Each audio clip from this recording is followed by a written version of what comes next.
and I got what it takes to rock the mic right up the shoot. Seeking a place where you're free, and I got what it takes to rock the mic right up still watch what you say out your mouth, cause 50 shots still turn the gun down. I'm Mr. Hood when I'm traveling. Hood when I'm traveling. Hood when I'm traveling. Hood when I'm traveling. Get that when I'm traveling. Six pack wood when I'm traveling. Hood when I'm traveling. Hood when I'm traveling. Hood when I'm traveling.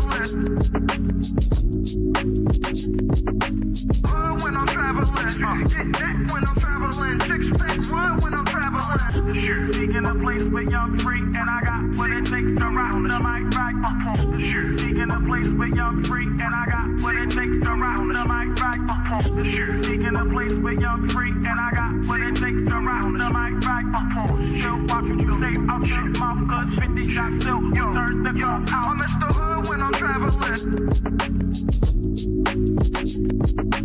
Hood when I'm traveling. Hood when I'm traveling. Hood when I'm traveling. Get that when I'm traveling. Six pack wood when I'm traveling. Hood when I'm traveling. Hood when I'm traveling. Hood when I'm traveling. Hood when I'm traveling. Get that when I'm traveling. Six pack wood when I'm traveling. Hood when I'm traveling. Hood when I'm traveling. Hood when I'm traveling. Get that when I'm traveling. Six pack wood when I'm traveling. Hood when I'm traveling. Hood when I'm traveling. Hood when I'm traveling.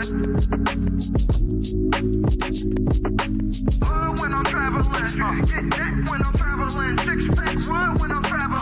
Shoot, seeking a place where you're free, and I got what it takes to rock the mic right up the shoot. Seeking a place where you're free, and I got what it takes to rock the mic right up the shoot. Seeking a place where you're free, and I got what it takes to rock the mic right up still watch what you say out your mouth, cause 50 shots still turn the gun out. I'm Mr. Hood when I'm traveling. Hood when I'm traveling. Hood when I'm traveling. Hood when I'm traveling. Get that when I'm traveling. Six pack wood when I'm traveling. Hood when I'm traveling. Hood when I'm traveling. What can't be fleeting?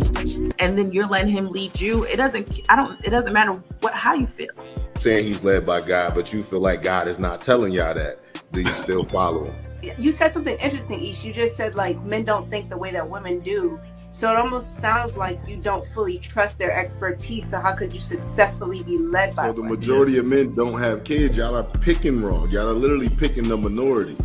Every man that's on this panel, y'all have more kids than all of us women. 51% of black men are single and childless. Excuses for the statistics. The statistics don't go well in your favor. So you say things like, okay, are they shooting blanks? Or they because men, I don't feel like men are overall passive aggressive. The majority of men. Do you think that silence is that passive aggressive? Because we will do that. Yeah, because there's niggas that'll use that as a way to trigger a woman. Like, because a lot of time a woman will tell you, like, when you're silent, it makes me feel like I'm ignored. So a nigga will do that intentionally. Yeah, no, I'm just because I didn't agree with the passive aggressive part until Mary said that. I'm like, okay, I can see men and be like, you know what? I ain't saying nothing else. Will unsubscribing from the Democratic Party help fix Black America? Let's just unsubscribe. No, you got to know why. I don't think so. That's the only thing that get black people together. You know what I'm saying? Like that's Shit like that. Shit like that. Shit like that. Wow. Shit like that. What I think will fix is if black people truly understood politics. Because for a guy, because listen, it's so many different reasons for a man to want to hang out with his friends. Adrian, I'm not gonna let that slide. I heard you. Why do you think that it's older single women who share that opinion? Sometimes that's the case. There has to be balance. Explain what White History Month is. It's honoring the achievements of the greatest ethnic group in human history. Wow. I think all of that shit deserves a put him in the bathroom. Would you rather have a whore of a daughter or a gay son? Let's see here. Bruh. Because if she's a hoe, that ain't my problem. Hell, she just be a hoe. Shit. That's a whore. Definitely. Like, Yeah, is going to college a waste of time? Absolutely. I wouldn't think for biology. It's ridiculous. And can I just piggyback on that? Read this for me, Q. Okay, $5 super chat from Omega Green. Depends. Go for STEM, medical or law. However, if you go for BS degrees like communications, is that supposed to be policies or poli-sci, political science? Poli-sci, okay. Yeah. Or criminal justice, it's wasted time. Final thought. When you take a man's time, it's like taking his money. When you take a man's money, it's like taking his time. Simply put, we want something for it. If you're not interested, don't go out. Sis, hit me up. Let's clear your coochie balance. Do women, should they still be covered by men? Do women need to understand what it takes for men to feel like they should be covered by men? Yeah, absolutely. Like, women don't value men anymore, and it's evident. For women to admit that they're not equal to their men, women have to come to that conclusion that you are not equal to your man. Are you for spanking? Let's go around the room, yes or no. Q, you for spanking? Absolutely. Age. Mm-hmm. Okay, so big kids don't get spankings? You gotta fight them niggas. There's no difference between divorced women and single mothers. The man will, in both circumstances, suffer comparably with no benefit to himself. The benefits don't outweigh the cost. But it's still better to go with someone who hasn't gone through that. It's still better to not choose them. Have men been getting over on household duties all this time? Listen, but I don't touch a trash bag to save my life. So let me ask you, could you and your wife switch roles in what you do versus what for that person hold y'all back or let y'all go? Physically, can't nobody hold me back. Ain't no such thing as a fair fight. Direction, choose your own path. Don't just wear anything. Wear garments that mean something. We got hats. We got sweatshirts. We got jackets.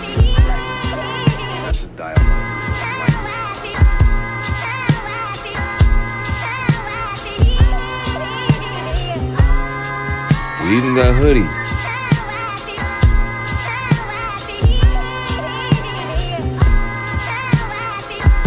Let's not forget our classic tees. Direction, choose your own path.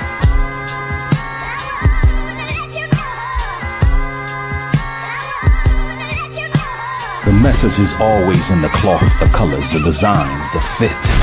Basically, pay attention, stay alert, and remember, choose your own path.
Yo. Was damn. I look nice and shiny today. Like, share, subscribe, tell a friend to tell a friend. Hit that like button right now if you can. That helps the channel the most. You gotta look shiny since I look dry, so we could come. Your camera, you hooked to the Wi-Fi? Yeah. Huh? What's on my camera? It's blurry. Yeah. Oh. You must have got an extension on that Wi-Fi. You gotta pay it on time. It looked good on my side. Refresh. Look at CJ. When chime, it's a little bit blurry. Put a one in the chat if it's blurry to y'all. It's blurry to me. It could be me though. If it's me, it's me. Put a one in the chat. Clear. You look clear. Is that better? Yeah, nah. It's just blurry. It's blurry. Hey, Action, we missed you. We missed you on Saturday, Playboy. That jump rope we had, it was good. It was good on Saturday. CJ had a fight, but they ducked him. You know what I mean? It'd be like that. CJ had to stampede. We in the building. Run! It's a stampede! So wait, the one is for if I'm clear, or One if of you I'm not clear. Sherelle, what's popping? I'm gonna refresh. All right. Like, share, subscribe, tell a friend. Hit that like button right now if you can. That helps the channel the most. Mel, what's popping, my brother? You already know. D, salute, my G. Hope all is well, man. I ain't seen Rock yesterday. Melly Mel was good. DirectionCYOP.com. We got Bub in the building.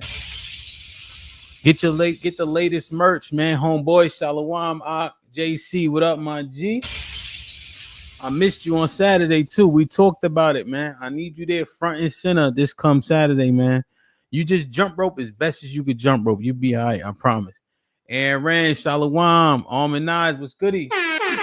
Make sure I drop Almond Eyes link in the chat. She been doing her thing on her page and all that. You feel me? My, what's up? Shit like that.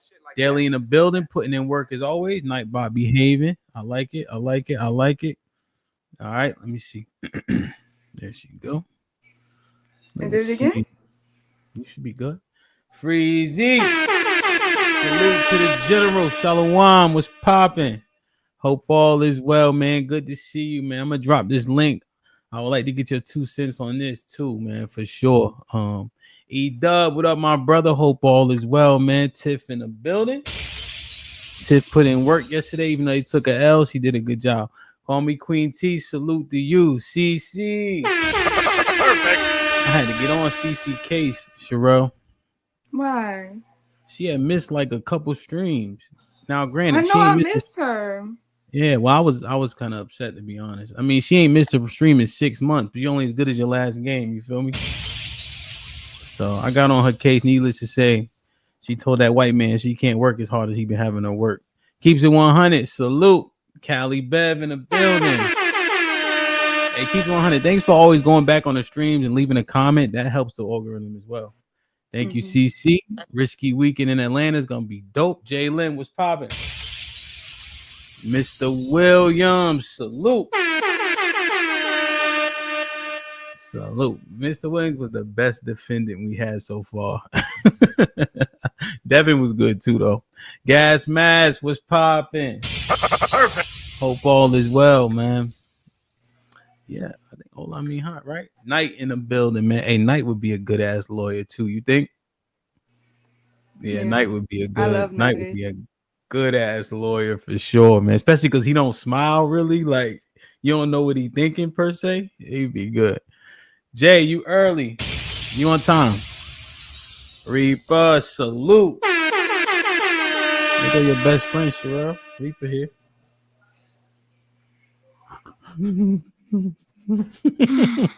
Friends. How many of us have them? Friends. Reaper, man. He's an asshole. Ones we can depend on. Tipsy, what up? Robert in the building. CJ put in work yesterday, man. PJ was on his shit, man. He asked that nigga where was he at the time in question. I said, God damn, boy. So Zon was popping, wind chime in the building. Jeffrey was popping. Hope all is well, man. Like, share, subscribe, tell a friend and tell a friend. Hit that like button right now if you can. That helps the channel the most.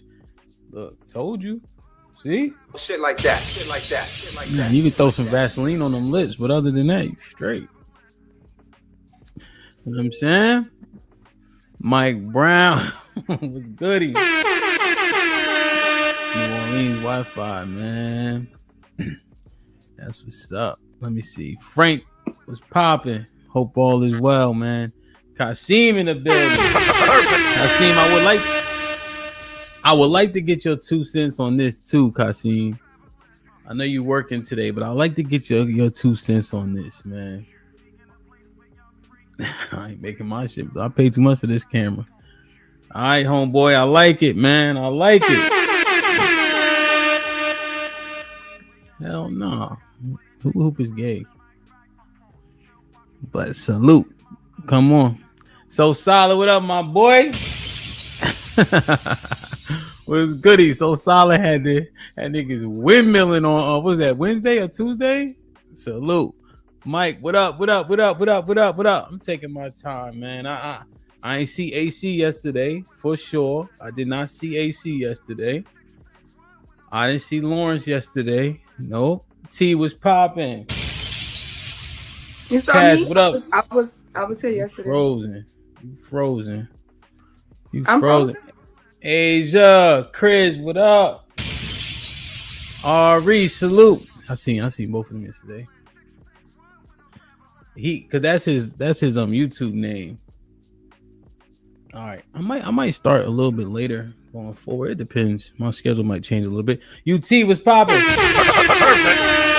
UT did his thing on Saturday. Know what I mean? He did his thing on Saturday with the rope and all that. I got Robert already. Salute. Decatur was popping. Perfect. Yeah, man. All the people I love to see. DJ was goody. Yeah, she can't hear you. She frozen now. Nay, what up? Damn. All right, so we good. We good. Okay. My bud's in the building. I like it. Dallas, I ain't see you yesterday. What's popping? Kiki, I ain't see you yesterday. Put him in the. Good to see you. All right, cool. Put it in the chat if you not in a meeting. If you if you in a meeting, if you get out of the meeting real quick, I'll drop the link because I wanted to get the your 2 cents. Shorty King, what up? What's popping? Hey, Marcus. See, you getting a lot of compliments, man, without all that cake on your face. I don't even be having a lot of makeup on. That's the craziness. Shit, I don't. Okay, I'm gonna have to do a makeup. My bad. Yeah, I don't see see Empress. I Empress. don't wear a lot of makeup. Huh? What'd you say? I'm gonna do a makeup tutorial to show you that I don't wear a lot of makeup. We men, whatever we say, if it's a lot, it's a lot. You don't get to tell us what's a lot. Black King, what's good? Today is Mel's birthday. Happy birthday, Mel. Oh shit, it's Mel's birthday, man. Yo, shout out to Mel. Mel, how old you turn? Mel got a lot of sneakers. So Mel like 34, 35. How old you is? 38. Mel, how old you turn? Somebody asked me how old you was last night. I was like, you're 38. Mm-hmm. You're not that older than y'all dumbass niggas. It ain't the age. Quincy, Mr. McBride, I didn't see you yesterday. See, I know I didn't see Kiki. Oh shit. Okay, Mel. Okay. You were sad too, right? Your birthday coming up. You having a party? I don't got no sign. Creed was goody. Hey man. Hey Creed. Yo, I know we always do it for the I did get the track. But what's the email you sent? It didn't say your name, but I got it. I didn't click it though. I didn't click it because I didn't recognize the name from the email. I think. Yeah, but I did see it. And I was perplexed for a second. I'm like, who sent me a song? That's my fault. Rock was goody, and nigga, I'm about to end the stream. I saw I ain't see like Rock. I'm like, yo, we out of here.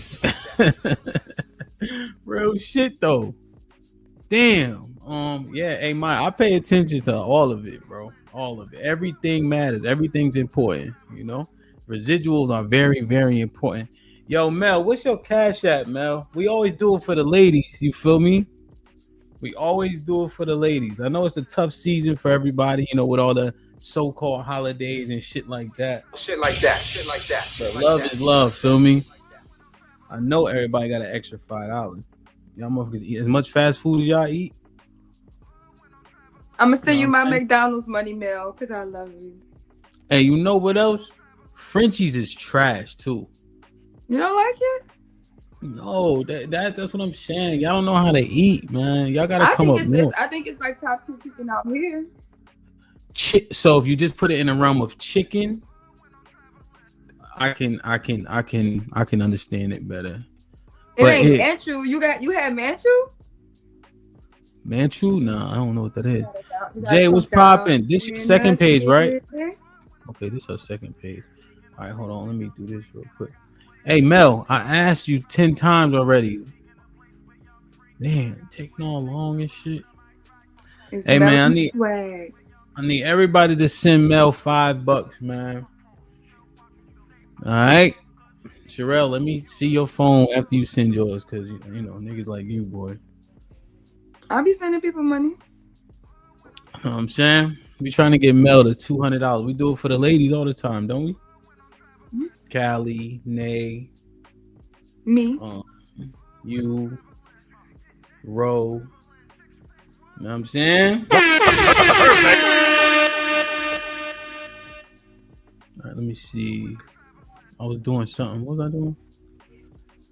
I'm just in here talking like we. Like is you gonna send the money? Me? Yeah. Of course. Why? Why? What's wrong? Girl, of my word. Show me. Let me see your shit. I just showed you. Let's say give Sherelle coins. Nigga, you sent $5 to yourself? It don't say my name at all. Oh, all right. Shit like that. Oh, Brittany B. Yup, we did it for Brittany too. Yup. All right, let me do this real quick. Went on driver land. Get on trail land. Fuck our likes because they click fit good in the caravan. All right, let me see. I was doing something. Oh. The J. Ali got a new page. That's why. Yeah, man. Everybody feeling, man. Put a 1 in the chat if you feeling good. I'm gonna get it started here soon. I don't know. For some reason I'm just vibing. Like, I don't know. I'm not even rushing to do anything. Feeling good, man. Feeling good. All right. I'm saying, feeling good. Feel me? Yeah, man. I'm glad y'all feeling all right, man. That's what's up. And don't act like I ain't just tell you. Oh, where's hold on, where Mel shit at? Oh, where the fuck YouTube at, man? Let me do mine. And I posted a GoFundMe yesterday too. For what? For who? Trinidad. Mm-hmm. I saw it. I think I saw it on Raw B page. I said, okay, let me repost this real quick. I think she got a son. All right, let me do this real quick and then we'll get it started, man. Like, share, subscribe, tell a friend, and tell a friend, man. All right, let me see. Get like when I'm driving in.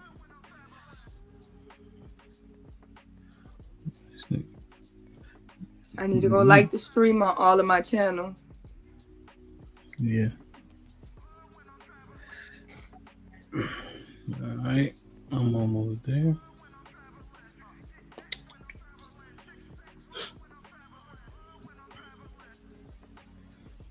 Done. Why you got your phone on black mode? You have to send more money, huh? Mm-hmm. Why you got your phone on black mode? Mm-hmm. All right. Racist? Yes. Very. She $2. Yes, I am. You know, Z4. What's that? That's a phone or something? All right, man. Let's get into it. Like, share, subscribe, tell a friend, tell a friend. Hit that like button right now if you can. That helps the channel the most. This is something I've been thinking about, man. I was listening to different conversations in the Discord and just how conversations go generally depending on what side of the coin people fall on. And what I realized is people are often projecting their experience or what they went through or what they know people that went through, and therefore they can't see the forest through the trees. Right? If they had a bad experience, that experience is bad. That thing is bad regardless, and they often can't hear beyond it. You know, when I look at people that have influence, I was trying to think a little bit more in depthly, right? And so the first thing that popped in my head, man, was KS, man. Rest in peace, God bless the dead, all that, you know what I mean? Shit like that. But I was thinking, so Son was married twice, right? He got divorced twice, right? We don't know the details, you know? I would assume that these things existed before him, fit, feminine, and friendly, but he's credited with a lot of that. But then when the ladies was saying shit like the woman that he, I think he had a heart attack, right? They said she was voluptuous. Is that true? It was a thickie, yeah.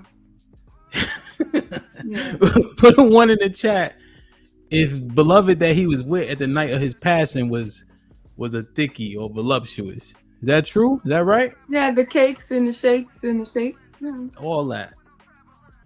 And she was pretty. Yeah, Mr. Fantastic already said niggas don't want that. Mr. Fantastic already told you. Brother. Now I will say, I think the women that they kind of petite, like generally, but regardless though. And so I'm thinking, if you saying fit, feminine, friendly, she should be on the BMI scale, right? Yet she was thick and she wasn't even black, right? If I'm not mistaken. Yeah, she wasn't black. She was Spanish, some type of Spanish, some type of Mexican. So when I think about this and hear it, I'm like, well, what was the agenda then? What was the motive? So if what you promoting is not what you go for, right? But you're saying that should be the goal or the criteria. Is it because you feeling the way? Like, what is the motive? To make people feel bad? Like, what is the actual reasoning behind why people do the things they do? You know, if I've been divorced twice, right? If I saying they gotta be fit, feminine, they gotta fit the BMI, but then shorty I'm with is thick, is pretty, and she ain't black. What's my reasoning? Am I already feeling some type of way about a thing, and therefore I discuss it in a way in which it could be provocative or appealing, or is it genuine? How do we discern these things? Was KS jaded? Is my question. No, I don't think so. Why not? I think he was just opportunistic.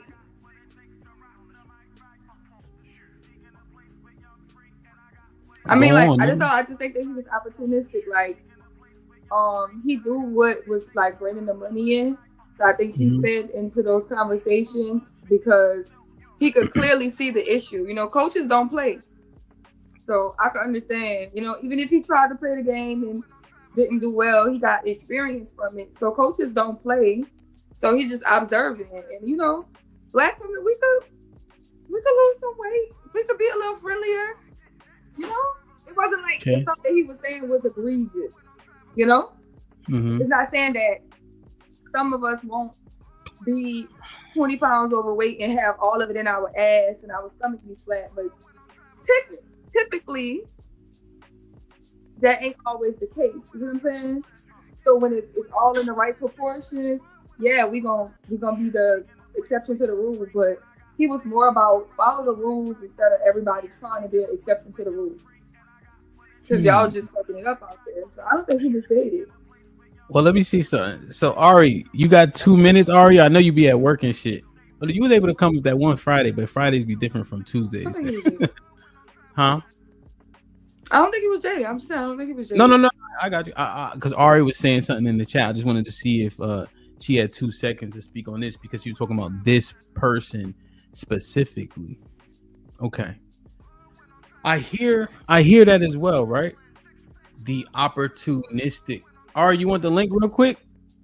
Let me know if you want the link. You got 2 minutes. Yeah. Let me see if she want the link before Get I out. expound. Let me see.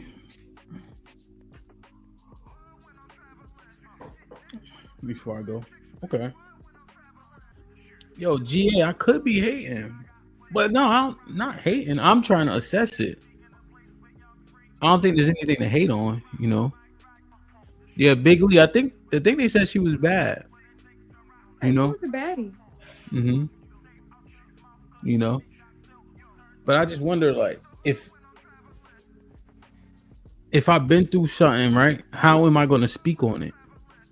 Right? And then if I find a market to tap into, what does that make my messaging? Does that validate my messaging? So if I get to a group with a bunch of fumbling ass running backs and I start telling them about like everybody fumble, well, yeah, they're gonna agree because they fumble. Right. So I'm just thinking about it. You know, I'm just trying to see if Ari want to hit. I can see if he was like speaking negatively about it. Because he was saying like we would smash the thickies. Okay. But he was saying they're not gonna get married. So he wasn't trying to marry the broad. The broad.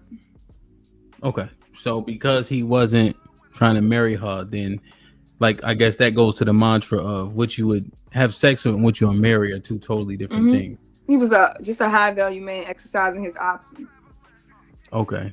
So the fit, feminine, and friendly, the fit part was for a woman that he would more likely to marry. Okay. And now, what do you think about divorce and things of that nature? Do you think that if people go through something as traumatic as divorce seemingly seems to be, how people articulate it, not once but twice, and then people made allegations about like whether or not his kid was cool with him and shit like that, where does that leave you?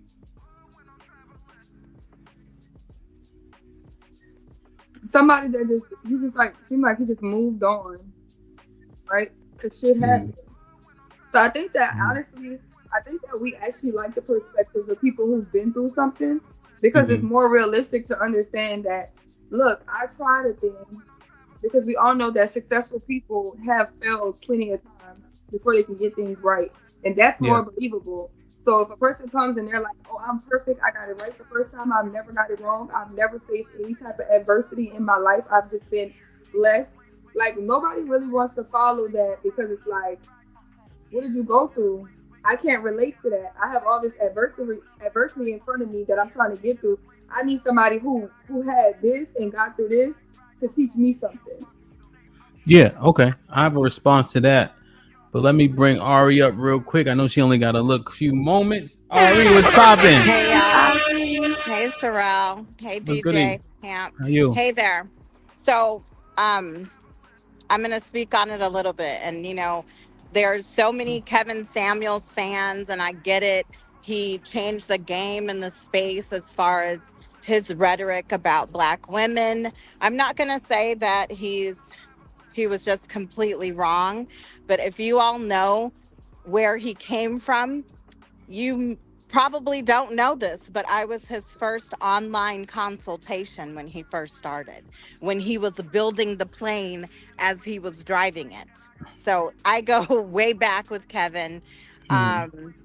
And he was raised in Kojic, Church of God in Christ. I don't know if you guys know about that, but I was too. And I'm telling you, there is a level of, there's a distinction in how people live when they're involved in that religion or that in Kojic and Church of God of Christ. It's a little distinction between how they do things. And he was raised by a single mom, Okay. So for people to say that he was not jaded, just probably I'd say 75% of him was probably jaded, if not more. And people probably will not agree with me, especially the men, but just knowing him behind the scenes, we had conversations. Like I said, I was on his first live image consultation, but just speaking to him behind the scenes, yeah. I'm not going to besmirch his name. He's dead and gone, and God rest the dead. But yeah. Yeah, no, I no, would. it's yeah, no. I don't think you are. I think you're just saying like, from what lens are people discussing things? Yeah, and You he know. had this image, he became a certain way. And I get it, because when you don't have success with maybe a certain set of women, then I guess as a man, you just go and find your niche with whomever you can, find comfort with. You know what I'm saying? So he got that image in his mind where he kind of adopted like I said in the chat, it's the European BMI, because Black women we don't, we're not like that European BMI stuff. You know what I'm saying? We have curves and hips and all of that. And, me personally, if I lose too much weight, I'm going to look sick. You know what I'm saying? So I try to maintain a healthy lifestyle. It's always about what you're eating and everything like that. But just like being completely skinny and all of that, like I can't do it without looking like somebody's going to be like, what happened? You know what I mean? Okay. So yeah, So he adopted mhm. all of that in his own mind to try to put off on a lot of Black women. And then I'm not going to lie, you guys, when he first switched over to dealing with Black women, I was there the day he was on, one of the Manosphere panels. And he asked some of the Black men on the panel, he's like, buy me out, $2 million. Like, buy me out. Black men were not supporting him. So that's when he jumped over to his rhetoric about Black women, and then he just, you know the history on that. But Hmm. yeah, Do you I think? just I knew him personally. I think us as Black women, we get a vibe as to how Black men are coming at us, or even how their mannerisms are. And just by me knowing him behind the scenes and all of that, he didn't like us. He barely liked his own mama. And that's like for real. Like, he barely liked his own mama and how she lived her life. So Damn. Okay. yeah. Now, Ari, in terms of the BMI, what do you think about like fighters as an example? Mm-hmm. Fight at their BMI weight. That's the most optimal for them and people. So, like for instance, right now, right? When I'm Mm-hmm. boxing, I box at heavyweight, but I'm too short for them, right?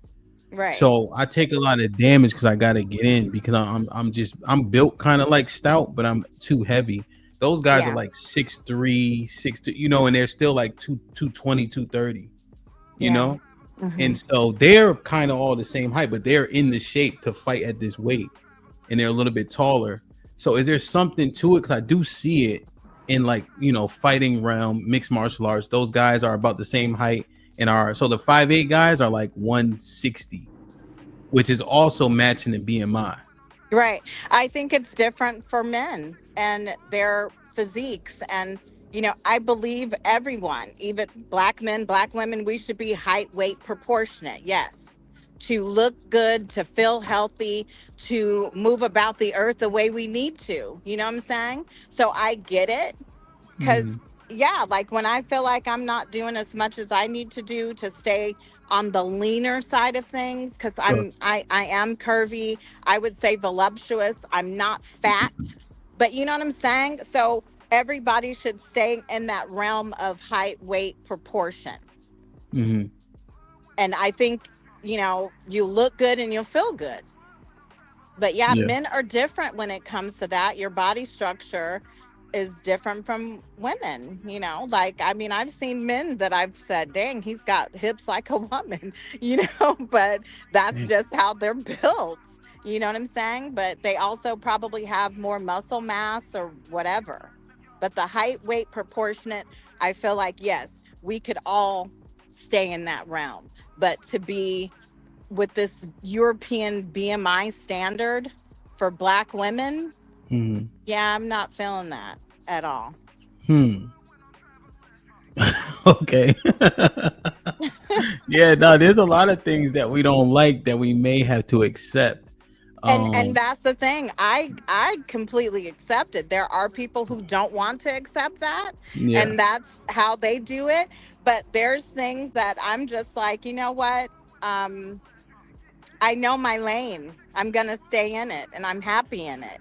So Okay. if everybody keeps that amount of self-awareness, and that's the key with Mhm. a lot of Black women, we need to completely be self-aware at all times.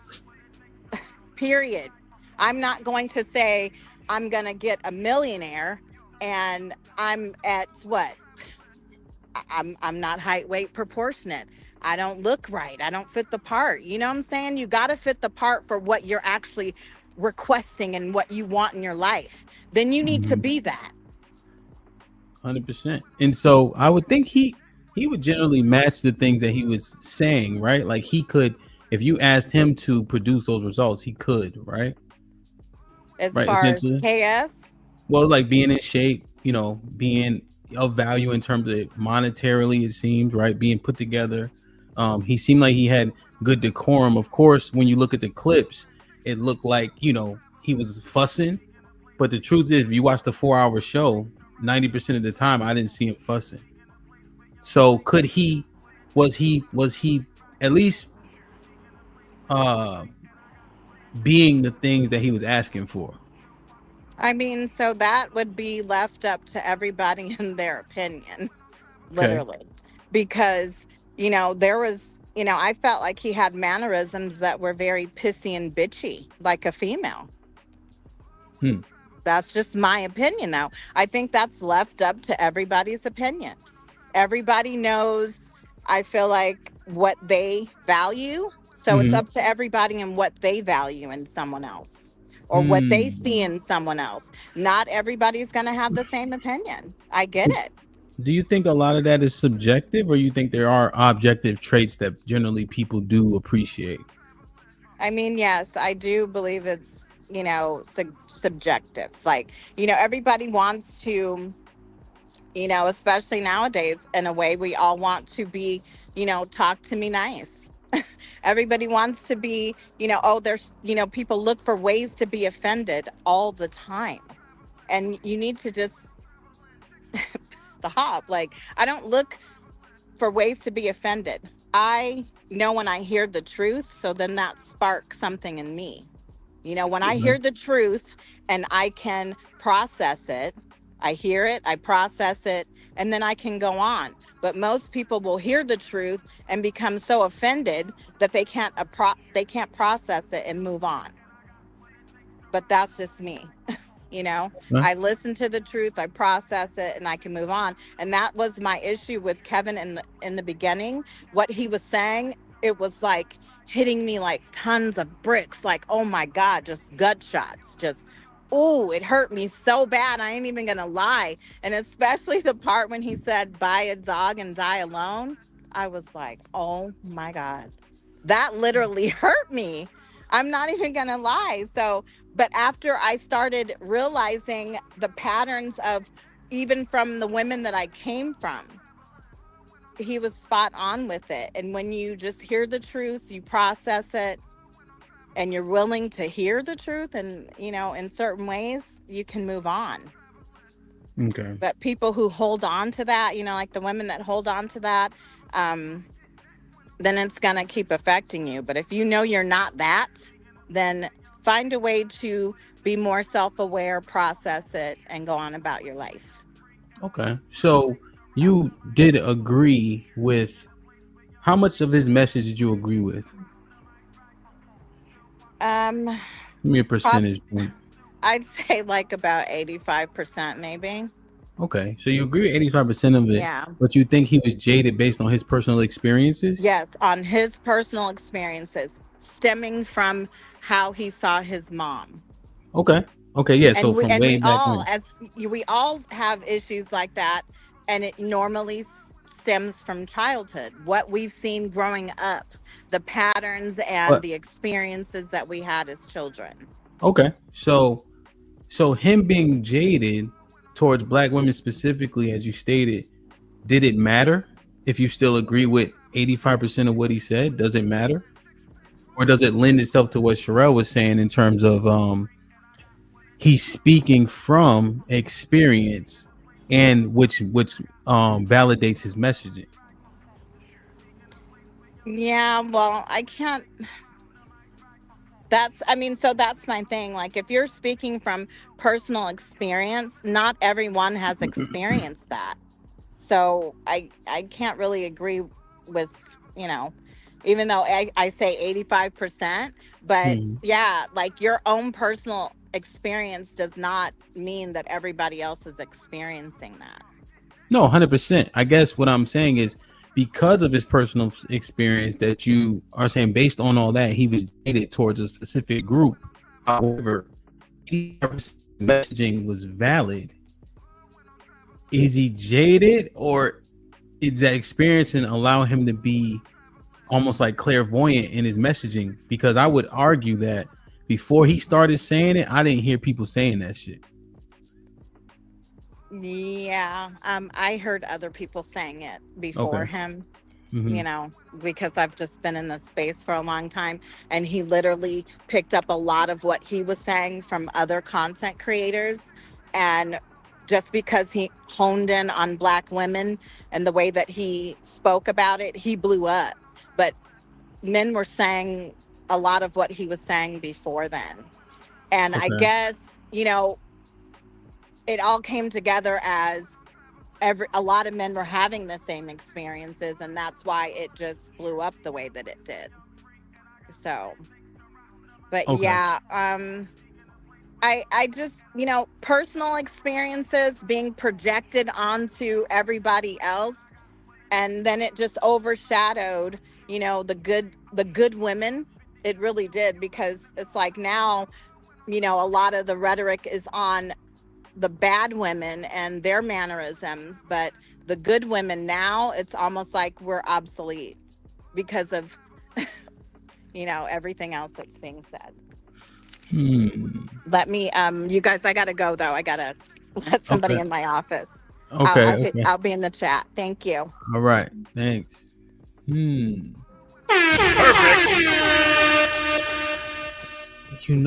That's the show that I'm gonna do tonight with the ladies.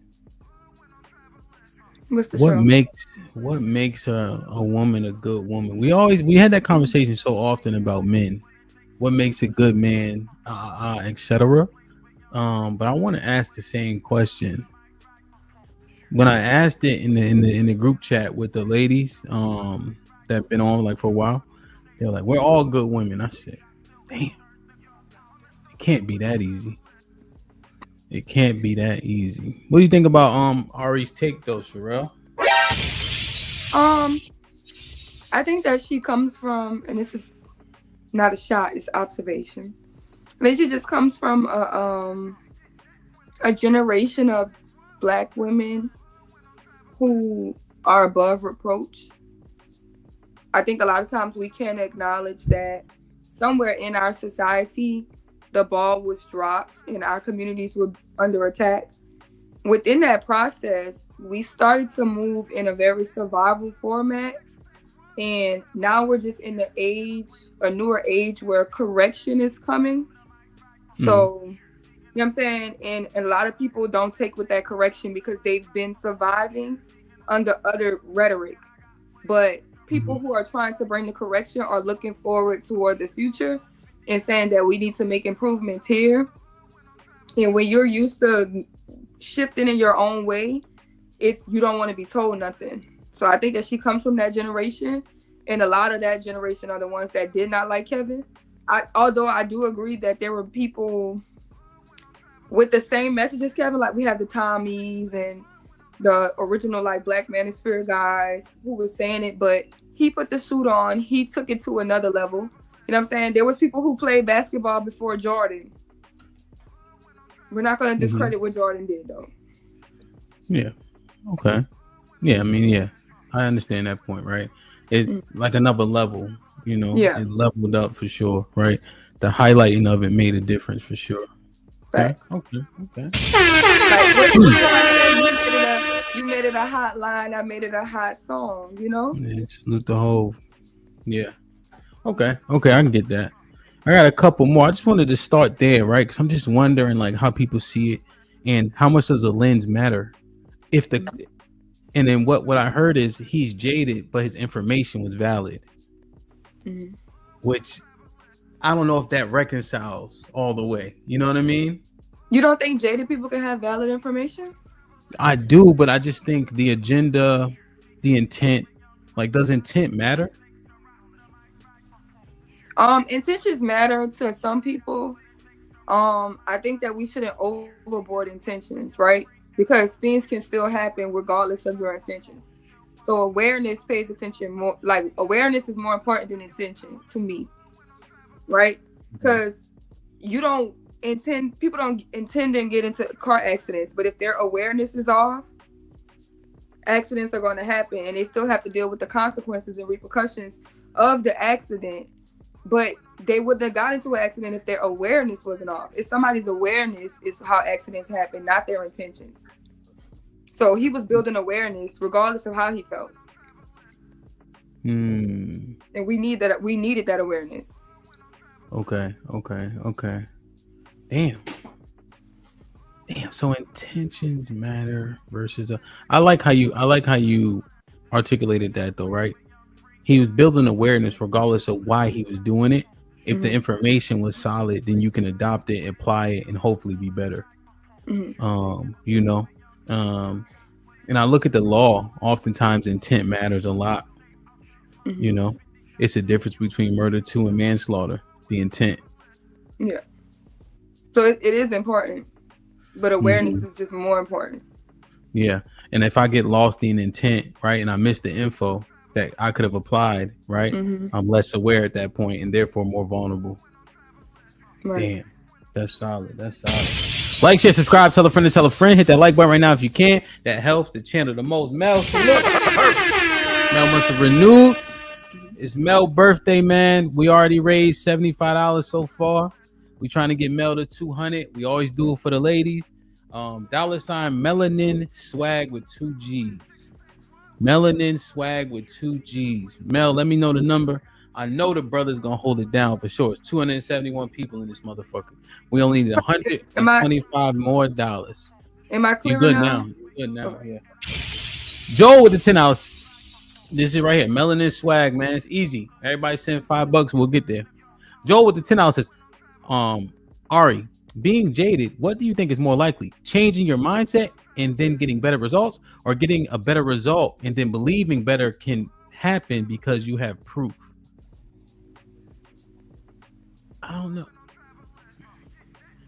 Being jaded, what do you think? Neither.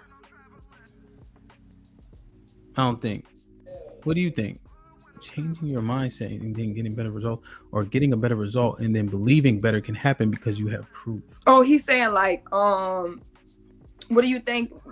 Like, if you change your mindset and get better results, or if you fuck around and fumble into better results without ever changing and then trying to pass that along. Like the fat girls who do get attention or do get the ring or get a high value man saying, well, I didn't have to lose weight and I got it all. You think you should pass that on, or you should pass on lose some weight? That's what he's saying. I think. Yeah. The jaded part is what kind of stumbles me a bit. But I think if he say we delete being jaded, right? Because that's the premise. So the person who's doing either one of these things is jaded. I think instantly when a person is jaded, I see either one of these being more difficult. But let's say we take that out and say, what do you think is more likely? Changing your mindset, then getting better results, or getting a better result and then believing better can happen because you have proof. What changes? Like, how did you bring to fruition better results? Like, usually, oftentimes, people make a decision to be better, right? So if we talk about losing weight, people make a decision to go into the gym. They make a decision to eat better, and then they see results. So I think the mindset has to have a level of change if you don't have like a coach or somebody who can force you to do it. You know? That's a good question, though. Joe with the $5 says, at the end of the day, you still have to find your tribe. Shout out to Ron Willis. Maybe that non-black woman showed Chaos love where others didn't. But he said he was for black family. That was his goal. That was his goal, I guess. But that's why intent comes back into play. But the brother said she was only there for sex, so you know. That's like drug dealers who said that their goal is to clean up the community. That'd be tough to do. Mel with the $5 says, appreciate y'all, all of y'all TMBR fans. Salute, my brother. Aaron with the $2 says, why every time black men speak on black women, we don't like black women? Dre with the $2 says, KS started out giving advice to men. We know. Dre. Aaron with the $2 says, we need a show on what can black men speak on about black women. What would be the show? What would we say? Mike Brown with the $5 says, Ari is actually jaded, mad at black men for not picking her when everything KS says she probably ignored, lose weight, etc. Well, she says she agreed with most of it. Callie with the $2 says, intention informs how you effectuate actions. UT with the $2 says, facts, Sherelle. Like, share, subscribe, tell a friend and tell a friend. Hit that like button right now if you can. That helps the channel the most. Let me ask you a question. Where do these people fall? Every time there's like people making a particular point, and I've heard this be used against people more than others, is that shit that says, who hurt you? Right? And I often hear it, who hurt you? And then they try to render what the person's saying is moot. Right. Because that talks back to intent, right? So when you get to who hurt you, are those people jaded? No, I guess they're insinuating that the person who's speaking from hurt is jaded, right? But that's just dumb. Because some people are just saying what it is. You keep saying some. A majority of people are just saying what it is, and they're not jaded. Okay. Now, but let's say, I think, like, why do we have to be jaded? Because we look at the world from a realistic lens. I think a lot of people move in delusion, right? And that's what we're trying to do, right? We're breaking people, or what do they say? We're trying to wake people up or break people from the matrix, break people from the delusions of what they think. So when somebody's trying to break you from a delusion, now you think somebody hurt them. No, we're just trying to let you know, baby, this is the real world. So now, okay, cool, right?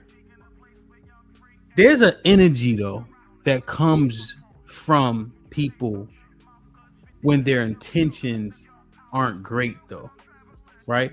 If they have experiences that literally make them speak on a certain thing in a certain way. Yeah. Right? Because if I'm saying a thing, I could probably convey the message and I don't think they would be like, oh, you jaded. But there's a reason. What's the reason why it happens to certain people when they speak on a thing? Is it because of how they're saying it? Or is it because they're actually hurt and can't see the other side at all?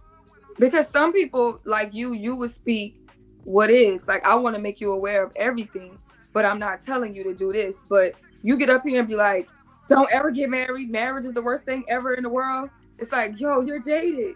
Because there's happily married people. All married men are simps. All married women are miserable. Like, that's like, bro, that's jaded. When you think you're just pessimistic, which is like what, jaded actually means. When you've reached the like point of apathetic. because you're just so drained and tired from the results that you're getting, and you just feel like you want to project that onto other people. Yeah. Now a person doing that, when they say valid things, what do we do with that information? Or is it less valid, or is it rendered moot because they only have that one thing to say and can't see the other side because of their experiences? We take it with a grain of salt, or what they say, chew the bone, spit the bone, chew the meat, spit the bone out. Because even if the devil telling you some shit that's true, you know this nigga a hater. But if the nigga telling the truth, like, you gotta be like, okay. You know what I'm saying? I get it. But you can't trust it though, because it's the goddamn devil. You ain't supposed to trust them. You gotta verify the information. Like, you know what I'm saying? Even Jesus was talking to him, and he like, yeah, that's true. But you gotta have your comeback. You know? He's like, man, look, he talking his shit to Jesus. Jesus always had a comeback though. Like, I know you slick, nigga. So you gotta that's how you listen to niggas like that, right? Like, I understand what you're saying. I understand you saying that marriage can fail, but 50% of marriages do succeed. So you gotta have that comeback. Like, I'm gonna be on the winning side, nigga. I'm not gonna be a loser. See, now we back at intent though, right? Because if somebody matters, it just don't matter more than awareness. Because if I'm talking to somebody, right, and I know that they not gonna move off this point, right, because they have real experience where it was negative, seemingly, and I can tell that they can't see anything else, I'm less inclined to want to continue that conversation. I will hope that in a conversation people can change based on better information being shared. But jaded people, right? The who hurt you people, you can't do that. Yeah, and I don't think it's up to you to change their minds. You just gotta dust your feet with them and just hope like one day they work through that hurt. Because when they in that stage of jadedness, that's what it is. Yeah, no, 100%. But I'm just saying, in terms of that person, though, when they get casted aside, when they get hit with a who hurt you, it's valid. Yeah, and to be honest, a lot of us have been hurt. Jaded people not the problem. The people who hurt people are the problem. But if you go through the earth, right, you got hurt, and therefore you're jaded now. Are you going through I'm not saying all, but are jaded people going through the earth hurting people? Some of them, yeah, I think majority of them do turn into villains. I think that's how the villains are created. So then they become the problem. So what the? Yeah, but who's first? The chicken or the egg? The chicken, but we talking about the jaded people. Okay, that's what I'm saying. The egg is the jaded people. The chicken is the one producing the shit. So kill the chicken. Okay, if somebody is hurt, they jaded. There's a conversation that they have ill intent and ill will about. Should they remove themselves? Definitely. But we don't. No, matter of fact, they want to be the loudest people. Well, that's what I'm saying. The jaded people are often the loudest during a conversation. That's what it seems.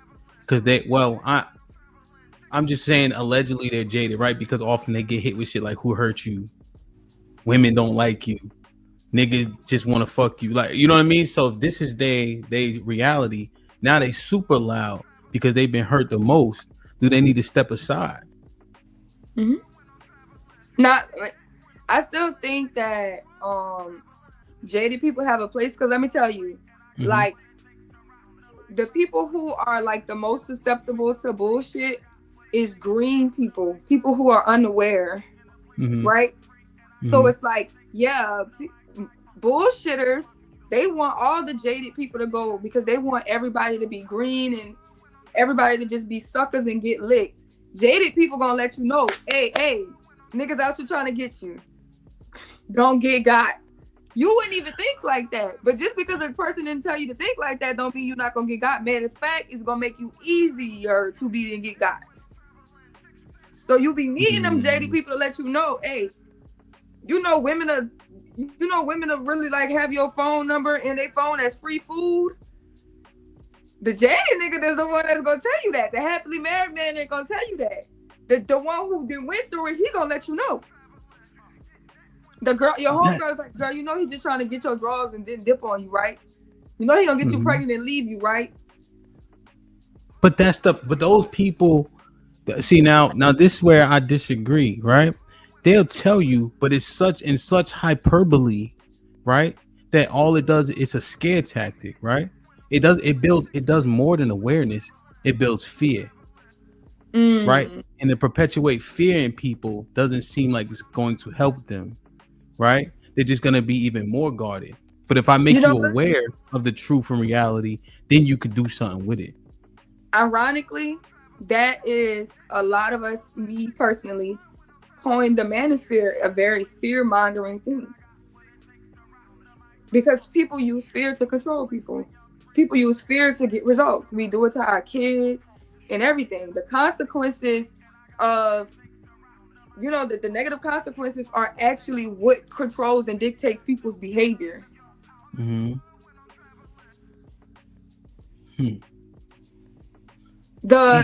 good or you going to hell. Even God do it. What you mean? Like the fear. Because it's like God love us and we don't listen till we get our ass whooped. And now we're like, okay. Well, but now see, God didn't do it. God said, yo, you do this, wow, blessings. You don't do this, wow, curses. That's not fear mongering. He ain't saying, y'all motherfuckers, all right now, I only got penalties.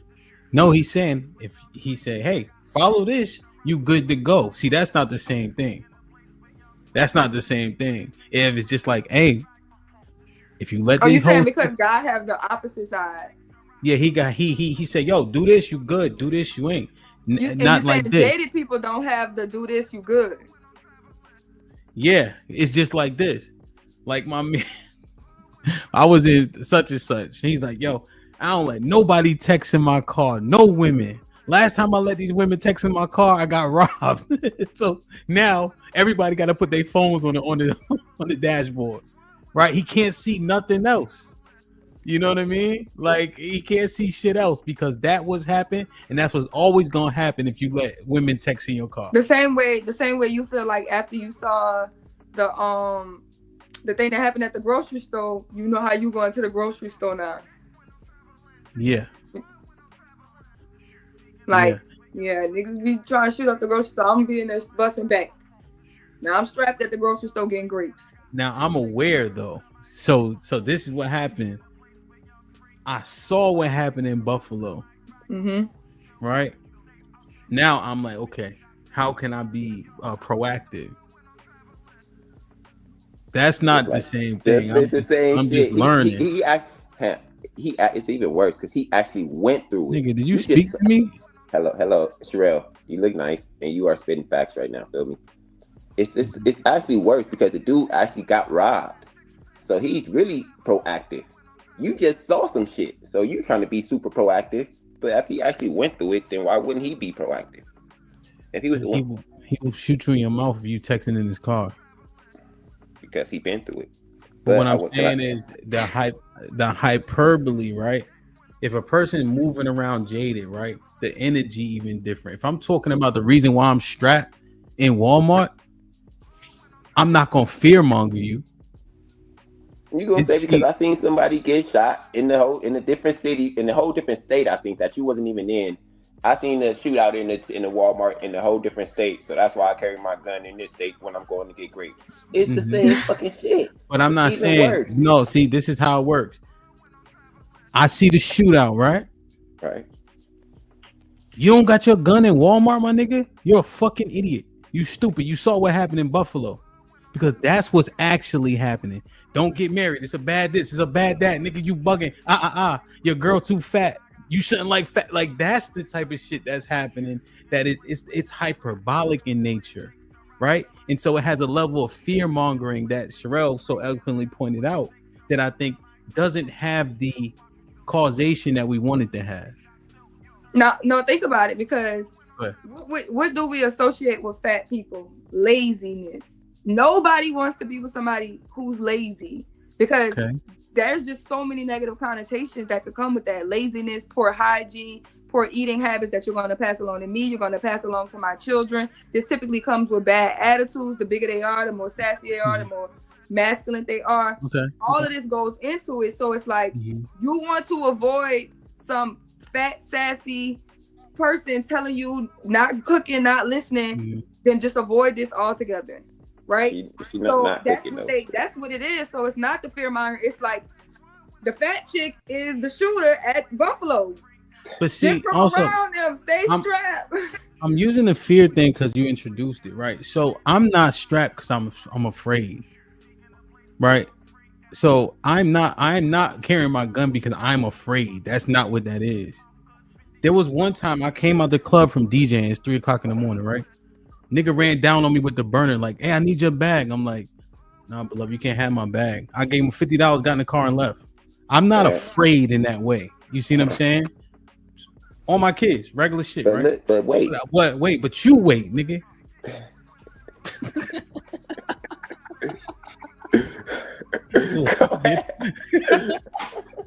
But I'm just saying, like, I'm just looking at preparation. I'm looking at being proactive because I know people do foolish things. But I'm not fearful, like I'm afraid in that way, you know.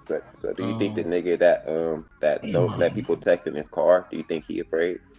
Yes, that nigga's a wild nigga, but he's it's a fear. It's because so the jaded thing to me, right? When we talk about who hurt you, it's almost like a so far gone. Maybe that's how I'm looking at it.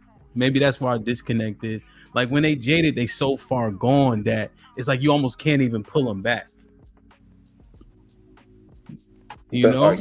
Can somebody convince you to not? Can somebody convince you not to take your gun to Walmart now?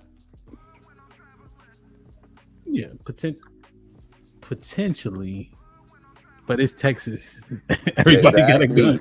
Exactly. So how far gone are you to where can I convince you not to take your gun to Walmart? Can I be like, bro, you don't need the gun for this little trip to Walmart? You're gonna be like, nigga, I'm taking my shit. What you talking about? No, okay. So here, hold on, really. So this is what happens though. Let's say I'm rushing, right? I'm rushing. Boom. If I forget my gun, I'm not spinning the block to go get it. Mm-hmm. You see what I'm saying? So if I forget and I'm going to the Kroger that's 2 minutes away, I'm not in the Kroger sweating and shit, but I'm just like, damn, I forgot my. You know what I mean? Strapped in Kroger though. Huh? The security guard strapped in Kroger. On your side, no way you live at they strapped. You live a block from me. Your Kroger's and my Kroger's the same Kroger's have. 3 block difference make all the difference. No, you remember y'all had the closest Kroger to your house is the closest Kroger to my y'all house. just had 7 street fights and the cops didn't come. Remember? They come fight over here because we don't call the police. Exactly. But somebody got deleted, so the police did show up twice. All right, well, but you see my point. It's a little bit different. So this Kroger over here, there's not even no security. No security at y'all Kroger? Mm-mm. That's crazy. Come to my Kroger. They got like 3 armed guards in there. Yeah, visibly, they got in the back. Yeah, you live 7 minutes from me, but that's a totally different world. 7 minutes. That 7 minutes is a fucking the difference. Damn, man. Go ahead, CJ. What you about to say? I was gonna have notes for me this time. So you said if you've been going through something, how are you going to speak on it? That's like I think that give you the best. What you mean? That was the question. That was the question you asked in the beginning. If you've been going through something, how are you going to speak on it? That was your first question. Like, and what viewpoint are you going to speak on it from? Like from a jaded viewpoint, I guess. Yeah, so I've seen people that have an experience, right? And they recognize the pros and cons, and that entire experience isn't bad. What I'm thinking with jaded is that the experience is bad no matter what. Because when I hear people get hit with a who hurt you, it's like because their rhetoric is seemingly always negative regarding a certain thing. Oh, I had something about that who hurt you. So all right. Go ahead, so women use the who hurt you against men. Like men don't say that shit. Women use it against men to validate what they're saying. Mm-hmm. But it's stupid because most people try to implement change when they've been hurt or someone they love or something has happened to a group that they care about. Like people stop slavery because they thought the slaves were being hurt. Everything people do to change something is because someone is being slavery is terrible. Use something else. Exactly, and someone was being hurt in that thing in that instance. No, exactly. I was disagreeing with you. They didn't stop. You are disagreeing. You think you disagreeing, but you really agreeing. No, what I'm saying is, all right. Sorry, I'm being obtuse. I understand your point. I don't need to. We don't need to have a conversation about slavery. I got it. It's stupid though. Like if someone get raped and they fight for an organization to stop, like, are they gonna say who hurt you? Like, yes, I was hurt. I was something happened to me. If I go to the hood and I'm trying to change the niggas getting shot, and they say who hurt you? Is you trying to change this because you was shot before? Like, what kind of stupid ass argument is that? Yes, I've been shot and I was hurt. So now I'm trying to stop other people from being hurt the way I was hurt. That is why change happens, because people think there is hurt going on that needs to be changed. So it's a stupid, and they use it because they know that it shows a vulnerability in men, and men don't really like being vulnerable or like showing their vulnerabilities. So when they say who hurt you, men are going to pull back because it's like, oh, maybe I'm complaining too much. Maybe I sound hurt. Feel me? And I don't want people to see that I'm hurt. Yeah, and so AC just said it pretty good. So trauma responses don't mean people are jaded, right? Essentially, I got a buddy who got shot in the leg. He almost lost his leg. He works in the government now, like in the Senate or the House. He works for one of the speakers, and the campaign he works on is all gun violence. Like that's majority of what he does. And what if you went to him and said, who hurt you? It'd be stupid. It'd be like, nigga, you see my leg missing, right? That's who I was hurt. People who go to the what's the shit called when they do the limb? The amputee or whatever. Amputee. Mm-hmm. Like when they help other amputees or they try to fight for amputees or do some shit. Do people say, who hurt you? Why are you doing this? Are you hurt? Yes, I am hurt. I am an amputee, and I want amputees to have the best care or whatever it is. Feel me? So it's a stupid argument. The analogy isn't working, but I understand your premise. It's seriously like once you've been hurt, people are saying that you're jaded, but actually, I've actually been hurt, and I want to avoid first me getting hurt like that again, me getting played like that again, and I also want to help other unaware people, green people who was like me, walking on the wrong side of the street. I want to make them aware that you could get hurt too. So look, be aware of this. You know what I'm saying? I'm not trying to stop you from living, but okay. Good, perfect, right? But see, this is what I when I'm hearing about like when y'all be like joking but serious, I think more y'all serious and it's not a joke. When y'all say, I'm dealing with white men now. The fuck? You dated 3.5 niggas. Now all of a sudden, all niggas is wild bad, so I'm going to white. That's some who hurts you bullshit, though. Like that's that jaded. You see what I'm saying, though? That's maybe a more appropriate.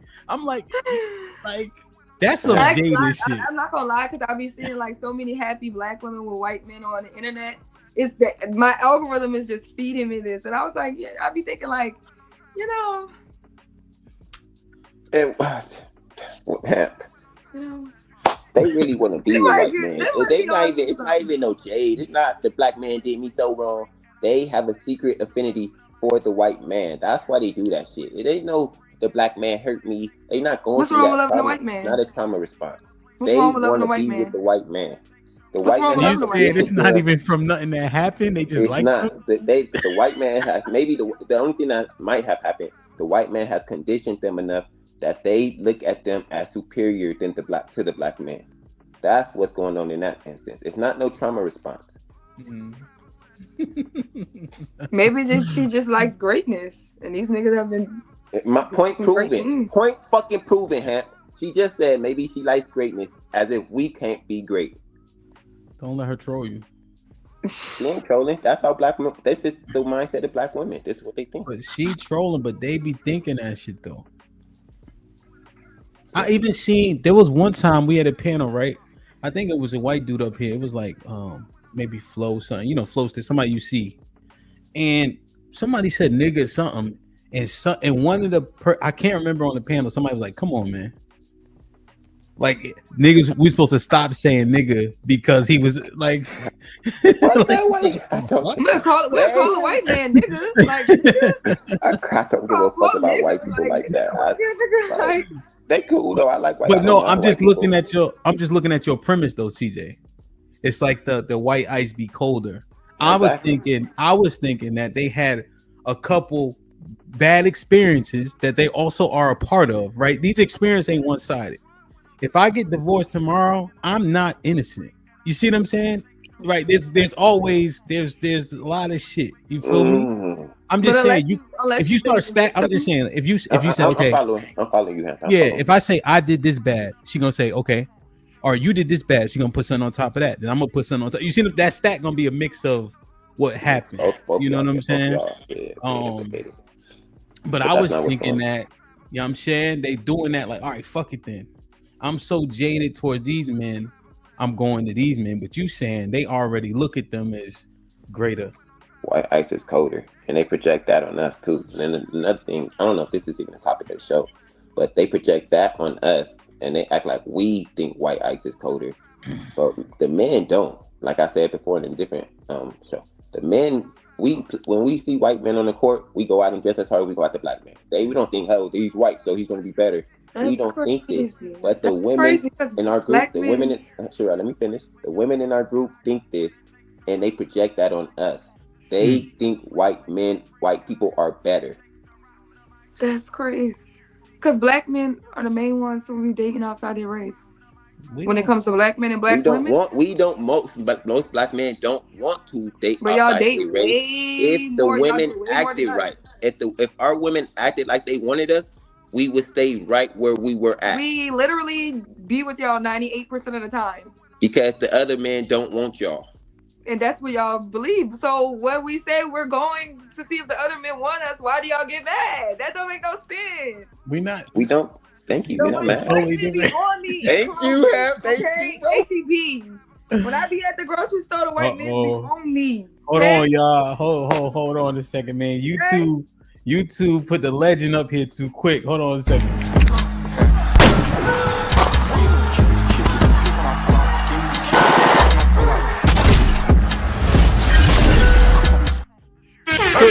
What's popping, man?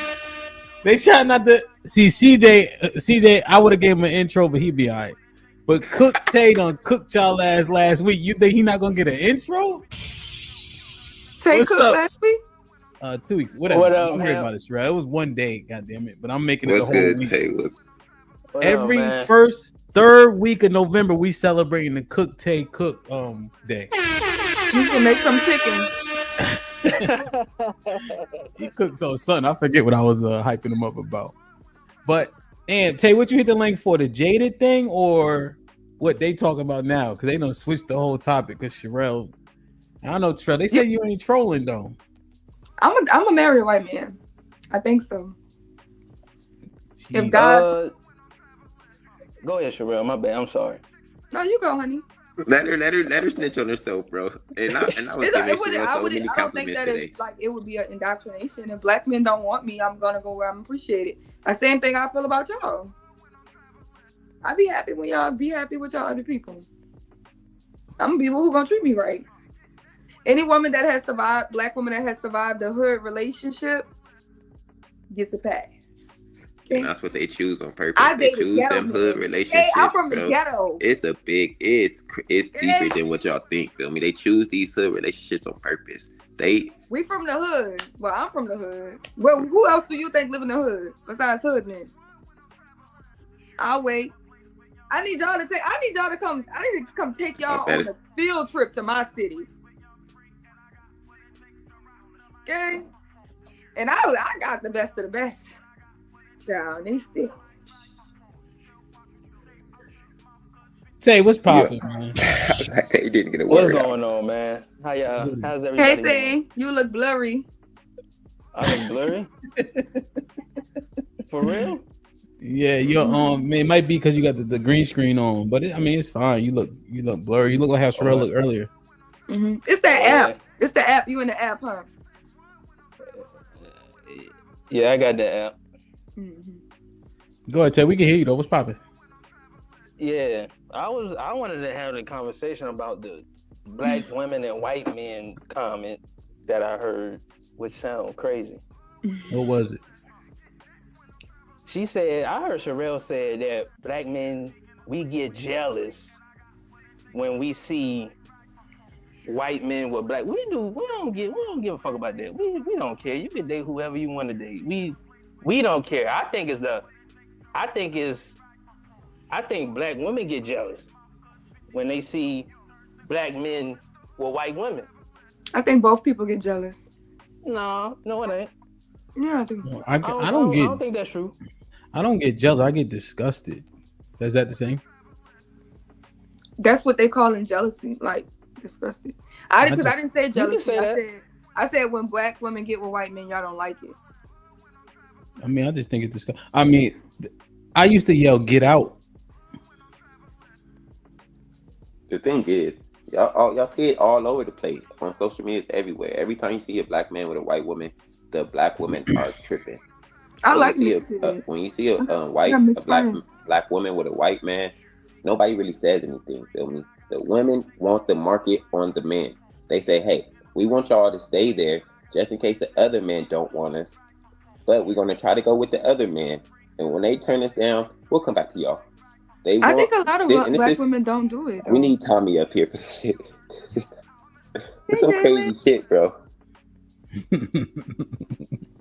Wait. So wait, they try to go, they don't leave, they don't want them, so they try to come back like they never left? Yes. I don't think so. They like stay there for us, niggas. I don't think the majority of black women have considered dating outside their race. Yeah, they have. Yeah, they all do it. They all do it. No, they don't. It ain't no different when you hear these divestors online talking about some we done with you nankers. We done with you. It's the same fucking thing. The divestors are a very new group of women. That's not new group. That ain't no new group. They been feeling that. They been feeling that way. Statistically, that's just not happening. Oh God! No, do not. Now Sherelle not cooking no more. Sherelle done burnt up the whole. So what kitchen. you think Cynthia G is? She was flipping shit with her hand. Cynthia G is one woman who started a movement who was actually a black what she would call a black male worshiper. She started off as a black male worshiper, and then they shitted on her, and then she became their biggest op. That's the rejection of black men. Hello, everyone. That's not accurate. That's not accurate. That's not accurate. No, it's not accurate at all. Believe that. Nah. The rejection of black men created Cynthia G. No, she's lying. They always wanted the white man, and they look for any reason to tell us no. Hey, you're not good enough. And now they looking at the white ISIS soldier. The white man always wanted us. See what they say? They think this nonsense. Like the white man don't want their own fucking women. The white man look at the white women as their women. They not looking at the black women like, hey, we always wanted y'all. These mixed kids, right? He had that perfect white woman in the big house, but he kept coming back. That's fucking on them slave girls. Yeah, them niggas had an infinity for us too. Just to let y'all know. Niggas will fuck anything. First of all. Yeah, they was falling in love. Black women.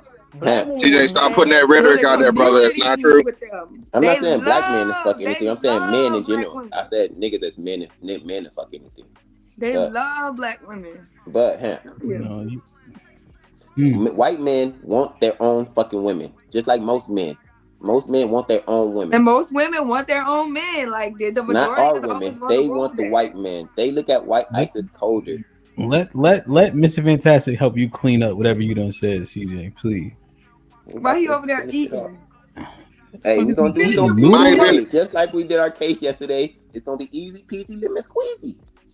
Yeah, Sherelle, you don't want to get jumped in here now. But anyway, no. So first off, shout out to everybody. Secondly, your Cynthia G assessment is completely totally wrong. Cynthia G started out going hard against white men that had nothing to do with being worshiping black men. and then white man got on her ass, and she had no choice but to run the other way because she was gonna have no resistance from niggas. I.e., why it took her over 10 years to like get kicked off of fucking YouTube for the evil rhetoric she was for pretty much racial genocide. That's the Cynthia G thing. And let's not forget that while Cynthia G was talking all this, naked this, naked that, black men ain't this, ain't can't, don't want, she literally traveled across country, this is documented, this has been proven, to get some, from the same nigga she claims she can't stand, okay? There's an alleged child in the situation, don't know, it's been proved, confirmed, whatever, I don't know. Either way, that's the Cynthia G part. Now, the part about the interracial aspect, black women definitely care way more than black men do. Anytime a black man's with a black woman, or like even hamp ass, talking about some get out type shit.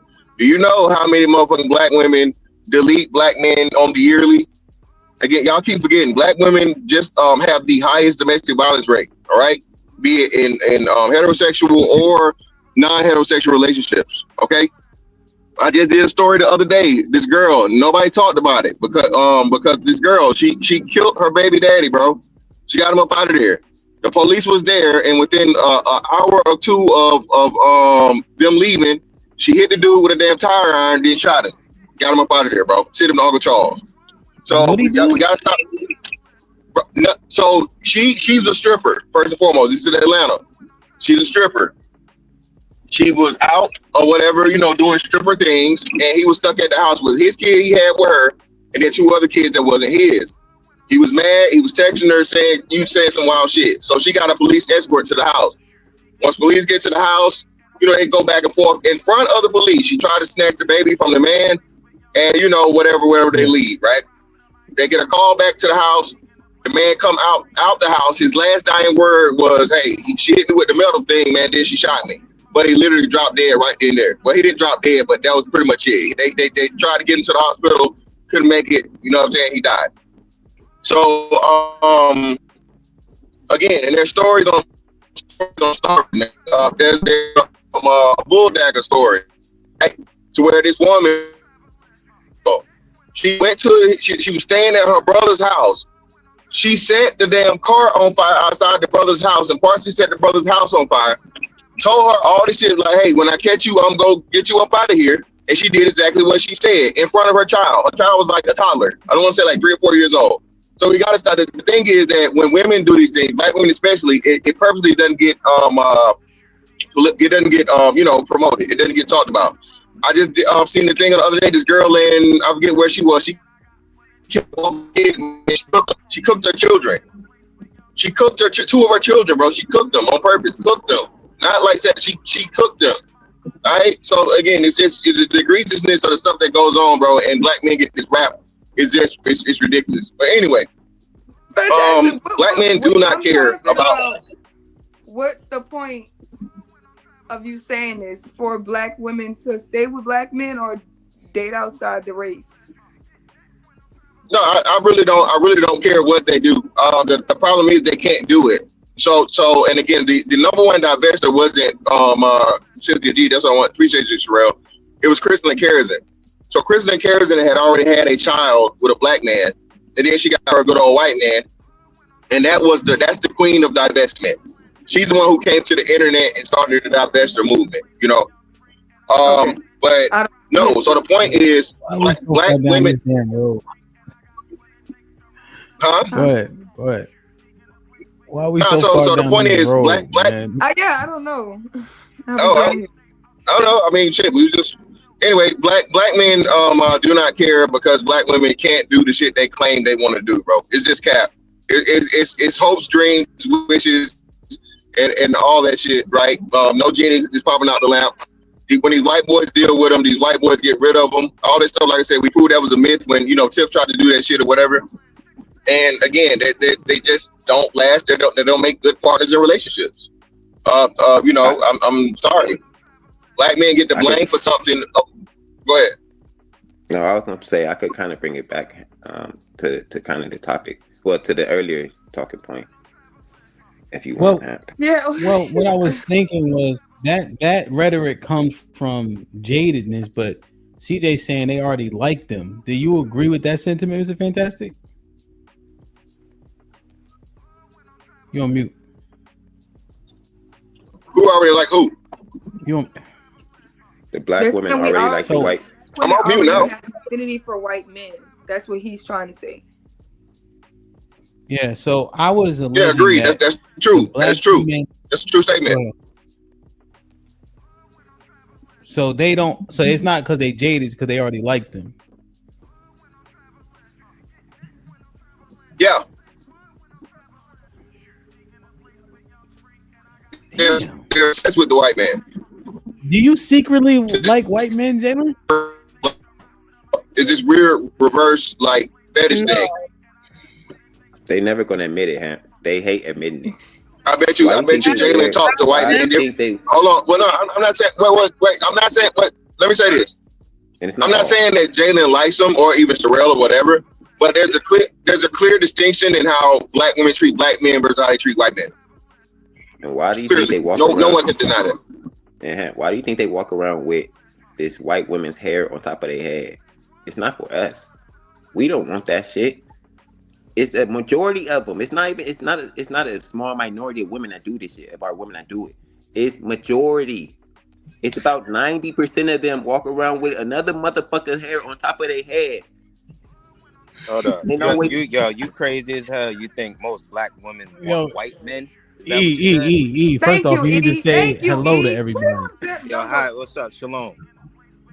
Put him on the all right, go ahead.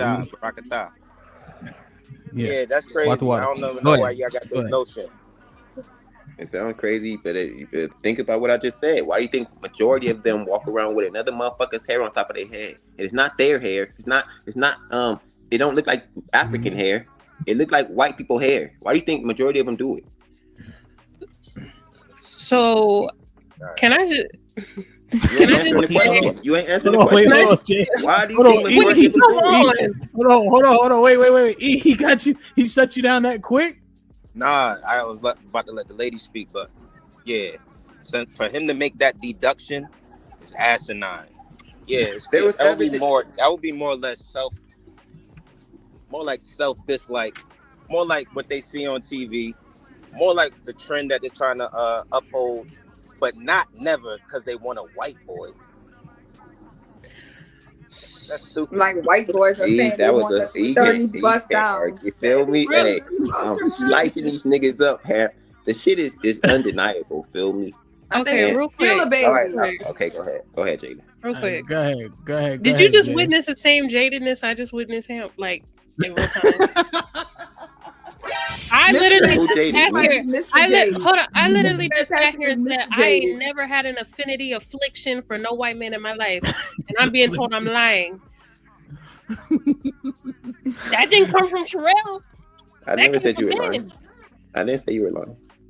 Yes, you did. You said, "Oh, they be lying, Hamp." Why would they tell you, Hamp? What is that, CJ? Jadedness. So wait, then I said it's not 100%. Hold on, real quick. Hold on. Where the hell did Jalen come from the islands? Where the fuck does island fucking accent come from? I was like, no, she was trying to talk like CJ. She was trying to do her West Coast accent. That's what it sounded like, I think. But why the hell her West Coast accent sounds Jamaican? Her shit sounds Jamaican. What the fuck? I was like, what the hell going on here? It happens sometimes out of frustration. Fantastic. I don't know where it comes from. I don't know. I'm sorry. That comes from the ancestors. The ancestors I don't think like she's shit a y'all saying. yeah. That's her ancestors. Mr. Fantastic, I think she's a mutt. I think she's like Creole or some shit like that. Oh Lord, not a mutt, Lord. Jesus Christ. I mean, sorry, not well. I thought that Creole people was like all mixed up and shit like that, right? I have French hair. You all mixed up. Your daddy. Black. What the Go fuck? ahead. It's just my culture. That's it. That's my family. He's light skinned as hell in real life. Always trying to act like he 100% Congo. Why you are Let not? somebody else talk. Let somebody else talk. This is my show. Go ahead, you forgot? Go ahead, Jalen. Yeah, but I just wanted to confirm that you felt the jadedness in the room. That just came, and it didn't come from the women. Is that what you felt? Is that what you felt, Hamp? Jadedness? Felt? I mean, I'm just listening. Oh, who was jaded in your opinion, Jalen? I felt like CJ. Well, no, not feel. It was CJ being jaded. How am I jaded though? I don't understand. I just laid it down for you. It ain't like I can't get black women. I'm dealing. Sir, that's not. I'm dealing with another girl right now. Like that's not what I said though. And she black too. I'm chilling. I'm not jaded. I just see shit for what it is. You dealing with another girl? When I look, what you mean you dealing with another girl? Me and my girl ain't dealing with each other right now. Feel me? Another black girl on the fucking team. Easy peasy. So it wasn't that fucking hard. It's not me being jaded. That's crazy. They made a bet that you and your girlfriend wasn't gonna last because we know that you in your red stage. It's not raging, and stop saying that raging shit. I'm not raging. First of all, I deal with women. Trial. I get a lot of women. When I went to the shit in Houston, I got a girl. I didn't have sex with nobody out there, but the girl, she was on me. She like, nigga, got my nigga. God damn. Nigga, boy, tell on a ham sandwich. Nigga, chill out. I'm single, motherfucker. I don't give a fuck. So you wasn't single when you was in Houston. Was you? I'm single now. Hell, just let it. God damn. I said I didn't do nothing. What did you think about this overall rhetoric? Essentially, what I'm trying to assess, which is why I asked you to come up here, is people being jaded and projecting and shit like that, right? Yeah. So you hear there's like a sect of black women who like, I'm gonna date white men, and I thought it was because they have a poor experience with a black man or two, and then immediately go to divesting and saying the grass gotta be greener. I would argue that they're jaded. What actually came out of that was no, Hamp, they're not jaded. They always like white men. Nah, the latter is wrong. The latter is stupid. They didn't always like. They don't even like them after they get their heart broken by a nigga. They don't even like them then. Why do you think they come on these stages and be like, I'm about to divest? What are you telling us for? Oh, you want us to get it right. Oh, you want us to get it right. Because you don't really, that'll be settling to them, getting with a white boy. They don't want to do that. And vice versa, too, with the men. Men coming up on stage talking about, I'm going to get with a white girl. You're settling, nigga. You know you want a black woman. That's why you come up here and try to correct them. You don't try to correct who you don't like, who you don't want. But that's all I got on that. You arguing every day with people you don't want, talking about they need to lose weight. Wait, you gotta let shit marinate. Man, you could have said it, but that nigga said it. What is the response? Anything, see or no? I think the women that's coming up here complaining, talking about divestment, they just talking to the white man, they picking them either. So they just complaining, feel me? The men that are dealing with white women and then coming up here talking about the black women, I don't really see that happening. Talking about, man, let's divest. Or you talking about the passport, bro. Do you hear what he said though?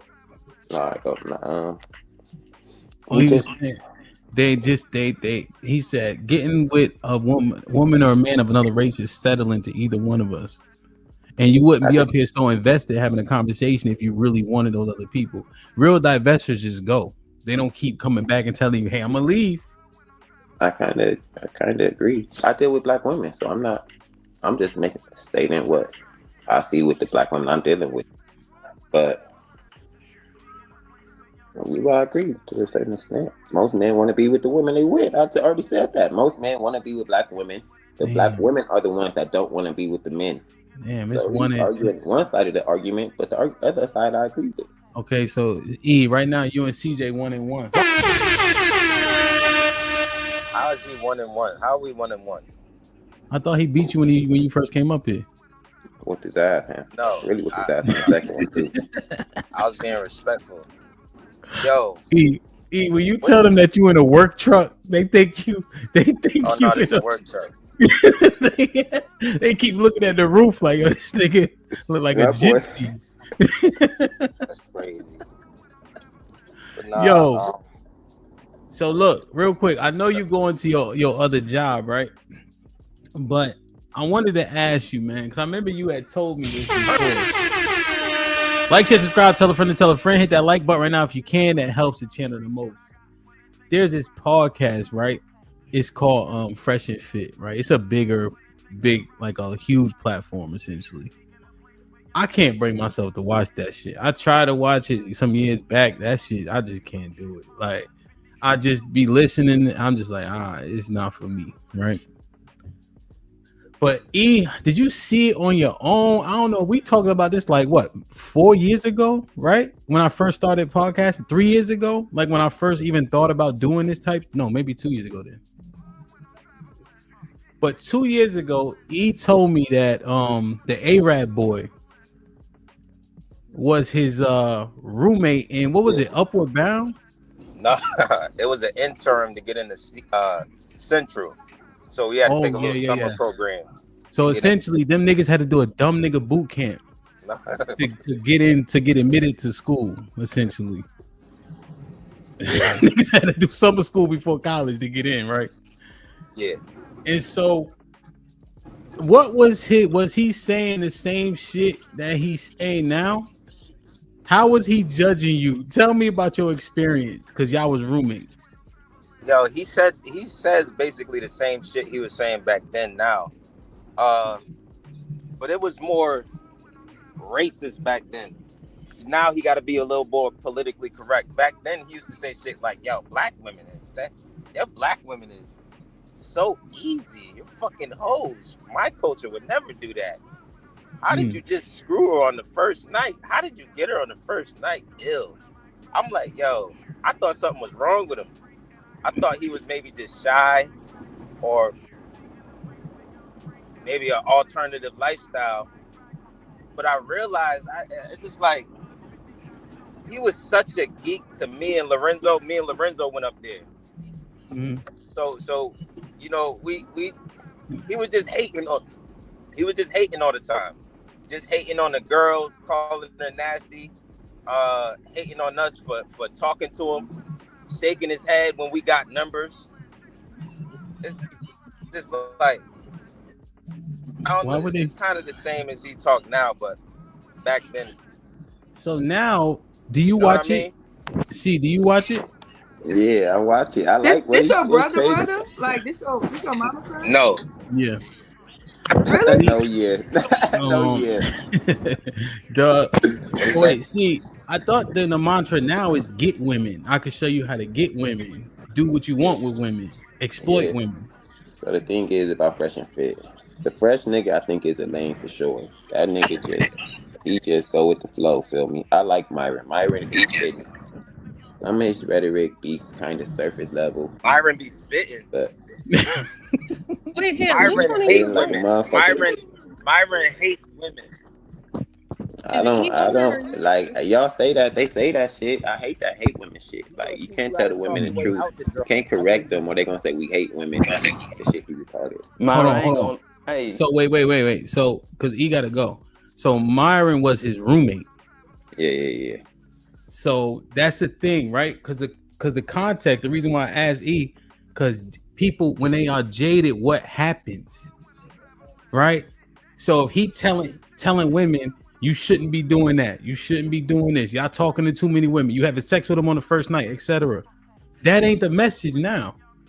But these niggas thought he was a dweeb, and so now we here. That's what I'm trying to understand. How do we get here?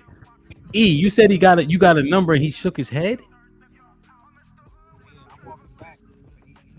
This is your phone out. I mean, yeah, go ahead.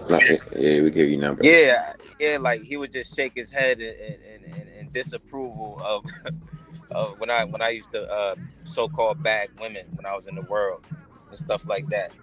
He just was disappointed and just would like look down on women for, I don't know, having sex out of wedlock kind of thing. And now it's totally kind of different. Now that you point that out, now he's supposed to be a player and shit like that. But I don't think he really feel like that. Maybe you eventually have to adapt to the playing field. Feel me? Like you keep thinking about this marriage shit, but you see the world isn't like that anymore. Then what you gonna do? You gonna still be talking marriage, or you gonna be like, fuck it, I'm gonna fuck these hoes? Let's just like I'm not about to be the one sitting there trying to play this. So he forsake his old culture. Then he was talking about his culture, dude.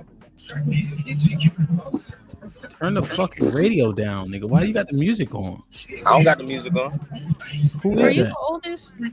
We supposed to be Christians, and we not supposed to have sex without. I mean, we're not supposed to be Christians, but most black people grew up Christians, and most of them have sex out of wedlock. They do everything that's outside of the Bible. So we don't hold each other to a standard, but you trying to hold him to his old culture when he living in America now. That nigga fighting hard for Myron, boy. Ain't no such thing. You brought him up, motherfucker. No, because he had real tangible experience. Because the premise of the conversation is, if you're not, so you see people doing a thing around you, he might have secretly wanted to have that advantage, but he was awkward at the time, right? He didn't have the access, right? And then he was hating on top of it, right? So what does that become when you become something totally different? But he said he's not totally different because he said he talks the same. Feel me? He speaks mostly the same talking points. He just said he just kind of adapted to the playing field. Feel me? So if he still kind of got the same mindset, but he know what it is now, it's called being red pill. That's opening your eyes and saying, "Hey, I thought I should get married and wait and women were gonna wait for marriage and not have sex with a bunch of niggas." That's not what it is. Feel me? What it is women are hoes, so I'm gonna treat them accordingly. Why would I keep trying to find a needle in a haystack? A needle out of it. What's 1/3 needle out of 1,000 needle haystack? Whatever, however you want to put the analogy. Feel me? So maybe because I know him, I know he still got the same disdain toward women. Like he still has the same. I don't know. It just seems fake, kind of, to me when I see him on the show. It's like, don't he argue with women a lot on that goddamn show? Well, that's yeah, but that's how you get the viewers. Feel me? Arguing with women, and that's how you make the money. Feel me? Disrespecting women is how you want to make your money. That's how they making their money. Having women on the show. The men want to see the women. Yeah, they sexualize the women on the show. And they point out how women really are, and men are interested. Men like seeing how women really act and what women really want them for. But them women are signing up for that shit. So sexualization, disrespect, disdain is the red pill? That's not what I said. Well, you said the red pill is opening your eyes to the truth, and you think Fresh and Fit are red pill, right? That's why you watch them. I think Myron is more red pill than the other one, but He just sat here and said he has disdain for women. That's red pill? He said he was a certain way when he was younger. Most people, when they red pill, is becoming aware. So if you're not aware when you're younger and you become aware, what do you think is going to happen? Are you going to still act the same way that you did before you were aware? Or are you going to change your stances a little bit? You're going to start doing different things. I don't think it should manifest into disrespect and disdain, right? What's up, everybody? What's up, right? Or that comes with the package of knowing the truth. You just become disrespectful and hate. I don't think he just. But he actually, because to me, when he said what he said, right? He said that he was shaming them for being promiscuous when they was in school. Now he's consistent with what he said. So I don't know. I don't get why. No, he was shaming. He was shaming. No. He was shaming E for being promiscuous. Right, but it still was the same. He was talking about the women too. That's what he said. But that's not consistent, right? Because if you're promoting for men to be promiscuous, catch 50 bodies, etc., so on and so forth, right? Validating getting a vasectomy so that you can have promiscuous sex, that would be inconsistent. Yep. I'm talking about the act of them being promiscuous, right? Men? All of them. He was saying both. Why the women so easy? why he was shaking his head at him for messing with the women, right? So he was being consistent. But address what Hamp said though. He stated that he had an issue with E being promiscuous, and now he's imploring men now to be promiscuous. Right, because he went into the red pill. That was CJ just said. He started saying, okay, this is what they doing. So I'm saying bad behavior is part of being red pill? Is bad behavior and bad practices part of being red pill? You're coming into knowing what's actually going on around you. He started to see this is how all the women are doing. Why you keep? I just said it. You going over the question. Is bad behavior and bad practices part of becoming red pill? Being promiscuous. See, stop you trying to box in what I'm saying. You can't do that. I'm not gonna let you do that anyway. You're trying to box it into what you wanted to be. I haven't said that one time. I'm making a clear, concise question, and I just want a yes or no. You're not finna get that because you trying to box it in from what I didn't say. I didn't never say nothing like it. What's the question? What's the question? Good. My question is bad behavior or bad practices part of becoming red pill? No. Okay. That's your answer. So why did you word the question that way when I didn't say any of that? Because that was my original question and I wasn't changing that. I wasn't switching it up. So what was the purpose of that question then? Because promiscuity, per Myron's original viewpoint of it, was bad. Now he's imploring men to be promiscuous. He still always said it was bad though. He still, even on the show, he said it's bad. But even in the example, maybe he didn't even he said because he was getting girls that were promiscuous. You don't know if he was saying because you were a promiscuous guy. Like we're putting our own shit on it. Like if you're Muslim, wait. Let me see. Wait. The man is sitting right there. This was his roommate. But if you Muslim, don't they understand that men could indulge in multiple wives? So why would they say to that? No, wives. That's a conflation. That's a conflation. Right? It might be. It might be. You know it feel is. me? You think Ross will be a hoe? Like, no. He's talking about wives, marriage. But at the time when they was in school together, was Myron not right at that time? Is he right now? Exactly. See, now you see how you wanted me to actually answer your question, and then you do that. Yes, he was right now, back then. I asked again. Yes, at that time, was he not right at that time? Yes. He was fully right then, right? Then he came, like I say, he came into the red pill with the knowing how this shit actually go. So he he had to improvise. That's the only thing he did. Oh, he had to improvise.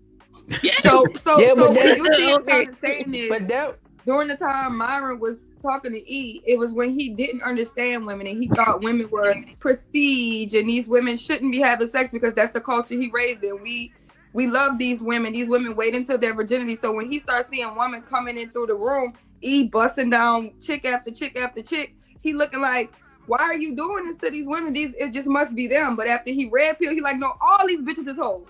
And treat them hoes like hoes. Cause they hoes. And that's how Sherelle, yeah, 100%. Like that now. He didn't know that first. People don't be knowing. That's why Jaded people logical. Have to be here to tell Okay, us what's up. that's logical. Would you call him jaded? Yeah. But that's why I said jaded people need to now they gonna put you on game. Slow it down. Let's not be so repetitive, huh? I think it's from New Orleans, boy. God damn, I hate the education system.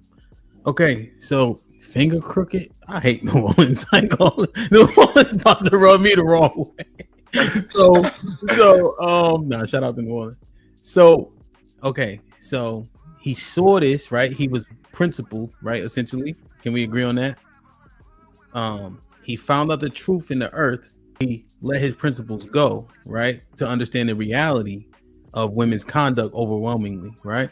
Not all of them, but based on what he's seen and experienced in the earth. Mm-hmm. And now it gets to a point of it's very vitriolic, right? So I can discuss poor conduct, right? Even Trigger Mike discussed poor conduct. You don't hear Trigger Mike cussing nobody out and no shit like that, to the point where it's like he has a disdain, you know. And I think that's the part that Jalen was trying to understand, and that's why Jaded is under question right now, because Trigger Mike Everybody ain't know Jaded. that's for the content, though. Hold on, country nigga. Everybody know. That's crazy. Trigger Mike ain't jaded, but he can still point out the same flaws, right? But then a jaded person, how they do it, I'm just like, chill. That's the part, because you can't hear a jaded person because of how that shit be coming out. Take the walk with me, Hemp. Take the walk with me. Take this walk with you. Let me just reiterate. Trigger Mike say the same shit, but I wouldn't say Trigger Mike is jaded. Because of how he came around. Because he's saying sulfur, that's why he's not jaded. He don't seem like he hurt by it. Yeah. Nobody listens to Trigger Mike when he says it. People don't listen. Trigger Mike is not entertaining. Trigger Mike is not getting a 2 million audience group. I believe people of sound mind listen No to offense, Think about this. Think about Read this. these, Sherelle. Huh? You can hear. Read these real quick. Okay. Thank you for the $5 super chat from Aaron218. What are we allowed to speak on without them saying we hate black women? We'll get to that later. T.O. with the $5 ball. Someone in a happy marriage providing a solid message is the same as the man who went through a bad marriage or divorce who provides a solid message. Yeah. I think solid is what is in contention though, T.O. TD tell him with the $10 ball. Thank you. Mm-hmm. It's usually women who do the who hurt you game. And that's usually because most women really tell the truth once they're hurt. Men, however, usually tell the truth without being hurt first. That's facts. Unpopular truth with the $2 ball. Thanks, UT. Hemp, you know I love you, right? That's when he knew he was coming on the panel to give you that word. So solid with the $2 ball. Thank you. Can you be fearful and fearless? I am. Tell me I ain't. I am. Tell me I ain't. You ain't. Joel with the $10 ball. YouTube is full of people speaking on things they know nothing about. Listen to the disconnect in these spaces between the haves and the have-nots. I don't know, Joel. I think your statement contradicts itself and defines itself, right? So it's not that they know nothing about it, right? Because you're saying the have and the have-nots. So the haves have the thing that the have-nots don't, but it's the same thing. So they're actually speaking on things they do know about. It's just they don't have the same experience in it. So that would you break down your own point. I get in here. Yeah, we almost done. Unpopular truth with another $2 ball. Sherelle, nobody wants the attitude. No man. Joel with the $5 ball. Sherelle, the term divester might be new in terms of these spaces, but the behavior isn't. BetLife81 with the $10 ball. Salute Hemp and panel. Cynthia G. Father created Cynthia G. You're wrong, Sherelle. She did an interview with Angry Man and it all came out. Do your research, sis. I'm not researching these people. Who the fuck you think they is? Harry Tubman? Sherelle, you know these not super chats, right? Joel, like, y'all be talking about like these freedom fighters or something. I'm not going to read a book about them. Okay. Let me read. I'll read a little faster. Joe with the $5 says somewhere between 80 and 90% of black people marry within the race, and somehow the 10 to 20% who don't always seem to get all the discourse. Rainbow Kid with the $10 says Sherelle algorithm is interracial couples because that's what she watches. My algorithm is positive black couples. Change your algorithm because it's giving you a warped sense of reality, Sherelle. Morgan Evans with the $5. What up, brother? You watching gay couples though, so. Whoa! Calm down. Marcus Evans with the $5. So what's What up, really brother? destroying Ham? the black family? Pop, he said, and the brothers on the panel. Everything that Fantastic is saying is true about swirlers and divestors. Reed was popping with the $2. Says, CJ is the next case on the docket. Marcus Evans with the $5 says, question for Hamp and the fellas. Would y'all agree that swirlers and divestors want to be a part of white supremacy? I don't know. I gotta think about that shit. Yeah, I guess. Yeah. Yes, they do. Yeah, they even said it. They said it. It's a girl going viral right now that's talking about she doesn't care about police deleting black men, and when everybody voted for Trump, they had a lot of heinous things to say. So yeah, just check it out. Joel with the $10 says, divestors announcing their departure is about as dumb as folks who burn their quote unquote pay or in parentheses paid for Nikes and fake outrage back when they signed the deal with Kaepernick. Caesar's Palace with the $10 says, Hamp, black women want so much that he does not even have to have fucking legs. Exhibit A. Tara Davis Woodhull, a sexy, beautiful young black woman with money who married a white man without both legs. Case closed. What the? Marcus Evans with the $2. Another question: is still your show? For who, me? This the Sherelle show. The Sherelle and Hamp show, nigga. Vet Life with the $5. Come on, CJ. Myron lame as fuck. There's a reason why he don't let certain brothers on that show. Nakin was popping with the $5. Says, Fresh and Fit is basically a marketing package for OnlyFans girls. That ain't red pill. And with the $2 says, Myron is lame, but can a lame tell the truth?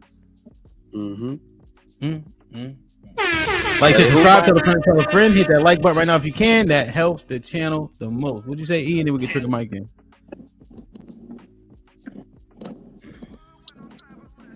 E, what'd you say? Who Myron? What? Who Myron? Why they calling him lame? Because he is. And for the record, nigga, your motherfucking daddy, your daddy jeans stronger than the Hulk and the Juggernaut and Superman and everybody put together. You niggas like he spit y'all niggas out, but goddamn, ain't never no motherfucking mama's baby, nigga, daddy's maybe, nigga, no way.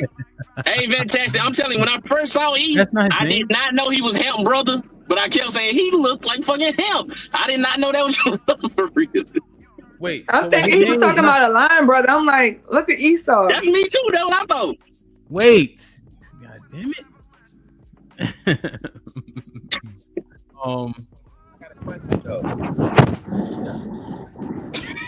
Yeah.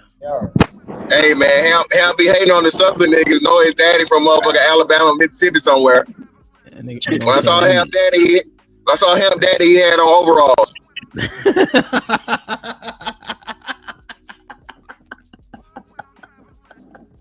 Yo, Hamp with overalls too.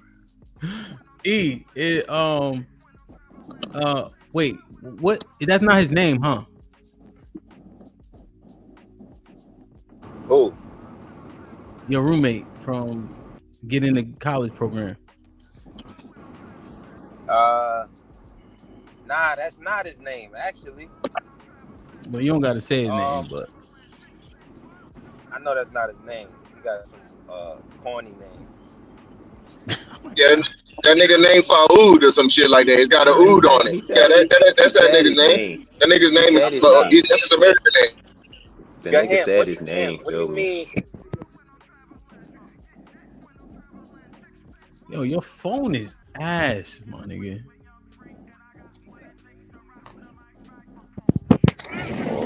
What is Jaded?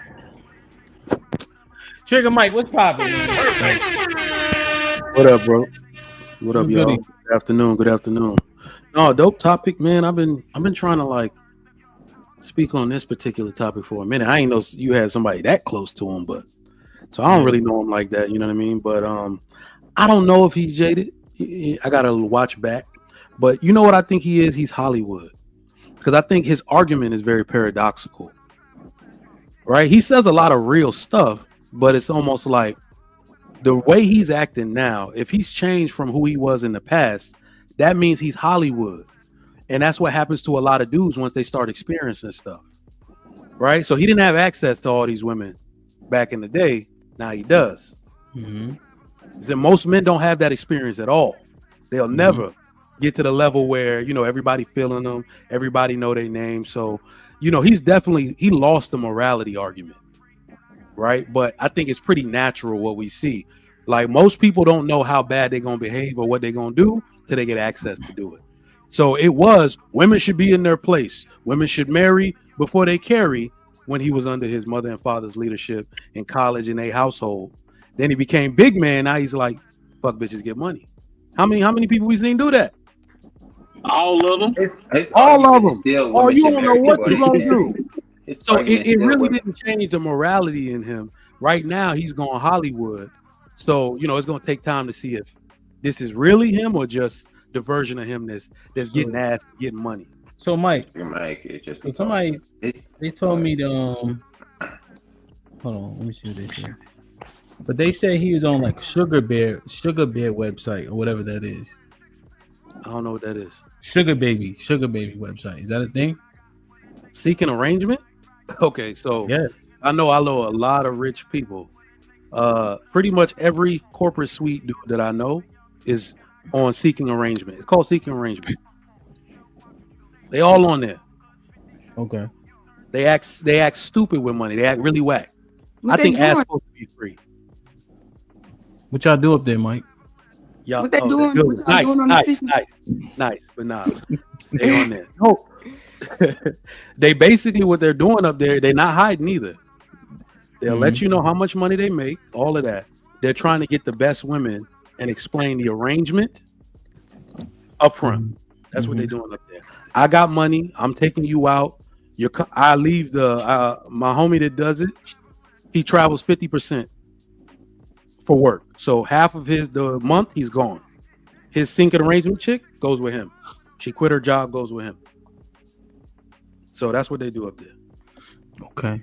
So Sherelle, you look like you in deep thought right now. Don't even think about it. She like, shit. I ain't got number white men on there. I don't know no seeking arrangement. They ain't gonna like it. You said you wanted one. Damn. So I don't want no seeking arrangement. Damn. So what is that? So that's not Jade. It just, since life be life, and then as he grows and now they find access, oftentimes those so-called principles are only because of what they can reach or have access to. You muted Trigger Mike. You muted Trigger Mike. I think that's part of it. The part I will give you credence to what you're saying about the Jaded thing. I can sense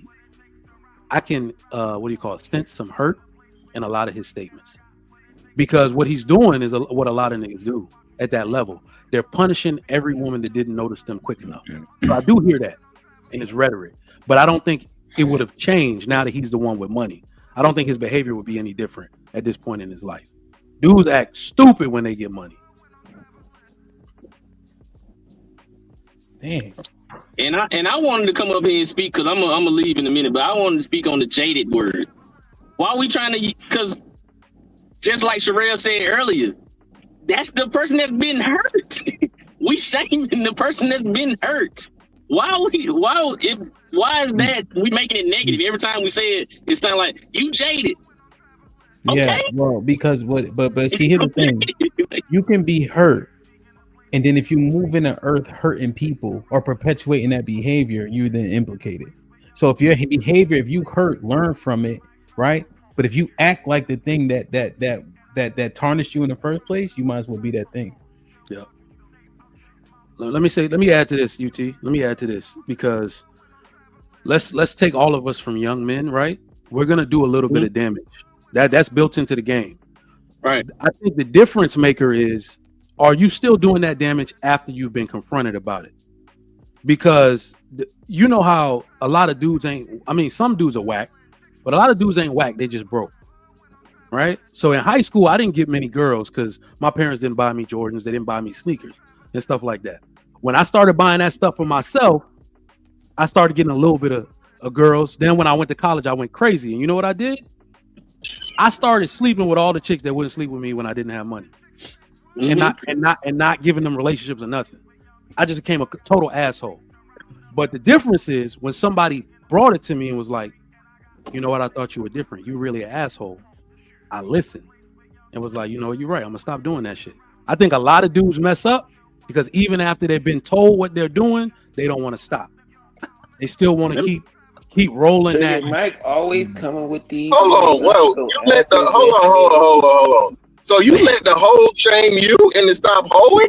If they hold on. If they hoeing with you, they're doing the same thing. But they shaming you for them participating. Nah, I can't. You couldn't be a hoe. Listen, a man can't be a hoe without a woman letting him. I'm not talking about just hoeing, bro. I'm not talking about hoeing. Having sex. What I'm really talking about is like you was jaded. Yeah. Do I want to be like the person perpetuating the problem? Like I was about to end up a baby daddy. That's what I'm talking about. Oh no, nigga, that's being reckless, nigga. No, that's totally different, nigga. That's recklessness. That's got nothing to do with being jaded. Okay, you skeet on her back or you skeet it in her mouth. All right, you goddamn, you know what I mean? Ain't in the wrong room, brother. That's to see y'all all over the place. Yeah, y'all all over the place, brother. They all over the place, bro. And you know them African niggas is notorious for that. So ain't no telling how many little killer mics out here for real. But we'll never know, you know. The niggas, you know, but either way. I think about that. Don't show up at my door now. You said something? Tell you about to say something? So Trigger, you was jaded and then you just took it out on all the women? Yep. And how'd you take it out on them again? By being mean to them? Nah, not being mean to them. What it's like by having consensual sex with them. Wow, that's wild, to me. You know what it is when you really feeling somebody.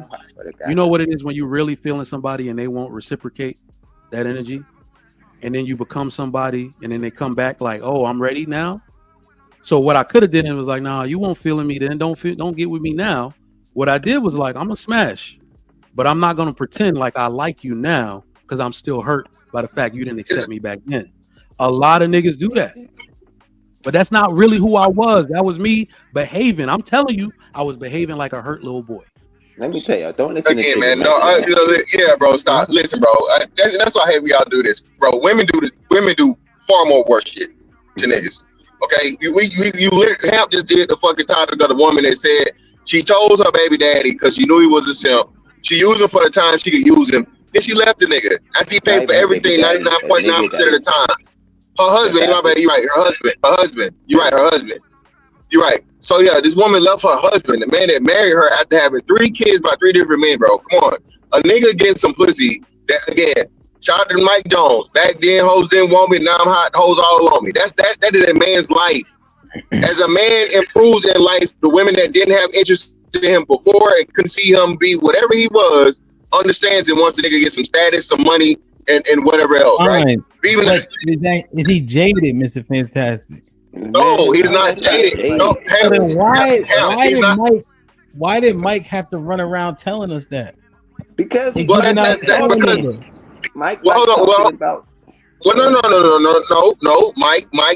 Mike is a moral man, and I respect Mike for that. Mike Jones. But Mike Jones. Oh, I thought you were talking about Killer Mike. I mean Trigger Mike. My bad. All the Mikes. Mike Tyson, Mike Jones, Mike. But no. So what you say? What you said? Why did Mike Jones say that? Mike Jones said it because it's true. He just said all the hoes is on him now. He said back then they didn't want me. Now I'm hot hoes all on me. Back then hoes didn't want me. Now I'm hot hoes all on me.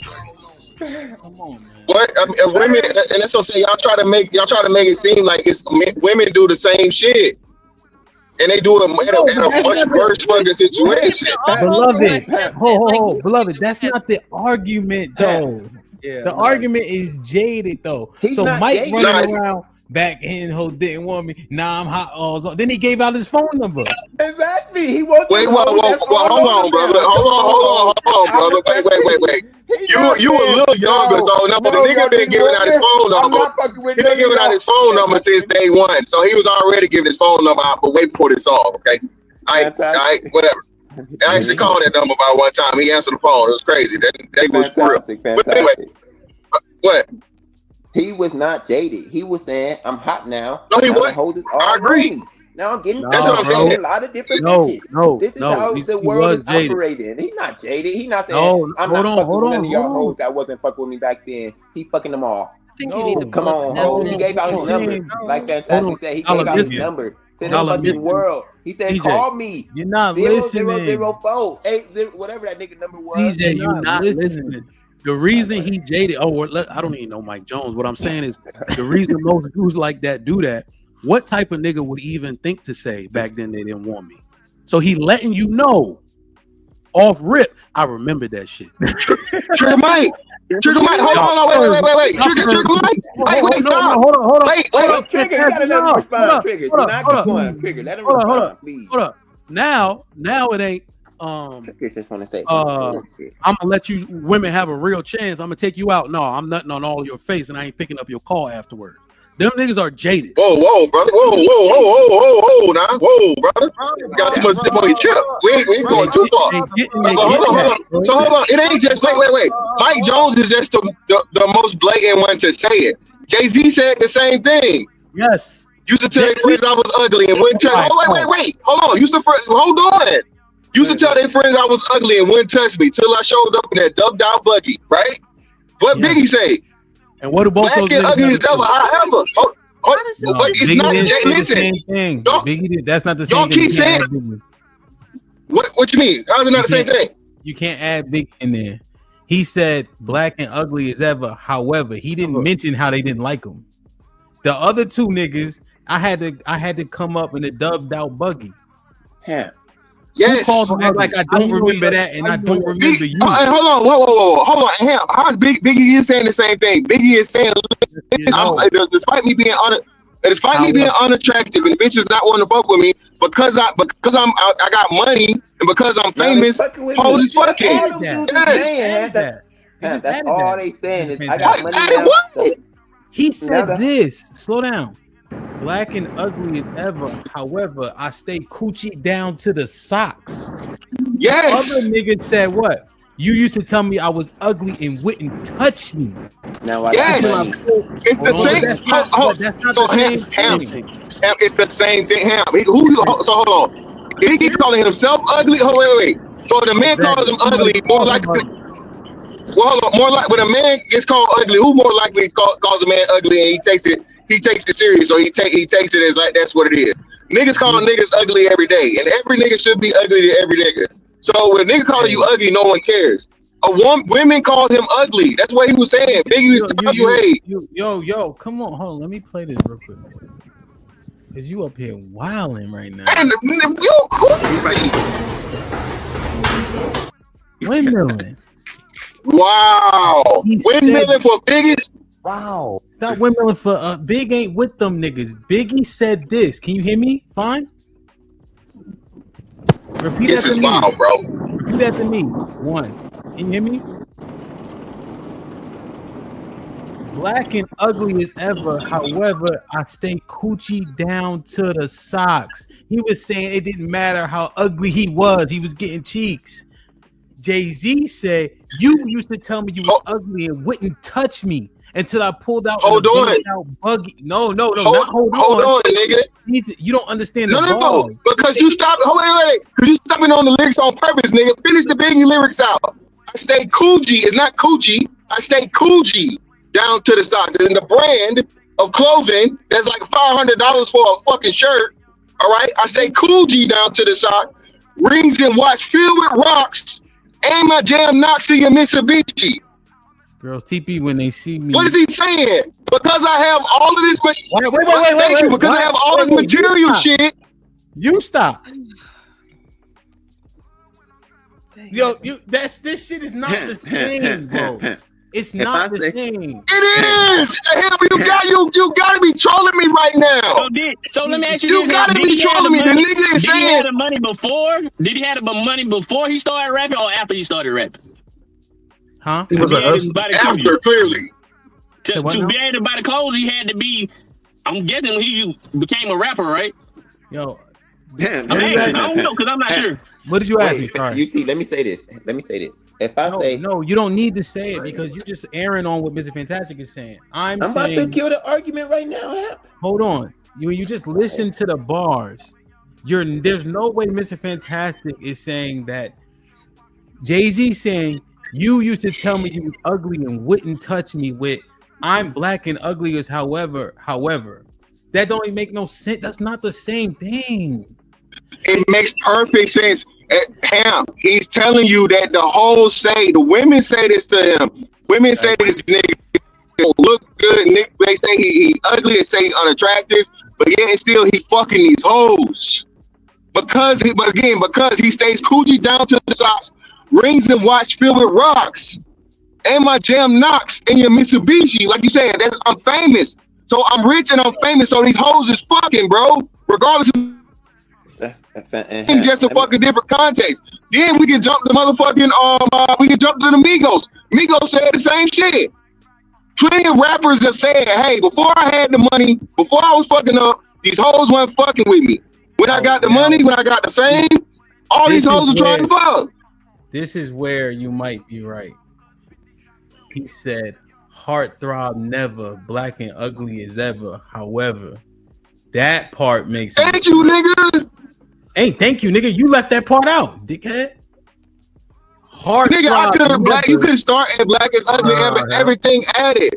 No, but that's what he's saying. The women, hold your horses. Listen, badass Mike. Heartthrob never. That would mean that he would only know that because women wasn't feeling him. That part is very important. Yes, it is. Nah, bro, Jaded. I've never heard a nigga call himself. Just real quick, CJ. I've never heard a nigga refer to himself as ugly according to the opinion of niggas, bro. Come on, him. Yeah, if he getting a lot of hoes, but niggas come on, ugly. He's not gonna say he ugly. Yeah, no way, niggas. No, CJ, that's not my point. CJ, that's not my point. CJ, it's not my point. My point is, I don't give a fuck about a nigga calling me ugly. He's supposed to, unless he a brother fucker. Okay. All right. So a man is supposed to call me ugly. I'm not taking that into consideration. It doesn't even matter to me. It's like you saying the sky is blue. But when women say it, the shit whole way because you've heard it from women and they're like, "Nah, ugly ass nigga, I'm not fucking with you." And you hear that shit enough times, then it's like, "Okay, oh well, shit." I guess, right. Right, and can I say this now? No. All right, hold on. Go ahead, Fo. What's up there, everybody? What's popping? What's that in the chat? What's popping? Yeah, all that good shit. Yeah, he might be right. I think he is right. He was saying he had self-announcement. He knew he was ugly from the get-go. He knew he was ugly since a little kid. You know what I'm saying? That's self-announcement. So that's not, even though he said that, he still acknowledged that, hey, I'm ugly motherfucker and I know this shit. He said he was in the Mitsubishi. Who give a fuck about Mitsubishi back then? They were driving Benzes, nigga. The Mitsubishi with the bubble was fire. Yeah, it was, but what nobody really? Come on now. Yeah, folks, you don't know that young fella. You don't know. Can I go now, Hap? So the point was, the whole point is, were they jaded when they said it? And I think they wasn't jaded. If I tell you right now, back in high school, I wasn't fucking a lot of hoes, but now I fuck a whole bunch of hoes. Are you saying I'm jaded? No, that's not being jaded. But you're not leading with. You used to tell me I was ugly and wouldn't touch me. See, so now you feeling a way about Shorty, and now you got access to her, and you doing her dirty like Trigger Mike said he was doing. That's he just said doing her dirty by fucking her. I don't even consider it doing her dirty though. That's all he say. I was doing her dirty by fucking her. And there's no need to run over the points. It's me. Like what? So this is what I'm saying, right? Yeah. I'm listening to what Trigger Mike said. He said that he had ill intention, right? He knew what they wanted, and he made sure not to give it to them because of what his previous experience was. What do you say to that part? And then when you listen to the bars that those brothers spit, go ahead. No, it's not being jaded. I think Trigger Mike likes to conflate the argument of because he's the moral police. He want to act like everything he did was so bad by fucking women. It's just so bad. No, that's not being jaded. If he say back there and they didn't want me, now I'm hot. They all on me. That's just him acknowledging the fucking real reality of what it is. Back then, I was not that nigga. Now I'm hot. All the hoes want me. I'll give y'all all my number. He Let me ask wasn't you. being jaded. Let me They ask you still this ain't though, want his CJ. ugly ass, man. Let me ask you this though, CJ. Since okay, since you said that when he said that, he's saying that he was already morally good at first. Then when they did that to him, he started thinking, okay, nah, I ain't gonna do that, right? I'm gonna fuck the hoes, right? But then when he came to fucking the hoes, now they got an expectation now that he had before that they wanted a relationship. Now he ain't getting to him, so he's deceiving them. That's why he would be doing them wrong. Cause he getting to what he think that they finna be in a relationship. Now he saying, I'm just gonna fuck you. I'm gonna tell you that just so I can fuck you. Then I'm gonna let your ass go. So he would be being morally wrong at that point. What are you talking about? The Myron case? Well, it depends on what he telling the hoes before he. No, I'm talking about Trigger Mike. Trigger Mike. Oh, I don't know what Trigger Mike was doing. Feel me? I don't know. Talk about what Trigger Mike was doing. But that's what I'm saying. So when he started getting fucking the women because he started getting Jordans and shit, he knew that they was trying to get a relationship with him. They wanted him because they wanted him not because he got money or whatever he got. Now he's being deceptive because I'm a string you along and fuck you. Then I'm gonna leave you alone and go back fucking other women. So he gonna be being wrong at that point. If you want to consider that being jaded, but is he wrong for doing it? Still ugly as a motherfucker. All right, look at this. Wait, Mr. Fantastic, he frozen? Damn. That nigga look crazy. All right, let me see. All right, what is this? Y'all remember this? Mm-hmm. Yeah, I think I remember. Yeah, we remember that. We know each other. We go way back all the way to Chad Science. And his face is already crazy, right? Like his face looked like been waiting on this shit. Waiting on this shit. Look at that smirk. That smirk. What'd he say? What'd he say?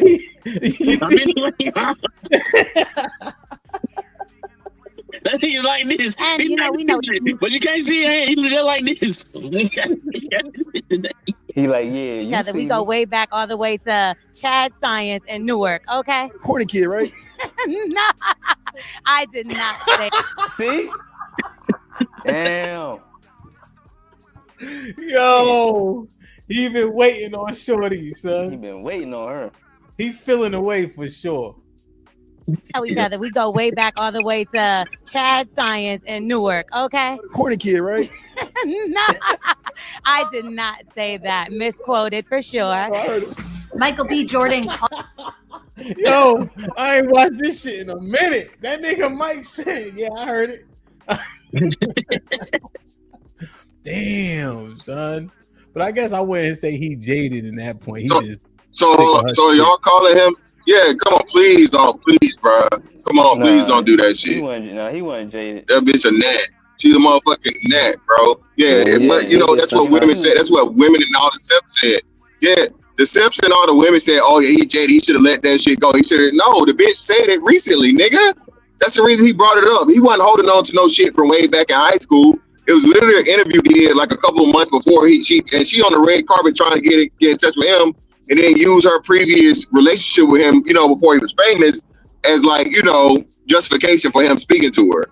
So he did the right motherfucking thing, bro. We got to stop doing this shit. That's where when a man gets in a position of power and he acts like a motherfucker that's in power, hey, it is what it is. Hey, I don't know. I was about to say that. Look, fantastic. These the same people who won't let people get away with saying shit in the chat. Don't let the person who talks so much shit in the chat get on the panel. We ain't let them slide. Damn right. Hey, you know, hey, motherfucker, hey, all that shit you talk, nigga, when you see me, you gonna have to motherfucking account for it. The Most High hold the same motherfucker. Hey, the Most High hold that standard, motherfucker. Nah, but when you see me. Wait, so even, go ahead. The problem is they always want the person in power to be the bigger person. Instead of them being they say, you should be the bigger person because you are that nigga now. I'm that nigga. I need to be the bigger person. No, I'm that nigga. I'm about to show you I'm that nigga. What did you say the other day? When I'm in the, like, that's what's going on, huh? And that it's a crazy shit. Okay, so this is how I differentiate this, right? If you knew, or it's like your first time being a man, you could tell. That shit be weird to me. Niggas be trying to lord power because they never got to wield it before or experience it, so they don't know how to do it. So now they over the top with this shit. Back then y'all didn't want me. Now I would never say that's stupid. So when people are unaccustomed, all I'm saying is when people are unaccustomed, you can tell, and that shit is unbecoming to me. Like I don't see the point. Okay, so hold on. So hold on. So now you're saying Big and Jay is stupid. Big Jay, Mike Jones, and any and every rapper, not even just rappers, actors say this, huh? Yeah, in that instance, it makes no sense. In that instance, it makes perfect sense. It makes perfect sense. And it's one of the say that shit if I'm comfortable. Yeah, it's not about you being comfortable though. That's why, and that's the problem that I'm saying. But y'all, that's the problem, man. I'm the one that's on high now. Exactly. So again, like you say all the time, then when the niggas on top, like Ric Flair, right? To be the man, you gotta beat the man. Some motherfuckers had that motherfucking attitude, bro, about you, so on and so forth, where you can't talk shit when you at the bottom, man. You look foolish. You look stupid. Yeah, man, I'm that nigga. Nigga, how? Hold on. How? How many? And then him. Nobody. Very few people go through life. Very few people go through life on top all the way through, bro. Stop the cap. Stop, nigga. Michael Jordan. Hold on. When you get there, y'all, it's like, have you ever participated in real high level shit though? So when you get there, you act like you've been there before. Yeah. Okay, Ham. And then you still, wait, you still. Hold on, just real quick, CJ. Hold on, real quick. Ham. Michael Jordan fucking went how many fucking years in the fucking league before he won a championship? LeBron James went how many years in the league before he won a championship? Okay. They both fucking said that it's the same thing, bro. No matter how great you are, until you have something to motherfucking solidify that greatness, it's speculation. Once you get there, what the fucking Steph Curry said he's the greatest point guard ever, nigga. Better than fucking Irvin Magic Johnson. Why? Because the nigga felt like he got enough championships, he got enough accolades to motherfucking say it now. Before that, he would never even dare mention it. When you are that nigga, you motherfucking say I am that nigga to any and everybody, and it's your job to disprove it. And so y'all can't pull this bullshit. Hold on, y'all can't pull this bullshit, bro. They're like, oh well, man, act like you been there, bro. Very few people been there. Let me say this. You belaboring your point, though. He always. But the thing is, right? I'm saying this. I am literally saying, act like you've been there before. I've only celebrated. I celebrated one touchdown my entire life. I never seen a point. I ain't never seen Barry Sanders do no backflip.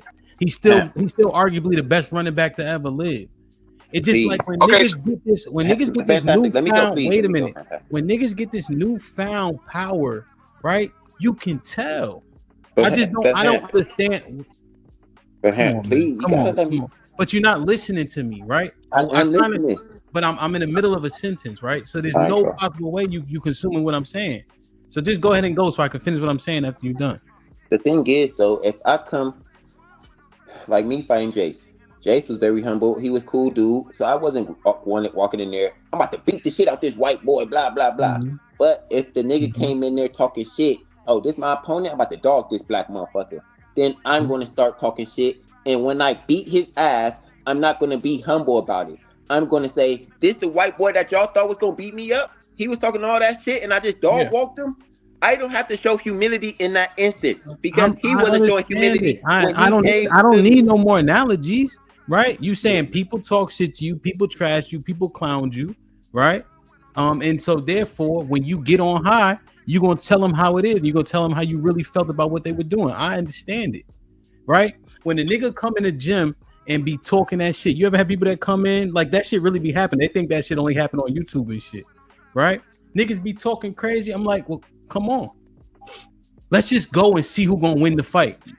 I ain't about to talk you to death. Let's go ahead and get it popping. If I lose, then you was right in what you saying. But if I win, like, you good now? Now can we slow down the spar?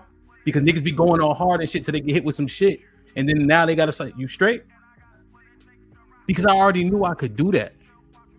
That's just the premise. So maybe it's just a different ideology. Damn. You more calm with shit though. See, you got a different demeanor than everybody else. I get what you're saying. I agree with you for the most part, but you just got a different demeanor than everybody else, I guess. Exactly. UT said it best, bro. Like I said, that's your personal demeanor, dog. It's so many people that disprove your point that been at a high level, Ham. So many. From fucking Donald Trump to you use Barry Sanders, but I can use motherfucking Marshawn Lynch. I can use fucking Randy Moss. It's generational and it's per person, bro. But more likely than not, when you are that nigga, you get to say I am that nigga. You get to say it. And the problem is the only people that are you know what? No one's ever challenged Clarissa Shields. Clarissa Shields said she's the GOAT, the greatest fucking woman of all time, right? Mm-hmm. Nobody fucking bats her out. Nobody say that. Motherfucking Mayweather say he fucking TBE. Oh hell no, that nigga could never beat Ali. Or he couldn't beat Tyson. He couldn't this. He couldn't that. It's a problem when men motherfucking establish it and motherfucking say yes, motherfucker, I'm that nigga. And people have a problem with it because it really sparks up other people's inferiority complexes and shit. Niggas feel away, bro. I tend to disagree. I tend to disagree.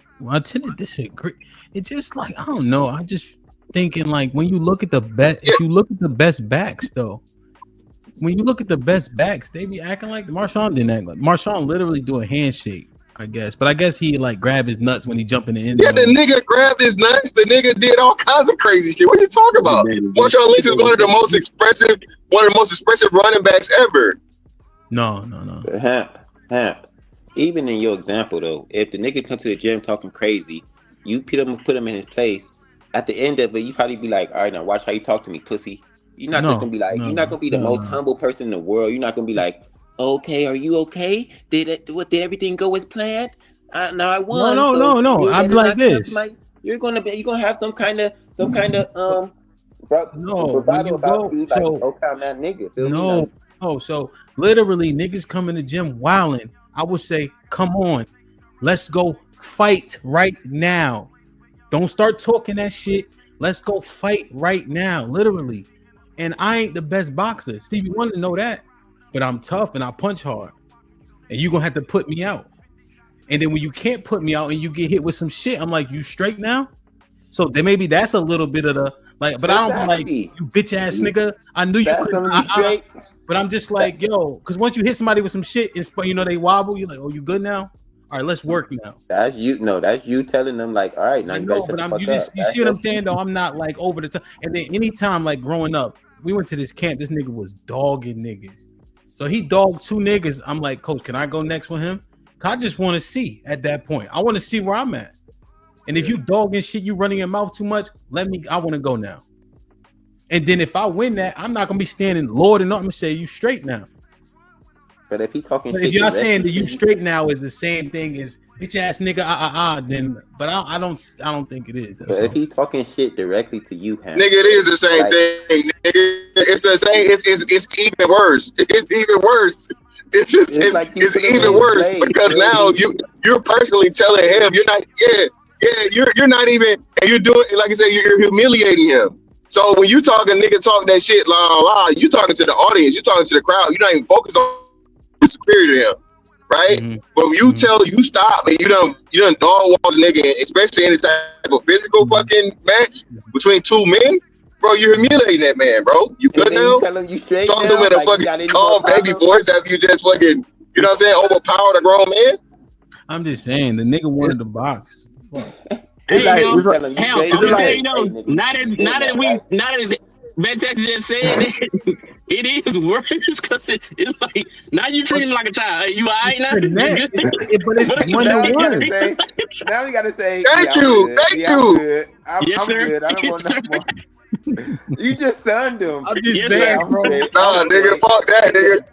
Nigga, now I gotta go outside and come back inside. You know what I'm saying? You better be like you was in Walmart, nigga. To like Hemp, the way you beat people up, you don't wanna, you not congratulating because you never felt like they could win. That's worse. What do you mean? Like the way you not celebrating is because you like, I know I'm that nigga. I know you wasn't gonna do me like that. Well, my like fault. you automatically feel like nigga, I'm him. Yeah, so my father, now this could be because of how I was taught. My father said, nigga, you make 20 tackles a game. Fuck, how many times you gonna celebrate? You're gonna be tired by the time you done celebrating. He like made being great normal. You know what I'm saying? So scoring a touchdown is regular shit. Making a tackle for a loss, getting a sack, that was all regular shit. So we always just did it. Like my brothers, you won't catch them celebrating because it was just how we were taught to just do this shit. You know what I mean? That's Like I knew I made that play, even though it was exemplary because I do that. You know, I guess that's why I think it's because of if somebody talking shit to you though. So like if I was talking shit to you in that instance, I think you would still be after you don't whoop my ass, quote unquote. Then you're gonna be like, yeah, I beat your ass, not shut the fuck up. If I'm just being humble, thank you. This might be Rocky Part 2. Hey, yeah, if I'm just being humble and we fighting and you beat me, you'd be like, hey, good fight. Yeah, good fight. You talking shit through the mouthpiece. Get these fucking gloves off me. Hey, but hey, I'll holler at y'all, man. Y'all be safe out there, man. Y'all be good. Hey, Sherelle, that nigga was yelling. I rushed over here to get his gloves off. I'm like, I don't want to hit me. Get his fucking gloves off me. Hey, Fantastic wasn't exactly. It was just like you doing too much Fantastic. Throw that shit in the crowd. Like, that's my dog. That's my dog. That's my. Yeah, but your example is Nah, man, because you. But no, I'm gonna say this. So y'all be topping up. Go ahead, Jaded. My bad. Your example, the one that you gave about like touchdowns, that's you being jaded. What do you mean? You don't celebrate anymore because you know how many touchdowns you can achieve. It's not like this big thing anymore. Oh, you talking about the actual definition of jaded? Yeah. Yeah. Yeah. I lack enthusiasm because I'm used to it.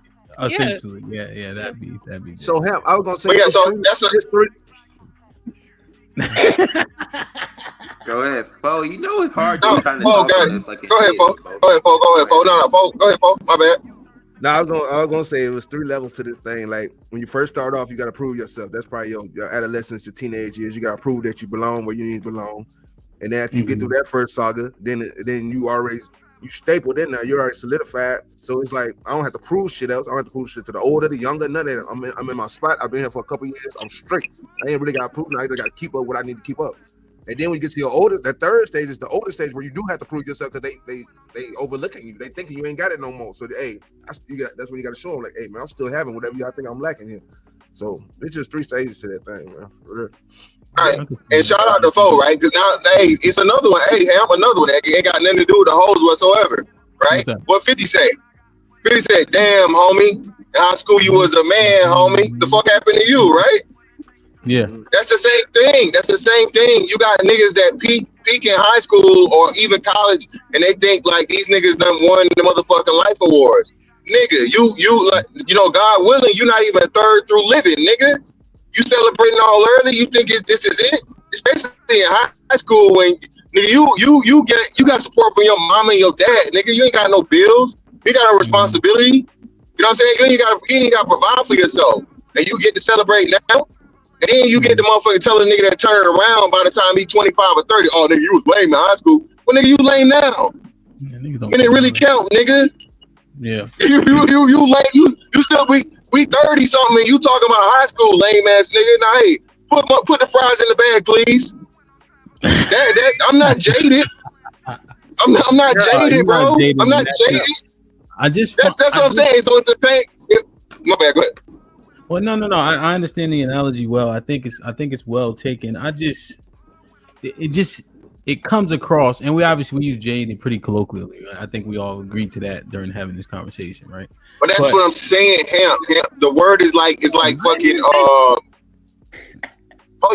Yeah, you did. I'm saying that it's like you colloquialism, like you said. Niggas overuse it. You said enough, man. Like You narcissism. said enough.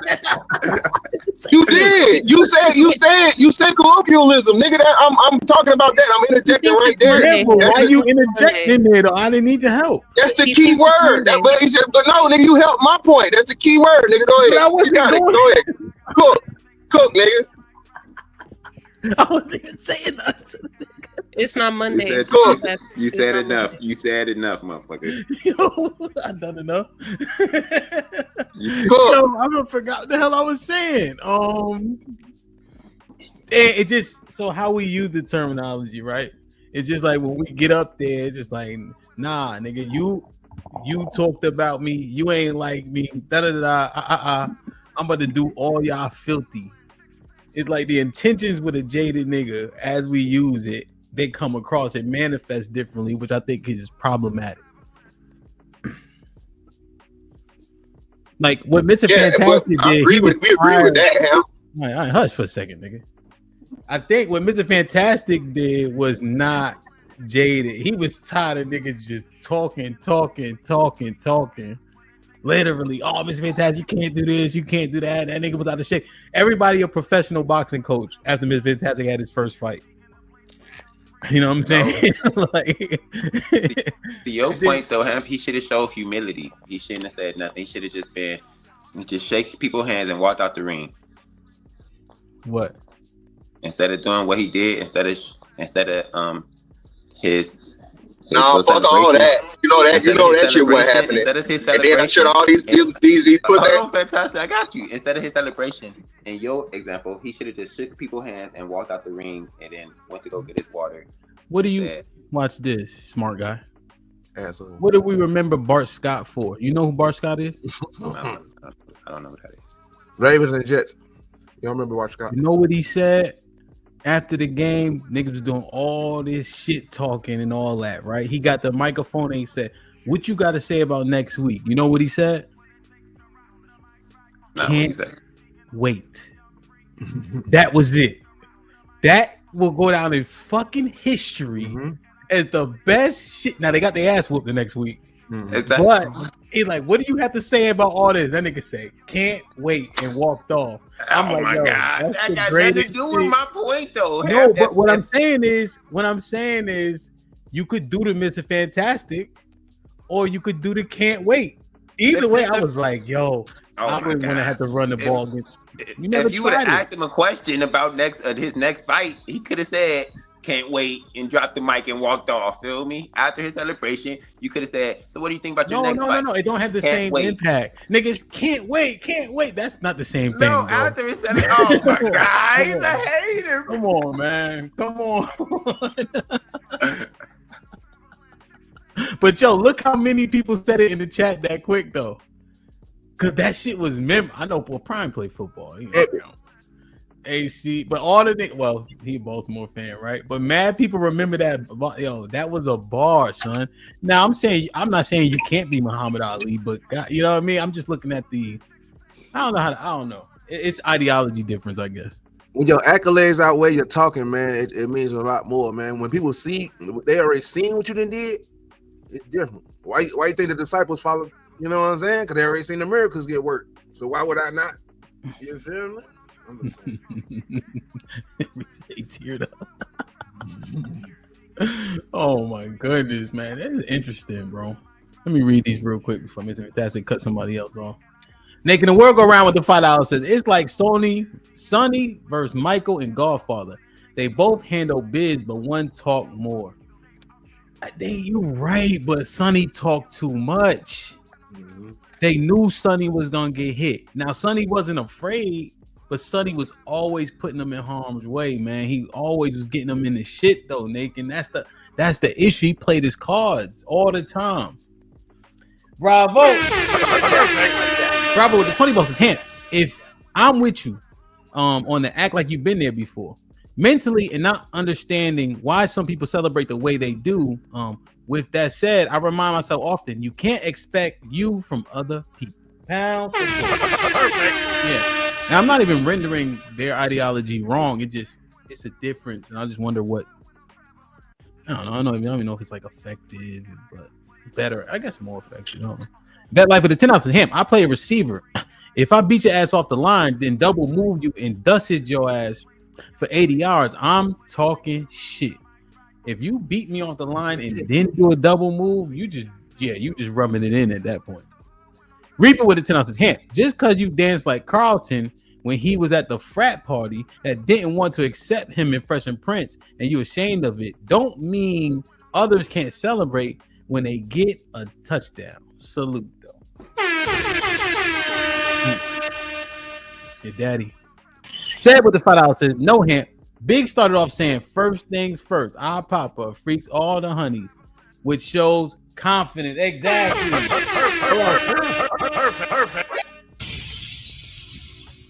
Leave Big alone, man. T.O. with the 10 ounces. If Trigger Mike was dogging them out because they wasn't choosing him before, that is being jaded. But if he just fucking them with no ill will, that ain't being jaded. Yeah, I think that's fair. He said that he was doing them on purpose. He was making them feel bad on purpose. Reed, salute, been a member for 6 months. Cali Bed with the $5. I guess if you famous, you are incapable of being jaded. By the way, you may as well slot Biggie as jaded along with the rest of them. Mega Watts been a member for 9 months. Salute. Joe with the $5. The name of the Biggie song is One More Chance. Who you think was asking Biggie for a second chance? The women who didn't want him before. That's a great point. That's a great point. Hey, that might be that's a great point. Aaron with the 2000 hint. Oh, we love you. You that right? Huh? We love you. You know that right? You know that. I know what he mean. Huh? Don't steal my lines and then fuck them up, cowboy. Jeez Louise. Making the work around with the 2000. Big had girls before the bread. I tried to tell him. Thank you. But I ain't gonna lie. What Joel said, that's T.O. with the 10 ounces. Myron is definitely jaded, but y'all got to think about a former Fed sitting down with thousands of random women for some hours a night, a couple times a week for the last few years. Is wearing on him. Aaron with the 2000. Myron is lame, but can a lame? Oh, I read this one. Like, share, subscribe, tell a friend. Did I read this one yet? Did I read this one? Aaron with the $5. When you get to the top, the people on the bottom always trying to remind you what you was, whether you humble or talking shit. So either way, you screwed. So Judah, Shalom, been a member for 8 months. He said, Shalom, what's popping? He said, if someone mistreats you in the past, you just develop a better defense. You don't become what you despise. That's a feeble mentality. If you're up in life, no need to crave validation. Salute to my brother Trey, been a member for 9 months. What's up, Cook? Tay, you want to get in there? What before before CJ start talking over everybody? No, CJ can go. Big West. I gotta go get you. What's that, man? Give me motherfucking money. What that with? Indeed. Man. You still saying you talking about act like you been there. I don't agree with that shit. We know you don't. And I've been there a lot. But I don't agree with that one. Now look, I grew up in the same time as you. I understand you can't go do your little dance. Might get a PCR pill. No, you didn't. I'm 9 years older than you. By the time you was born, I was putting myself on the bus, big boy. Yeah, but I was still making plays the same way you was making plays on the field. You feel what I'm saying? Now, I did get a ball up. I got you. You know, act like you're in there. I feel you. But these young kids now, man, we ain't acting like we been there no more. We made them play. I already got this ugly ass helmet on my head. They already can't see my face. I just got my last name on the back of my jersey. Yeah, they're going to have to see me now, brother. That's just how it is now, man. You know what I mean? That's just how it is. We make plays and do shit to be recognized. That's what we do it for, brother, right? But I'm going to tell you one thing that all football players do, right? Even myself. If your helmet ever come off in the game, you don't put that bitch on to the last possible second.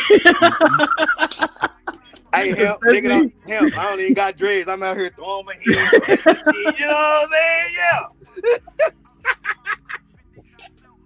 Now that's one thing I can agree to. Niggas don't just slap their helmet back because you don't never, especially if you was in the middle of the play and shit, and you come on, your helmet come off. Niggas be acting like they fixing this shit because you don't. If it come off in the middle of the play, you good. You can't take it off though. You know what I'm saying? But now that part I agree with. Damn. What, CJ? I didn't even say that. Damn, they're in man. silence now. Where's your co-counsel, man? Because y'all. So you think there's a difference? So you think that women are allowed to celebrate on high, but men can't? That's definitely true, bro. We put in the box. They don't want us to be.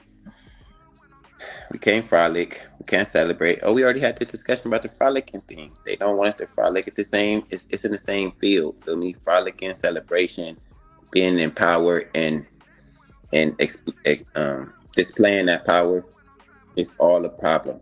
We can't say back then y'all didn't want me. Now I'm hot. You all on me. That's a problem. Like it's just the truth. Feel me? Damn. What you think, Pimp J? I don't think that's true. Why? And if it is true, why you care? Go frolic. Go be happy. Go do black man shit. Don't worry about what the women gotta say. Is it just These women? look the thing. You see what she just did, Hap? Don't I didn't worry do about anything. them. Don't worry about them worrying about us being happy. You Yeah. see the fucking reverse psychology that is? No, They happiness worrying is about us being happy, but I can't worry about them worrying about us being happy. That's what they do. It's a big fucking hamster wheel. Like Let I me- keep saying, we're on a hamster Let me wheel. give more context because I don't want you to think I'm speaking in a hamster wheel. Happiness is an internal thing that you give to yourself. Meaning whatever makes you happy, bro, go do that shit. Whatever your woman got to say about it, as long as it ain't hurting her, go be happy.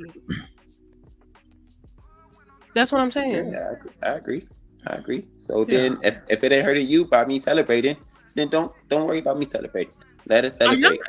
Let us. If we gotta say, if we being jaded, if being jaded helps us help the other people out, then let us be jaded and spread our knowledge that we know about what happened to us. What? It's more than that, though. It's a little bit more than just go do it, right?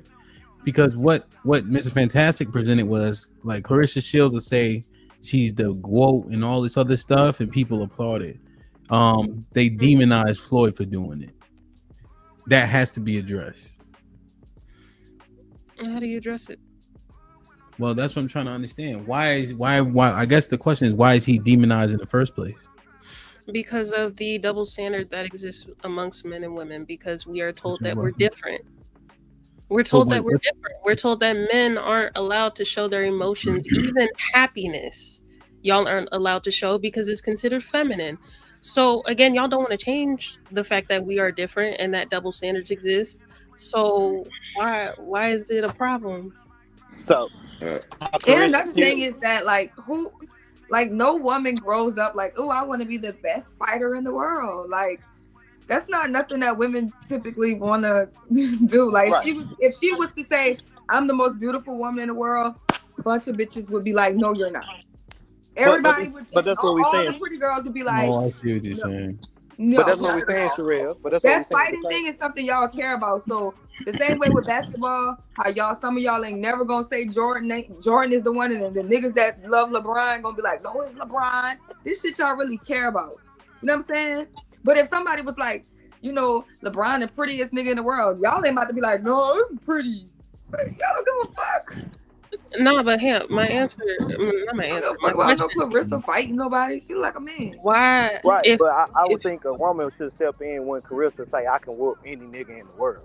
That's when y'all supposed to be like, hold on, baby girl. Hold on. That's a different topic. We can't wait for Clarissa to fight a man. She want to fight a man so bad. I can't wait for somebody to beat her ass. She already did, and it didn't work That's out. her being. She got knocked the fuck out. That's what happened. That's not her trying to shit on men. It's going That's down just a her rabbit hole being like a overly motherfucker. confident and overly I don't know the word right now, but she's overselling her abilities. That's a different conversation. What I'm talking about right now is Go ahead. What I'm talking about right now is if y'all don't want the double standards to change, especially when it comes about the way men act, why is it a problem when people don't like seeing y'all display your emotions? Give me an example. I don't know what you're saying, JJ. Give me an example. What you mean, Mama? So like what CJ said with frolicking and shit, y'all say that women have an issue with it. Frolicking. What's that? Black boy joy, whatever you want to call it. Y'all being just happy, operating amongst each other. It's different tactics that women use. It's not that they come and call us feminine when we display joy. They come and try to disrupt the joy. It's my argument. And how do they come to disrupt it? By confusion, just sitting there in an angry state. I'll say it's different ways. Feel me? You letting women steal your joy, CJ? I didn't say that. My boy Fo just be saying anything. Just like you, huh? You just like you. How do you do it? So her being what's the premise? What's the premise? What we talking about right now? What? What'd you say? You're low. Well, I think they was having a conversation. You said, okay. "Do you let women steal your joy?" No, I don't let women steal my joy. They try to. Well, my girl know how to get me mad, just like most niggas' girls know how to get them mad. Feel me? It ain't like I don't understand that the question is single. stupid. Well, she knew how to do it when I wasn't single. So, just like most niggas' girls. Most niggas' girls know how to hit their spot, get them mad. I was talking to my let me tell y'all. She do what now? I was talking to my ex last night.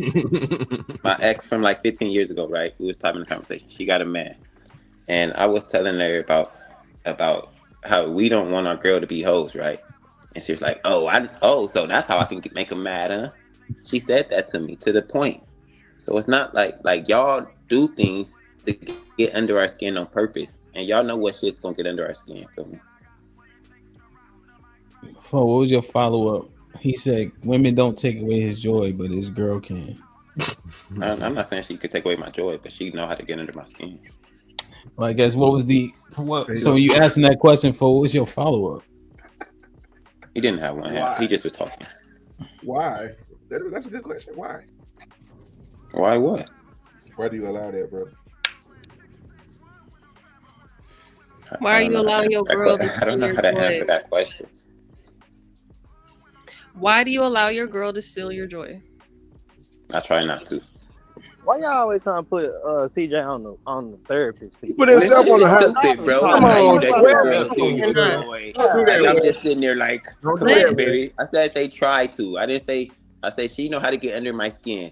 Just like most men, women, or people you've been around for years, your brother that you've been around for years, they know how to irritate you. And, and if he do it on purpose, then you'll be like, why this nigga always trying to irritate me?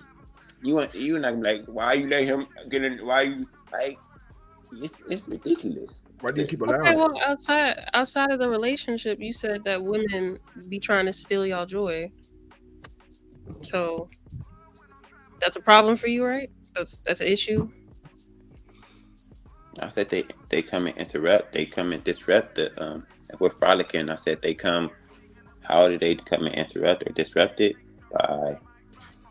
By confusion, by sitting there in an angry state. That's what I said. Right. I didn't say they Right, steal. cool. So it's not They trying. they don't want to steal the joy because they don't want to be happy. They don't want the joy for themselves. Cool. They want you to be. Go ahead. Cool. So they're actively successful at taking away the joy or the frolicking, meaning that they get into you, which is why Bo said, "Why you letting them get to you?" Okay, I sent Hemp an example. When the men were on the stage having a good time and the women were sitting there upset. Now I looked at it. I went back and looked at it, and I saw that. I wasn't like, oh, I'm so mad now. They stole my joy. I just said, Hemp, look at what was going on here. The women were upset that we were having a good time. They have angry faces while we all are having joyful faces. Yeah. We wasn't sitting there, oh, the women are like, that's not what happened. I didn't get mad afterwards. They I didn't say they stole my joy. Faces, right? Like that didn't happen. Y'all always okay, so they sat there with angry faces, right? They didn't actively like try to put a separation between y'all, nothing like that. They just sat there with a stank face. How is that affecting you? I think Callie did say something. I forgot what she said though. It's been a minute. Women online and then a woman that you're trying to make your mate is a different thing. Cause so what do the women that you pursue? How do you let them get in your head like that, for you? What do you mean get in my head, bro? Everything you just admitted to, what goes on in your. What I say that people try. I said people in general, if they know you for a long time, they know what bothers you. Is that not true, folks? Correct. Okay, so if your girl knows you, especially she deal with you every day. Most people deal with their girl is consistently. It's mostly like 2, 3, 4 times a week, 5 times. So if they see you that often, would they not know what bothers you? Why are they? The question is, why are they trying to piss you off though? Why are they trying to piss you off? What's this? Because the whole premise is that women are miserable and they want you miserable as well. All women ain't Travis Hunter. Okay, Hemp, check it out. Now look, let me give you context. Baby boy just had an all-star game. He had 3 touchdowns, 1 pick, 2 catching touchdowns, probably went for 190 that day. And he's the Heisman runner. He's the Heisman Trophy runner-up right now.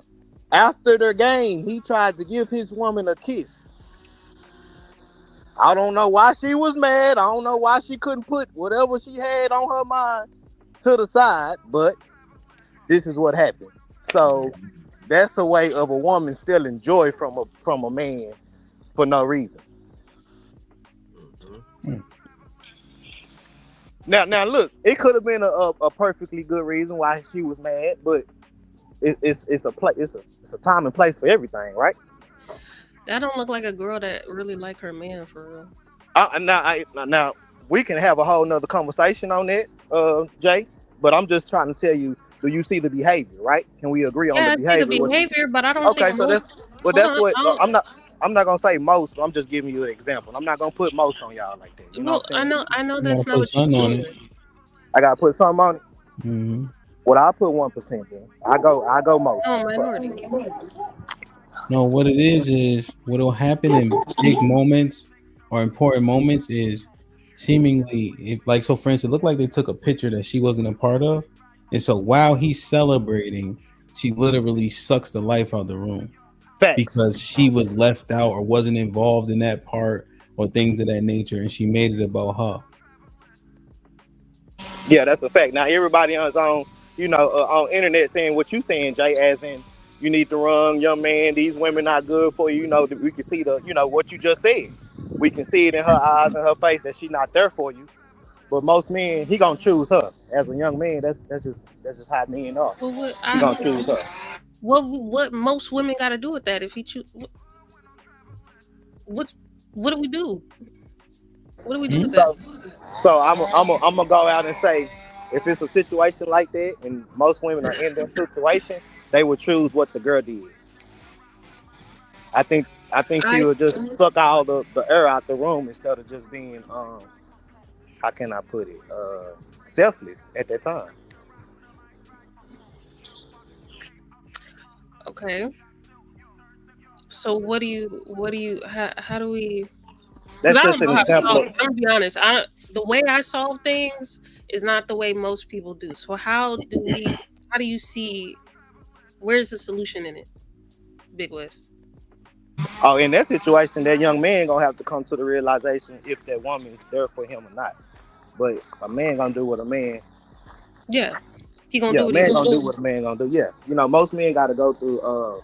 They gotta get burnt to learn their lessons. I don't know why it's like that, but that's just how it is. Most men, especially when it comes down to a woman, we be so wrapped up in that woman and having sex with her or trying to build a relationship with her, we just lose ourselves. So that's really a lot of times. Really. That's what the act like you've been there before thing come at. Like that girl been there 1,000 times before where he didn't have a dope ass game or he didn't clown, you know what I'm saying? Had a great day. Right. Like, you don't do that on the day this is my last day at school. I'm not gonna be here next year. My parents out here, my mom, my dad, my family. This is our last day here in Colorado. I'm not gonna play for this team no more. Next year I'm in the NFL.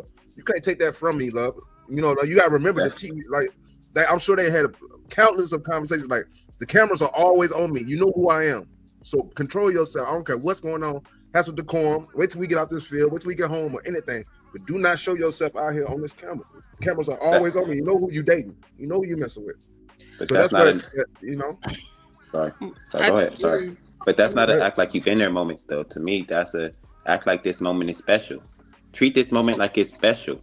Don't act like we just in the house chilling. This ain't no everyday occasion where you could argue with me and try to take the spotlight. This is a special moment. I'm celebrating with my boys. You act like this is as a special moment for me. Pretend like it is. Even if you feel like it's regular for you, pretend like you know it's a special moment for me. So you should act accordingly.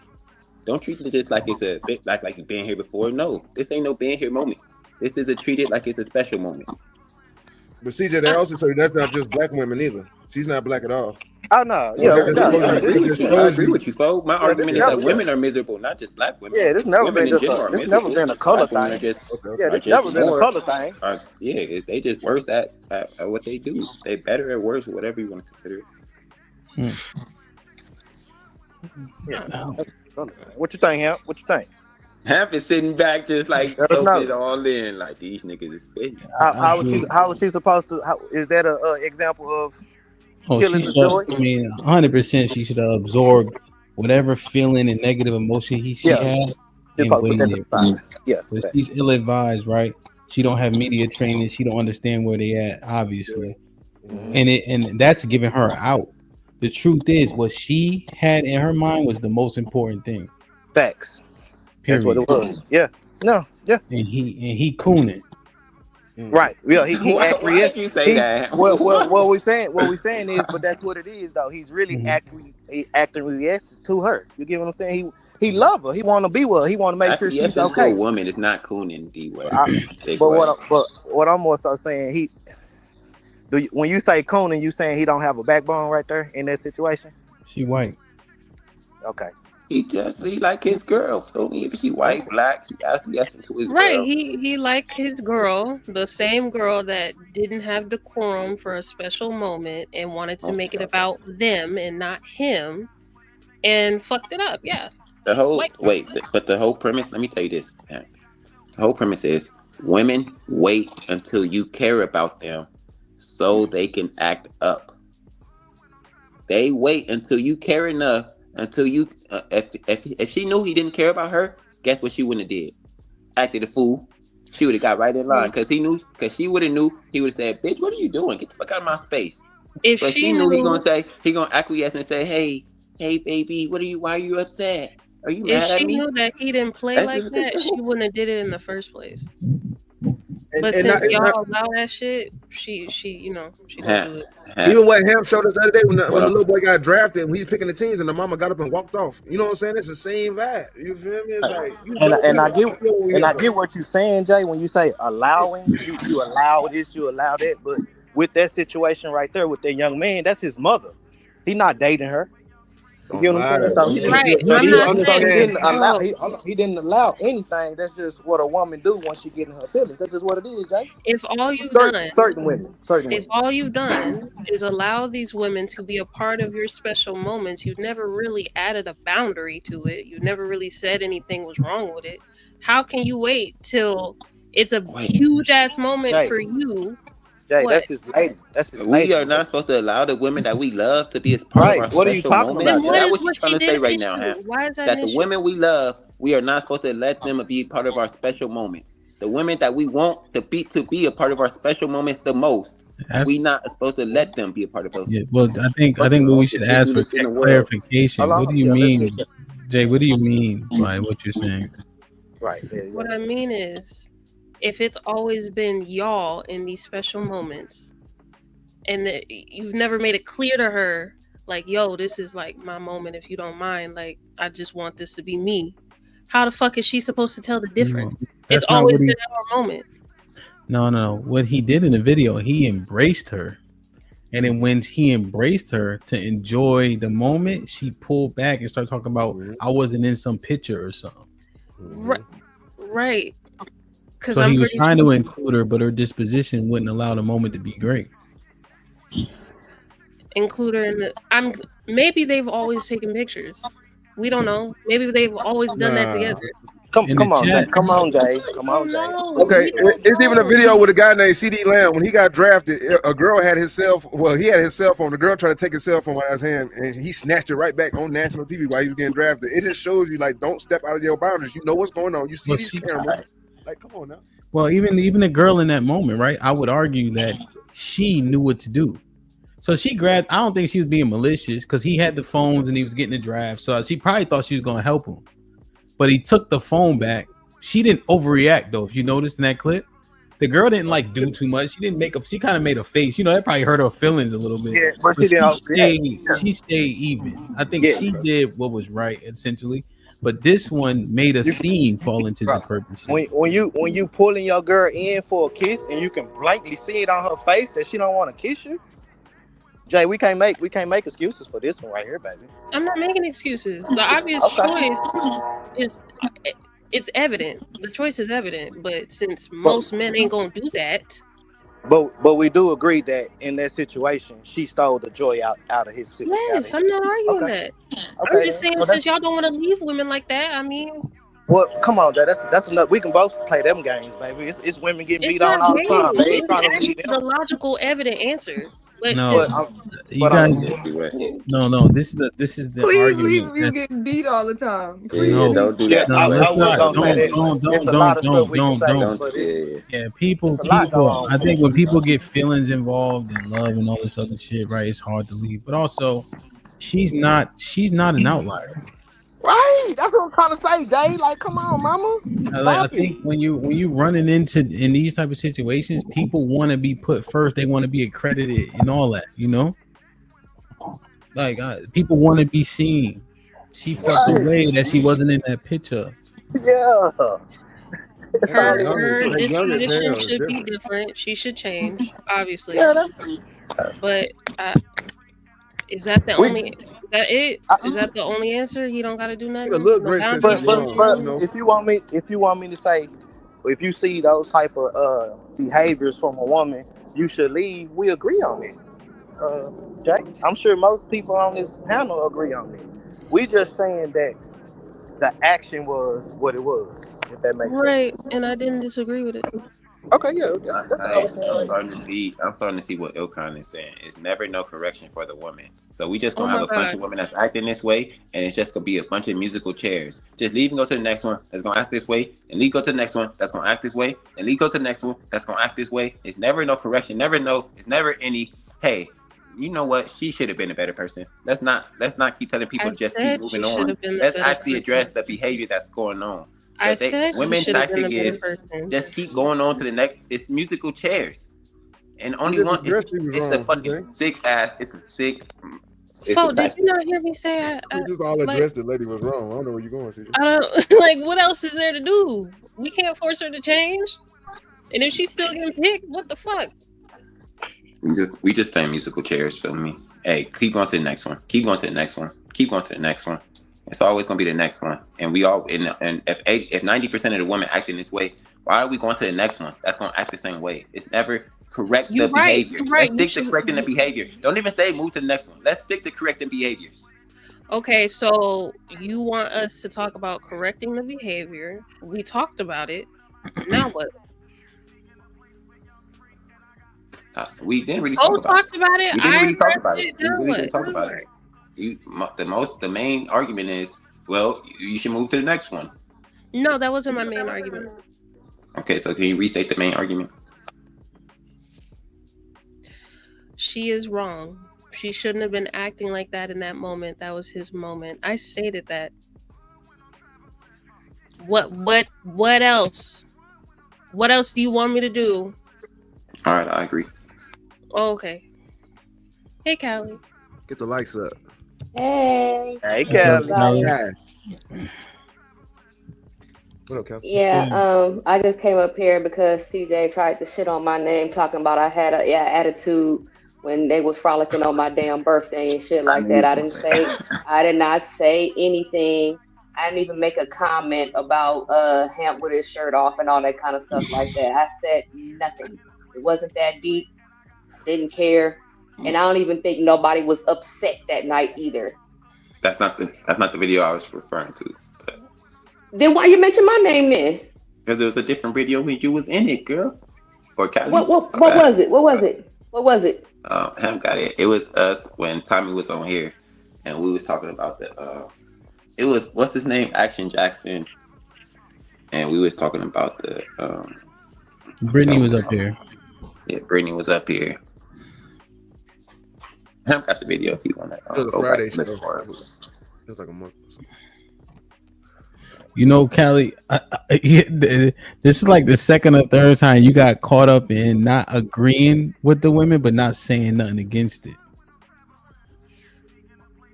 What are you talking about? I don't even know what video he's talking about. I don't know, but I think it's like one of those situations. Because I agree, you probably don't care if niggas just having fun, but then if the fun is getting hated on, you just let the hate happen. You be like, yo, let them niggas have fun. Yeah, I need to see evidence of this. I don't recall that. I don't even know what video y'all talking about. I thought y'all was talking about when they was when y'all was frolicking. That's the only time I ever referenced y'all or heard the reference about y'all frolicking was that birthday stream or whatever. Well, that wasn't a birthday stream, but it was that night of my birthday, and I came back and y'all was partying and stuff like that. And you know what I'm saying, you took your shirt off and shit. That's the only reference of frolicking that is ever talked about. So I don't even know what video he's talking about. But at any rate, I need to see evidence of that. Hey man, I'm just saying, man. Even Tuesday, but typically, you got hit with that on last Tuesday when they was wilding about something, and then remember we went over the video. Yeah, you went over the video, right? And we like, oh, she agree. Hey, you want me to send it to you? It happens. You gotta say something. So look. All right. So you asking me to holler and windmill about everything. Windmill about the most minuscule things. That's cool. I will do so. That wasn't minuscule on Tuesday. As long as it's against that the was women, minuscule. Problem. Just don't do that. What we were going back and forth about on Tuesday. Yeah. Do it against the women, but don't say nothing when it's the men. Got it. You know, don't defend women and all that kind of shit like that. I got you. No, that's not true. That's a deflection, right? So when you do it against the men, you do it, and I'm like, damn, Callie made a good point. So no, that's not actually true. Sorry. No. When you know how you do the thing, but I thought y'all said this, and then yesterday y'all said that, and then the day before y'all said this. You know how you do that a lot? Mm-hmm. When you hear bullshit, like when they was saying something was something, well, I know you didn't agree with it, you just let it ride. That's all. But okay. All right. I ain't saying I argued about something else. But look, not to rehash last week and everything like that. Whatchamacallit, the thing is, I don't know what else is being sought after. Are we looking for us to be starting podcasts and just talk about women all day or something like that? I don't understand what the point is about just repeatedly saying that you didn't admonish the behavior when when Jalen clearly did admonish the behavior. Or when we do admonish bad behavior, it's always you never say anything. I don't understand that. What do you mean? Are you talking about the clip that we showed? Yeah, the clip that we showed and just the overall sentiment period is that you never talk about women's bad behavior. No, what it seems to me, and I'm saying it seems to me that the only time that's said is when we don't admonish behavior when y'all want us to. But when we admonish bad behavior from other women any other time, nothing. It's not like, oh yeah, I appreciate you going on ahead and you saying that was bad, such and such XX. You know what I'm saying? It's never that. It's only when y'all want us to do it, and it's not done. Now it's a problem, and we never do it. What you're pointing now is an inconsistency in your behavior. So now we have to say, oh, you did it this time, so I got to make sure I remember that. And then the times you didn't do it, don't say nothing because you did it before. If you were consistent in it, then that wouldn't even be an argument. But the fact that you are willing to pick and choose when you want to admonish behavior or not, then we get to say why you didn't say it this time because it's inconsistent. That's not the issue. But this part too, when Jalen be cooking, even though she get on CJ nerves and vice versa, he'll say Jalen was cooking when she pushed back again, whatever the case is. So that ain't true. But it just happened right here in our face. He just said you didn't admonish the behavior, and she clearly did. What you mean? Right now between Jalen and CJ, that's literally what just happened. He's saying, what she about admonished the girl? Yeah, she admonished her behavior, and then he's like, you didn't even say anything about her. You didn't even address her bad behavior. No. So what actually happens is this, right? This is what happened when people say no offense and then they say something to offend you. So just because Jalen's like, oh yeah, what she did wasn't right, but why didn't he do this? But why he's still with her? But why would he get? So now all that little bit of admonishment, which is a much stronger word than you should be using, and then it's like, why didn't he do this? So what is his solution? Why is he still dealing? That's not how that works. If she gonna be on her ass, be on her ass. So that's why CJ probably circled back to it when I'm just listening. So if we go ahead and we admonish the behavior, and then he's still with her, the admonishment means nothing because she's being validated by him still being with her. We don't even know if he's still with her. But that's Jalen's whole point about bringing up that he's still with her. That's the point. She asserted that. So what happened is this, right? So now look what you just did. Look what you just did. You made sure to blame him for still being with her. I'm just saying that's the logical conclusion. Whatever admonishment is, whatever is being said about her bad behavior means nothing to her because she, at the end of the day, she's still going to be validated by still being with him. That's Jalen was taking the admonishment, and then the next step is going to be this. It's not going to mean anything if he's still going to be with her. That was Jalen's point. Mm-hmm. Yeah, no, I understand the point you think you make. All right, I'll holler at y'all later. All right, Kelly. I got your video, Callie, if you want to see it. Feel me? We still love you, Callie. We still love you, mama. I bet you don't, motherfucker. But we know what that actually looks like, right? So I get it if Jalen had the actual smoke for the girl, but what wasn't addressed is all the girl's behaviors, what she could have done differently, and how she needs to improve her conduct or modus operandi. It was said that she did a bad thing and then pointed directly at the guy about what he should do about being with said girl. That is not admonishment. But I'm not trying to focus on the word, but I did say that's the wrong word that you should be using there. Now, did you give a level of, you acknowledged the girl's poor behavior, but then you focused and harped on his behavior. So no, that's not an admonishment. So what Jalen's overarching premise is this, is that doesn't matter. Wait a minute, Sherelle. It doesn't matter right now. Where it's saying, because Callie clicked off the link, like you said a thing that is untrue, right? And then try to make it seem like we pushing at something. No, we identifying what actually happened in real time. Now, if Jalen would have put that girl on a hot seat, that's different. Okay. Not saying she won't, she will. We've seen it done before. But her primary focus in that example is the girl. Is the man, sorry. How you know that wasn't what I was about to say? Here's the thing. I focusing and trying to change women's behavior is important, right? Yeah. Very important. I'm not trying to blame him, and I wasn't trying to blame him in my point. I just don't. Fuck it. Y'all just want to focus on her behavior, so we could just focus on that. No. So can I finish what I was saying? Thank you. No, I think pain pills. You don't got pain pills. Consistently moving on to it's his fault, like that victim blaming shit that I was kind of like getting kind of agitated about the other day, because it's not just even with him. It's like, oh, he picked her. Even with the dude with the I picked my husband because he was a simp. It was like, what did he miss? Like, no, get these bitches. Before, like, we're not gonna keep moving past these bitches. Thank you, Sherelle. Thank you. We need these bitches is tripping. And if niggas is saying majority of women is acting like these bitches, we gonna have to stay on these bitches a little longer than okay, now what should he do? No, these bitches, like, the bitches got to get it together because it's not about you. She should learn to be more appreciative to her man. No, but what? Yeah, you don't have to do it now. The moment passed. The point is, what the fuck? How are we supposed to change bad people? Did you hear what Sherelle said though? But we're looking at what the issue was, what we are discussing now, right? So when you're saying what are we supposed to do about it? No. We're looking at how we even apply pressure. And Sherelle's saying, yo, apply pressure to that heifer.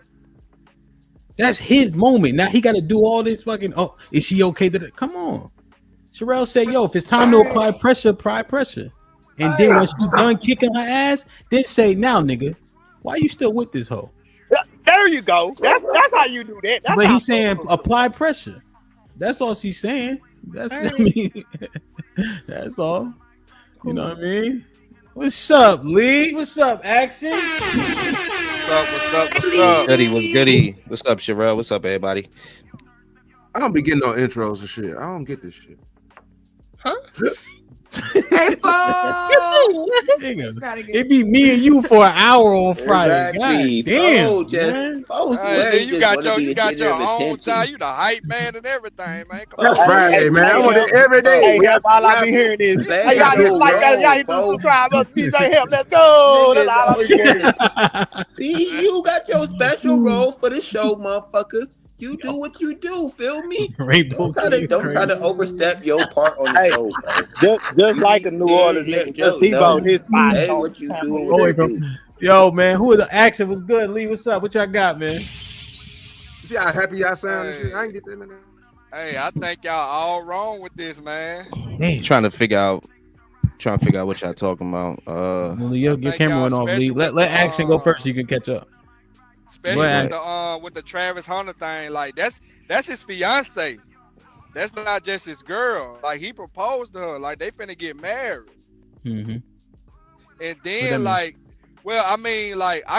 follow him or whatever because I'm a fan of him. So she real clingy. Yeah, me too. She a real clingy girl. And you said she white. She not white. She Hispanic. Oh yeah, okay. She's Spaniard though, I think. Yeah, she is. And so like with that situation or whatever, y'all making it's like y'all was going like almost in the direction of where like he should like leave her for that one incident. And it's like it's almost like when I keep listening to some of y'all, especially CJ, it's like it get to the point to where y'all is looking for a perfect woman. And that ain't gonna, and I don't see that ever happening. Yes, sir. We was more so talking about the behavior of her in that moment, OG. That's all. Do you believe the behavior of her in that moment was justifiable? That's what we was talking about, OG. And ironically, it was actually CJ that said we can't actually leave y'all for every little thing that y'all do. Just correct the shit. We don't want to leave you because you got a fucked up attitude. It would be simpler for you to fix your fucked up attitude than me to just leave a bitch because she have a fucked up attitude. Because I'm no point in getting with none of you bitches because all your attitude is fucked up.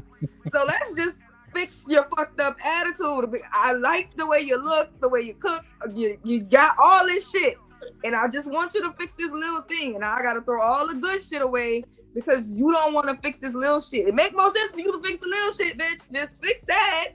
And we're gonna be all right. Let me tell you something. Sherelle act like she don't like me, but she be agreeing with me most of the time. She's simping for you. She's simping for you. It's all good. We be on the same page majority of the time. And you look good, Sherelle. I like this, Sherelle. Natural hair, no makeup. Feel me? I told her. Is that your real hair too? You said I look dry. You popping today, Phil. Huh? You said I look dry though. You did tell me that. Well, dry, nice, same difference. Same difference. Man, take what you can get. Lee, what's popping? What's goody? So it's who y'all talking about? Y'all talking about a shorty not giving somebody a hug? Or? No, we talking about Travis Hunter. He was because he's like runner up right now in the Heisman, I think. And he went to go hug his girl. They won the game, his senior day, all that other stuff. They leaving. They going to NFL. And so she like pushed him away, was mad at him, you know, in front of all the cameras and shit. And like, why would she do that? Why doesn't she understand the moment? Because It ain't her moment. because she was left out of. Is she married? They How long they been engaged, I guess. They're They engaged. engaged. Mm-hmm. Why don't she understand the moment? She's mad. Is that justifiable? Is it justifiable? Yeah, if she in her feelings, I don't know what her feelings are. That's the whole thing. I don't know what he just did or what he could have done. You know, he could have been using that moment to get, you know, his credibility back real quick. Like, oh, I know I just was messing with Shorty, or you just caught me cheating or some shit. But hey, let me get this hug though. So, I kind of asked like, why would she not hug him? It must have been something that made her go. Are the bounties on I ain't hugging. Bounties on no. Are the bounties on? Not Is the yet. bounties on? Help. No. Listen, man, I could just bounce, man. If y'all just all want to sit here and coddle each other by the nuts, you feel me? A bunch of men, I could get up out y'all way, dog. But Nigga, just I'm because I asking got a for different myself, opinion, crazy ass nigga. I ain't even asking for you. I'm asking for Wes Moore. I Lee, can you think he bounce off did this something motherfucker. wrong? You think Travis I Hunter did something mean, wrong? if she ain't hug him, why wouldn't she not hug him? Like, that don't make sense. If it's a great moment, and I'm pretty sure she understand the moment, yeah, I think he did something wrong if she ain't hug him. How you know? That's my whole point. Is how don't we know? Hey, how? But again, Stupid ass basically- argument is that? How don't we know? Hey, What, nigga? It was two proves times us when he every time, caught a man. ball around the bounce. He was celebrating in front of the cheerleaders of the other team too. So that could have been a situation also. The boy Yeah. went for Yeah, but 108. The thing is this. The thing is You don't this. care about He's that, bro. We care different, about that. bro. I'm telling you what's going on. She don't give a Bro, fuck about no. none of that.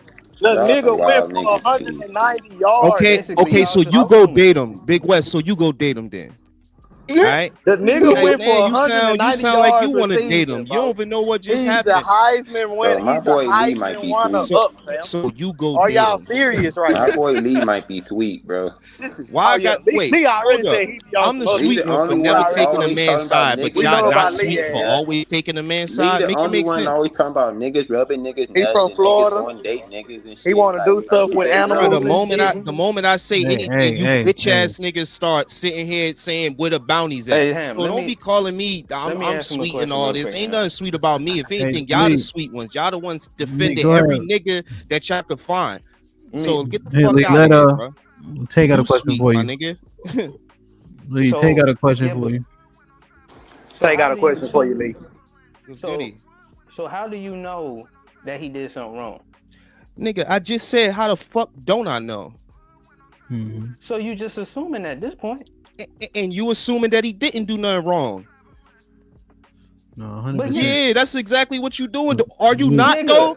And yo, this is the Nigga, problem. you just Negro. You just came up here and said, All right. "Well, he must have did something wrong." Nigga, how do you know? Do you have evidence? Because y'all just told me it was his moment, his fiance right there, you bitch ass nigga, and she didn't hug him. That gives me the wherewithal to go, damn, he must have did something wrong. What's wrong with me saying that?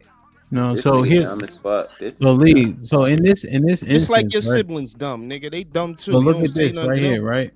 I'd rather So them be dumb than he me. points Man, shut at up. something. Wait a minute. So he points at something, right? So since we're gonna speculate, it's something that happened in the moment, right? Because you see, he addresses her by pointing up to looks like the mega, like the teleprompter, the big screen or whatever it is.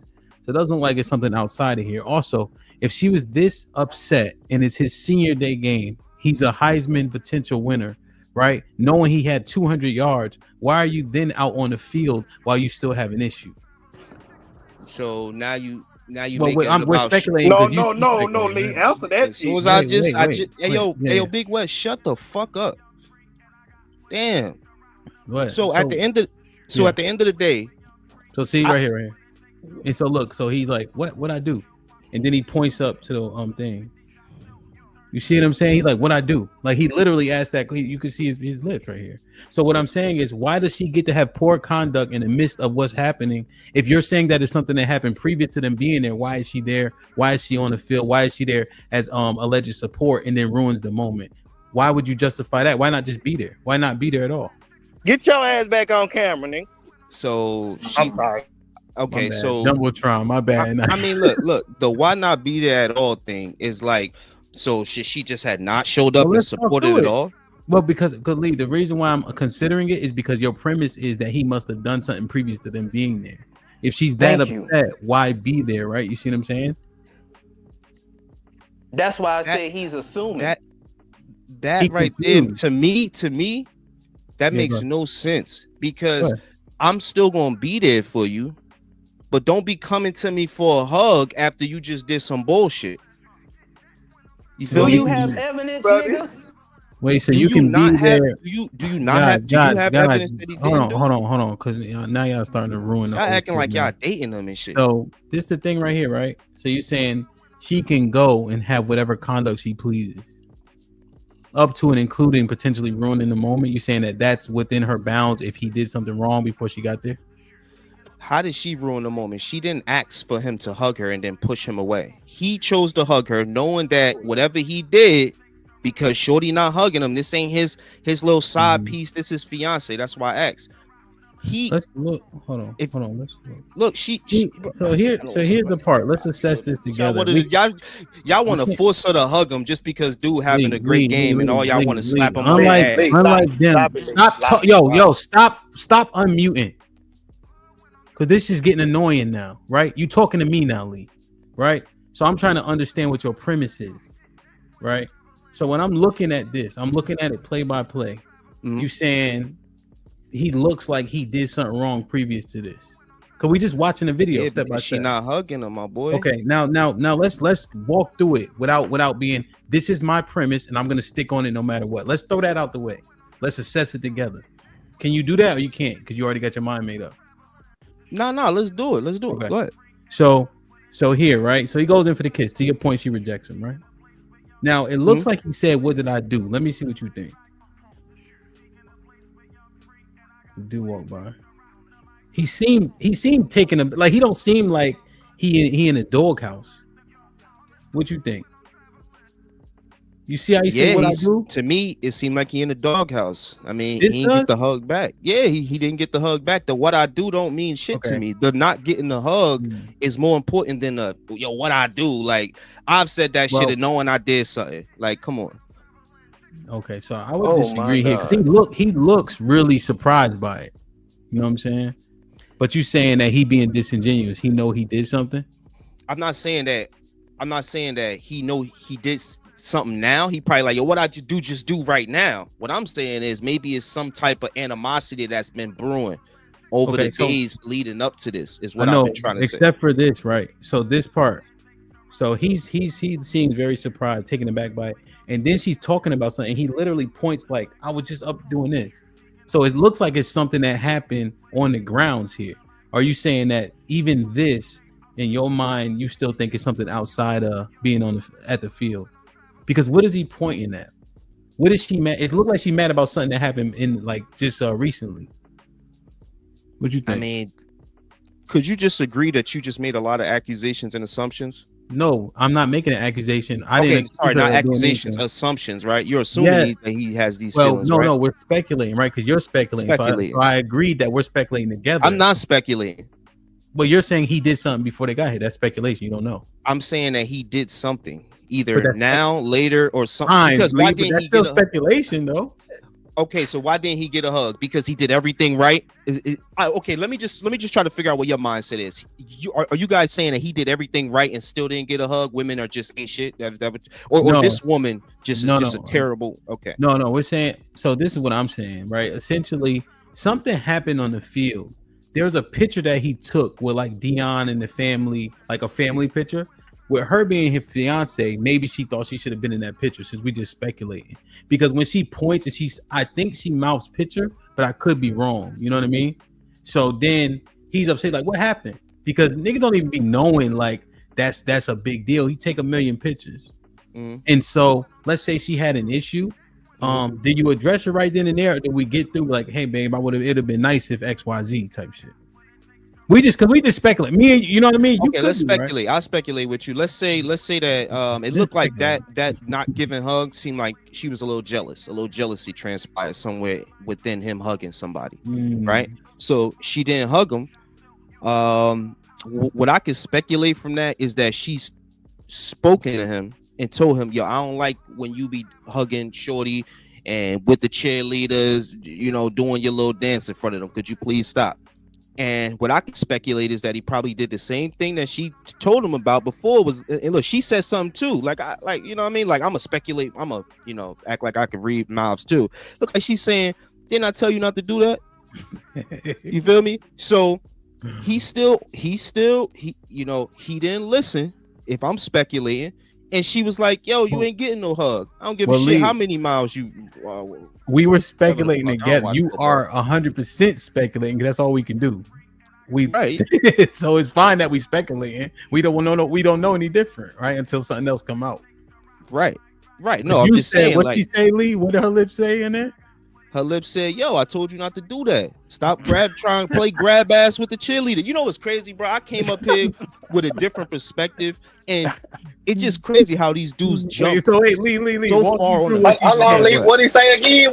Lee, walk me through what she's saying, Lee. Go ahead. Oh, she said, bitch ass nigga, I don't really like you like that. Oh my God, get the fuck out of here, man. Mommies, nigga, word to my moms, nigga, I don't like you like that. Where the bread at? After she really said, she said, ugly ass nigga, I'm only with you because you play football. Nigga, don't ever get this shit twisted. Hey, real quick. Let me get Kasim in real quick because I know he probably between meetings and shit. Kasim was popping. What's up, Ham and the panel, you guys? You know what? I'm gonna have to be on the side with Lee on this. Don't get spiel. Right? Yeah. We have to understand, just like I wrote in the chat, to women, emotion is law. And that emotion is gonna override and overrule everything. Every moment, every situation, and every interaction. Whenever she's in her feeling and she's into that emotion, it don't matter what's going on around her. You could be celebrating your greatest achievement. To her, that emotion is gonna be present, and she's gonna speak on that emotion. I do believe that something that might have happened, you know, before that got her upset, that got her pissed off and in her emotions. And she was so deeply invested in her emotions, she didn't care where she was at. It was like she kind of blacked out. She's like, listen, this is my emotion right now. I'm just going to express it. And I have no other bearing about what's going on around me, but this emotion right here in this moment. And she put it in his lap. Yeah. Being around women and knowing how women are, that's exactly what they do. Yeah, so we agree there that her emotion and how she's feeling trumped everything. Yes. Right? But the behavior, right? Remember, we said that, like the fact that she's selfish because her emotions matter more than anything else. We agree. Okay. But what do you think about how things transpired?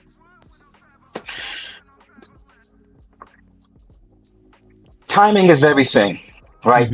Even though the timing even though her emotion might be valid, right? But the timing of that emotion was not warranted. And I believe in order to help her out, she has to get a little bit more emotional awareness, right? And more emotional control to mitigate the times where she just wants to just let it off. And that takes maturity. Yeah.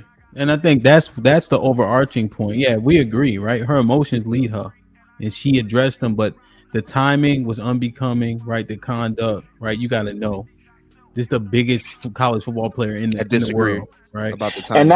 And that's what I would speak to her about. You know, maybe not in the ride in the car on the way home, but you know, when we get a private moment, everything kind of dies down a little bit.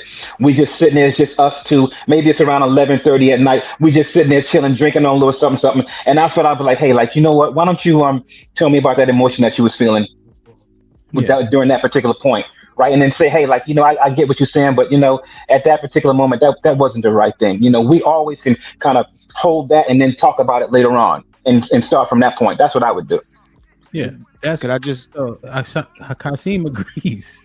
That's the main thing we've been saying. I disagree with that part because that's when we start to coddle men right there. That's when men start to coddle each other, right? Because at the end of the day, my argument is that she told him before, y'all don't like you doing that. And then he did it again right in front of her. So at what point do you start to let it be known that you unhappy or that somebody's disrespecting you? If he ain't listening when we did it behind closed doors the first and second time, you feel what I mean? I feel like that type of emotion of a woman not hugging you in the middle of the game like that. I mean, I know a lot of these men in the panel and on the chat try to act like women are stupid, but I think full and well that she knows, and I ain't talking about Williams, Mr. Williams, but I think full and well she knows the gravity of that moment, and she used that to make her point, which she did because we talking about her right now. So I think she's highly intelligent for taking that moment to do it right there because he's not listening. I get that.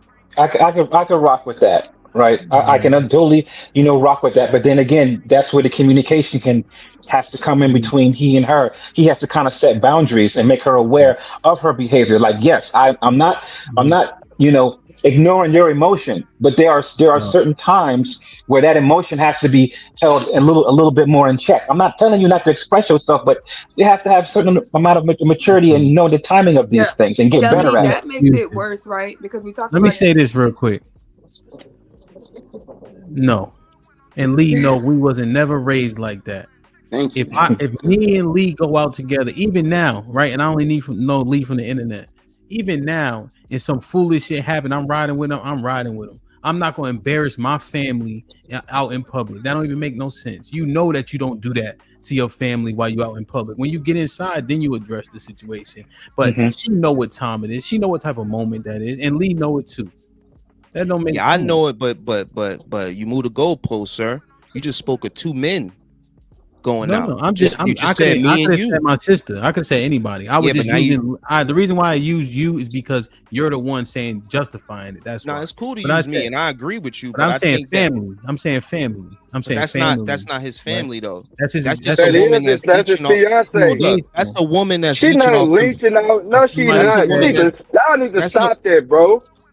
Yo, and so before because Sherelle want to go, I cut her off. I apologize, Sherelle. Because Lee, somebody also put in the chat. Somebody confirmed this for me. They've been together since they was 15 years old or some shit like that too. So even if then you got to grow with him and you understand the plateau that he's on, and I think that's just it's selfish as hell. But let Sherelle go, and then y'all can reply back. When your next meeting, Kasim? I got 20 minutes. Okay, you good then. 4:30 is the next one. All right, Sherelle. I was gonna say that Kasim only got 20 minutes, Sherelle. So you'll. Oh my God! If I could. Keep it under 20 minutes, Sherelle. Keep it under 20 minutes, okay? Time is ticking. Do we need to get Rocky Part 3? Jesus Christ! Can't fight. Go ahead. No, I would say that it's problematic if she did do it on purpose. Like if she did say, "Oh, I'm about to embarrass you on the world stage," because like your feelings shouldn't be worth embarrassing somebody on the world stage. That shit is wild. That's solid. That's pretty wild. So I would hope that wasn't her intentions, and she just got caught up in something like Kasim said. I do think that women can overcome it, especially if it's called out more. Because like I said, like our community went through a transition where we wasn't evolving for a little while. We was digressing a lot.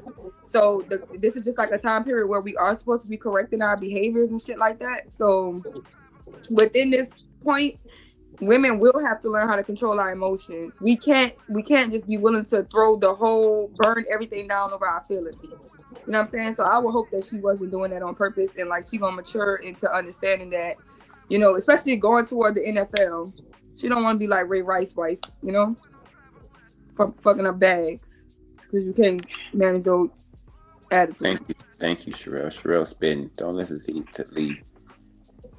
And Kasim, I don't know what you even came to argue. And we all understand that she was feeling some type of way about something. She was in her feelings, but she needs to be able to control them feelings for another time when we get home, maybe. Like I think you agree with that, so I don't know why you even came to argue that point. I'm not coming to argue a point, CJ. What I'm saying is that there are different levels of maturity with individuals and with people, right? This is a lesson that I'm pretty sure they had a conversation when they got back, but this is a lesson, you know, for her, not to allow her emotions to have the wrong timing and the wrong impact, because I don't think she really wanted that. Right. So that's what it's really all about. Emotional management, knowing that timing is everything and knowing how to control those emotions to express them at a certain time, but also with them being with a couple to talk about things like that. And that's where his leadership can come in at. If he really wants to stay with this woman, if he really wants to lead, he would sit down and talk to her about different circumstances and situations and how they can work through it and talk through it without embarrassing moments. Because he knew how big this was. He knew exactly what he was doing and how his reaction, however it was going to be taken. I believe he had enough foresight to think about that and respond and comport his way in a certain way, knowing that the cameras is on him. Because you know what, at the end of the day, you know it's going to affect more his career, how he reacts than how she reacts. I think he just a pussy, man. Like, to me, like, because if I'm being honest. I'm gonna be honest, bro. You wild, bro. The moment I say something, bro, I don't give a fuck. Like you tripping. Let him finish. Yo, y'all really think I give a fuck about what y'all think I don't? I'm just here to say my opinion. We don't care that you do. Like you just calling men out their name for no reason. That's stupid, man. Like you don't even know that kid. Like you tripping. Action. You gotta let him finish, bro. I think I can't hear that shit. I think the dude is a pussy. Maybe that's why he liked getting his ass slapped. Probably that's why he played football, right? At the end of the day, if a woman right there on that stage don't hug me, you know what I do? I don't even fucking say nothing. I take the fake hug. You know what I do? I divorce her immediately and I leave her. Because I'm not sitting here having no conversation with you. And what's crazy is this is where I've been the whole fucking time. But dude's always cutting me off. If you're going to sit there and let a woman do that to you, then I always say this. If you motherfuckers want to bend over, then go ahead, bend over then. Keep sitting there acquiescing to her. The fuck, she ain't hug you? Doing you got 200, how many yards? Who cares? You don't give me no hug, girl. You ain't my girl no more. You ain't my lady. You ain't my shorty. What we talking about? I shouldn't have to. You said they were with each other since 15 and she doing this? It shouldn't be no more conversation. I'd have patted her on the back and never saw her again. So that's why I call him a pussy. Because at the end of the day, do they have kids? And even if they do got kids, if you sit here disrespecting me at that level, how could I trust you? What if I'm going to the president and because I looked at the Kamala ass a little bit because I saw it switching, now you don't want to hug me. Now you don't want to take a picture with me? Bitch, get the fuck out of here. That's what I told her. But he a dumbass nigga that's caught up in this white shit because she is a white woman or some version of a white woman, and he want to kiss her ass so much because that's what these bitch ass niggas like him do. They race flip, right? He ain't got no black woman right there. Y'all sitting there defending a man with a white bitch. It's disgusting. I wish Dr. Umar would have slapped him upside his head a long time ago. Camera went out, bro. That's it, man. You was cooking a little bit. Right there. That's sad as hell, bro. I agree with a little bit of what he was saying, though. Feel me? I ain't agree with none of that dumb shit, man. Well, let's do this. If Action don't agree, let him say why. If y'all agree, okay, go ahead, my bad. Tell me why. I don't agree with none of that. I don't agree with none of that dumb stuff he just said. You've been with somebody that long, then you propose to y'all about to get married. Y'all don't know the stuff that y'all. For one, y'all don't know what that girl did for that boy, and she had one bad moment out of all the incredible moments he had. That's not his only one famous moment that he done had throughout the whole relationship. Like, what are y'all talking about? You talking about slapping somebody on the back and kicking them to the side, like, and just throwing the relationship away for one moment? Nigga, y'all crazy. Y'all gonna forever be on the internet yelling and being lonely. Forever, nigga. Y'all sound like some bitter, what that is, jaded, sorry, lonely motherfuckers. That's what y'all sound like. Some butthurt motherfuckers. Cause ain't no way you supposed to leave somebody off of one thing. That man been in the spotlight. This is the first time something happened. Y'all talking about she this and that and that. She done bought that man a whole $60,000 truck for his birthday. So, like, what are y'all talking about? Y'all talking about a relationship y'all don't know nothing about, and y'all trying to destroy it. You done? Like, y'all weird as fuck. Y'all weird for that shit. Like, that don't make no sense. Y'all just destructive as hell. That's it, man. It's like, it's crazy. So again, y'all talking about y'all want to see people together. Like, I can't fucking tell. I just want to see him with a black woman that's going to hug the shit out of him and jump on him and try to throw her pussy at him because he just hit a milestone. I want him to be fully loved, and it don't seem like that Asian mixed chick loves him, because in his moment of triumph, she chose to, because she's smart. We try to play it like women are dumb, but she wanted to do that. She wanted to make him look bad. That's what I saw. So you want to make me look bad? How could I trust that you won't make me look bad again, Jackson? How could I trust that again? In this moment, and I get it, she bought him things, she been with me for years. That's all cute. But I would argue, based off of what I just saw, that this has happened before. And I would argue how he pointed at that whatever he was pointing at, he's had to make this argument before. He's had to have this conversation with this dumb asshole like this again. And he and quite frankly, brother, I'll be done with it, brother. All that time invested is good, but if time don't mean shit if you haven't changed, if we haven't molded together to the point where when I fucking run 200 yards, I can't get a fucking hug, and then later on you curse me out.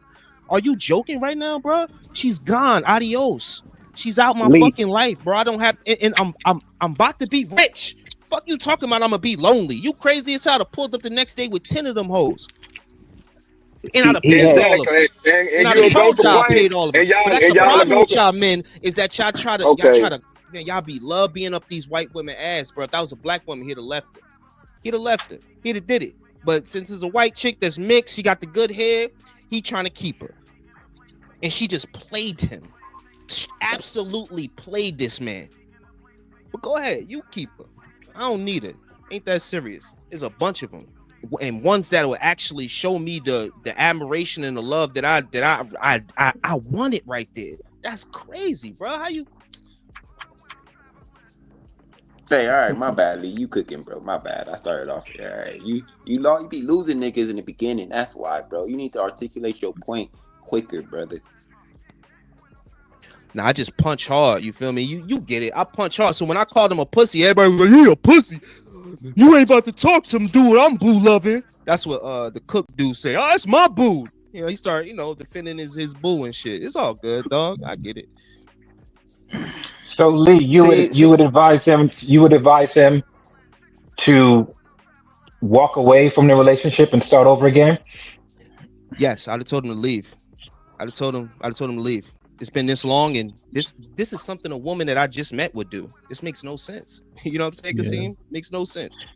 I get what you're saying, but I believe that, when men, or his status, when they started out for so young, men want somebody that's there with them from the beginning, that's going through the mud with them, going through the trials and tribulations, because they know that woman truly knows where they're coming from and wants them for them. I believe his status right now, if he throws that relationship away, the next relationship that he gets with a woman, she's not going to be that genuine. She's not going to know the ins and out of this man like this woman that he had for a certain amount of years. And men, we look for that, especially when we get more money and resources. We look for true authenticity. And as you know, it's very hard to find women like that, which is one of the reasons why most men go back to who they knew before they got rich. But Kasim, that's his argument. Look at her conduct. If they have been together for 6 or 7 years, however old the boy is, 22, 23. If her conduct is unbecoming on the world stage, Lee's arguing that it probably was already like that. Furthermore, to Lee's one of Lee's points, she ain't even black, and she embarrassing him. She said Lee even alleged it's her ulterior motive to do that shit on purpose. And then another thing is that this whole this thing that y'all do, like, the boy is the Heisman Trophy winner. If y'all don't think that little girls' families watch the little nigga boys who gonna be make it to the NFL and put them and link them close to it, that girl ain't gave him their nigga talent that he got. He got that from his deep Mississippi ancestors. That boy running the ball like Harriet Tubman and them, okay? That's who gave him them skills. The boy plays both sides, man. Rel, look at this. Standing close to a lottery ticket that's already going to win. Rel, let me offer this piece of information just in case y'all don't know this, Kasim, before you respond. He was the #1 player in the entire country. Number one in the nation. As a junior, they knew he was going to be the #1 player. So that means that he has 116 full Division I offers, right? This is also at the cusp of NIL. NIL is these guys are making millions of dollars. Alabama was giving kids $1 million, which is one reason why Mick Saban started to kind of fade off, because it was kind of less about football a little bit, you know? So now they have all of this, and he's the number one player out of how many high school football players? 1 million, right? So now that you had that information, coupled with what Relly said, coupled with Lee's sentiments, what you think? I would just say this, right? I don't really, from what you just explained to me, I don't think she really understood that. I don't think he really sat her down and broke her down like, listen, this is what this moment is going to mean to me if X, Y, and Z would happen, right? And because of that, I would really have to look at everything in totality. I have to look at the value of the relationship, what we have poured into the relationship, the dynamic of the relationship. How often are we having these particular things, right? All of that really has to put into play if I really want to try to make it work with this girl. So I'll be assessing a lot, right? I wouldn't necessarily jump off the hand to get in my feeling, to get in my emotions, right? And throwing something away that could be perfectly salvaged, because in a relationship, you're going to be going through these ebbs and flows and these ups and downs. And I have to have the emotional maturity and emotional foresight to know how to deal with these things and not just throw everything away because I'm in my feelings and my emotions. That's what I would say to that. No, Kasim, it gotta be perfect. It gotta be perfect for him, Kasim. It can't be out what you saying. Like he done had thousands of moments like this. #1 in the nation. So recruiting, she was right there. She ain't act out. When he was at Jackson State, he was doing everything, and she ain't act out. Now, throw him away. I give it 2 more years. I give the relationship 2 more years. But okay. No, go ahead. Say what you got to say, Big West, because I gotta go in like 5 minutes. You should speak first if you gotta leave. Well, my more so, I hear exactly what y'all saying. You know, all that can get put into place. You know what I mean? But I'm more so saying the behavior of that moment. And all I'm trying to say is, right at that moment, it wasn't the time for it. That's all we trying to say right now. And she needs to understand that. I don't understand how she don't understand that when you've been with the #1 player in the nation since y'all was kids. I don't. If you don't understand, I don't know how much I can explain that to you. I don't. You know. So I'm just saying more so about just that situation. That situation that she was in, she shouldn't have did it that way. That's all I'm saying.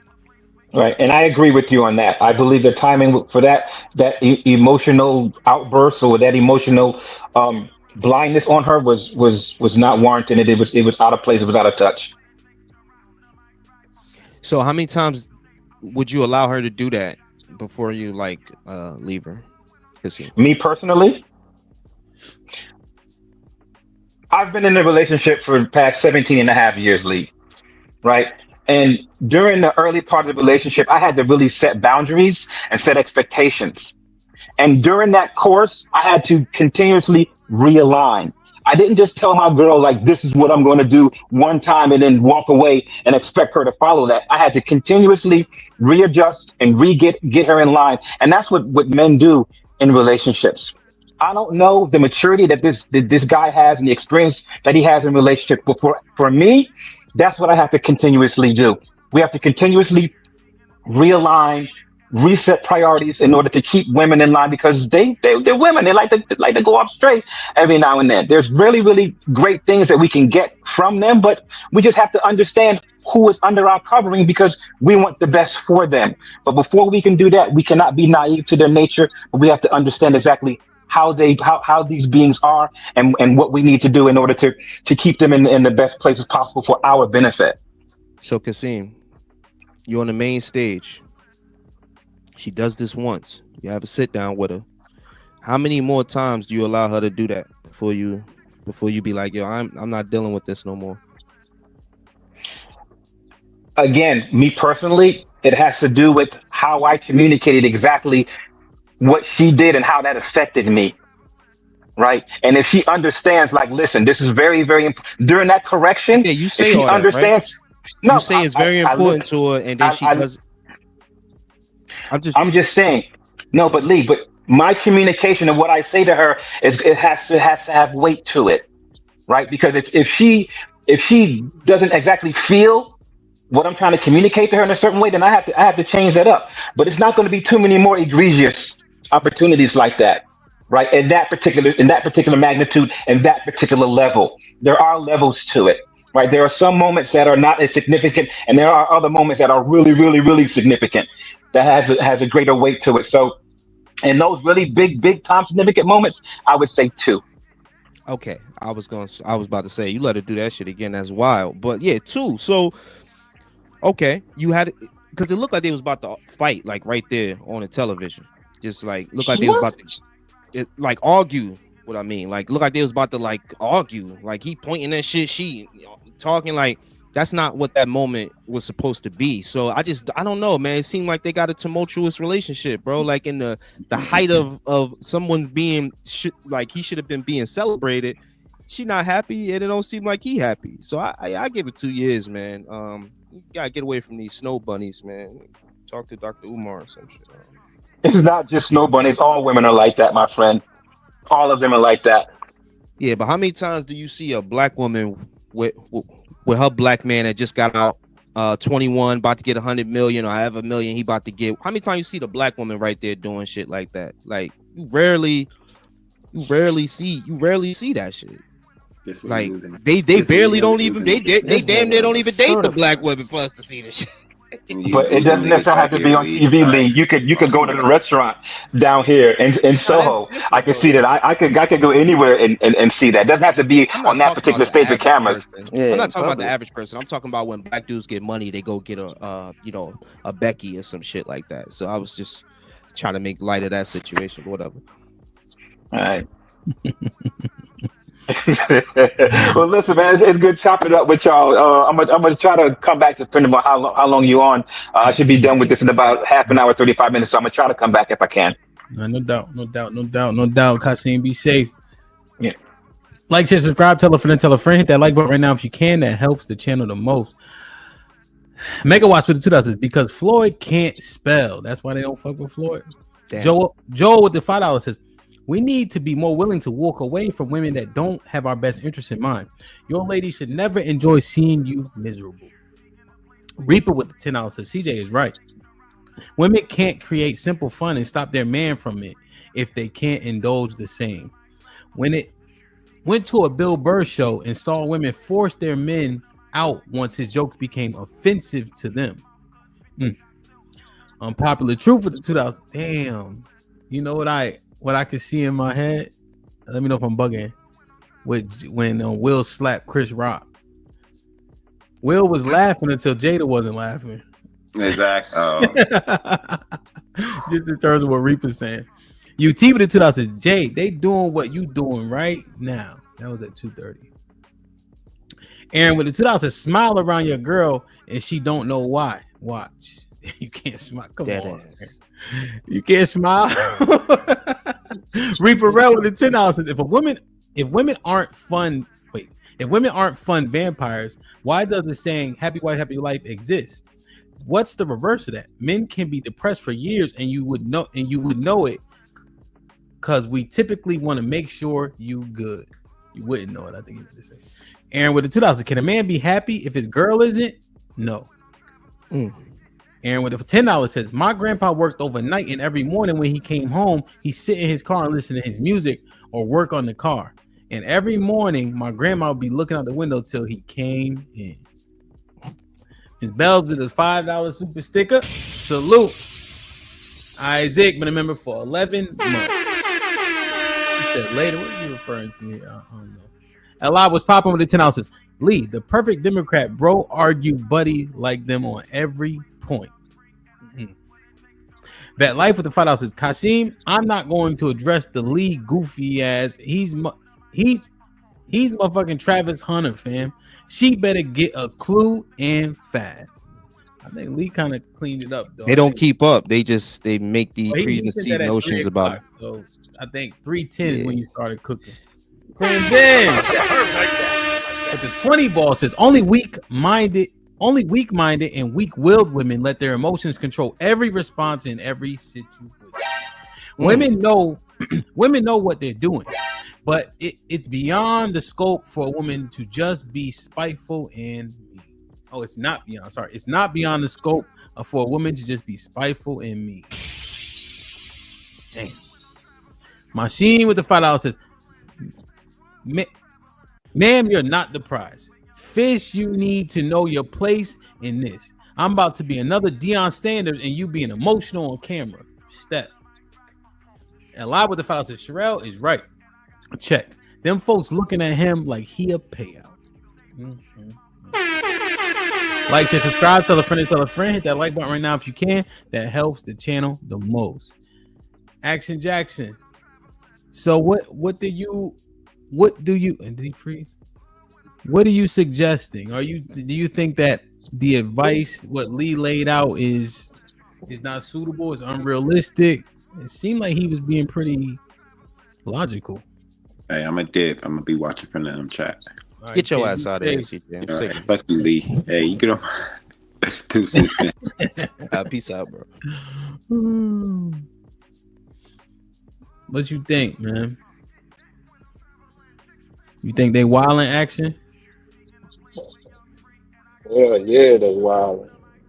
I changed Mr. Williams' name to Playboy Williams. Take that simp off. Like, I'm like, y'all tripping. Do you sound like you would be a simp for that white woman?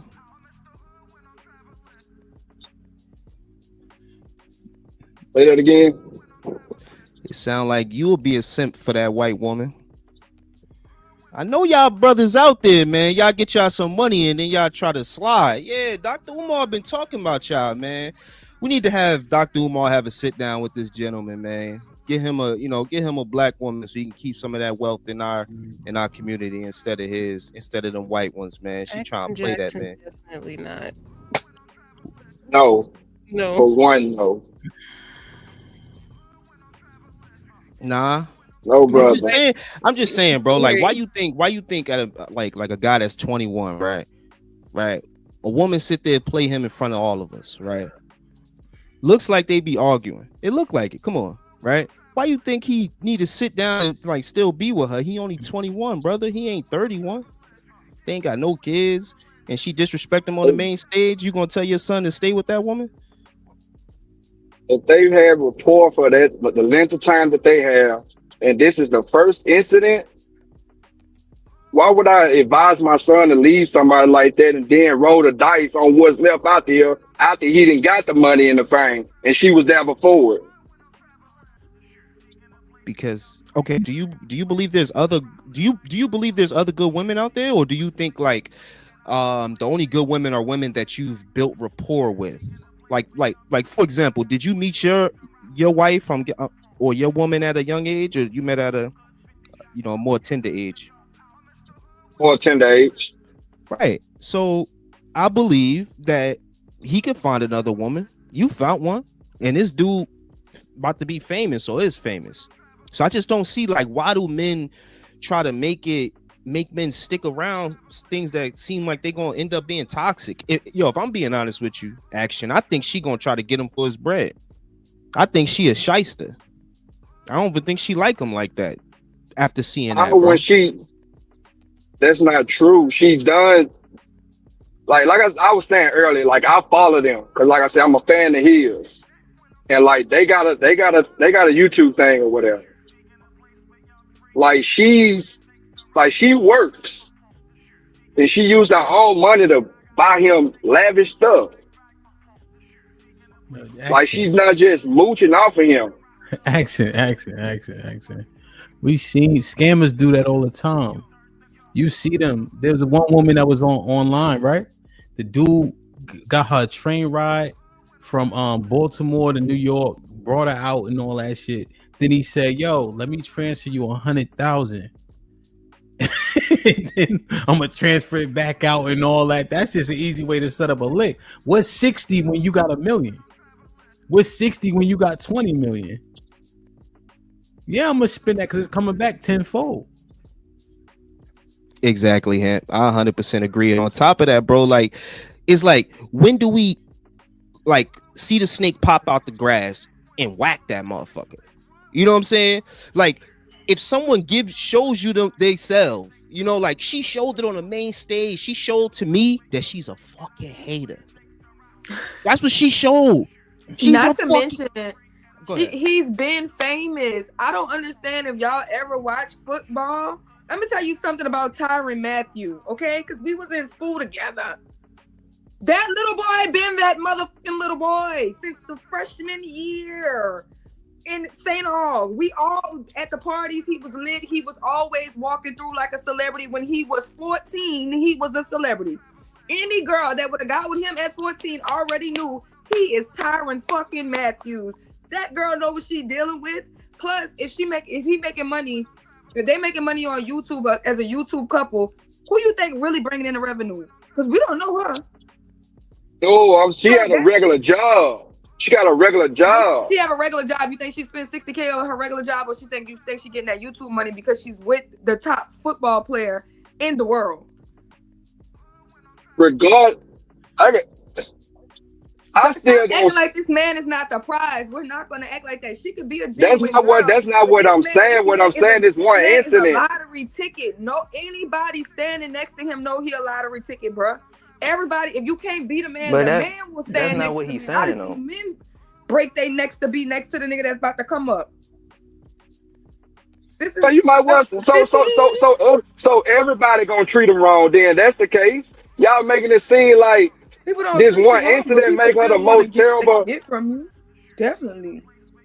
She ain't. I don't know. You don't think that girl got some type of entitlement? I believe we would have saw it before this incident. Ain't no way you finna hide it for that long. The camera's always rolling on him though. The camera's always rolling on him. Come on, yes, Jack. it is. Come on, brother. Stop it, brother. Come on. Now the cameras ain't always on. So don't mention nothing about the number one player ever in high school. Don't mention none of that then. So that don't need to be mentioned that the camera wasn't always on her. But all due respect, brother, him, you brother? say, but all due respect, you saying like that she got a regular job, but dude signed an NIL deal for $7.2 million, brother. What is she really doing? The hell does she really need to do? So of course, the most I should do if I'm a young lady, I'm gonna try to do what I need to do for my man. Which charge it is? Yeah, man. What is she doing for a dude that's making $7.2 million? Bro, y'all. Alright, y'all got it. I get it. So every man with money, they wife doing something doing. They just doing it just because they getting the kickback. That's what y'all saying. That's what every woman doing. Well, every woman ain't beating a man that got a $7 million contract. Hey, Jackson, the more money a man has, does he have more access? Yes, he have more access. Do you think that, let's say the man has riches, he finds a woman with those riches, what percentage of the riches have to do with him messing with him? It has a lot to do with it because, like, if you find someone that you like at that age, I would say the relationship would be way more genuine than you finding someone else. You ain't gonna be around. Let's say she is in there for a lot. You tell me she ain't caught no kind of feelings, or especially at that young age. You tell me she ain't like him at all at that young age, 15. Sherelle just said that at 15 he was the guy. And somebody at 25. Yeah, but I'm telling you not.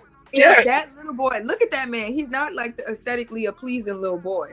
If he was going to school to be a truck driver, you think that girl would be with him?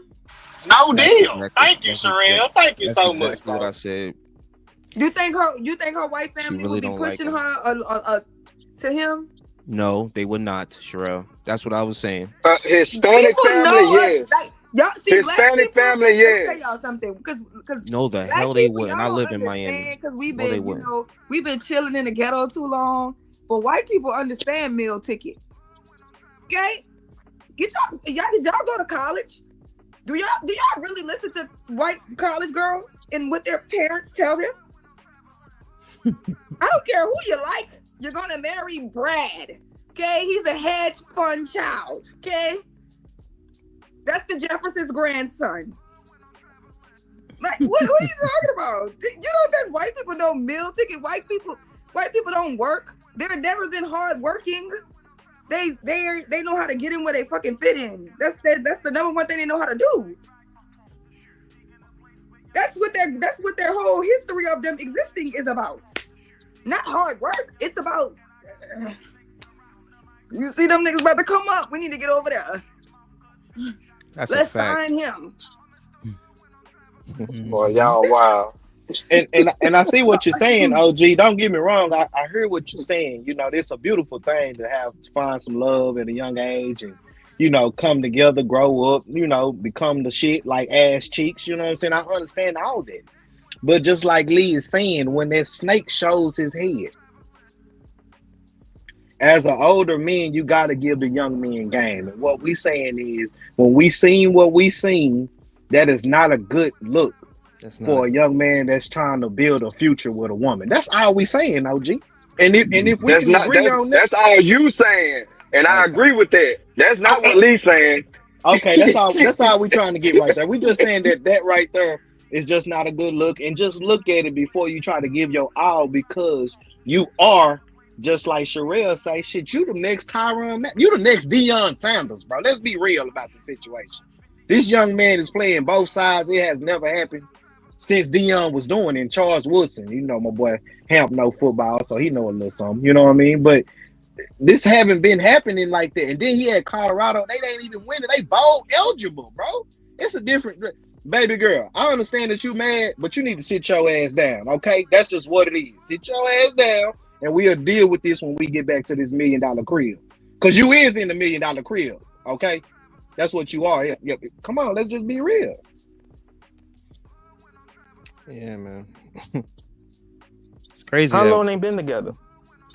6 years, I think somebody said. Yes, since high school. He just got in since college. high school.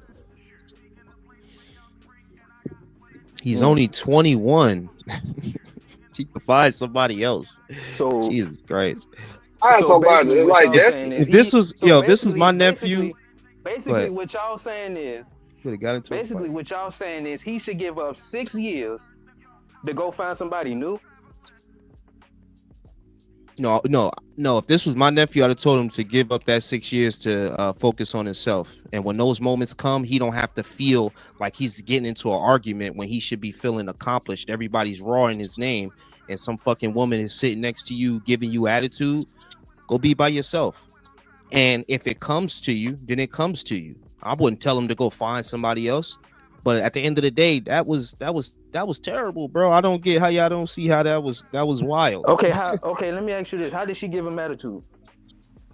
In the video that you saw, how did she give him attitude? Let's play the video. Hold on, Hemp. You got the video for us. Can you pull it up? Play the video again. Let's see this again. We don't need to be doing no spectacular. We can just look at it. Yeah.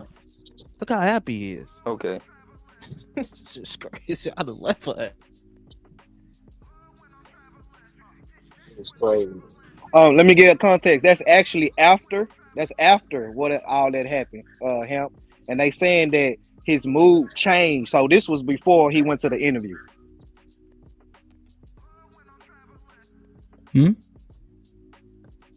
So this was going on, right? And then the interview happened. You see how he keep looking away, not even listening to the, because they were saying that he had that on his mind. What happened with what she did to him? You get what I'm saying? Yeah. So this is after what happened with her, and now he's still in his mind, but he's still trying to answer questions and still be professional. But you can see something is irritating him, basically. You get what I'm saying? Mm-hmm. Yeah. So that's what I'm saying. So the interview was first, and then this is the second interview. When you see how he looking like something on his mind. Like, damn, I need to go get to my woman to see what's going on. Type shit. Yo, you know what's so crazy about this D-Town is that she thinks she the prize. He worked all of that. And yo, you know why? You know why she thinks she the prize? Because she a white chick, bro. Dead ass. That's why I brought up the white, bro. This is what they do, bro. They get with the dude that they know ain't aesthetically pleasing, like Sherelle said, and then they somehow still able to get this guy to feel like he needs her. But like, that's probably what Sherelle said. Might be she's not white. Stop calling her white. She ain't white. She a Mexican. Exactly. She a Mexican, bro. I'm talking about her complexion. I will speak to her complexion. The complexion is what I'm but speaking to. No, you are right. No, she Mexican, bro. Okay, she's not a trust fund baby. She's not a rich. She's not from a affluent family. They got to know each other and all this other shit. You know what I mean? So what are we saying? And you definitely even more because of what? Because she's not a trust fund baby. She's just a hood rat Mexican. Whoa, wow, brother. Whoa. Well, again, I'm sorry, I don't have a filter. I don't know. Go ahead, though. Hey, man, hey, don't let them damn Mexicans catch you down there. But anyway, listen. Listen. You guys got to look at the success rate of just those relationships either way, bro. It's much better. I understand you guys saying that I'm not excusing her behavior, but if you're telling him to just leave her alone, it should be leave her alone and just, you know what I mean? Hey, bro, don't even take no relationship serious for like the next 3-4 years, right? At the same time, Dion is on his, his dad and religious role as where I think they're trying to have him focus on the one girl so he don't get out here and become, a serial fucking baby daddy. Because like you said, as crazy as it is now in college, once he hit the NFL, nigga, yeah, like, you feel me? So I think all of his advisors and the people that they need her there to keep him focused on, you know what I mean? Because if he get out here and he cut loose and he wilding, like, hey, you might not never get him back, bro. And it might sidetrack him, especially if he has admirations of being the first player in what 20 some seasons to actually be allowed and be good at playing both ways. You feel me? So I think it's a method in the madness. I still think that she definitely should have had somebody pull her coattail. Her mom, hopefully her mom and her dad got in her ass like to the fullest fucking degree. Like, how dare you fucking embarrass this man? Like, you know what I'm saying? Because that's a part of it too, right? So, optics are involved because he's trying to win the Heisman. So, even though it shouldn't, being that people, have decisions to make and voting, that could be some, you don't need anything like that, you know what I mean, sully in that moment. You feel me? So, yeah.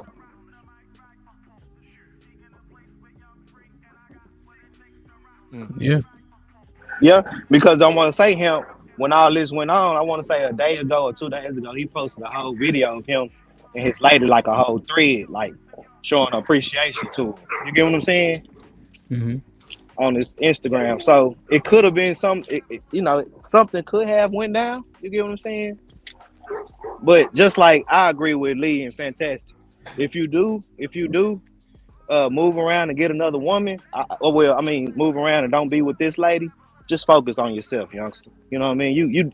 You great right now. I don't believe he's that type of kid because he would have been doing that type of stuff. I don't think he was like Tyrann Mathieu in the club, and he ain't never been that type of kid. If you look at him, if you follow him, he a gamer. He play ball, he play football, and he play games. That's what he do. So I don't think he's that type of kid that will get off track. But I do, and like everything, women can be your up or your downfall. The person that go to sleep with you every day. You get what I'm saying? So that's what I see. She got to get right. She need to get right. That's just what it is. I don't know, man.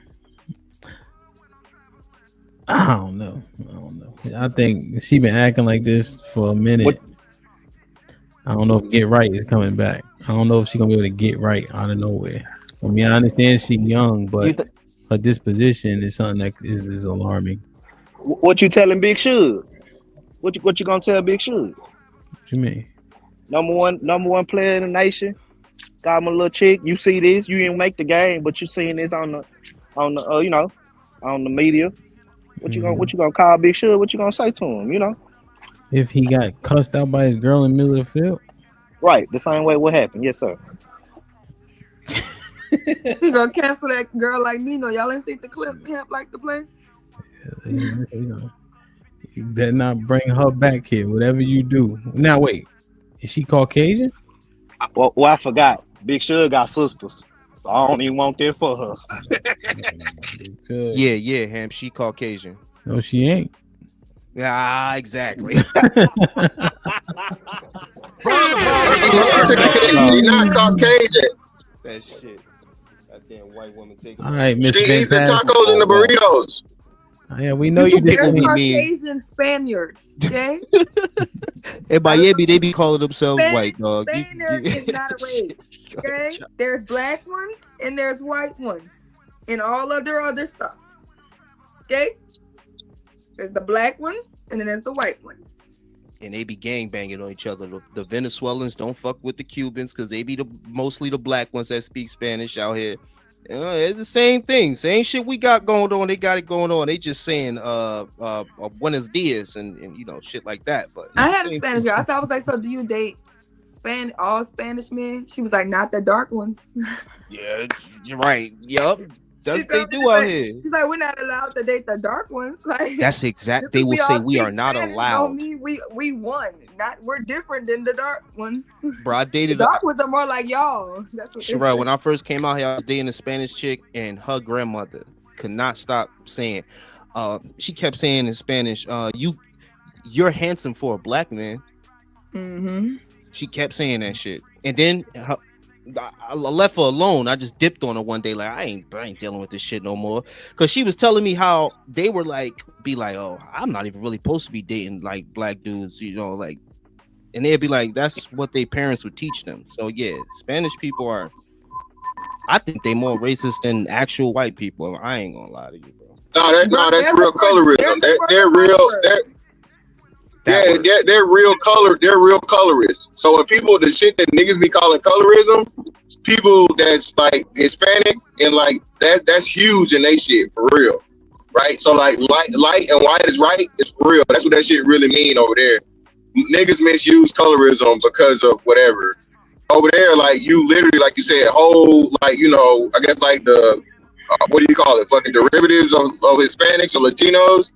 The darker ones, that's why they don't really fuck with Mexicans like that, because even though you know some of them are, they're like darker, and then like you said, you got Cubans and shit and so forth. So they real big, and because you know they were taught that you're supposed to be like as close to Spaniards, the white version of it, you know what I'm saying, to be pure, be like you know good or whatever. Right. So yeah, she white.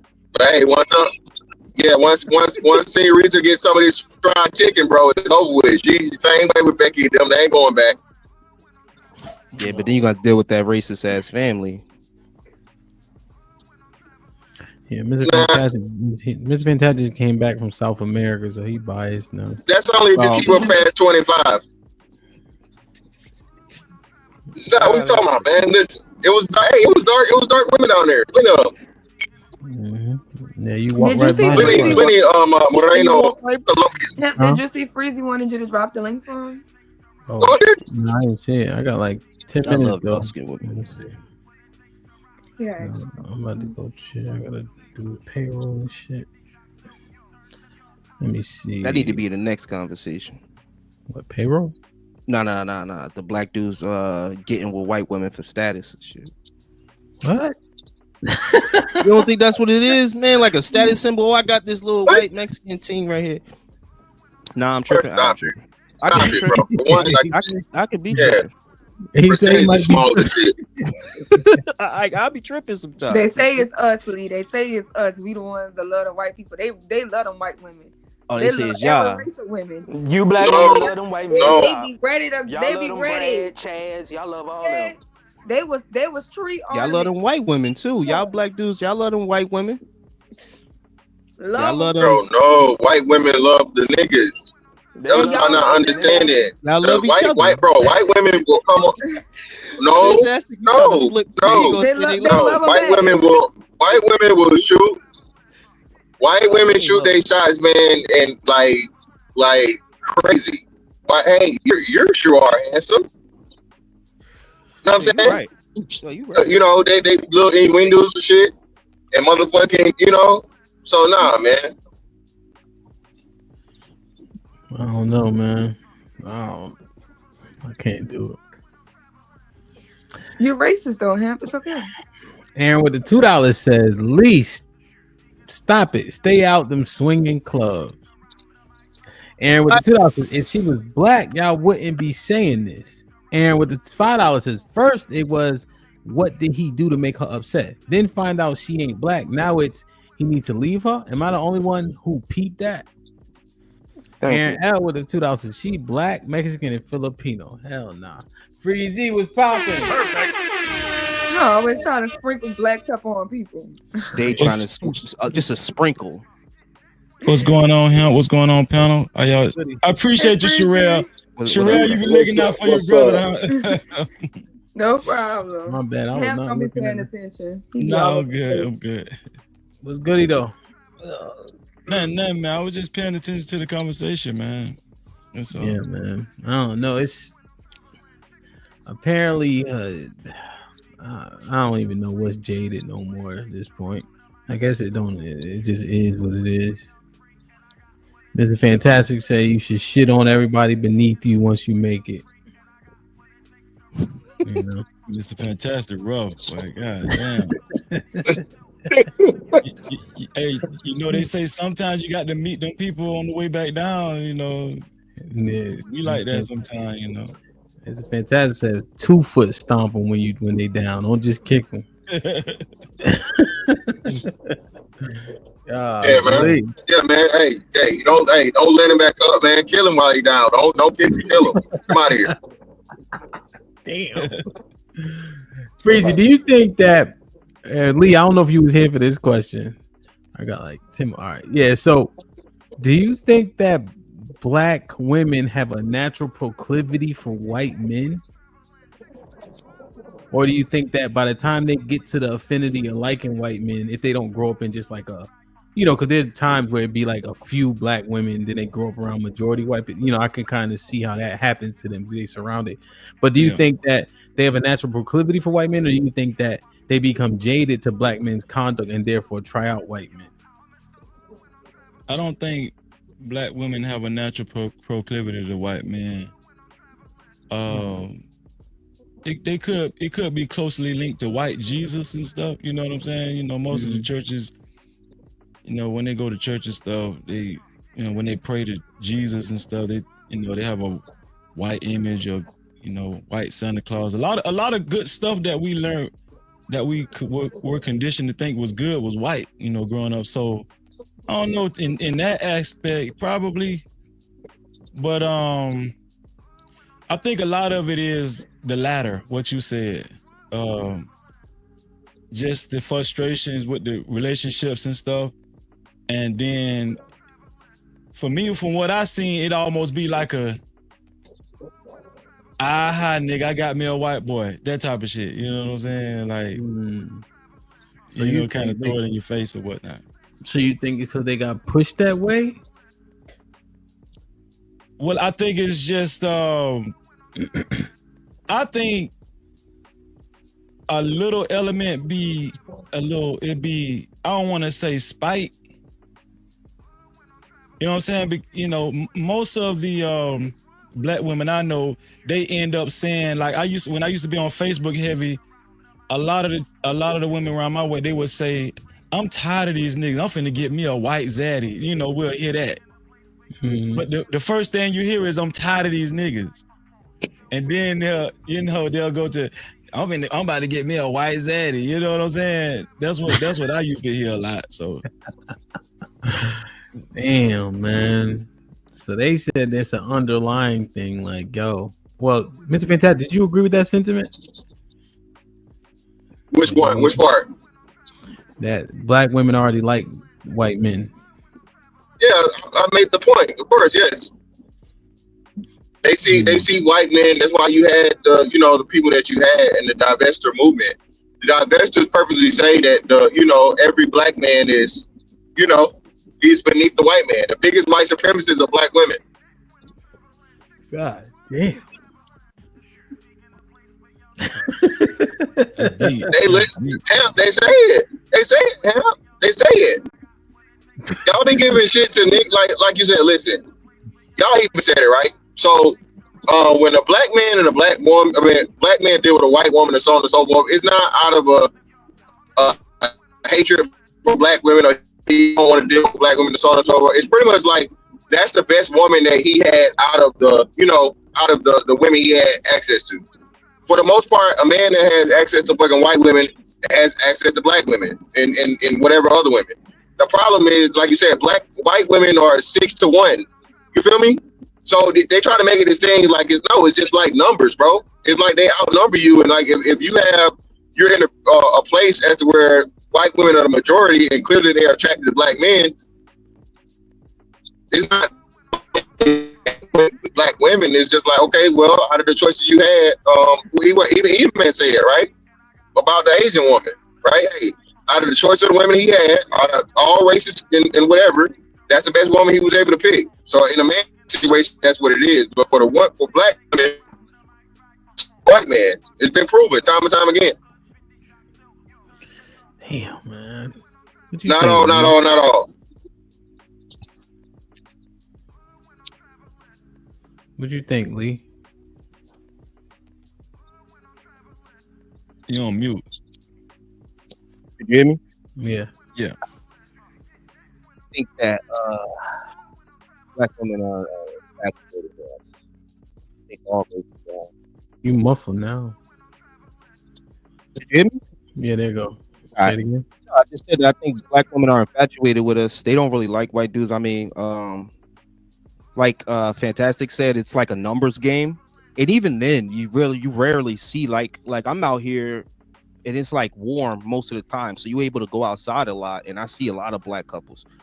You know, the mixed couples is like once in a blue. So, and then I got 2 white friends, man. I ain't gonna hold you, man. They can't keep a black woman, bro. They can't. They love them. It's hard as hell. They be complaining to me and shit. And I can't tell them, what I want to tell them. So I just let them rock. But nah, black women love black men, man. Yeah, I've never seen it in mass. That's for damn sure. What? Yeah. Yeah, I've never seen it in mass. Like, wait, seen what? Well, it's depending on where you at, though. Like I said, so it all depends. Like Fantastic said, if you in an area where because they don't want them back. But that's the thing, though. So then it would be speculative. If the numbers it's not speculative. Again, you can go by what black women say. But they don't. But look at the divestors. Okay. I'm just saying. So just compare the rhetoric between the two, right? So you have 2 people that both date interracially, right? But the divestors. Yeah, I'm not arguing that it's a niche.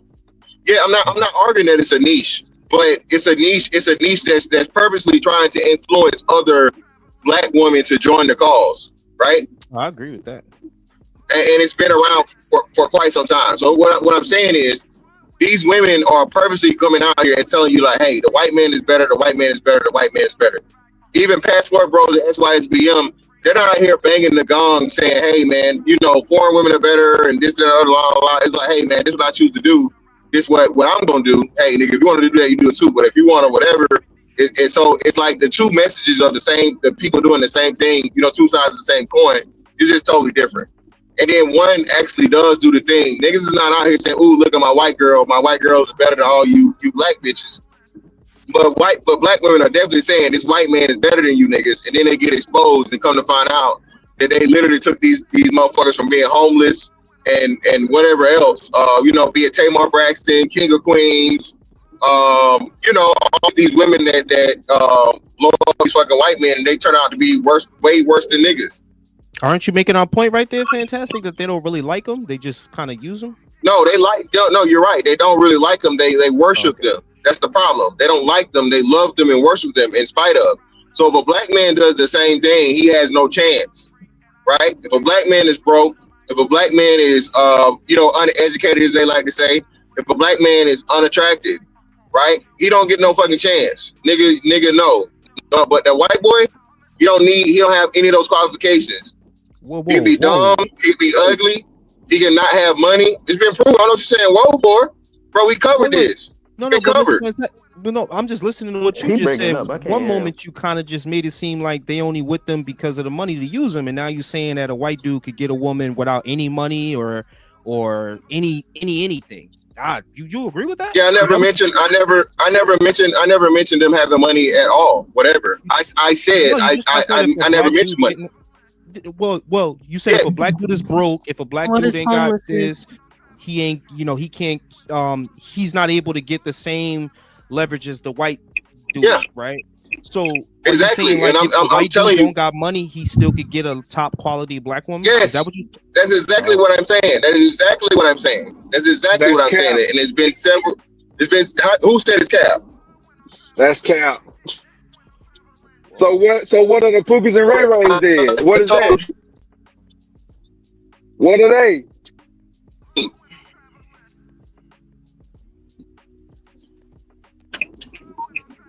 You breaking up? Pookies and Ray aren't getting the quote unquote high class black women like that, bro. I'm on fucking 95, bro. My bad. Yeah, you kind of a little bit breaking up. I'm just. Nicki Minaj got a bag. I don't want to hear from the women. I don't know. The thing is, though, they complaining. Can y'all hear me? Yeah. They conflating two arguments. So Fantastic is right. Feel me? The black women do infatuate the white man. He talking about the Pookies and Ray Rays. I disagree with Fantastic on that. The Pookie and Ray Rays can fuck bad bitches too, because. Right. It's a y'all both. Y'all both for That's why I said it's cap. That's why I said it's cap. Like I should be back now. Am I back? I know broke niggas that talk to lawyers. Like what are you talking about? Bro, I think I think they go with the Pookies and Ray Rays because they know that they ain't shit, and when it doesn't work, they can say, "Hey, this nigga wasn't shit, so that's why it didn't work." So they already know it's not gonna work. Feel me? And then they can blame the black man for that relationship not working, and they can say, "Hey, the white man is better." You say they go with the Pookie and Ray Ray because they already know it's not gonna work. It's not gonna work. It's not gonna work. They could blame it when it don't work. This nigga wasn't shit anyway. He wasn't shit. Feel me? So, but this is my theory. So I just came up with that theory right now. Oh, okay. That didn't make any sense. Yeah, man. It made perfect fucking sense. Arguing this. Like, okay, so do you also believe that a white dude could like be broke and dusty and still be able to do the same thing that a black dude could do? Like be a Pookie and be a what is called a it's always homosexual or whatever. It's always levels, Lee. Feel me? So I'm not gonna say that the broke dusty white boy can get the top quality black woman, but he can get a better quality black woman than a dusty black man. Wait, based off of what though? Exactly. This is all speculative right now. Feel me? So what have you seen with your I see in the eyeballs? evidence in the world. I'm trying to tell you what I see with my eyeball. That the women like that they will go with a broke dusty white man before they choose the broke dusty black man, and they put the white man on the pedestal. Fantastic is right. Yeah, how are y'all doing this to brothers? Hold on. Hey, Hal, hit that link. Hit the link in the back, Hal, in the private chat. Don't make no sense. Bring it up. So you niggas can have your heart broken. On me and some black shit. I can't have my heart broken. It just I don't see that. You gotta share the screen, Hemp. Listen, bro. Oh.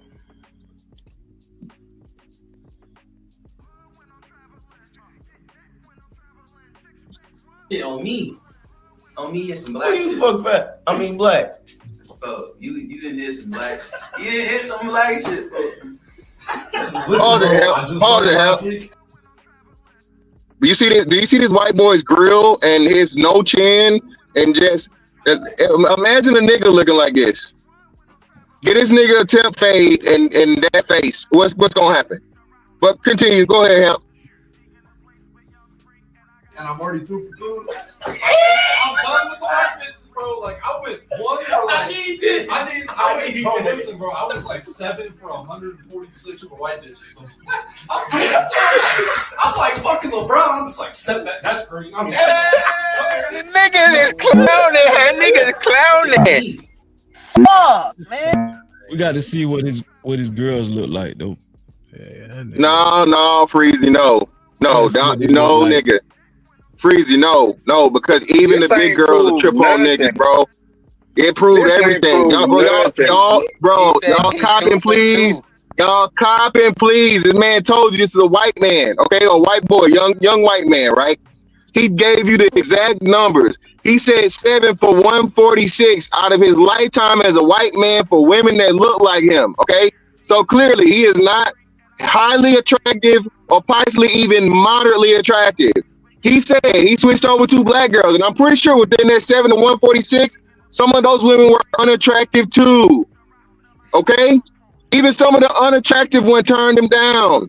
So you can't use that as an excuse. That man told you, as a white man, he went from 7 to 146, and in 2 weeks, he had 2 black cheeks, 100%, nigga. He said 2 for 2 in 2 weeks. He said he's Steph Curry. He said he shoot the shot and turned it around before he even hit the rim, bro. Terrible. Come on, Mr. Fantastic. That shit Hey, didn't Fantastic is right, bro. Y'all don't want the true Fantastic. They don't want the true Fantastic. Feel me? They don't want the true. Y'all too jaded as hell. You talking about you? Y'all too, brother. I'm not. Listen. Action Jackson. Ain't no way I can be jaded, brother. Cause hey, we good over here on pussy, brother. We good over here. My brother. Hold on, yeah, exactly, nigga. My pussy portfolio, nigga, is like XRP right now, brother. You hear me? We good. I got you. We Gucci. We Gucci. Feel me? Yo, listen. That video told us absolutely nothing. It's more evident. Man, you wild today. First it was Biggie. First it was Biggie. Now you don't want to admit that the black women out here worshiping these motherfucking white boys that look like cartoon characters. I used to work with this white boy, and this black bitch used to be on this nigga every time. Oh my, you mean it? Yo, like, chill. Bro, what you want me to do? So the environment that I come from, we have white, Latinos, Caribbean, black people, right? Let me tell you, the black girls don't fuck with the white boys.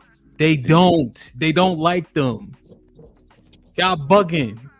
Let them tell you, Hamp. You don't know what them hoes doing in the Yeah. Hold on. Yeah, hold on. Wait. Hold on. Thank you, CJ. Hamp, are you believing? Hamp, you believe in the hoes? Trust me. You believe in the hoes? Fucking all the white niggas in the back. What are you talking about, Hamp? Hey, hell. Listen to me, okay?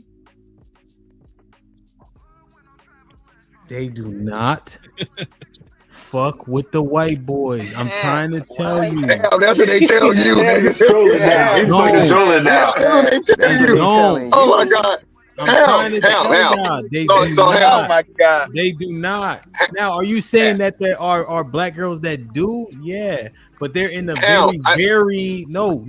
This is a very, very small or minority. Like it's not. You know we love They you, right? don't fuck with them. You know we love you, right? Yeah, It's yeah, me and But y'all Fantastic, don't come bro. from. It's me and Fantastic. It ain't no regular niggas talking to you. No, you don't. But y'all don't even come from this type of environment to even understand it. It's all speculation. Hold on. They don't fuck with the white boys. They don't.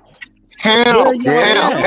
Let me know you finished, brother, so I can break the news to you a little. I guess a little more general, brother. Ham.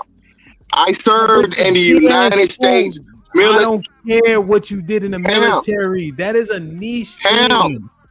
You was on a boat for 10 months. That's not reality. Black hoes school, nigga. Hey, exactly. Despite the truth with all his money, and I was on the base. Them black hoes want white dick. Fuck you talking about, man? Yo, they I'm trying to tell chasing y'all. white dick around. I'm trying to tell y'all. Hey, Malik, watch your mouth now. People call me a liar. I take exception with that. Be very careful with that. But yo, what I'm saying is this. Just when you looking at where you actually in these places, right? When you in these places, this is not happening in mass like I trying to paint. Like, come on, son. Y'all, because it can't happen in mass like they wanted it to happen. They wanted to happen way more. So yeah, Ham, exactly. Yeah. Yeah, so Ham, I can explain it to you, bro. And like I said, if you ever had a white boy that'll tell you for real, bro, Ham, as a white boy, he's from Albany, Georgia, Ham. Predominantly fucking black fucking city, country little town or whatever in Georgia. He was the only white boy there. Not a rich white boy. You stay in Albany, you fucking rich, right? He's you're breaking up. Blonde hair, blue eyed fucking white boy. Well, no, I think he had like gray eyes or some shit. But either way. Can you hear me now? Yeah. What's fucking turnpike? Hello? We hear you now. You talking about the nigga that gave out AIDS? Do you know how many? No, nigga. Hold on, nigga. That was not Georgia. That was South Carolina. Can I tell you what happened? No, and why would I? How would he tell me? I don't know that nigga. I don't know no white boy with AIDS. The DJ nigga. I thought you was bringing that nigga up. Why would I know a Caucasian man with AIDS? No, it was the. Yeah, no, I know. We covered that story, Ham. Yeah, we covered the story, but I don't know that nigga. Oh, you actually know this nigga. Oh, my bad. You did say that. Y'all say hi to my sister. Yo, say hi to my sister real quick. How are you? What's going on? How you? This is big sis. This is big sis. Feel me? What are you doing up here? We on the live. Leave your sister alone, man. Well, Mr. Fantastic, you might be back. All right, my bad. Mm-hmm. Your sister don't like you. Talking about what you doing up here. My sister loves me. I'm at my job. No, but Ham, I just want to share something with you. Like, you know, here in New York City, in Manhattan, you know, the black girls, they be hunting for these white dudes, man. They be hunting for them, purposely looking for them, because just like I think somebody else on the panel said that they have just been tired of black guys, or tired of these niggas that done dirty. So now they want to go ahead and turn over a new leaf or a new forest, and they out here on the mission for these white guys, and these white guys are they on them. So you know, so the premise, I think you guys are misunderstanding, right? Remember, I introduced the premise of when they get upset with black men, right?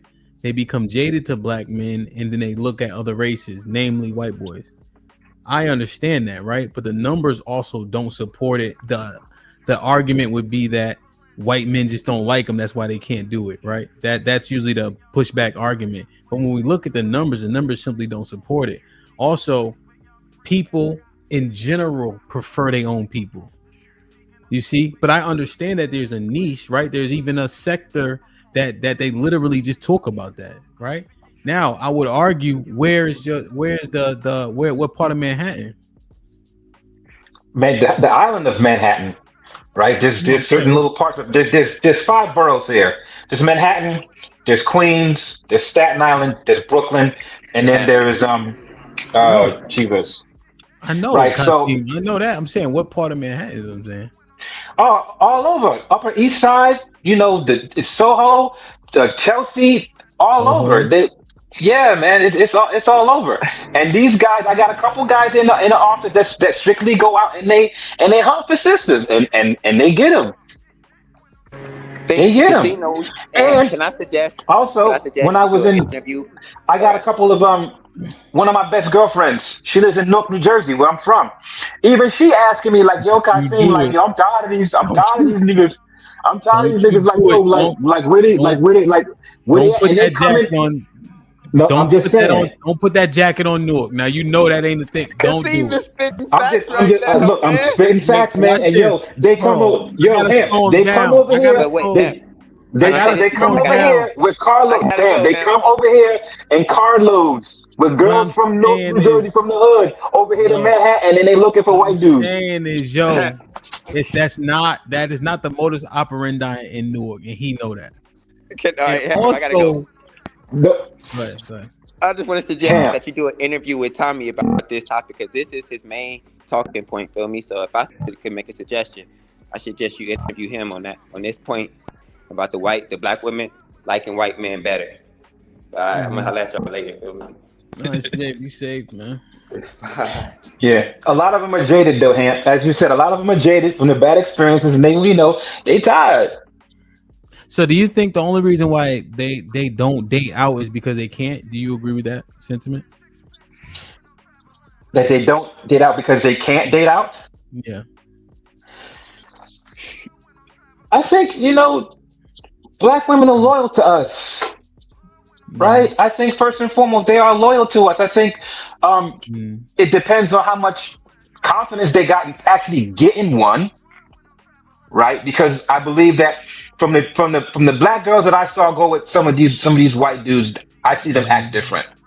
I see them change their whole way they speak to them, the way they act, the way they do everything, because I know the dude that they used to mess with. You know what I'm saying? I've seen them a couple of months ago with X, Y, and Z, and I seen them out here barking and bickering, but then all of a sudden, they get with old boy, and it's a totally different way that they comport themselves. And I think, for a certain amount of them, they're like, listen, can I really handle, being with this guy? Because I know he's gonna have certain expectations, and I can't necessarily wild out like when I want to wild out, but the lifestyle will be pretty good for them. Damn. So you think that this is happening gradually more en masse?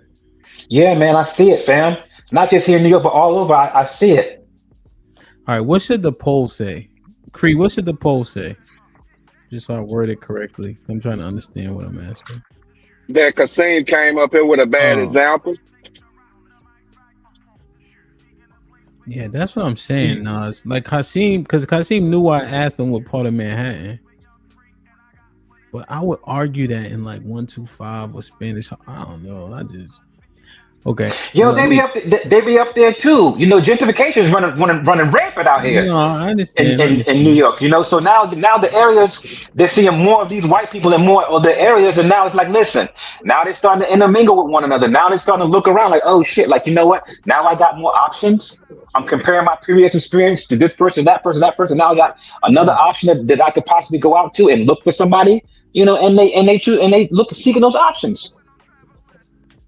All right, let me see. What should the poll question be? Do black women prefer men of other races? Is that the question? Nah, it should be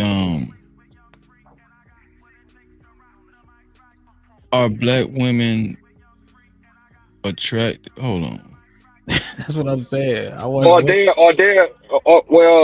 they more attracted to white men over the good black men?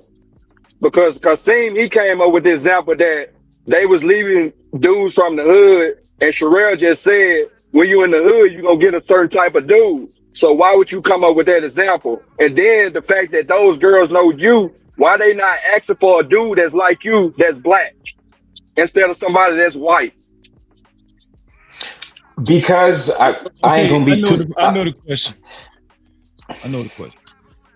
Do most black women mind dating white men? Mind? That's a fair question. Or are they open to it? Open, well, that's good too. Yeah. I said mind because I don't know. Cause I just feel like I'm gonna be honest with y'all. Like when I go to Walmart, when I go to grocery stores, to the bank, whatever, just out and about generally, I see more black guys with white women. Like it ain't nothing. It's like it ain't nothing. You know what I'm saying? But if I see a black woman with a white dude, that shit almost kind of, it's like, it's weird. I say you test Fantastic's theory. Have you ever dated a woman before? Let's just keep it straight. You. Who? Me? No. You. A white woman? No, I'm talking about the poll. Let's test Fantastic's theory. Have you ever dated a white man before? Oh, have you ever dated a white man before? Oh, okay, yeah, that's a good question on the poll. I doubt they're gonna tell the truth. Or well, hold on, no, we can't just say dated. Hold on, wait, hold on. We gotta cover all bases because you know y'all like to be. Women are very, very particular. So I'm just saying we gotta. Have you ever dated or had sex with a white man? It's still not going to tell the truth. Dated or made it with a white man. $50 will rule in your favor. Huh? Of course, because again, they're not gonna be honest. Oh, now they won't be honest. Of course, Jalen, y'all are never. Women are. Let me just say this, man. Women are never honest about the dick they get, bro. Never. This is the wrong question. Hold on, okay. Now niggas can answer. Hold on. Women are never fucking honest about the dick they get. Okay. So should we ask the ladies? Yeah. It's a pointless fucking poll. They're not gonna be honest. Again, bro. Y'all got it's anonymous. Fantasy, yeah, it's anonymous. Bro, fantasy. Okay. Motherfuckers said that fucking Master C was smart, nigga. Anonymously. Stop it. Okay. Motherfuckers push narratives all the time. Bro, Fantasy Island Girl be in this chat, bro. Okay? Well, Angry Woman's Black Woman's podcast be in the chat and be on the thing. These are black women that clearly, well, I ain't gonna say Fig. I ain't never heard Fig say nothing about, white boys being superior. She married to a white man. I know, but then you got Jalen, who says she would never. You got Sis, who says she would never. So then that's 2 and 2. Now you got to do the math. Yeah, but also, yeah. Fantasy Listen, let me say this, Fantastic. Fantasy Island Girl actually fit my description because she was dating a black guy first, right? She was dating a black guy first, and she's going on record saying that she's tired of these niggas, and she found her white zaddy. She went on record saying that. Yeah, it's a lot of them out here, man. It's a lot. And also, what is it? What is it? 5%? 7%? Yeah, not even. It's 95. 5%. Yeah, but Ham, we're not. Y'all are conflating the argument. The argument is not, and the reason why it's 5%, Ham, because again, white men don't like them like that. White men, yeah, bro, they have a design men that they don't get in return. It's not reciprocated. That's the problem. If black women could get white men like that, it would be way higher than what black men is. Okay, be astronomical, bro. But being that men of other races don't find black women attractive, again, I'm not saying that to brag or boast. I'm just saying that as to what surveys have said and all these different things and so on and so forth. Blah blah blah. It's how it is. So you have these women. That's why they're willing to deal with these dudes and get dragged through the mud by these white boys, and they don't say a word. They act like it never happened. But then they come to the world and put all the nigga dirt in the street for everybody to know about. If they get done by the wrong by a white boy, they try to cover it up and hide it for the most part as much as they possibly can. So Fantastic. What you basically saying is I'm not making a numbers argument. So basically, what you're saying, Fantastic, is the white guys look at black women as recreational use only. How do black men? Pretty much. They said again. That's how they handle it. That's how. Listen, it is. It's literally that's how they handle it. Again, white boys know they have an easier time with black women because of black women's desire for white men, whatever reason it may be. Okay. They don't marry you guys. They marry y'all the least. Y'all don't of any demographic. That's the point. Even that's a lie, Sherelle. Sherelle, stop it. We married. Sherelle. Sherelle, you're wrong. To worse than they're going from bad to worse. Stop acting like they're just getting treated. Y'all are married. Sherelle, them and doing them right. Y'all are fucking over them too. Y'all are running through them too. Sherelle, y'all are sitting here talking about nothing on their faces and disrespecting y'all women too. If somebody had to sit down here and see how discouraging y'all is, fantastic the way you fucking tear black women down on a consistent basis. Nigga, I don't even want to marry you. I don't even want to be with you. Y'all so let's do. Y'all are fucking Sherelle, let's do this. If you don't Sherelle, want us, then okay, then whatever they're doing, if they Sherelle, so let's walk it down. Fantastic. Then let them fucking figure it out. Because if you fucking hate them so much, why the fuck should they want to be with y'all? What all y'all do is especially talk a baby about mama. shit, how they don't look good, how they not attractive, how y'all don't want them, how all they got is babies. All y'all do is sit on the fucking internet and talk about how much y'all hate black women, and then when they decide to say they want to move the fuck on, oh, nobody's gonna want you. Newsflash, there are people who are actually marrying fucking white men, and they're actually being treated well. And I'm not gonna tell them women nothing, because if they gotta have y'all, if they gotta have y'all bitches ain't shit, y'all ain't not but baby mamas, don't nobody need to marry y'all fucking the scum of the earth. If they gotta deal with that shit from y'all, I want them to go wherever the fuck they could get some love from. Cause they damn sure ain't getting it from Fantastic. They damn sure ain't getting no love from you. Let's get that clear. Like, where are the baby mamas supposed to go? Where the... Okay. All right, cool. Now, okay, cool. Well, hold on. Wait. You ain't talking about Miriam. You telling people the opposite of it. So if they got to move around, then let them move around. Why you spitting so much vitriol and negativity? As if y'all don't run through white women. You bring up the smallest categories and the most negative shit. If you not worrying about it, don't worry about it. Y'all literally sit around and discourage the fuck out of y'all women. And when those women say, I'm gonna get my shit together and I'm gonna have to move around and open my options, that seems like the most logical thing for them to do. That would be the most logical thing for them to do is fucking switch something up and change their ways for what? He can't. Hold on, Sherelle, because he probably had bad internet. That shit don't make no sense. Like, it's been a whole 2 hours. Y'all just shitting. They miserable. They this. They that.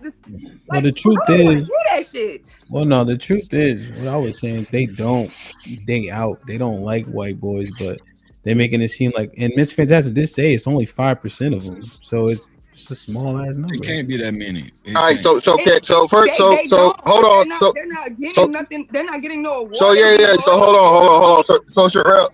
So Sherelle, we so since you done made all of these allegations against me, when it's Fantastic ever said anything about he hates black women? When it's Fantastic ever said anything about he dislikes black women? When it's Fantastic ever said anything like he likes any other women other than black women?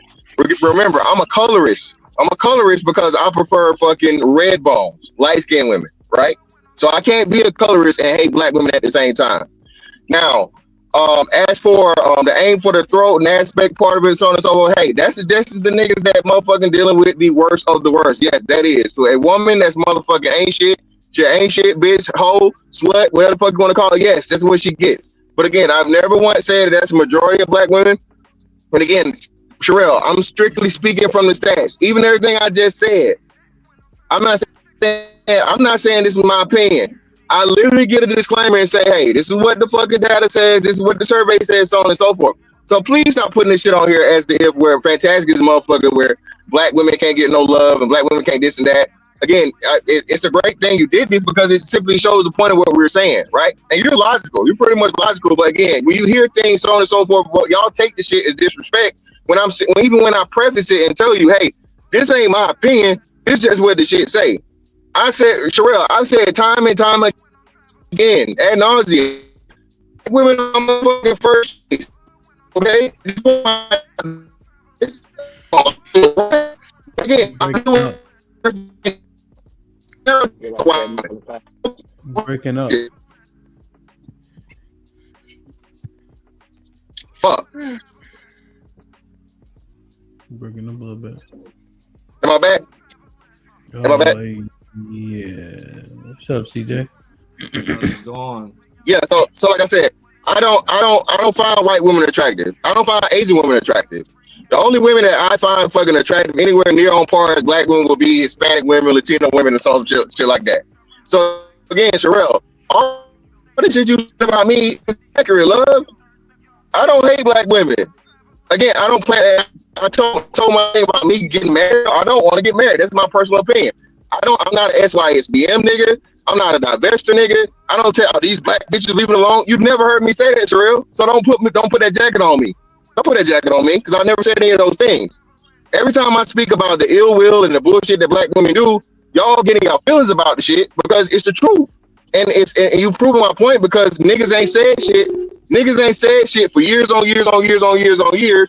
And now niggas simply motherfucking come through and say, hey, this the fucking stats, this the data. Y'all been blaming niggas for STDs all these fucking years. Who got the highest number of STDs? Y'all been blaming niggas for fucking being deadbeat dads. Who the most deadbeat moms? You know, and niggas start finally fucking going against telling the other side. Now we hate black women. No, motherfucker. We finally got the motherfucking chance to talk and just tell it like it is. I don't hate you. Did I say now? I would have a strong argument for black women hating black men by lying on us for the last motherfucking 2 decades at minimum. You know what I'm saying? Like hard body campaigns and shit. All right. And like I said, shit, a lot of the shit that we fucking dispelled on this platform, like right along. You know how, download this, download that. Well, hey, you had a real live brother fuck on here that said what? These hoes be out here asking him to fuck, even though they know he fuck niggas. That happened on your show right here. Yeah. So I have never ever made a statement that was not factual. Well, this ain't my opinion. Well, I think these statements about the women wanting to be with white men are not factual, right? Because especially when we base a lot of things on actual numbers, and numbers can't prove it. You're talking about a niche, but then making you're talking about a niche, but then casting aspersions amongst the majority of black women just because you think you saw it, right? And then so when I bring you to a demographic that actually has a real mixed amount of people, y'all say no, that's not true. So I gave you an anecdotal, and then the numbers also don't support it. Yeah, and what I'm telling you is the numbers don't support it because it's not reciprocated. The numbers don't support it simply because white men don't want black women. Yeah, again. Hold on, freeze. Let me freeze. I appreciate it, but white men say they don't want black women. This ain't fantastic saying it. White men say this. Okay, white men do not, and it's studies have it's been proven. Black women go after white men. They just don't even return the fucking thing. They don't even get an easy kill. They don't even get what was the name of the dating app book? I can't yeah, but I think it was that one. But it was like a number of fucking dating things over whatever. It was OkCupid and another one. It's a book that's dedicated to it. I can't think of the title. Well, if we look at the OkCupid, you remember digging into the information at OkCupid, the majority of people were white. So when Asian men and black women came out on the bottom, does that say anything? Or are you saying that they still say something because you're still at the bottom? So if someone's at the bottom and it's still saying that you get the least amount of returns in your request or the least amount of swipe rights than any of the group, that's still a fact, Hemp. None of these. Hold on.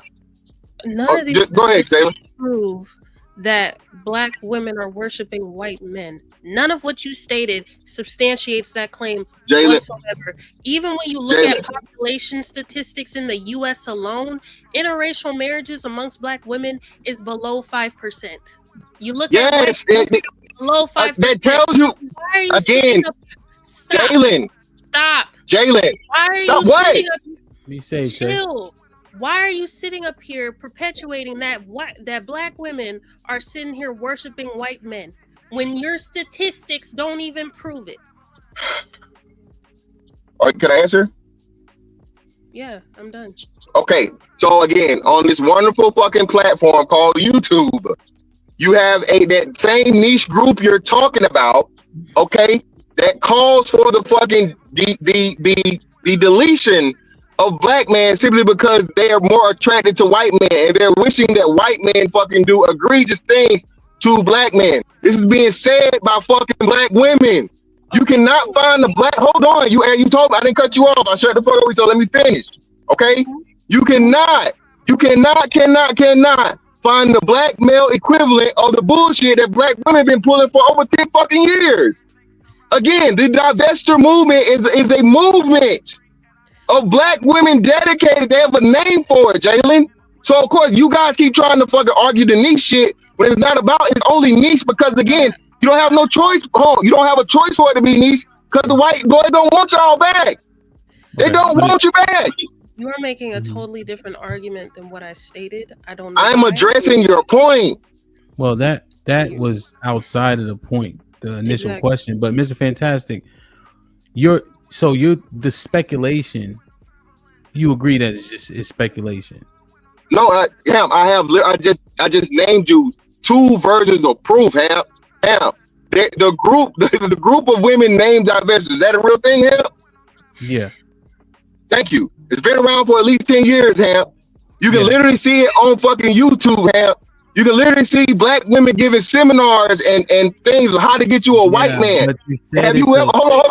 I got it. But even Ham, y'all trying to use that to disprove the point. It's not about the percentage. Okay, of course it's going to be small because again it's going to be small because again you guys keep, I don't know if you're purposely jumping over it or just failing to understand the fact of the matter that white men do not want black women like that. Okay, they don't. What does that's the only reason that it's so small. It has everything to do with it. You can just something all day. Chill, because you're going on diatribes, filibustering. What does that have to do with your initial claim that you say is highly substantiated that black women worship white men? What in anything you said substantiates that? Please just answer that question. Okay. The word divestiture. All of these examples. Hold on. How does YouTube not count? So explain to me how YouTube doesn't count. Because you said black women, so I'm assuming you're saying black women in America, right? Not black women on YouTube. Well, YouTube. Well, YouTube. Most of the women on YouTube are from America. Macro. Think macro. Fantastic. Think macro. Okay, I am thinking macro. You're not when you. I am thinking macro. You're not when. Okay. Well, again. Well, again, that would be like so. I guess hold on. So I guess red pill is niche also. Yeah. What does that have to do with what you stated? Because you're trying to fucking what I can't even think of the term right now. Something that you shouldn't be saying is factual because it's not. Because it is factual. Bring up a statistic that substantiates it. I don't need a fucking statistic. I can give you real live fucking black women saying the shit. Oh, stop. Y'all trying to fucking turn this shit into a stat when it's not a stat. All I need to prove my point is again. Hold on. I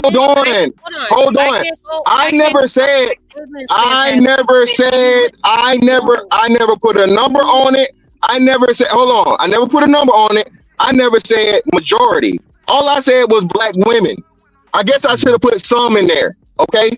So you guys can digest it easier. Some. Okay. Allow some. It's an extreme minority, right? And this but Mr. Fantastic, so see, here's the thing, right? You using anecdotes because this is what these people are, right? Because you agree that it's a niche, right?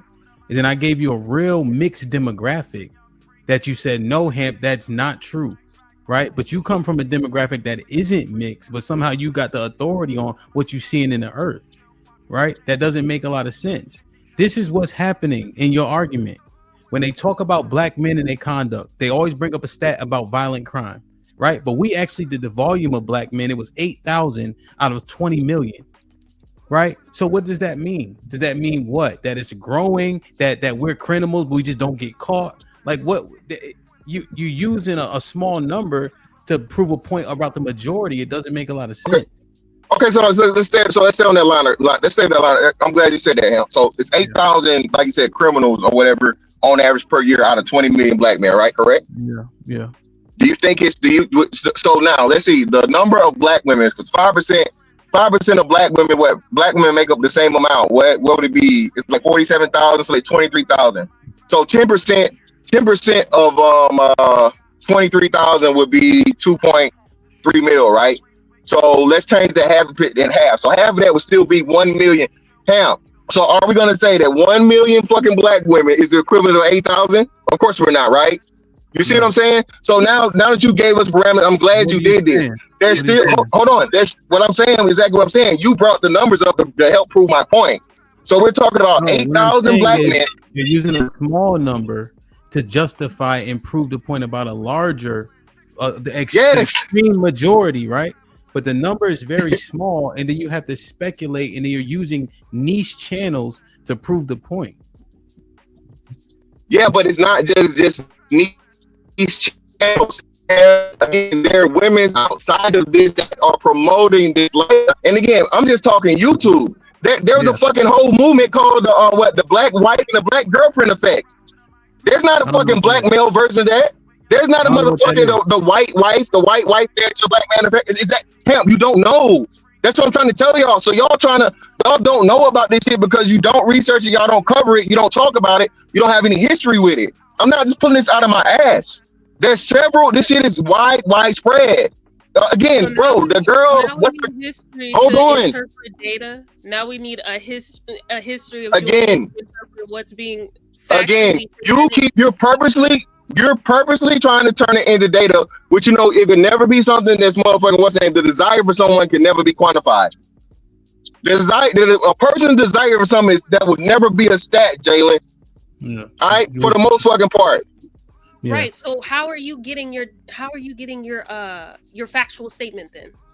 From your experience? Not my experience. By the words. I don't know how many examples. Hold on. Yes. You don't trust. Oh my God. You literally oh my God. Well, hold on. It's two totally different things. So hold on.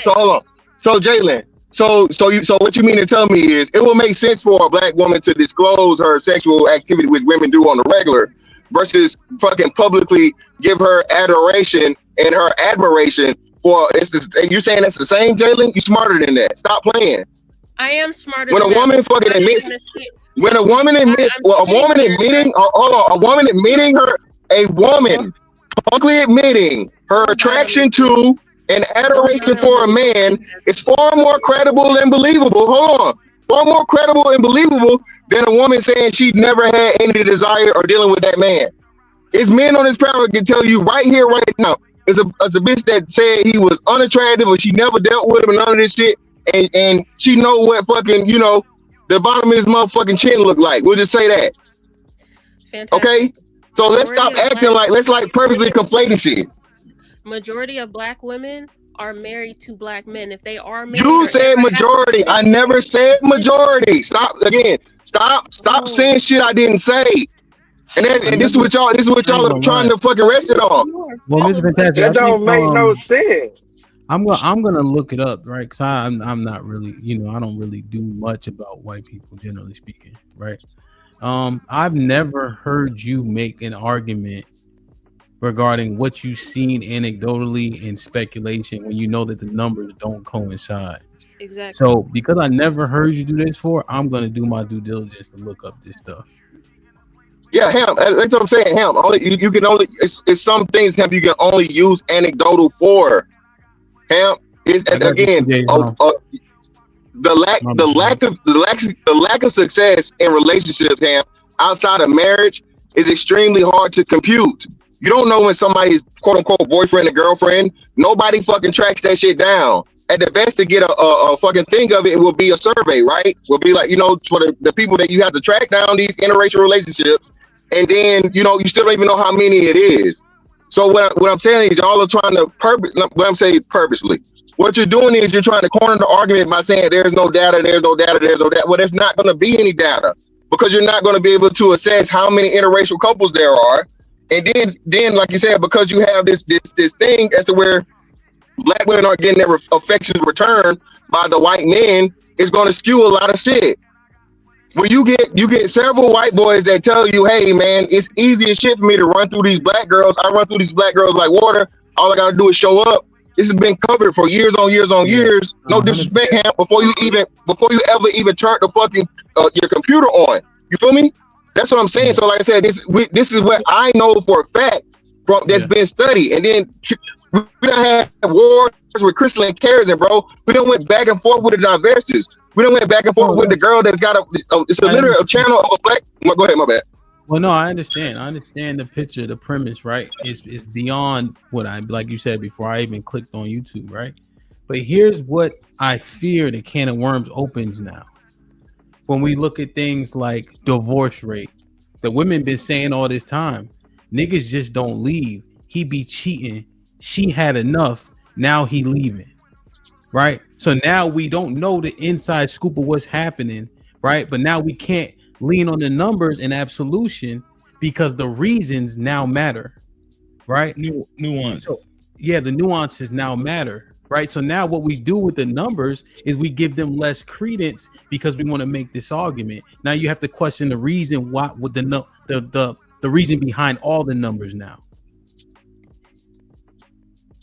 That's a can of words that I'm seeing a little bit. As it should be. That's how data is interpreted. You don't just take the raw data and then just make an assumption.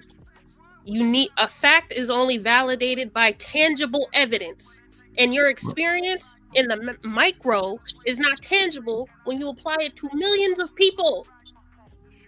Well, Hemp asked earlier. My bad, Hemp. Go ahead. Well, let me just because here's the thing, right? I think Jalen. You do assess how you got to those numbers. I'm just simply saying this is the can of worms now. Because now are these women justified in leaving these men when we look at divorce rates? Yeah, I know. But what Jalen said is no, 100%. Yeah, I just said it in more layman terms for my brothers from Kentucky, shit like that. Go ahead, Freezy. Go ahead. You asked Fantastic earlier. Is this speculative?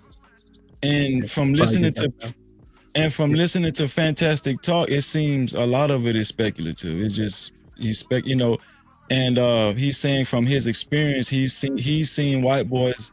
He's heard white boys say they running through black chicks. Well, I'm just paraphrasing. They running through black chicks like crazy. But I'm gonna be honest with you. I never heard a white boy say that.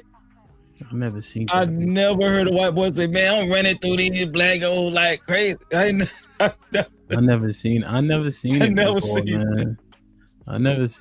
All right, let me do this real quick. I'm gonna read these couple super chats. I'm gonna get CJ then obstacles in. All right. CJ was popping. Let me read these real quick. Let me do this. I think I might just rock out a little longer as opposed to starting back up. All right, hold on. Let me do this real quick. Where is it? Put him in the fucking bedroom. Get him out of here. Come on. Wait a minute. Whoa, my money here. Get the fuck out of here. Get him the fuck out of here. Put him in the bedroom.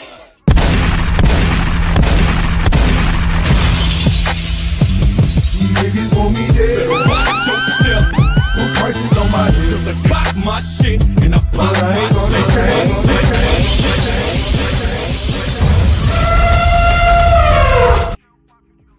Like, share, subscribe, tell a friend, and tell a friend. Hit that like button right now if you can. That helps the channel the most. Let me see. CJ with the $2. Fantastic and I gave the defendant mercy yesterday. Davey with the $2. Black men don't get top tier white women, only the hippos and the crackheads. God damn.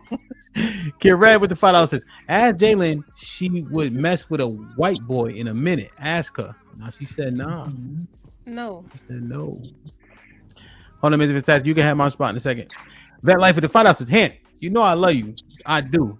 You ever heard of DJ Kid in South Carolina? Yeah, I brought him up. Look it up. Yeah, dude gave all them black women the claps. Yeah. I brought that one up. Kira with the $10 says, thanks, Hemp said Newark chicks don't mess with white boys. LOL. Kasim, he kind of right. Bro, you my Jersey brother. I'll always agree with you, but this one I have to disagree. You agree? We can have the conversation, man. You know what? I'd rather show you than I tell you. You're gonna find 100 more standing around the hood, not going to Manhattan. Mm-hmm. Prime says way more black men marry black women than non-black men do. So what is her argument? LOL. They have the same issues as the white men as well. HQ with the 2000. Kasam Momoa can get it. What's that? Jason Momoa, I think. HQ, you too damn old to be talking about somebody can get it. Okay. HQ with the 2000 dated and made it. Riri with the $5 says, Sherelle, you are so right. I'm fairly new here, but it does get discouraging listening to some of the hateful things that are said about black women. Mr. Payne was popping. But the 20 ball says there's a critical mass of black women who view getting a white man as a flex. It's a class situation. More would flop if white men were checking for them in the way many hopes. It's not the majority, but it's not negligible. HQ with the 10 ounces. Black women go where we are wanted. If you call us hoes, tramps, no good women, we start to go elsewhere. We would be dumb to stand around our men that would call us names and thinks we supposed to worship them. HQ with the 2000s. Black women stay getting disease from black men. Stop it. Damn it. Like, share, subscribe, tell a friend, hit that like button right now if you can. That helps the channel the most. CJ Bazemore was popping. Can I say this one How thing? y'all doing? Y'all hear me? Good. Good. Can I say? Man, y'all said a lot, man. To some degree, I understand where Mr. Fantastic was coming from. I'm from North Carolina. I know a lot of white boys that are still the typical country hillbilly white boy, but they brag about that select few black girls that they get. Some get 2 or 3, some get 10, 15. So to some degree, I get where he was coming from, but it's still a minority though.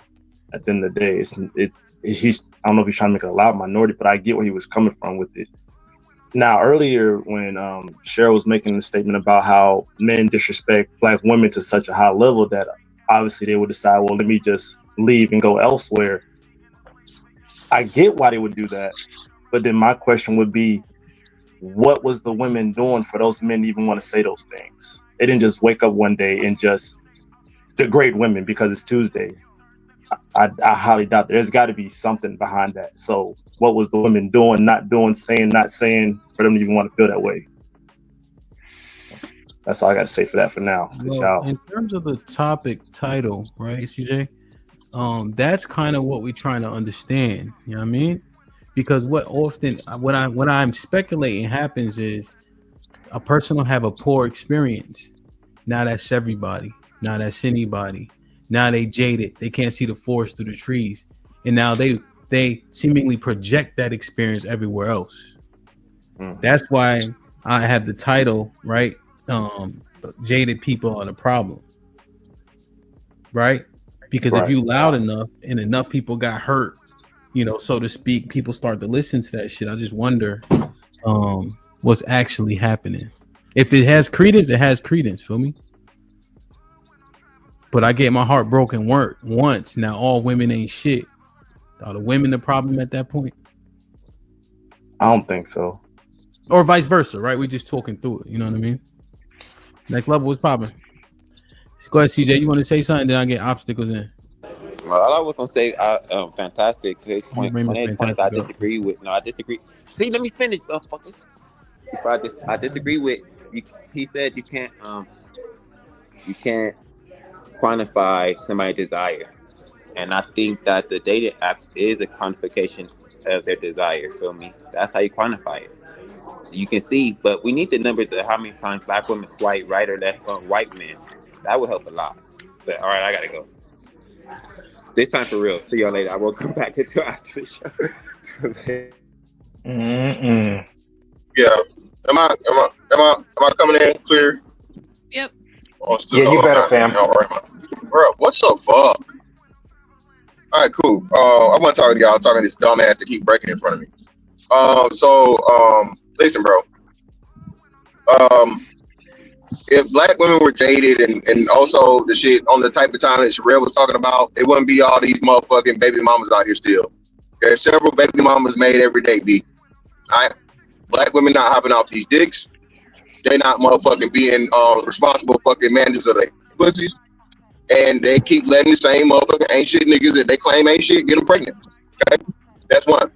Two, back to the original point of getting the data shit, right?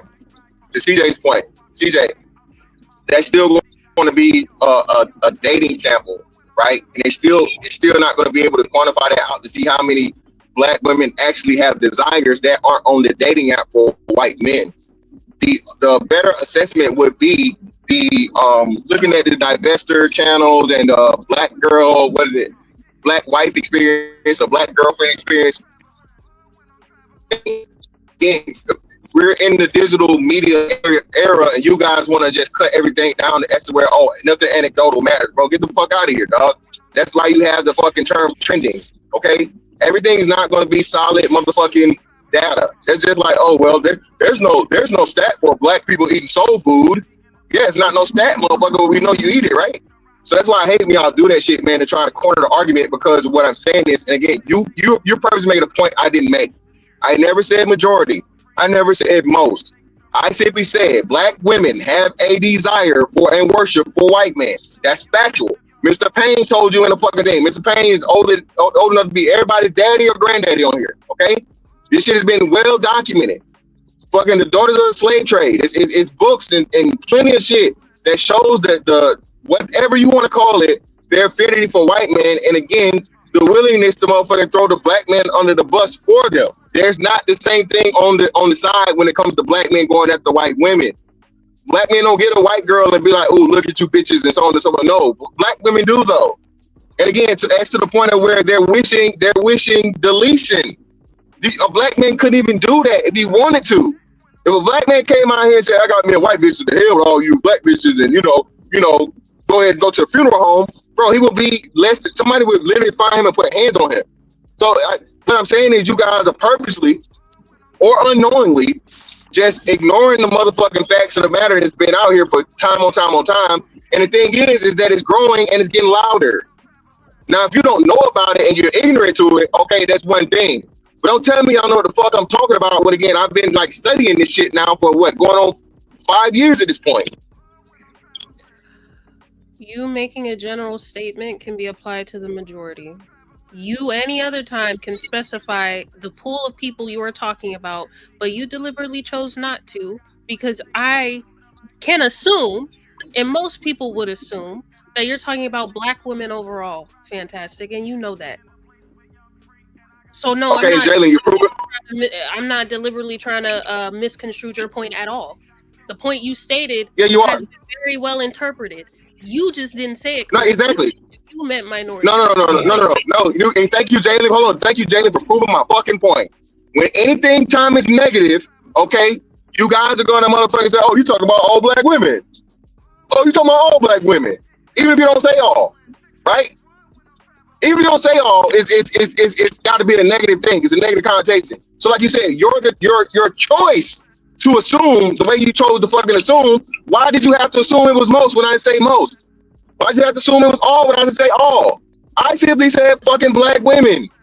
Obviously, like you said, when you correlate the numbers of interracial fucking relationships for black women, it's obvious that again it can't be most. I never made that fucking assertion. Not once. I didn't have to. Just like I don't have to make the assertion about black men. If it's a minority, a minute issue, fantastic. Why are you having a bigger discussion about it? Because I'm talking about the desire of fucking black women for white men. Majority and again, it's something still desire black men. So, like you said okay. Why is it a discussion? It's a discussion because of the fucking rhetoric that speaks to the heinous fucking shit of deleting fucking black men, taking their lives away. Fucking what's the damn girl name? The rapper Megan Thee Stallion got a fucking video out right now of her killing or deleting niggas in the video. Jalen, could a black man make a video like that?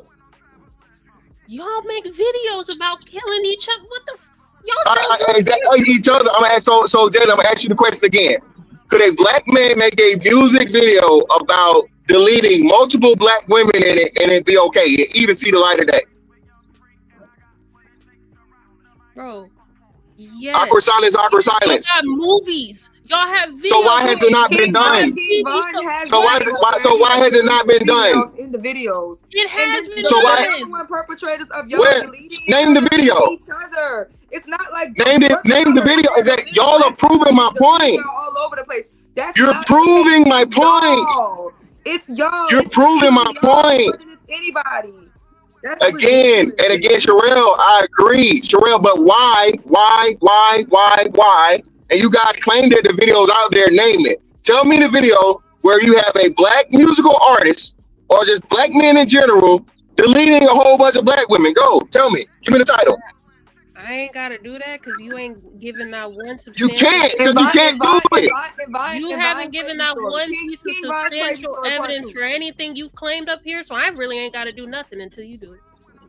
Okay, so yes, and yes, I have. And again, my main point that you're purposely again, the main point that you're purposely fucking overlooking, okay, is black women's fucking desire for the white man, okay, and the willingness to fucking disrespect the motherfucking black man in the process. Okay, that's my main overall point. This whole fucking shit's supposed to be about Jaded.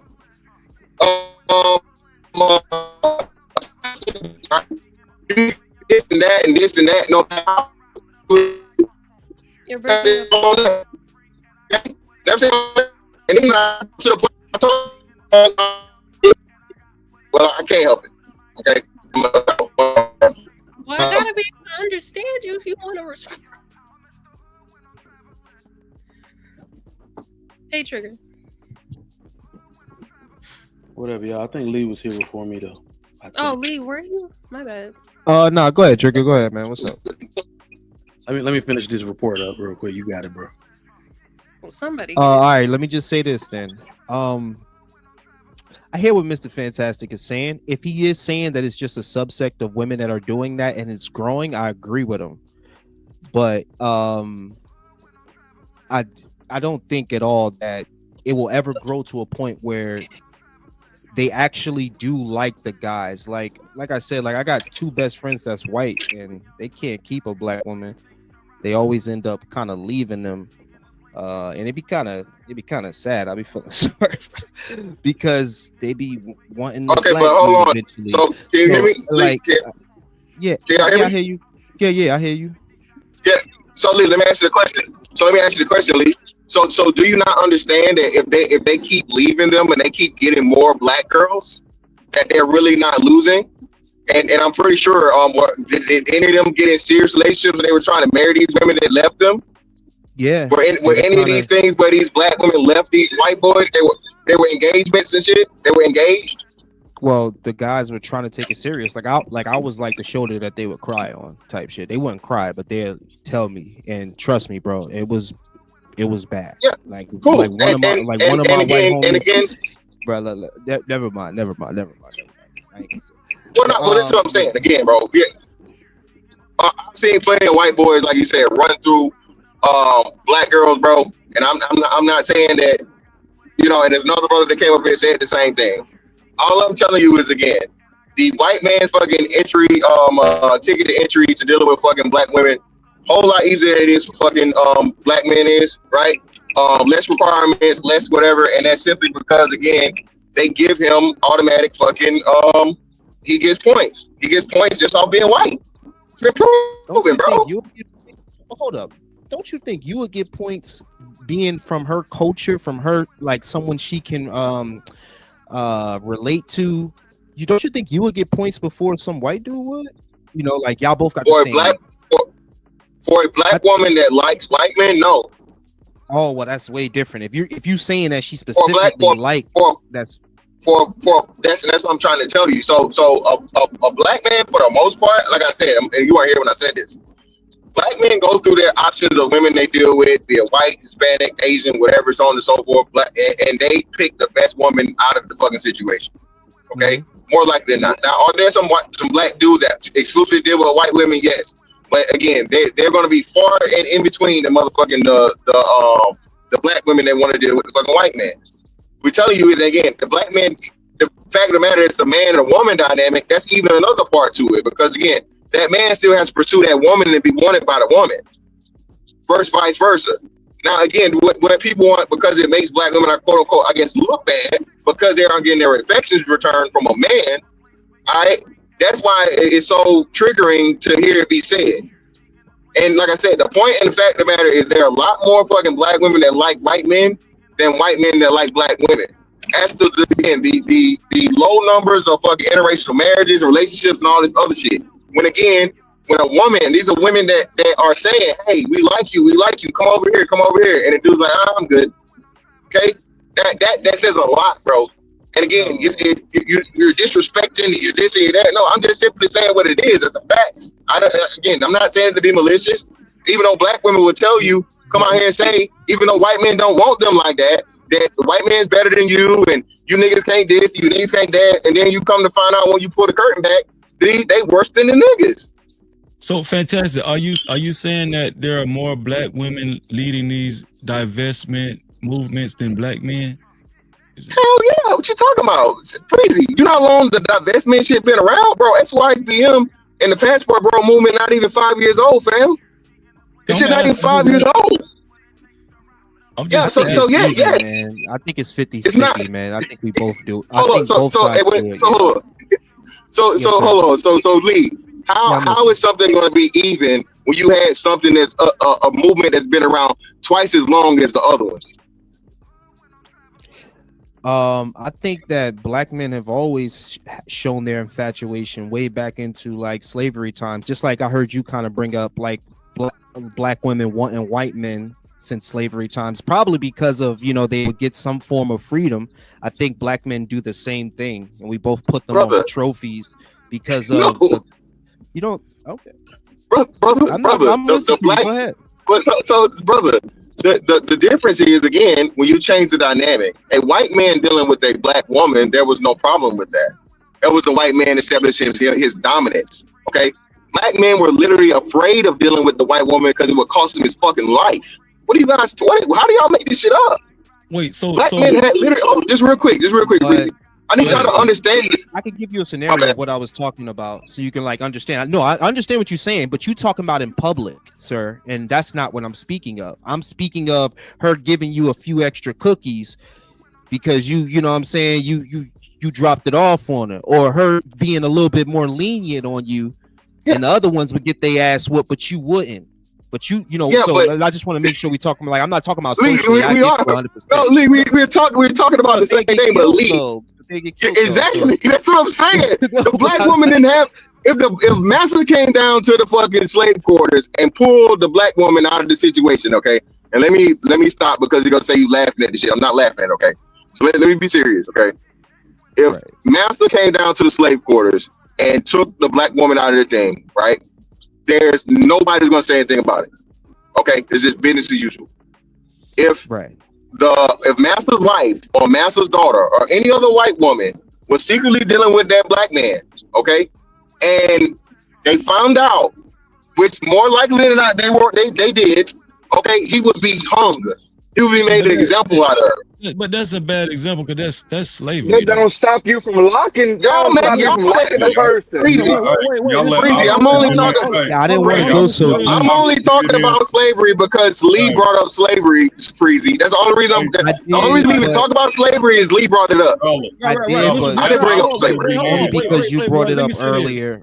Hold on, Lee. Let me say this, Lee. Let me say this. So fantastic. So. You saying that the passport bro movement that's only about 5 years old. Okay, not even that. Right.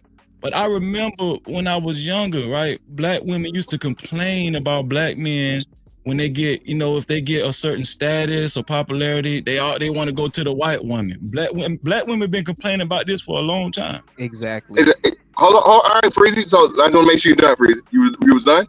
Freezy. That's all I want to say. Oh, cool. So Freezy, they also claim, just real quick, they also claim that a lot of black men were down low, Freezy. They also claimed that a lot of black men were deadbeats, Freezy. Black women purposely denigrated and destroyed the fucking public image of the black man to the world on purpose. Freezy, it's never been a situation where black men were they recently just did a fucking study, Freezy. Guess what percentage of men that make over $100,000 marry black women? Over Guess what percentage? Over 90. I think it's like 90. It's not over. So it's dropped. So no, it's actually dropped to 83%. So it's 83%. Okay. 83% of black men that make over $100,000 marry black women, Freezy. So do you see what I'm talking about? And this is why we do what we do, because black women have been lying on black men, like, you know, and some black men have been helping this fucking bullshit ass narrative that soon as niggas get on, the majority of them, and it's crazy how everybody forgets the word majority. You know what I'm saying, when shit like this come up, but it's automatically assumed it's a majority if you say, oh, these niggas like fuck with these whites. You know, and then until recently, nobody ever even we never even said anything about it. It's like, it is what it is. Okay, right? Because we didn't have the information and data to fight it. If you were to take an educational guess, just entertain me for a second, what would you think the percentage would be on the black woman side, like make over $100,000? Less than black men, so I think it's like a black woman that make $100,000. Oh, married to white men? Yeah. Interracially married? Yeah. I mean, low. Yeah, it'd be low, extremely low. Because I mean, the black women are making it is already low. So I mean, you know, but you're saying it will be low simply because white men do not want black women like that. That's what you're saying. Yeah, exactly. That's what I'm saying. So even that's what I'm saying. So of the women that were the vast majority of black women, regardless of whatever, are going to be married to black men. I think black women are married to black men at like what 93%, and then the interracial of all groups is 7%. So it's 93.7 for them, and it's like 85 or something now. The last couple of years it went up like 5%, 5 to 7%, right? So the thing is, what people aren't realizing too, Freezy, is that more black men are starting to date out, because now more women of other races and other groups are starting to see them as viable husbands, due to black men being able to represent ourselves versus just being lied on by these fucking bullshit narratives that black women in the media have put out here about black men. Down low, deadbeats, chasing Becky and all this other shit and blah, blah, blah. Yeah, bro. So that's why you're starting to see a widening in the gap. And remember, there's at least 1 million more black women than white men. Yeah, I'm sorry, black women than black men. Yet 500,000 more black men are married than black women. So who's the problem? Damn. I hate statistics there. Well, I mean, it's like, of course, I'm kind of on Jalen's. Like, I see Jalen's point. Like, it's cool. It's cool, man. Listen. No, what I'm saying, this is what I want to say. I see her point because it's such a small percentage on both sides. It's not even really, it's not even really alarming though, Yeah, it's again, it's not about the size, Freezy. It's about the sentiment, and it's about the culture, and again, the propaganda that's being put out by it. Right, that's what you don't have. You don't have. That's the only thing I'm talking about. When you ask yourself, where did that? Real quick, do you think red pill rhetoric is an issue because of what it's tied with, or no? No, I don't at all.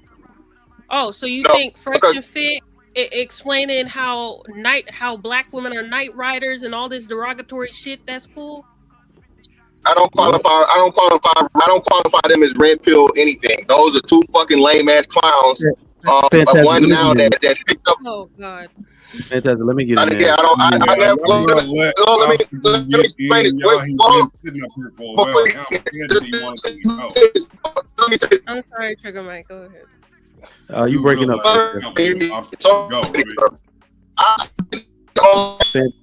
Good. Oh shit.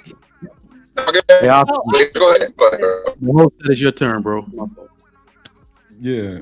Shout outs to everybody though. That's what I want to start off. Shout out to DJ Hamp. Shout out to everybody who's been hosting, everybody in the joints. Hey, shout out to William standing up. So I'll tell you, I call you Playboy still, I guess, but you've been convicted. So that was fire. So shout out to DJ Hamp for changing the game on that one.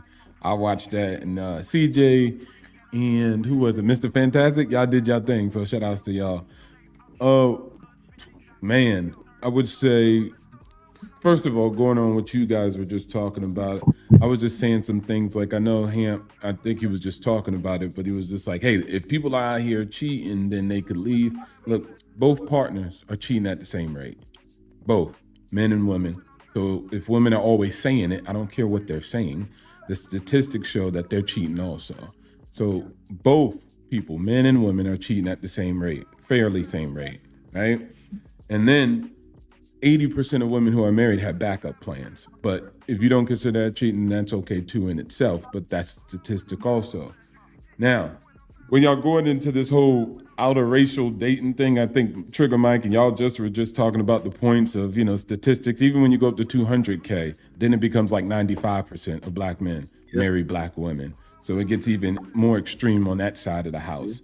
But for a long time, we have been hearing the narrative, when they get on, they're going to leave you for a white girl. But that was Kanye. He wrote that verse. Maybe he got it from his culture, net across the board. That's been something that's been propagated out there.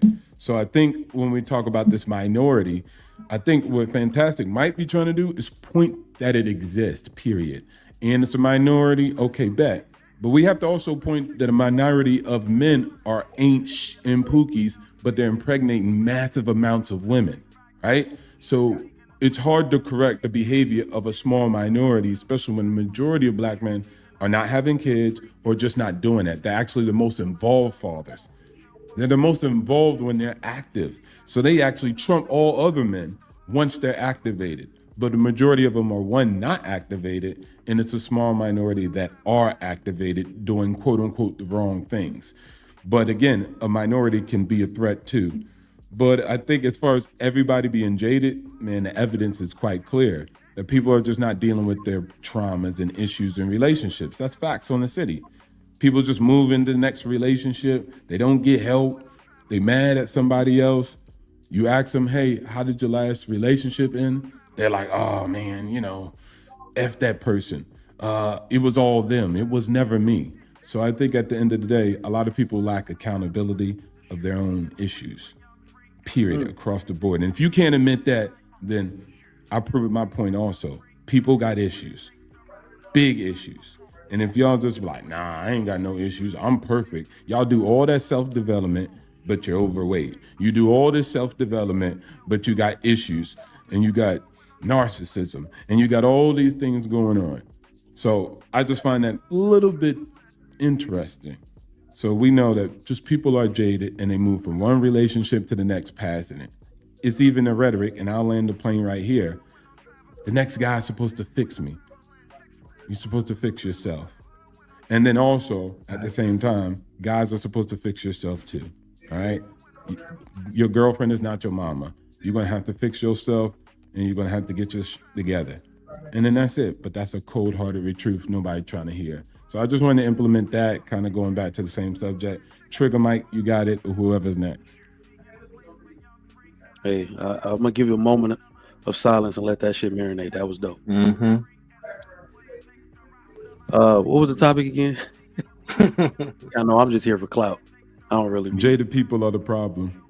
Of course, they're the problem. That's the whole reason I'm on YouTube, man. Relationships need a better spokesperson. Marriage needs a better spokesperson, because y'all make this shit look terrible. Y'all make being single look terrible.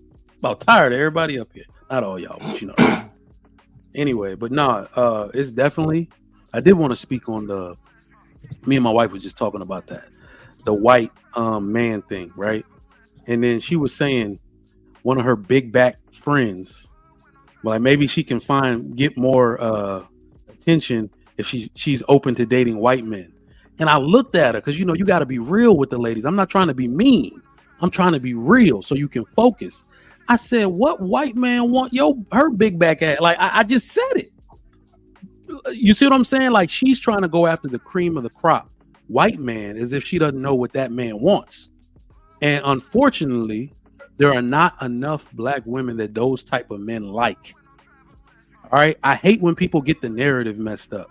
They say white men get the cream of the crop, black women. White cream of the crop, white men get cream of the crop, black women. They get cream of the crop women. Cream of the crop black men get cream of the crop any woman. Cream of the crop gets cream of the crop. Stop changing the narrative. I hate when people do that because what they're really actually doing is just taking shots at the people in their own race. Like, step your game up. That's all they're really doing. All right. So to Fantastic's point, y'all know I'm an elitist. I love elite shit. I love elite people.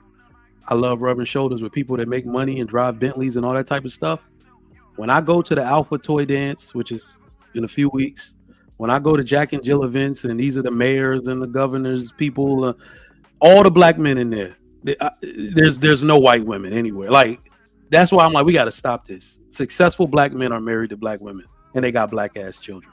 Like, so I'm just trying to say we got to stop this whole thing about men date out. No. Successful black men create successful black families. I see it every day, and it's not anecdotal. The data supports it as well. But y'all got it. Who do you think date out more, black men or black women? Black women? Oh, I'm sorry. Aren't black women? I'm sorry. Asian women are now the highest, and then black women are the fastest growing dating out.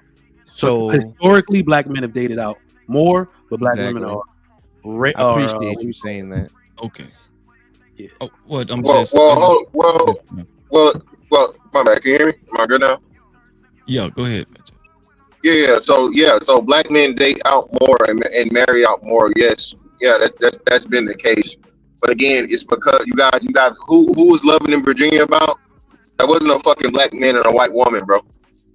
Jack Johnson had what was the name? What was Jack Johnson charged with? The Mann Act, right? The Mann Act was made off of Jack Johnson because Jack Johnson was this uppity nigga that had a whole bunch of money and was whooping white boys for a living, and he had the fucking audacity to deal with motherfucking black women. And he just got pardoned by Trump, I think, within like his second or third year of his term. Okay, so I need y'all to properly assess this thing as to where black men have just always had this affinity and carte blanche with white women in this country. It's just not realistic, bro. It's not realistic. Even, man. I think it's very close to even, bro. I would say it's not even. I'm agreeing with you to the point that more black men date out than white women, but again, it's the reason for it. And again, this is the most crucial part that everybody. And the reason just can't be that they actually like white women. It's not that. No, the reason is they don't have the option. Like Trigger Mike just said, they don't have the option. Let me get this one. Okay. A lot of the black men, and I don't know the number I want to put on it. A lot of the black men that do date and marry white women, Asian women, etc., they never had a chance with black women at all. Black women in America do not like the Donald Glovers of black men.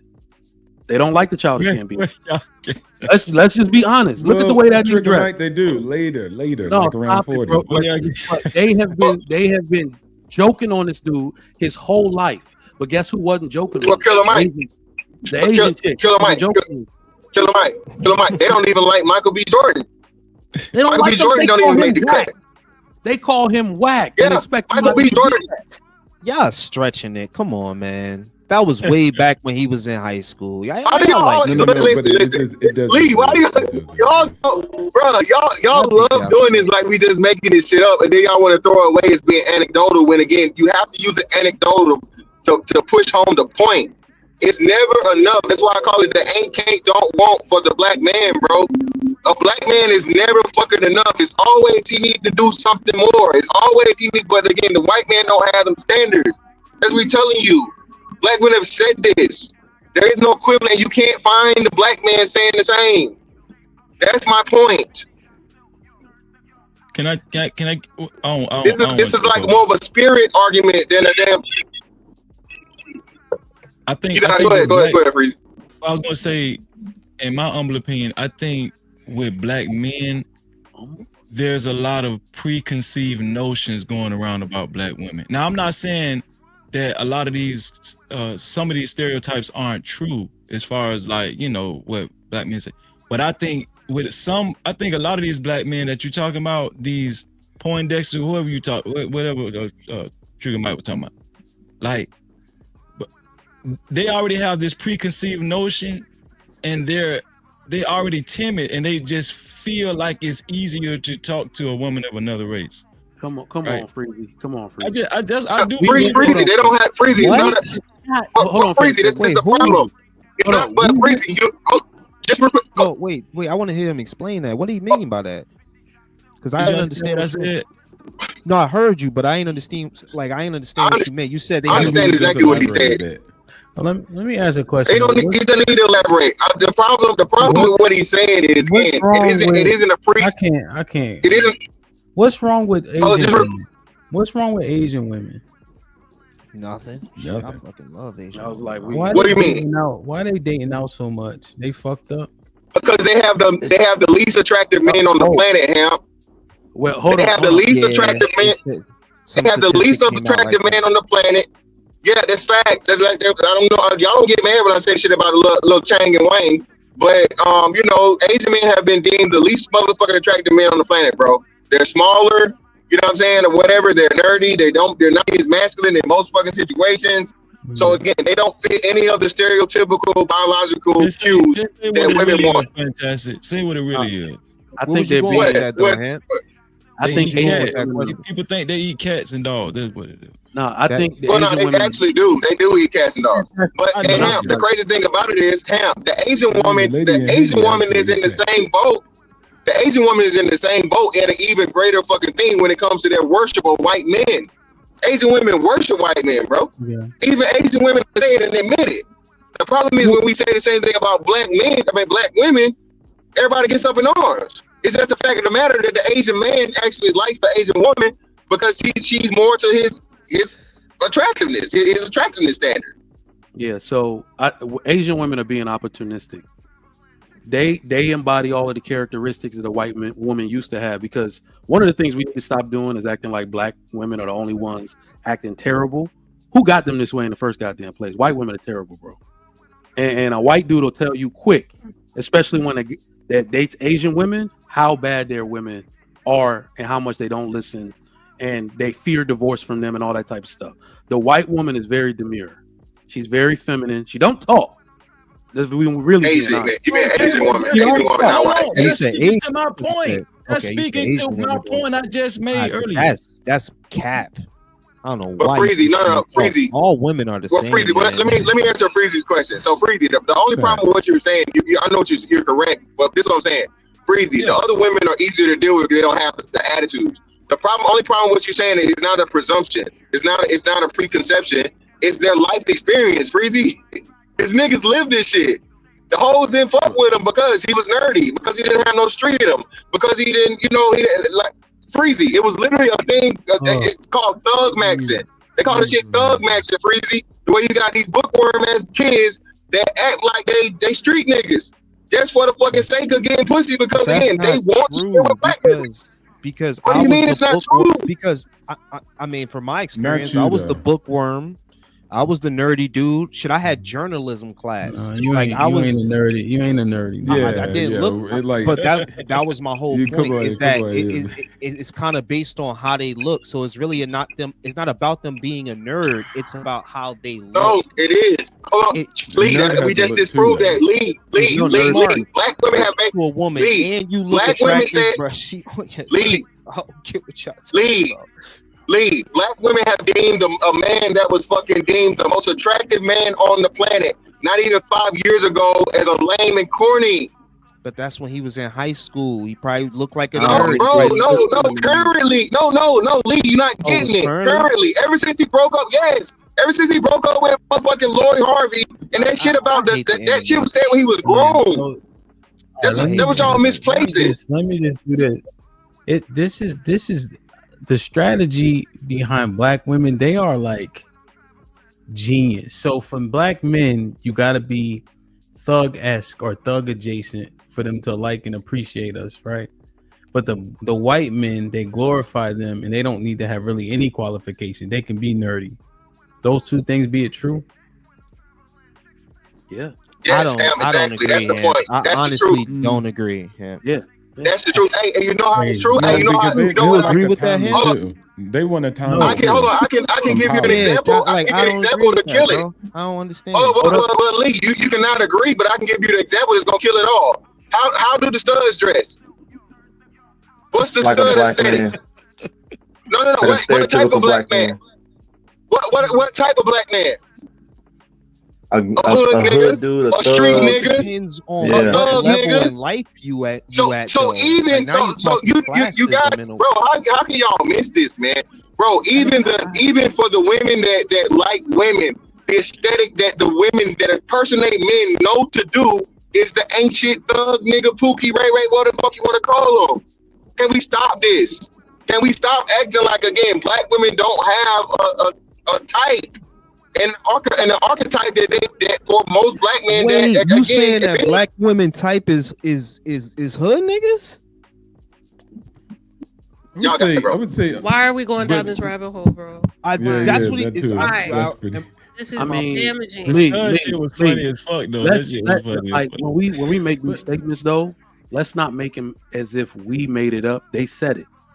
Women are far more social than men are, bro. They got the microphone. They got all the podcasts. They say it out their own mouth, bro. Hold on. Trigger Mike, that's anecdotal, so you can't use the trigger mic as anecdotal. Hold on. Don't distract. Because what we're talking about is what they prefer primarily. What they do is they try to make an archetype of their perfect man. They realize that nigga don't exist. And then they try to backtrack, walk it back, and then get real. But by that time, some of them got babies. They've already been. All right, hold on. Now, before you go into this, let me just ask you. So, do you believe that the majority of black women like hood archetypes, hood ghetto type? They say that. Yes. He gotta have some hood in it. I like my nigga kind of street. Yeah, I like it. But I've met women, but I've met black women that don't even say nigga. No, you would have to. Like, I'm just trying to understand. What majority of women they like Lee. I think you know, like they like that exterior, right? The slightly hardened exterior. What are we doing? Hold on. Mm-hmm. Lee, you know they like that hardened exterior, right? I think they liken that quote unquote, for lack of a better term, hood exterior with like protection. That's all. I think that's what that's a part of being a black man, though. Wouldn't you agree, Hamp? Is the hue of having the melanin makes you look like you can protect more. Let's put it that way. You know what, Lee? Let's put it like that. So I think that's the part of liking a black man. Lee, they are overly sold on aesthetics. That's the problem. Aesthetics are very superficial. All right. So let's say there's two dudes that are they're both cool. Right, they both got good hairline, get their hair cut the same way. The dude that's in a hoodie, a no-name hoodie and some Vans, they got $20,000 in his bank account because he still live with his parents. The dude that drive the Camaro that he got to pay $1,000 a month for and got Jordans on his feet, they're looking at that dude and paying him more attention, even though he only got $200 in his account. And I would argue he gets the aesthetic. He fits the aesthetic. But I would argue that you're speaking on a certain type of woman. I don't think that a woman that's like a woman that you would probably be raising would date that guy. And you guys always speak like those women don't exist. And I believe the majority of women, black women, are not like messing with the guy with the Camaro and shit like that. Like, what? It's just not how it. Like now, is there a bunch of hood chicks in the hood? Of course. Now, if you talk about hold on. You literally have a female rapper that made a fucking a song called Hellcats SRTs. What are we talking about, bro? I know, but that's what we doing. Like, are you saying that the majority of so I gotta understand y'all. Are y'all saying that the majority of black community or blackness is hood? Bro, yes. Glorilla was that Howard University. I'm saying this is what I'm saying. I'm saying that a vast majority of us come from the city and the hood fucking aspect, the suburbs, clear, and that's a fact. You can look that up. Again, the majority of people are in the South and major cities or whatever, right? Or very close to it, right? So that's one. Two, again, because of the fucking propaganda and the entertainment and shit that's put out here. That is what's is perpetrated and put out here to everything from songs called Roughneck, songs I Need a Soldier, what all these songs and all these things. They're not talking about the motherfucking, you know, the upstanding businessman or the dude in the fucking suit. Everything that's promoted to fucking black women is the hood nigga, the street nigga, right?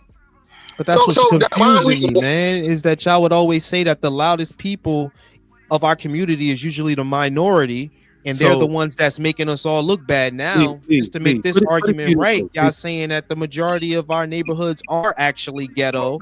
So that's what's confusing. So Lee, this is the problem. This is the problem, I think. Y'all not what I think is like a lot of people are still in love with hood shit, even if they don't live that lifestyle, because the results represent that, bro.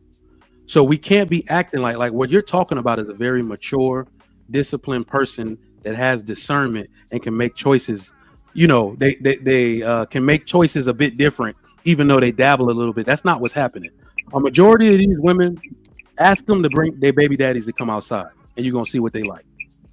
Thank you, All Sugar right? Mike. Ask their baby daddies to come outside. No, but you can't do that after you just said that the majority of our community is ghetto ass niggas. So if they is, that makes it our fault. No. That's why I said the ghetto is producing ghetto women and Steve Urkel black men. That's right. Somehow, right? Somehow that's happening, right? There's only about 10 ghetto men, and we're all have kids for them. That's it. Exactly. That's what I'm like. 90% of black women have kind of kids. throwing yourself under the bus 10% too. of ghetto niggas, and the rest of them are Urkels, and that's why they have to marry Asians. Yeah, that's what it is. Even though the stats typically they saying that black people are coming from rural areas, and the majority of us are not from the ghettos, and the majority of us are not from the inner cities. That us little ghetto kids, we're just a loud minority. But now there's ghetto and we're the majority. The rural areas got ghettos too, though. Exactly. So they're about broke and dusted and can have poor areas. But Mike, this is what we're like. Think about this, right? Yeah. Like what we're saying is, you don't have to come from the hood to aspire or lean towards that type of culture that is pushing the hood narrative, right? You don't have to be from there, right? It's like we got so much power in the art that Asian dudes be out here. They not from the hood. They out here like, yo, what's up? Pop my shit. Let me ask you a question. Wait, hold on. Let me say this. Glorilla was at Howard University, my guy. Those people at Howard are not usually going to be somebody who you're thinking is going to be from that particular demographic. But what we're just saying is it has a lot of influence, right? A Democratic Party has it as the number one vehicle as entertainment at a political party or, a conference. So that shows the power of it. And at it, it wasn't nobody who was there like Miley Cyrus talking about, hey guys, let's come along. It was no jazz. It was hip hop. And so that affiliation has influence. That ain't nothing. Yeah, I just gave a that ain't nothing. Hey, Oscar, let me ask you a question, Oscar. You like black women, don't you? I like all women. Okay, do you have problems getting black women? Because you kind of fit that nerd type. You got a MAGA hat on, you got the glasses and stuff. Yeah. Do you have a problem getting black women? I'm saying, what is it a problem? No, but I have one thing. Is when I come back stateside, they be asking me, am I what's it called, that ninja off of Save the Last Dance? All right, so black women be like, yo, you look like that Save the Last Dance ninja. Y'all ever seen that movie? Thomas? Yeah. So they'll say that, but for the most part, not really. And what you mean, black women like American, right? Only. Yeah, right? American black women. Yeah. When you start talking intellectual, do you see them getting turned off by that? The black woman? Nah. Yeah, I thought so. But also, one thing I would say is that you got to have a whole life behind the talk. So it's not like you could just be like, oh, I'm a nerd, and then you have to go through stuff in life for people to kind of see. It's really character building at the end of the day. Yeah. Well, I'm just saying, from first approach, you got to approach a woman. You know what I'm saying? Yeah. Like they don't know your background. Just because I'm wearing the glasses, I don't come off like that. Like last time I was in America, I had a kente scarf holding my head taller than any of you guys, and I was conversing with white men Asian men, and they were doing what I was saying that they needed to do. So people just see that and say, damn, look at how that person moves, and they could respect that. I don't know about so Kente it depends. Club, but you don't keep it taller than me. Hey, hold on. Don't disrespect the Kente Club. I have my Wakanda going on at the moment. Y'all don't disrespect my Wakanda. Keeping it extremely tall. Trust me, in the worst way. But tall. What you got against the Kente? What you got against the Kente? Yeah. If I knew Mike wouldn't like it, so I said it. I didn't even hear that shit. Fuck you. Let me just say this. Can I have a question? This shit sound ill though. I ain't gonna hold you. Nah, let me say this though, real quick. Sound ill, son. This is one of those if you knew better, you do better type things, because we're not saying like Lee, you're making a point that's saying, oh, some black women, yes, some, but what we're saying is, what do they reward? Look, what does a man get? What's the greatest thing a man can get? Somewhat. What do you say? Something about? He says some black women, like let's say are sapiosexuals. They like intelligent, nerdy black men, right? And I think you said it was 50-50 or something like that. Who, me? Lee, yeah. Oh yeah. I think it's like 50-50. Okay. Well, in my opinion, it's definitely not 50-50 because, like I said, we don't generally lean towards 50-50 or some. So I'll go 60-40. I think 60% of because I was in those spaces, and I think women like guys that are passionate about things. You know, as long as it ain't like Yu-Gi-Oh cards or some shit, you know. But if you passionate about, you talking to her about mechanics, and you look up and she's staring at your ass like hard, I've seen that and I felt those emotions. But so and I'm pretty sure you have too. So it's like, the reason I don't think it's about them being nerdy. Again, I think it's about how they look. You know, the reason I got to give you pushback on that is because if that was true, baby mama culture wouldn't exist. If you're giving children, hold on. If you're giving children to the most responsible, capable men with the greatest work ethic, there would be no shit to talk shit about them on the internet. And I just got y'all to agree that most of black communities are ghettos. So that answer your questions. If most of them are, so this is what I'm saying, though, Lee. There would be no reason to complain about your baby's father if he was in a top tier group of men. But how could he be in a top tier group when I just got y'all to admit that most of us are from the hoods and we it's mostly ghetto shit going on around us, right? So how could she produce these top tier dudes if she really wants black men, but black men really ain't becoming shit, or in the majority? Because I asked y'all, and y'all said listen. The majority of our communities are hoods. But listen to this though, which right? I didn't think y'all would say. Pursuant to Pew Research, it says 40% of us live in the cities now, right? And so now we're relegating people who live rurally who are poor as hood, right? Listen to what we doing to our people. Exactly, bro. We all so hood. Look at the crime rates. Don't even say that we all hood. Not even close. That's a fact, right? That's the crime rates, the numbers are technically nominal when you look at violent crime. 10,000 black men out of 20 million, that's not a lot of people, right? But now we all have some hood mentality. I think that we listen to the music and we wear and dress and kind of talk and things of that nature, but music is largely entertainment. Yes, it has influence. When I first saw Terminator, and then I got my hands on the shotgun, I thought I was supposed to hold it next to my hip like a dumbass. Why? Because Terminator had it at his hip. Right, so we get influenced by a lot of that shit, but we just relegating the majority of us to hood niggas. Niggas won't kill nothing, let nothing die. Don't nobody want to fight. Say it one more time, Like it just. Yeah. I used to feed the stray cats in my neighborhood. Don't think they heard you on that. Say that one more time. Don't nobody talk. But they gang the fuck out of here. It sucks that Hemp had to say it. I wanted the guys who admitted that they think that most of our neighborhoods is hoods to pull back on that.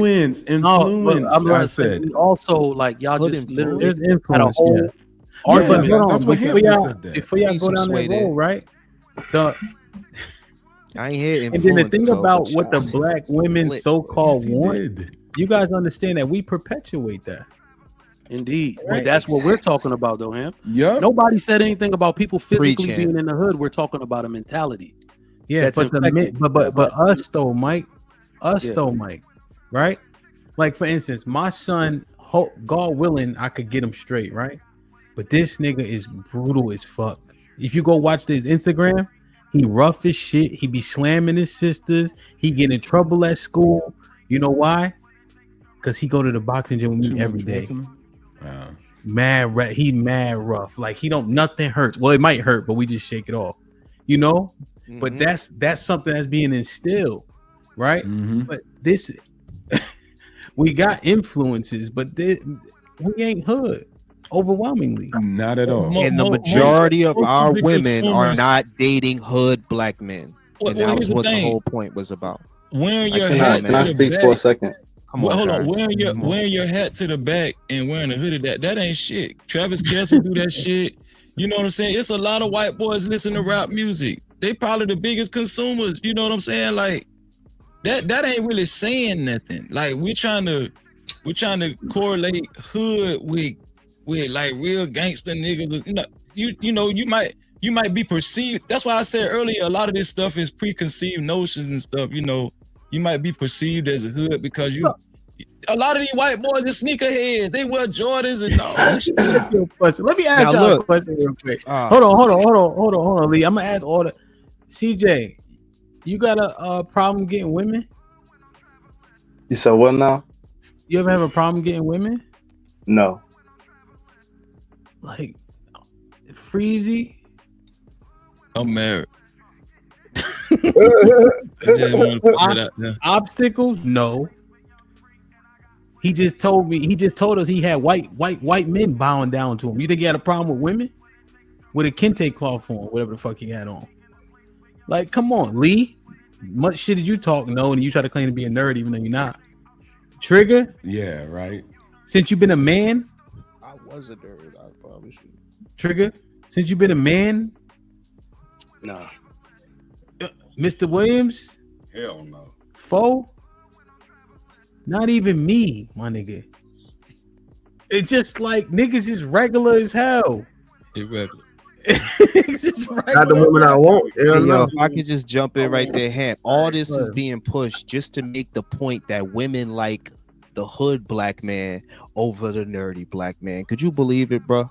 All of this push just to make our women look bad. I mean, they try to make our women look like they just like hood. Let me get her real quick. Let me say this. This is also a cop out for black men.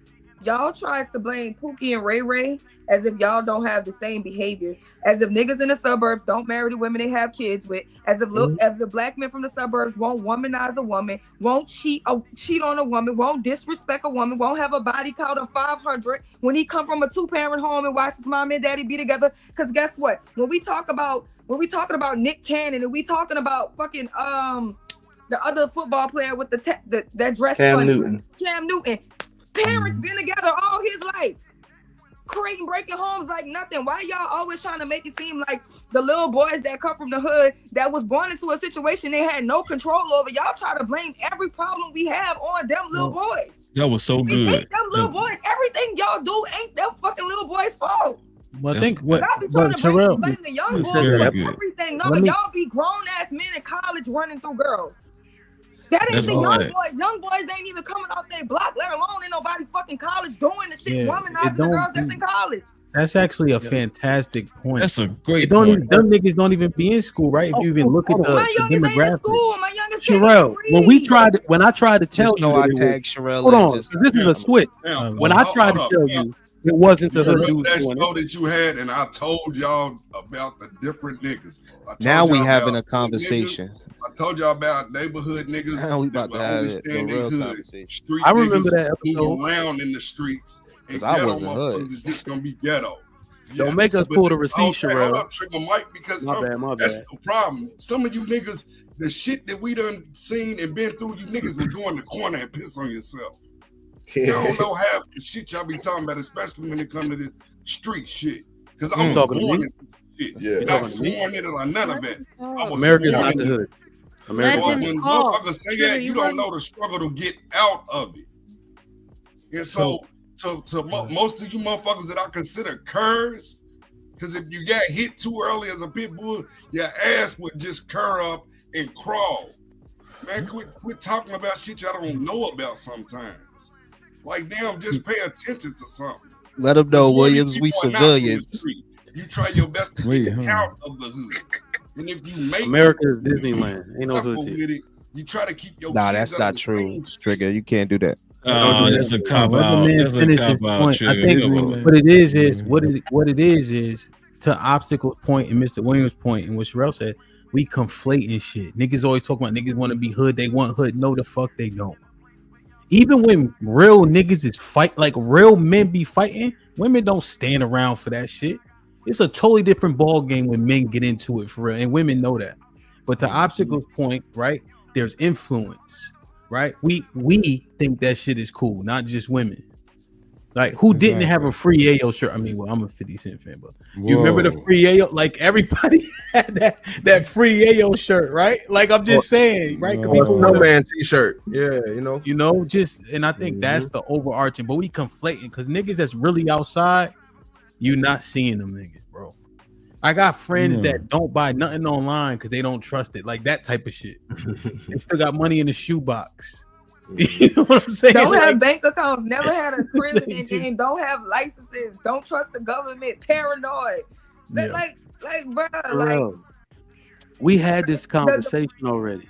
But this the thing, the most disheartening thing being from the hood is seeing y'all ain't no better than us, no matter where the fuck y'all started from. And y'all couldn't make it through half the shit we make it through by the time we 10. Say that. Y'all some sad ass cases. Y'all had everything given to y'all and y'all still end up with the same fucking results. But the moment somebody say something about your behavior, you blame it on people who ain't have nothing. We ain't have shit y'all Who are you had. Y'all talking had about? everything and still be ending up with the Who are same you talking about, Jarrell? broken families, fucked up shit. Y'all got the money. Y'all went to the world. Y'all traveled the world. And what? What is you doing with it? Nothing. Bullshit. Who are you talking about? Y'all gotta. I think she's talking about any guy that made it seem like the majority of black women want. No, because you can't do that because you took my argument from a few months ago when I said there are not. Hold on, y'all. I said it is not because remember when I gave that analogy, I didn't say hood at all. I said dude with Jordans on that fits the aesthetic. I told y'all it's a bunch of Navy niggas. It's a bunch of dudes that work at Foot Locker. They're spending their money on Jordans and Camaros. They be out here causing trouble. They on the college campus causing trouble. And these dudes ain't got no cases. I said that and you were like, no, the hood niggas get all the girls. Oh, we can talking run about that who get all the girls? No. I said make the baby. This is a better conversation. This is a better conversation. Camaros, they in hotties. What is But that? what- Like What's the better green, conversation, DJ? Sir? No, you said this is a better conversation. What is that? I'm trying to get some just traction. because of what they was about to go down, like who get the most girls, right? I think the conflation is the one thing that we need to mind. That's why I wanted to make sure I brought back up the fact that it's influence, right? But what Mike's saying is true. Them niggas ain't going to school, right? But niggas in school, niggas that got access, create the homes, right? Niggas that's around the way. I mean, don't get me wrong. There's obviously broken homes around the way, right? But you know, in terms of our division, right? It would be me more likely than them niggas, because them niggas ain't never been nowhere. Mm-hmm. I was in DC for 10 years. None of my niggas never visited me. You know what I'm saying? I'm like, yo, it's popping out here. Y'all should come. Niggas ain't, you know? So I'm just looking at it, looking at it from a different scope. Hell, what issues are those people causing? I'm just asking, Sherelle, what issues are those people causing that you're saying? You're saying they're having a lot of niggas sex? ain't shit. Let me summarize it real quick, Sherelle. And I may not be totally on what you about to say, but the niggas ain't shit stuff. Bitches ain't shit, niggas ain't shit, right? It always get relegated to niggas is in the hood doing some wild shit. Nah, it's niggas that's really like in school, traveling the world, in the military. Right, with all the divorcing that they be doing, you know what I mean? That's where a lot of not to mention him. If you talk to what's his name, Logic could tell y'all he in Germany right now how many mixed kids he see everywhere he go. How y'all went over there, how y'all get up in them military and y'all go across seas and y'all spread y'all seed and dip back to America's like y'all ain't got 15. Oh, they don't want to talk kids about around that. the fucking country. Y'all do that shit. They don't want to talk that's a about small that. minority. That's not Pookie. Most Pookie ain't over that's a in small Germany minority with for 10 kids sure. over there. That's y'all. That's a small minority for sure. You can get reprimanded and MJP'd for We stuff just like listen that. So I to know people you argue for lit, 2 but- hours about the small minority of hood niggas. Hey, Let her Yeah, have it. exactly. And you didn't like that Let point. her have it. My bad. My father go told me my father told me I was almost Filipino. I'm like, fuck out of here, nigga. Yeah, right. Kinda now. You gotta look like it, low key. I'm about to get some Filipinos to look at you. He was man. in the Marines too. He was in the Marines. He was stationed over there. Oh, that's what's up. Yeah. But think Hemp, go go ahead, back to Fred. what I was saying earlier, Hemp. A lot of these conversations be based off of like preconceived Jaded. notions and stuff. You understand what I'm saying? Like, and that's what I was trying to say earlier, but you know, guys, I think Fantastic, he was saying no, it is reality. I think a lot of these dudes, I think the dudes that get girls are the guys that's just charismatic. And the guys that's more broader with their experiences and stuff, like what you said, Hemp, they have more of an advantage, right? You've been more places. I got a homeboy that I used to roll with. One of my best friends. He's doing 27 years in prison, in Fed prison right now, right? Like, when I came home and you know I went back to hanging with him, right? Because I've been way more places than him. You know what I'm saying? Now the dude, he ain't no bad looking dude. He get the chick, but there's a certain chicks that he was very afraid of. Like not afraid of, but he was intimidated by. And this was a thug. You know, I'm talking about rocks all top, bottom, everything. You know what I'm saying? The girls liked him in the hood, but he was more comfortable with the hood chicks. He was not like every time we got around a chick where she seemed more vastly intelligent, and you know, even if she went to like, you know, college or something, she just had a more intellectual conversation. He kind of went to moonwalking a little bit. And I was like, bro, why you scared? Why you so scary? You know what I'm saying? But he always talked about how he get chicks. Yo, you getting them hood chicks. You getting them rats. And the one professional that y'all see hood dudes with is the nurses. But y'all ain't gonna talk about how he the one that paid for her to go to CNA school. Her motherfucking ass was a CNA at them old folks home. She went got an LPN at a community college. Then she became a bachelor. That shit took 15 years and she been messing with him since she was 17. Y'all don't never talk about that, because when you really from the hood, you know how this shit go. Hood relationships be lasting way longer than that shit y'all got going on outside. They done shot each other, stabbed each other, put each other in jail, and they still together. You know how many couples I know like that? So wait, that's the goal? Y'all confuse me how y'all kind of That's the popcorn goal? so many subjects in like That's not the milliseconds. goal, but this is what these people gotcha. know. Y'all talking about a way of life that's been pushed on these people since they was children. This is all they know. They don't know the world that y'all come from. Y'all come from a better world and y'all still don't have better outcomes. Yet y'all blame the whole entire dysfunction of the community on these people who don't even have opportunities like you do. Everybody's got an opportunity. No, everybody don't. Yeah, no. Everybody got an opportunity. Yeah. I can't. I'm not going to co-sign on that. The name is obstacles to opportunity. Everybody does. My family come from Baltimore. My family come from Baltimore. I don't rep that because I don't have to. You can't say people aren't hood. You can't say people aren't hood. Everybody in the hood ain't even creative. No, you can't go from that. People don't have opportunity. Everybody from the hood. Everybody had opportunities. They all got opportunity. If you can be from the hood, if your mama a fiend, you gonna have a less life than you know how many hood dudes were in boot camp with me? If your mama a fiend, all right. Slow it down a bit. So, do you guys acknowledge that the opportunities are certainly? Would you guys concede that the opportunities are less depending on the demographic in which you come from? No, they got more opportunities. I can make the argument for that. No, watch this, Mike. No, I'm not gonna do that. Yes, less opportunities, but opportunities nevertheless. They're not from the hood. They're not from the hood. Hold on, all right, cool.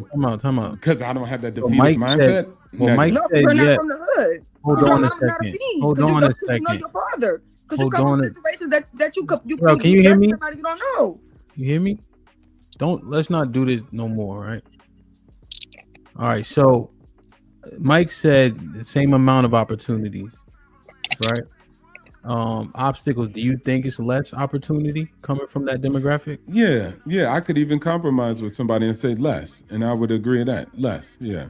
I give you that. But to say no opportunities, that's stupid cap. None? Zero? Yeah, because I think the starting point would have to matter, huh? Nipsey CJ? Hussle would even say nothing like The that. starting point does matter. Most starting points for people in the hood are jobs that they don't want. So, But that's life. Jobs that are desirable. You get what I'm saying? The reason life. I'll take it back and say 10. That's not life. That's their circumstance. That is life. Those kids. That's are life. Everybody not born on the same. Wait, hold on. So we're saying that everybody's supposed to be born, and everybody should in the whole galaxy. Oh, go ahead. No. Obstacles are saying life ain't fair. Right. So that's it. Be a man. Y'all letting too much women thing. give y'all narrative. All I'm saying the is baseline if of you life work is. with Go ahead. kids, Go ahead, Williams. If you work with kids, and I worked at foster care homes and all of that shit, they at a deficit. Because for one, they don't have parents. Are they all in foster care, Mr. Williams? Come on, you just it's said a no. That's foster care right. home in every state. Do not do that, man. Mr. Williams, he conceded now all that. kids in foster care, Mr. Williams. Why are you going to the extreme? I didn't go to extreme. I'm just saying those kids are at a deficit. But why? But what? But Mike, didn't you change your answer based on? Mike, I think we're talking about the strengths. I changed my answer from more opportunities to same, because it's the region you from. All right, the same opportunities. They got the same opportunities. Let me explain to you what. Are you Only saying the- like? Go ahead. Be concise. Go ahead. I'm saying the same opportunities because this is one of the only countries in the world that will use its tax dollars to equalize for you if you don't have opportunity. So let me tell you something that I realized when I got married, had children, and got a good job. The worst thing to be in this country when your children are young is middle class, because you don't get shit. Okay, you don't get nothing. No NCI, nothing. This is the only country that will equalize for the people who don't got nothing. Y'all getting vouchers, y'all getting food stamps. I ain't getting none of that shit. My wife, hold on. I told y'all my wife grew up in Southside Jamaica, Queens. She would talk about stuff. Donald Trump paid for this. We went to sleepaway camp paid for by the city of New York. I never did none of that shit growing up. So that's why I said, depending on the region you come from, because not all places are like that. But this is the only country that will equalize for people who don't have something. Growing up in the hood, let me just say, hold on, Mr. Williams, hold up, real quick, because even the statistics prove this. Most people that live in the hood aren't on assistance, nor do they qualify. That's a So fact. you can't even say that. I didn't say hood. Hold on, Jalen. Hold on, Pimp J. The only people that qualify, Mike. No. Don't live in no suburb nor mansion, Does Mike. lower income mean hood? Intelligence. Hold on. Does lower income mean hood? No. Where do lower income people stay? People, no, because you can get. Hold on. Stay? You can get Section 8 vouchers to live in the suburbs. Did you know that? I just said most people that are low income don't even qualify to get assistance. Now you are trying to perpetuate something else that it's not even proven. Most people that aren't lower income don't get assistance? Yes. What kind of assistance are you talking about? Section 8, you talking about food stamps or Let's what? measure something. What percentage of black people are on Section 8? Yeah. No, let's not even talk about Section 8. Let's talk about this. Section 8 on Section 8 right now, there's 9 million recipients. That's total Black. of all races. It's mostly white. Over 350 million people in our country. Right. Only 9 million of them are on Section 8. All right, so what? The Do majority we of know them what are white percentage of black Mostly people? white people. Okay, so according to the AI, this is HUD, right? That's good, credible, right? It says 48% of Section 8 voucher holders identify as black, meaning a significant portion of people receiving housing assistance through the program are black. So 48%. How many people are on Section 8? So keep that number, 48%. I'm gonna put how many people in America.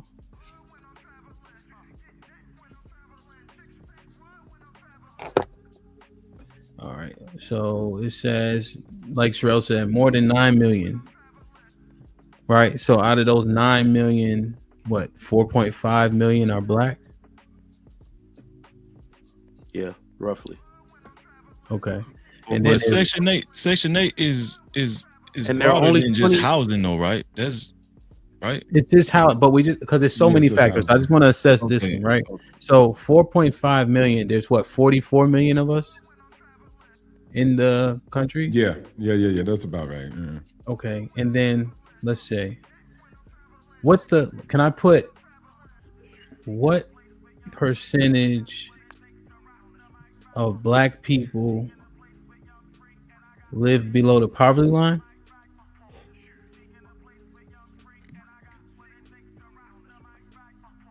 %. 17%. That's $25,000 a year. That's the U.S. That's the U.S. Census Bureau. So it says, according to recent data, around 17% of Black people in the United States live below the poverty line, which is significantly higher than the national average. And one more. I got to do one more equation. How many of us in the country? 44 million. 40. You could just say 40, but yeah, 44. I said 44. What's 44? What's 4.5 divided by 44? Or 4.5 million divided by 44 million. Let me ask Alexa. 10. What that is, like 9%? I mean, come on, suburb. Exactly. 11%. Harmful. With all that good education they got. Yeah, 9.7. Let's just do that. 9.7. 9.8 if you round up. But It's called a calculator. Yeah, 10%. Still a minority. So it is a minority, but it's a majority. So what's 7? What's 17 minus 10? 7, right? Yeah, 7. So it's still a majority of the people that are living below the poverty line. But what's the hood also? Because I heard people was like, oh, the hood is this. So what are we quantifying as the hood? What are we designating? I think that would be a difficult conversation. But just in terms of just the number that I'm trying to mine out, right? We can go there, Ops. I'm not saying it's impossible. But I think it's going to be so nuanced. But I'm just looking at this number, right? Because Jay and Mike were kind of talking about people getting assistance who live in the quote unquote hood, right? Which means live lower income. 17% of us live below the poverty line, and 10% of Black people do have Section 8. Now, you're not just relegated to Section 8 for different subsidies, right? Yeah. But I'm just looking at one number, and it kind of goes more towards Mike's point a little bit. And Jay, what I was saying ultimately is that I'm not talking about just Section 8. Anything, like I literally just be sitting here like, anytime they release a program of any kind, all right, University of Texas, free tuition for all students' parents who make less than what? $100,000. I'm discounted on me alone. You see what I'm saying? Everything is built to help people who don't have. That's what I'm saying. So if you have, you get penalized. So yes, you have the same opportunities in this country. You don't have the same opportunities. You don't have the same opportunities when the zones that they put you in, the neighborhoods that you put you in, you ducking bullets. When you come home and you live in dangerous neighborhoods, when these little boys is just selling drugs and on drugs before they even reach the age of 15. These children gotta come home. They don't know their daddies. Their mamas is on drugs. They born in generational beef. Me and my family been beefing with this person's family ever since the day before I was born. Yeah. So niggas is still got the opportunity before I'm even looking to do anything. Yeah. And if they can't get my big brother, they come in and get me. The lives that these children actually have to live. Guess what? Having Section 8 and food stamps when their mama selling the stamps and they stomach touching their backs. Y'all think y'all can look at stats and really see what people going through, but if you ain't really there on the ground foot and then you don't care, that's the point. No. Fucking trying to blame them for everything that's happening in y'all community when y'all come from way better situations and y'all still going outside. Mr. Williams, this would be a very concise point to hers. Mr. Williams and Ops, you could jump right back in. I think though, when Trigger Mike is saying same, is because those people, regardless of them circumstances, aren't restricted from anything. So the opportunity is there.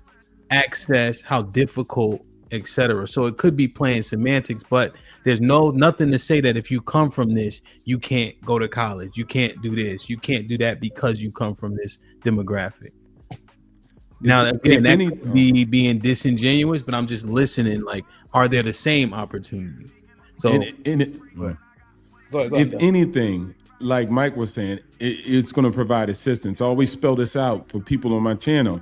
It's like, bro, even if you start earning 6 figures, you can't get the same down payment for a house. But if you make lower, then you can. Even if you ain't got a good credit score, you could still get actual loans with a worse credit score because people created the programs. You could go anywhere else in the world. They don't do that for you. You're just going to stay broke. But let me go in this because I'm tired of what people do. Listen, I'm talking through these people on the panel, talking to the audience. Listen, audience, if you come from that situation, I got a book coming out that says thriving without a father, not surviving. Okay? I don't care what nobody sit up here and tell you. You still have opportunities. I went through crazy stuff. I'm not going to go up here and say, this is my pain. Y'all got to hear me roar. What I'm saying is everybody has a story. Now, the 2-parent households, they was chilling. They was having everything paid for, but I still had to find a way. My mom did a lot of crazy stuff, and I had a crazy upbringing. And I came from Baltimore.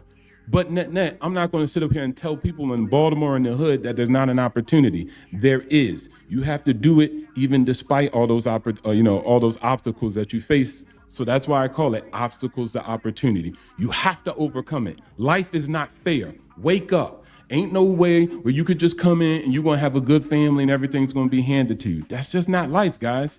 So net, you have the opportunity. Is it difficult? Yeah. I'm not going to say it's easy. It's still an opportunity that is there. Obstacles. You grew up in the hood? For a small portion, yes. We moved from Baltimore to Columbia. And it don't count now?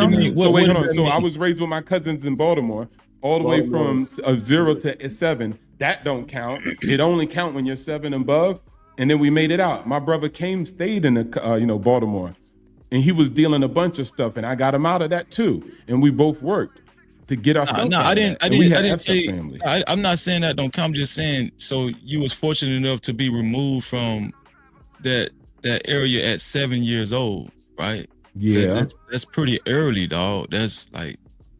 So I don't count no more. Okay, all right. Cool. I'm so not, listen to what I'm saying. No, you had. Okay. I think what you're doing. I'm not dismissing what you said. I think you're dismissing what I said. What I'm telling you is you had the opportunity as a 7-year-old to actually be removed from that area. You feel what I'm saying? That's a blessing. I'm not dismissing what you said. I'm just saying that it's a blessing, bro. A lot of kids don't have that blessing that you was able to have. That's what I'm trying to tell you. But I think what you're doing is you're dismissing those kids that were not able to uproot themselves. Listen what I'm saying. To uproot themselves from that tumultuous, violent area that they live in. Plus all that stress on their mama back and their daddy back. It's a lot of dynamics people discount just living in the hood, dog. I'm talking about just even the mental aspect of it, right? Mental aspect. I'm not dismissing it. I didn't say it didn't exist. But you get got too emotional at 7 years old, and you telling us. And my brother didn't. But this is what I hate about. Oh my gosh! People. So I can't talk now because it's up to 7. It ain't just you. It's not just you. This is what I'm saying. It's up to 7. Hold on, wait. Just let me finish, bro. Let me finish. Now, somebody wrote in the chat, I'm a victim. Bro, I come from the hood and I didn't get uprooted from 7 years old. I'm talking about I went all the way up through there. And guess what? I'm successful.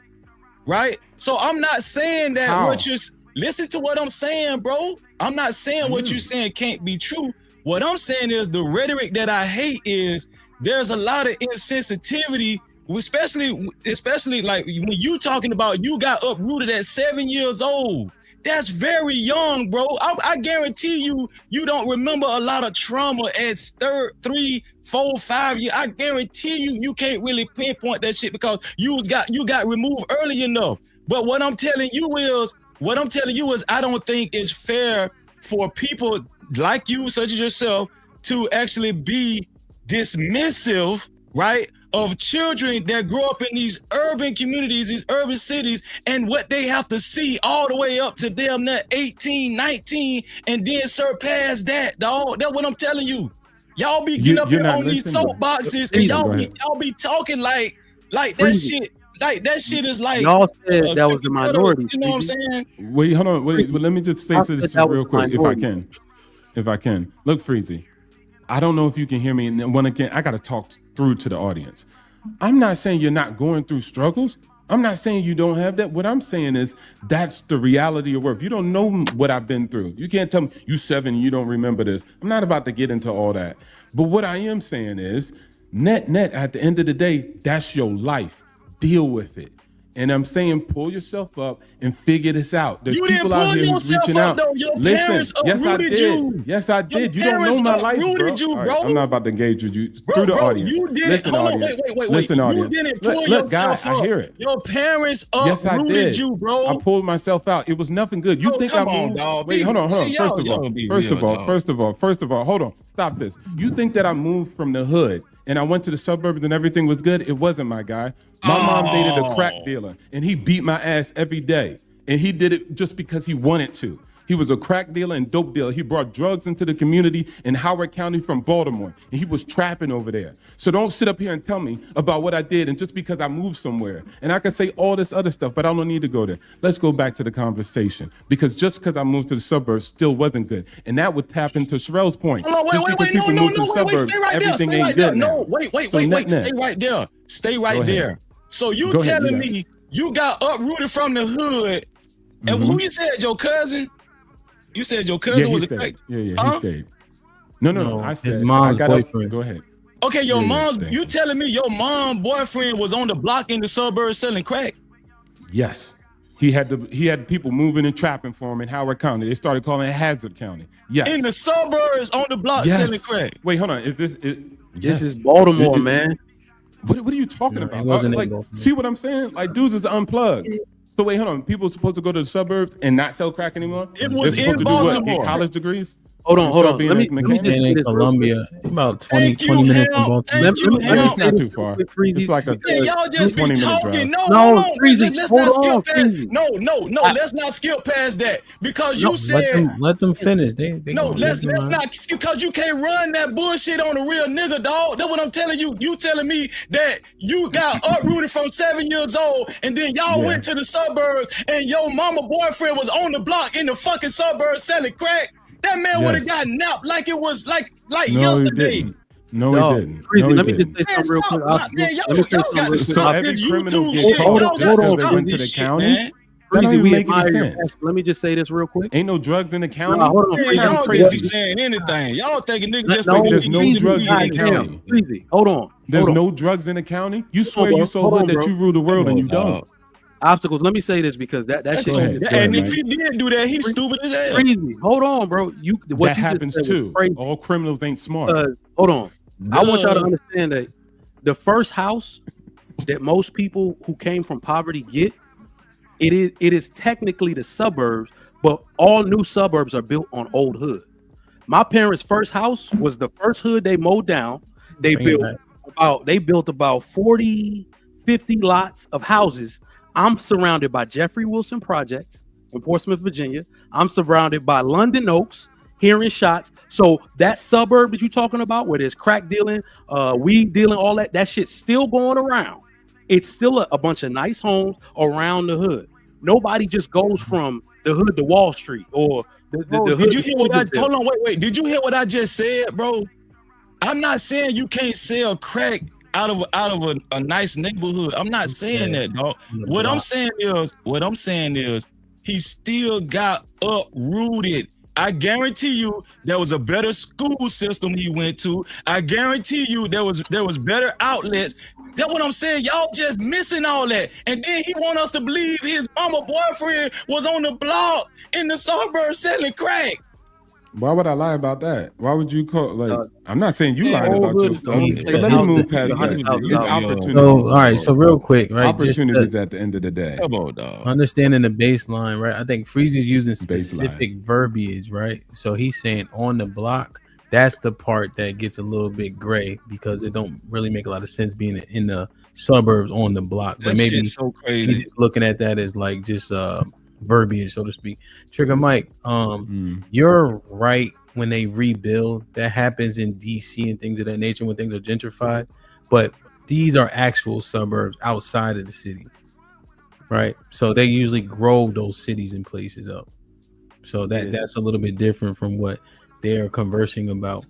Now, the starting point though, right? Because I'm thinking about different things. We have to acknowledge the difficulty, right? Are we acknowledging the difficulty, Mike? Or are you saying no, it's not as difficult because they have subsidies? So I was just about to do that. I was about to acknowledge. No. Hold on. Let me just You're ask. acknowledging the difficulty. Okay. Because I know we were trying to highlight the subsidies, Yeah. but the circumstances have to matter, and they matter to us especially. You know why? Because we use the being raised by a single mother stats all the time. So we recognize those people coming from a single mother, and we make sure to use that stat to push. It's coming from a single mother, you're gonna end up in jail. You're gonna do this. So we use that. So I want to make sure that we also acknowledge coming from certain demographics, certain neighborhoods, certain areas. It's harder to get to point B or whatever point you're trying to get. So what I was gonna say was, because I don't want to. No. So don't say, right? Because you're just trying to say what you want to say. What about what I just said? If anybody else No, that's what I was gonna say. I wrote it down while they were talking because somebody, I think it was Breezy, made the point. If you want to say that they're programmed differently, I'd agree, and they're exposed to negative influences, I'd say yes, they more. Because the one part I don't like is that people act like they got a lease on trauma. Trauma happens every fucking way. Right. That please, I cannot stand the victimship. So when we're talking about people being exposed to violent crime, murder, things like that, that'll happen to those kids more from lower income neighborhoods, those white trashy neighborhoods, the hood. They are exposed to all of that way more. So I will give it to you. They're exposed to more negative influences when it comes to that. They programmed a little differently, so it makes it harder. It weighs on their choices into adulthood a little more. All right, so that part I will concede because it was just Thanksgiving. I had a bunch of family over, my wife's family. So what they saw was my kids every day at the table for an hour doing their Singapore math, and they were like, "Ooh, y'all rich people sure do got what you call it." I can't afford that though. And then I looked at her two kids who got Jordans on their feet and the biggest iPads you can buy. And I said, these books cost $144 per year. What the hell you mean you can't buy Singapore math books? So it's harder for her to see that she's programmed to think that's what she's supposed to do for her kids. She thinks this is rich people shit. My kids doing math at the table. Let me ask you a question, Trigger Mike. Let me ask you a question. Go ahead. Who do you think is more likely to drop out of school? The kids in the suburbs or kids in very impoverished neighborhoods in the hood? Impoverished neighborhoods. That's what I'm why do you think they dropping out of school, Trigger Mike? Oh shit.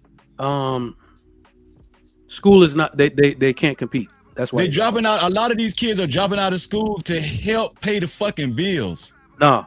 Yes, listen what I'm telling you, bro. How you gonna tell me no?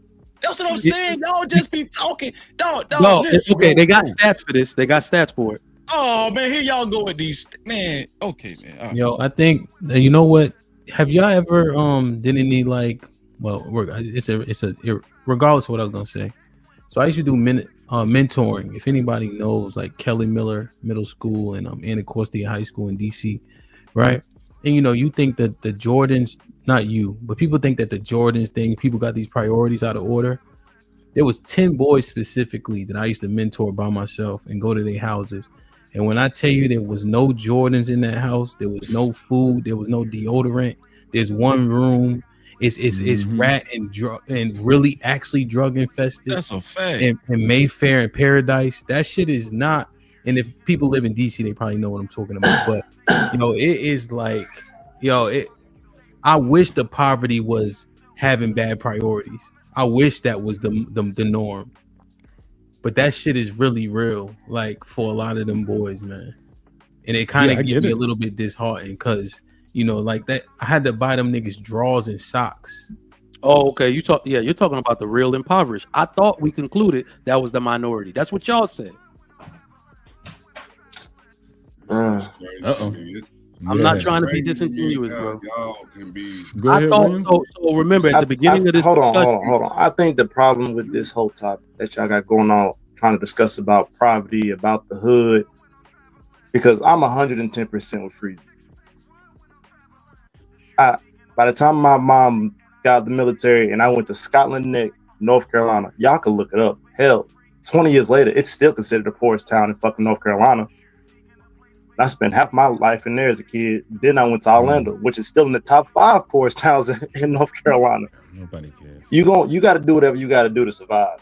You're either gonna sell drugs, you're gonna hustle some type of way, you're probably gonna join a gang or be in some type of environment where you gotta fight a nigga, shoot a nigga. You get in fights just because you from a certain town and they from a different town. Or you from so and so, I'm from so and so. You gotta fight a nigga. That's in those environments. I don't hear nobody going through all that in the suburbs. I knew dudes that was 13, 14, having multiple baby mamas, like Cheryl said. Like there be dudes having kids at a young age, and they'll still have them when they graduate high school, if they graduate high school. So for somebody to Freezy's point, to talk about how, like, it makes sense that people go through struggles. You gotta do what you gotta do in that environment. So for somebody else, obstacle to talk about how he got pulled out of it. Yeah, you had your own struggles, but you could not compare your struggles in the suburbs to somebody's struggles in the hood. These are two different types of struggles, two different types of environments.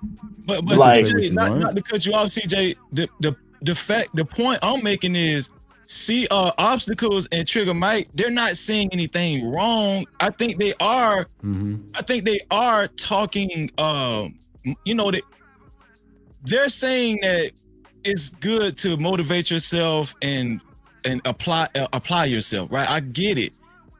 What I'm saying is that if you really can relate to these kids that's coming up in dire straits, right? Facts. What I'm saying is, it won't be productive coming at these young adults talking about you need to pull yourself up by your bootstrap and you ain't got no excuses. Man, nigga don't want to hear that shit. Yeah, that's what I said, dude. I get what you're saying.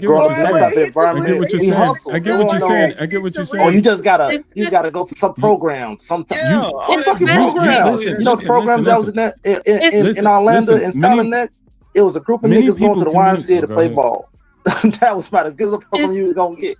Especially as many people got that. Oh, go ahead, Pimp. Especially as if it's like saying they aren't doing it already by surviving. Right. Like I hate what you think they doing?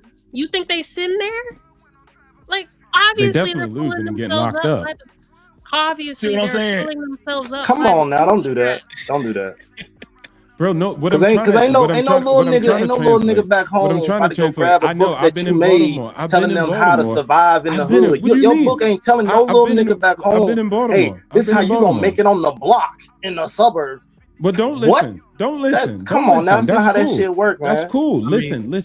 This is what I'm saying. Everybody has their way of communicating this message, right? So you're saying my message is wrong and it's not going to communicate. I'm not saying your message is wrong. I'm saying for you to try to push your message to the little hood niggas, that's not going to work that way. That's not how they going to talk. I would rather a person like you, if I was back in school and a dude like you came to my school and was trying to give your talk or your spiel on how to come up in our environment, that shit won't ride. But if I had somebody like me or Freezy, or even for somebody to come up there and they telling you, like, somebody that's experienced the hood, that's from the block, that's from these environments, they telling you like, hey, I know what you know what you're doing. Okay. Hey, here you could probably do. Hey, you need to work like this. You need to think like this. You need to have this mindset. We're gonna listen to him before we listen to somebody like you.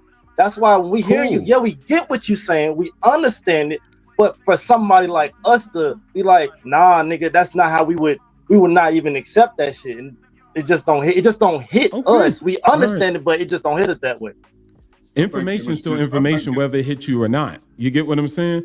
That's why they always say, the student will appear when they see the teacher. So it's like, okay, you're saying my message won't hit them and they in the hood and they need somebody like you in order to give them the message. Cool. But that's not all of the children there too. Don't act like they all the same and they all need the same message. Because if you had the formula and the game plan, everything would be gravy then, right? Why isn't everything gravy? Go talk to them now and show me your success rate. You should have a flawless success rate. Most of them. What I'm saying is the world just don't care. Go ahead. That's all people are saying. The relatability. I get it, but it's not always like that. I'm coming from a different perspective. Okay, obstacles. Most of the time, because I've sat in those types of classrooms with those types of kids, they be saying y'all on bullshit. They not gonna listen to you. They ain't reading no fucking book. What the fuck you coming up here talking about my circumstance when I'm living it? That's what they say. Okay. They don't listen. That's what I said. Okay, cool. They can keep that mentality going forward. They can listen. They can keep the mentality going forward. Hold on, y'all. What is to be tell somebody something that you're not experiencing and you think is okay, and you don't understand what's happening to them psychologically. The world don't understand when you going home to your parents and they going home and they know their lights off and their lights been off for the last 3 months. And they know they water off. They got a tub full of water because we got to use that water that's in the tub for everything in the house. You don't understand that. Oh, the police just broke in this motherfucker last night. We had SWAT team and they was ramshacking the house till 4:00 in the morning. But I still had to wake up and go to school. School clothes not even clean. Dumb kids getting talked about and picked on because they school clothes dirty. They got old shoes on. Y'all really don't understand. It's so easy to try to tell them kids, oh, just make it through. Just pull yourself up by your bootstraps. Kids looking at you like, man, I'm about to find a gun. Go ahead. I'm gonna be honest. It's missing it. Hold on. This is probably the most disingenuous conversation I ever had. First, we acknowledge the struggles that they go through, and y'all said all kids don't come from the hood because we were trying to talk on a level playing field about what people should do. Then when we start talking about the level playing field, y'all said, well, what about the hood kids? They don't got the same opportunities. Y'all literally move the goalpost every single time. On me and obstacles. Y'all didn't like even every single time y'all did that. I ain't even let me even get a word in. Yeah, I said, okay, remember let me go, Will. What is to be gained from the comparative suffering argument? What is to be gained from it? Because we didn't solve shit. Not a damn thing got solved. No, just crying Olympics. Yes, hood kids suffer more. Now what? I wasn't talking about just we feed anybody. Nobody cares about the children. Off this shit? Nobody cares. And watch, Mike. When we come and say what we say, and them kids say "F you," I don't want to hear it. You ain't like me. It ain't hurting nobody but them kids. I'll go back and I'll write off into the sunset. Those kids hurt. But you know what? Hold on. They're kids. Because I'm trying to say the message, and then dudes over here like, he ain't lived the life. He can't say nothing. Or to try to save them. What I'm saying is, they're children. Consistently trying to blame all of nobody the cares problems on the kids who come from the worst situations, yet y'all be having similar outcomes as those children. Y'all are still creating broken homes. Y'all still smoking up out here.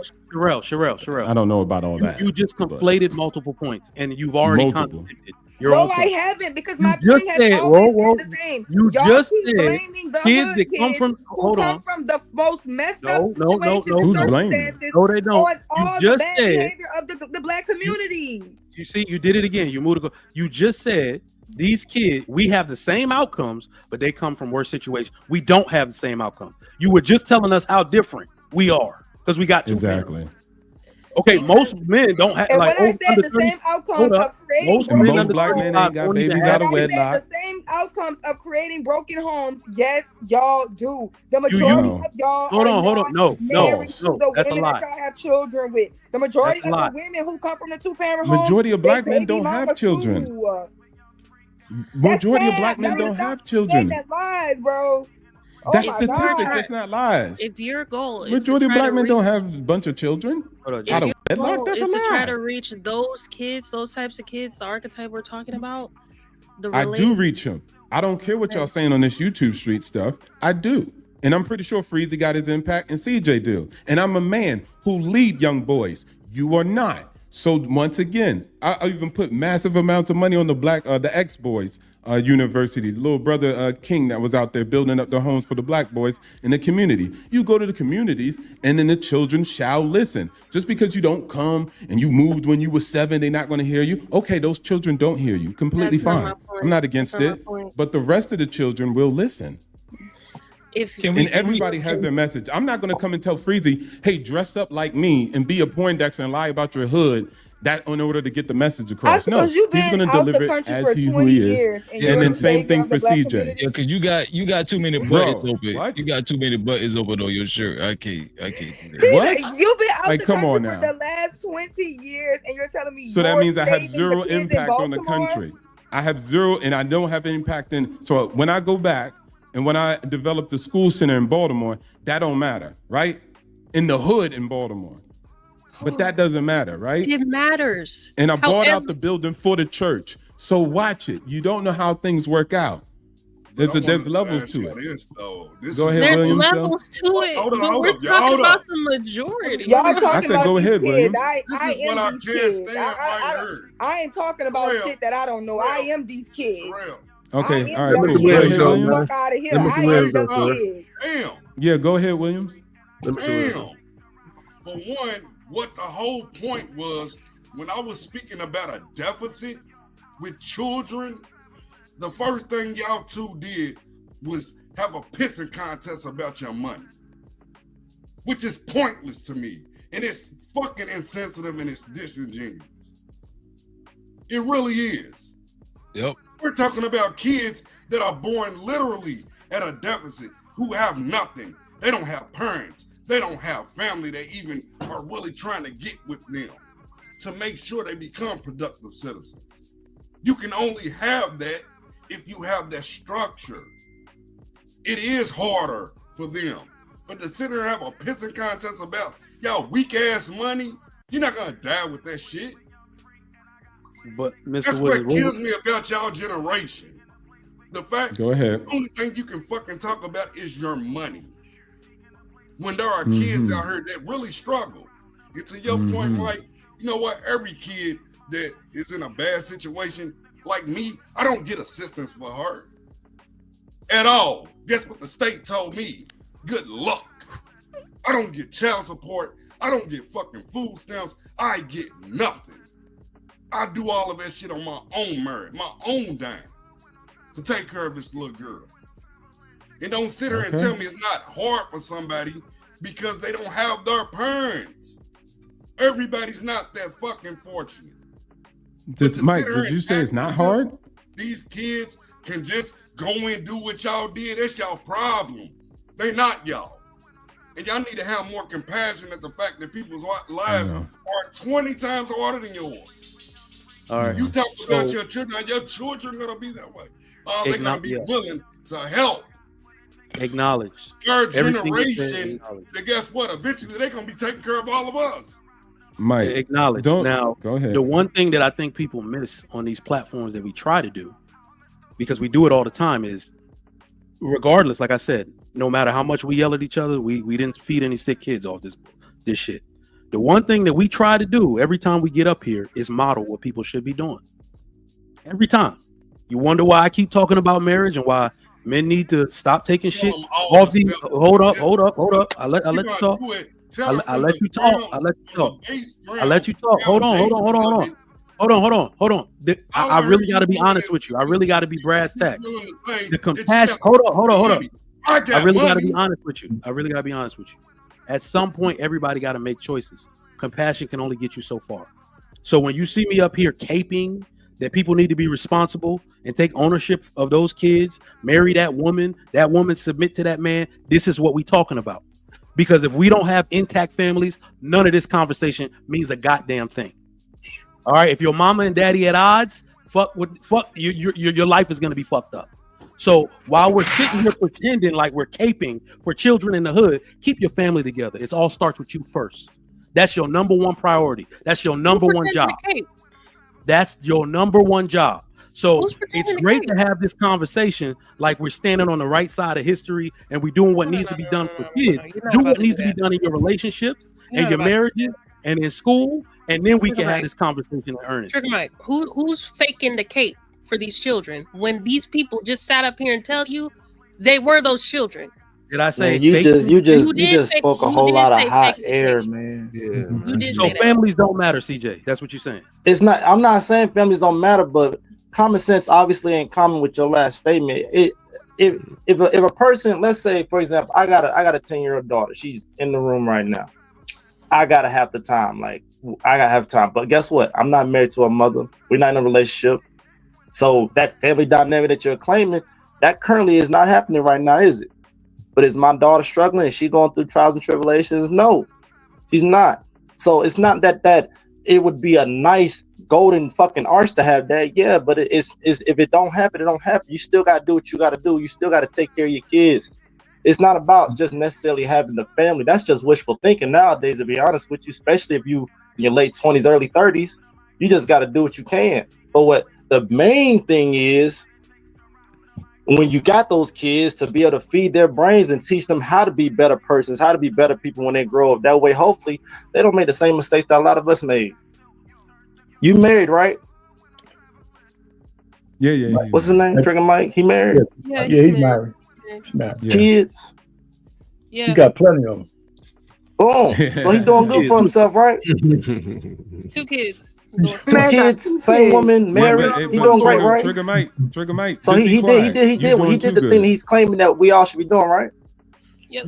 Yeah. How many men? How many other men in the black community also doing that? But you got to factor in, he's Nigerian. He comes from a bloodline of marriages and family. His family is in a broken hood. So he's from a culture mind. So the culture in of itself has a different mindset. He's taught differently. So that don't even count. You instantly get you definitely get disqualified because you were raised in a different type of culture mindset. Come on now. They don't want to listen that to he you. had an advantage and he benefited in life from coming from the legacy that he come from, which is the main reason why he's continuing to grow that legacy, raising his kids in the way that he's raising his kids, because he knows that his kids are going to have an advantage over the rest of other people's kids, but still while that's wild. knowledge that the other kids have a fucking disadvantage. Even though you see that, Mike? have an advantage.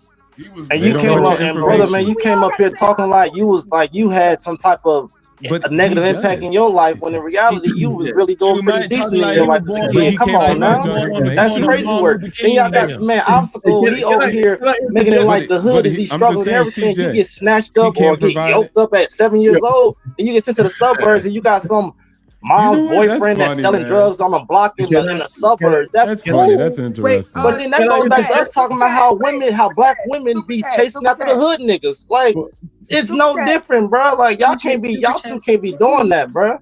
Hey, Y'all CJ, listen, it's very interesting what y'all saying. Y'all can't listen to him because he didn't come. Oh no, go ahead. Y'all see the super chat on the screen. All black listen to Kendrick Lamar. We cry together. For the $2 ball. Yeah. All blacks listen to Kendrick Lamar. We cry together. No, we don't play that shit. Shout out to Marriage, Politics, and Sports with the $10 ball. Hamp. Black women have been holding black men in contempt for decades. It is an all-time high in 2004. Yet black men, even with all the red pill ragers out there, overwhelmingly crave black women. There is no equivalency. That's fact. The dating pool roast reactions for $2. Why are we arguing the minority? The dating pool roast reacts $5. There is no majority of black women wanting white men. Fantastic is butthurt. We don't worship they black asses completely, and we see the fuckery now. The dating pool roast reactions with $5. Why black men always trying to prove white men don't want us or we ain't attractive to them? The dating pool roast reactions with another $5. Just like black men like all beautiful women, white men like all beautiful women too. Men are men. This is a goofy convo. The dating pool roast reactions with $5. Fantastic, you talk too much. There are other people on the panel. The dating pool roast reactions $5. You black men destroyed your own image. Stop blaming black women for y'all's failure in the media. Nobody put guns in y'all hand, sent y'all to jail, made y'all steal. What the fuck? The dating pool roast reactions for $2. Stay on topics, obstacles. You wander. Aaron with the $2. Too much arguing, not enough building. Separate.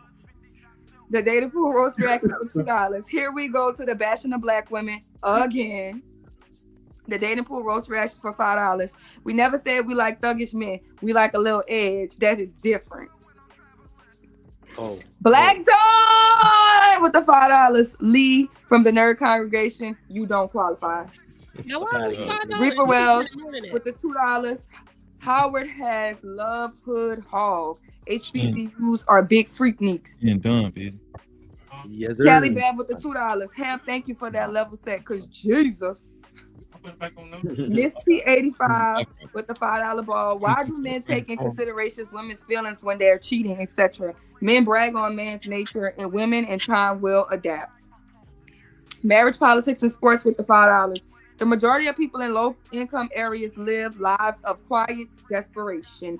Been there, and my family found a way out. It was a blessing. Into the Black Dragon. Hey, EBD. $10 ball. Opportunity is not given by equity or even merit. It is a ladder in which people can climb out of poverty through work and education. Whites have elevators. Few of us use ropes. Blacks have to scale. Darius Harton with the $20 ball. Hemp, this is for your moment of silence. Vince Montingo with the $2. Shout out to Hemp for building with the youth. Darius Harton gifted 5. This might be risky memberships. Everybody who got a membership, try to keep it. Thank you. Omar Smith with the $10. Hey, Omar. Hemp, that's why I said I'm from prison. LOL, I spent longer in there than my brothers lived in the hood. Love you, my sister Sherelle. Love you too, Omar. Twine G with the $5 ball. They be talking to these youngins about I made it, you can too, and not knowing they haven't ate all day. They not hearing you, fam. Can't hear you over your stomach growls. Period. Reaper Rails with the $10 ball. Many are born behind the 8 ball, but the opportunities are there if you seek them. Life is unfair, but it only blesses agency and volition. Both Freezy and Spike Lee clone, both right in a way. Gilda Kwan with the $2. Please read Maslow's Hierarchy of Needs, Mo. EBD with the $10 ball. Before living in a 300K house, I grew up in Section 8 hood housing and was homeless from 2015 to 2020. I had to depend on family, then work on my education and hard work to start getting higher paying jobs. Get You Better, the Enterprise, $5. This seems like a hopeless conversation with people who lack boots on the ground experience. Ain't no bootstraps. Ain't no effing boots. Okay? You don't know feet. Glass in your feet. Omar Smith with the $5. Thank you, Mike, for acknowledging our pain. LOL. Now we can heal and achieve prosperity. All love, bro. LOL. You think I...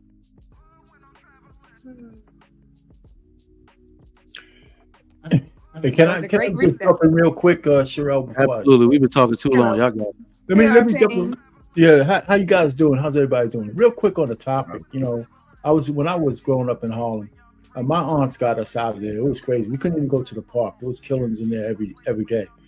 But just to the point of, there was a couple of points being said, and maybe this might go to you, Sherelle, about some men who have means, like the brother up here, CJ, who's taking care of his daughter. I've been married for a long time, and Lauren Mack never lets me forget it, right? But the point really is this. I think the dynamics in relationships have really shifted. It's really, are you taking care of your kids no matter where you are? That's the point. That's the point now. I mean, it'd be nice to go back to the nuclear family, and I think we'll get there, but maybe a generation will have to pass. And this is why I'm really on Cam Newton and Nick Cannon. I really don't like people killing those guys. You know why? Because they pay to take care of their children. Their family's not broken. They pay to take care of their children. That shit makes a lot of difference. You know, and in this climate of marriage, I have one of those secure marriages. You know, my wife, if she wakes up tomorrow and say, I'm going to leave you, I'll be broken. But I don't think that's going to happen. But it doesn't pay for men of means to get married. Not today.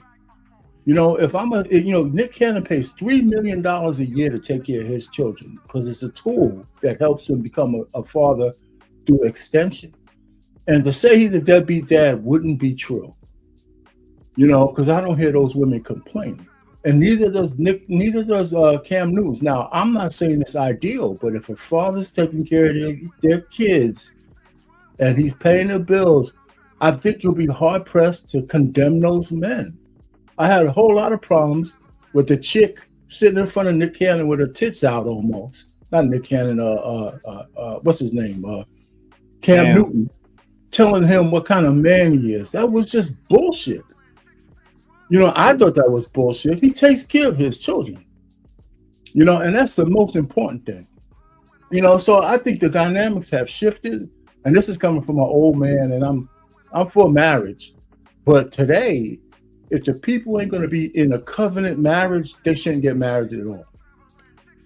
If you can't say the vows and mean them, don't get married. Just don't do it. You know, so anyway, so that's all I really have to say. And about the poverty thing, the I Promise School from LeBron, that proves the fact that the kids don't have the background at home. I don't care what you give them. They need to have that infrastructure to learn. That's why they all failed. They gave them the best, but when they went home, they didn't have the infrastructure to do the work. So the school fell short. Those kids should have probably been in the school for 8 to 9 hours. You should have fed them. Should have had Saturday classes. You should have did everything to make sure that they got all their work done. Because telling a kid to go back in the hood to do his homework at night when there's no lights or some shit, that shit ain't gonna work. Man, hold on, RP. I want to say this because I'm gonna get rid of it. I want to say this. First of all, we got to say this. If a kid do come from I'm gonna just say an impoverished community, right? And makes it and successful, I give that kid way more credit than you suburban douchebags. I'm gonna tell you why, because the mental fortitude that MAGA had, Trigger Mike, and all the rest of these funny ass dudes keep ignoring. This is what listen, wait, this is where shit gets misplaced, right?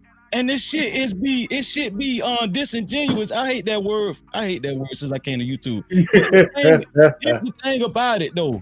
What we keep missing is the mental issues are more prone to happen in impoverished communities. This is what we don't even talk about. Before y'all start talking about pull up your bootstraps and all that shit, right? I understand that kids in suburban and rich kids, they have mental issues too.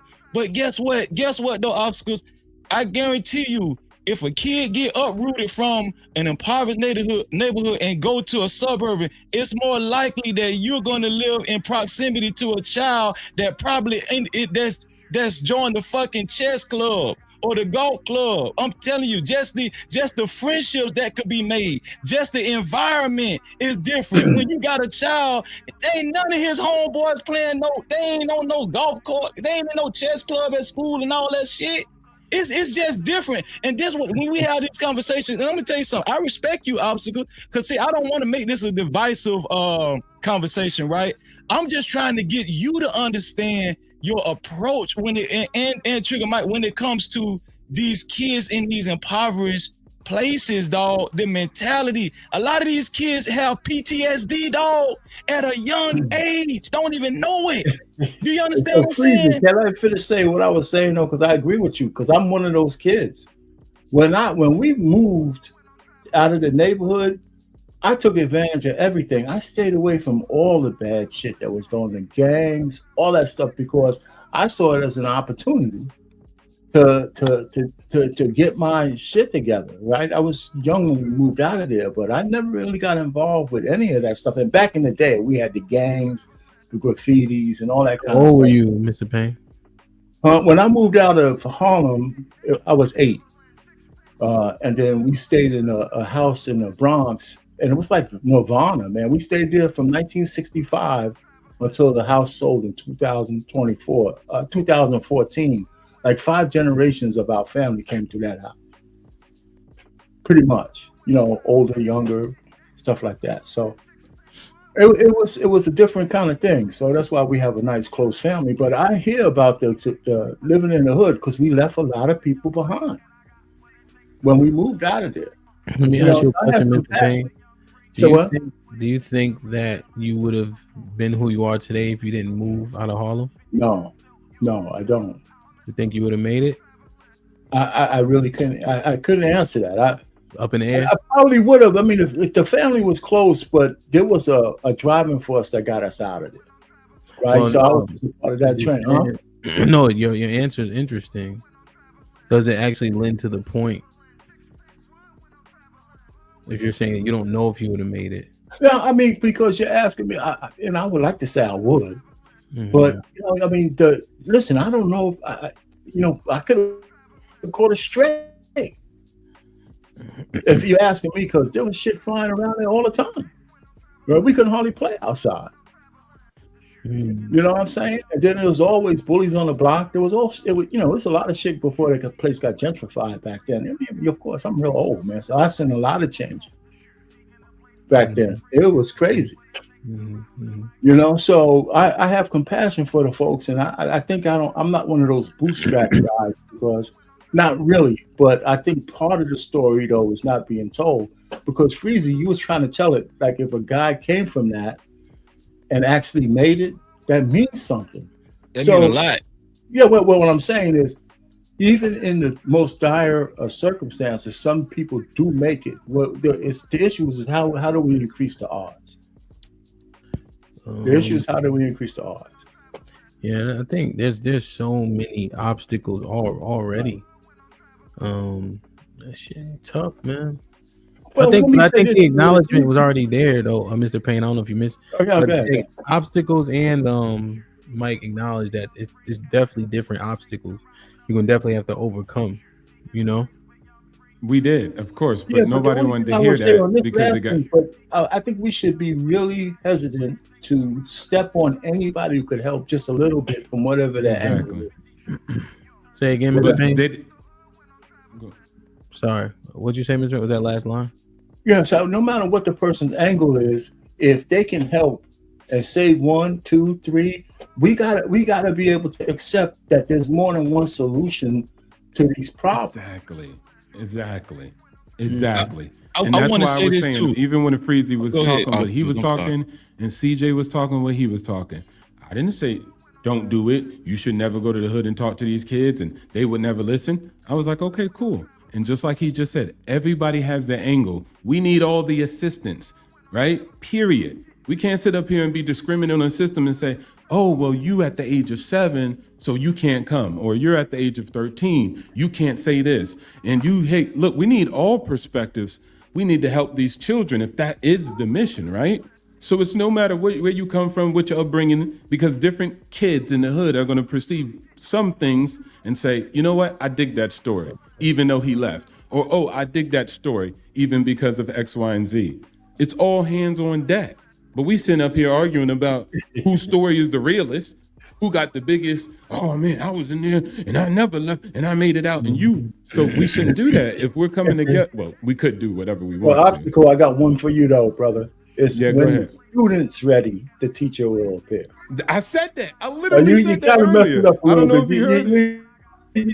Yeah, I did mess it up. I did mess it up. Can I say this too? I know. I'm only this? razzing you. I know what you meant. Let me say this.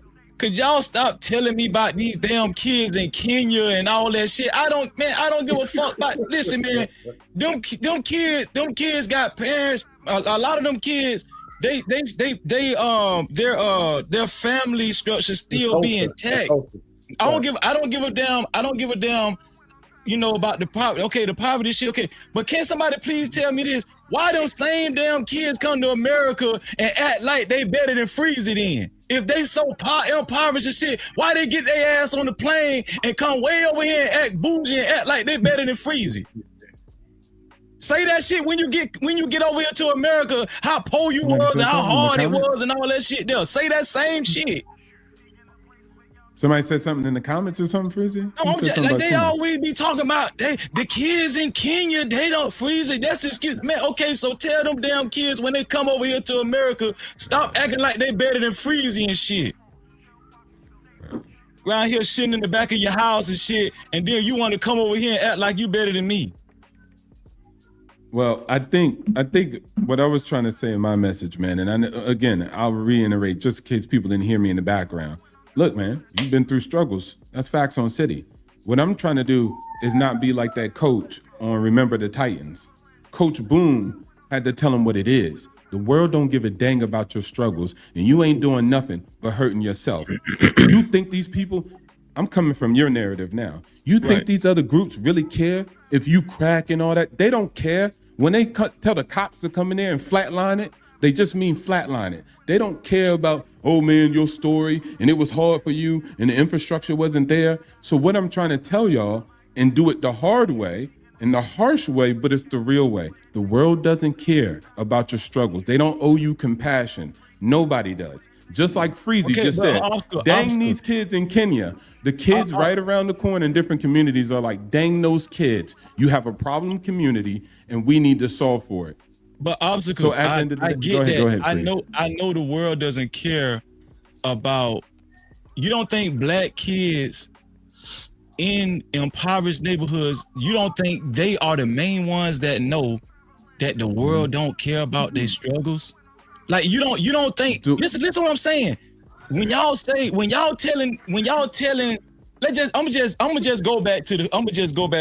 just pretend I'm back in the hood, and you tell me, Freezer, the world don't care about your struggles. You know what I'm gonna tell you? I know that. No, what are you talking about? I already know that. Listen what I'm saying. What I'm telling you, obstacles, is that I think that there's a disconnect. That's all I'm saying. There's a disconnect with the rhetoric and the approach, and I think that the world might not care about these kids' struggles, but somebody should act like they do. That's what I'm saying. Like somebody should like act like they do. They don't even have to act like they do, but let's get it clear. Them kids don't give a fuck about the world, nor y'all, nor assimilating into the white man culture. It ain't gonna do nothing to hurt them. Y'all do, and in the moment y'all assimilate into white culture, y'all like to shit on now black we the people. sellouts. That's what y'all like to do. Y'all like to go assimilate I'm not gonna go in that into white narrative. culture and then come in the hood and try to shit on us. The kids. No, white culture. We like to assimilate to white culture, and then shit. Though we're coming back and trying to live your message, sitting up here donating money for school. That's all BS, right? Like, what are we talking about? That don't even make any sense right there. No, it's really, and at the end of the day, people, what I'm saying in the narrative, you say, well, they know nobody cares about them. So I'm saying, and you said someone should care about them. That's still not how the world works. Listen, you have to do it yourself. You have to care about yourself. Now, if I'm a bad guy then okay. And then what I'm saying is you can get locked up for doing it the bad way. And if you're saying, F it, I'm going to do what I'm going to do, okay. The way the world works, at least in America, where our economy is set up, there's going to be a class of people that will always lose and will die losing. That's the reality. That's actually the reality. Okay. Statistically, it's the reality.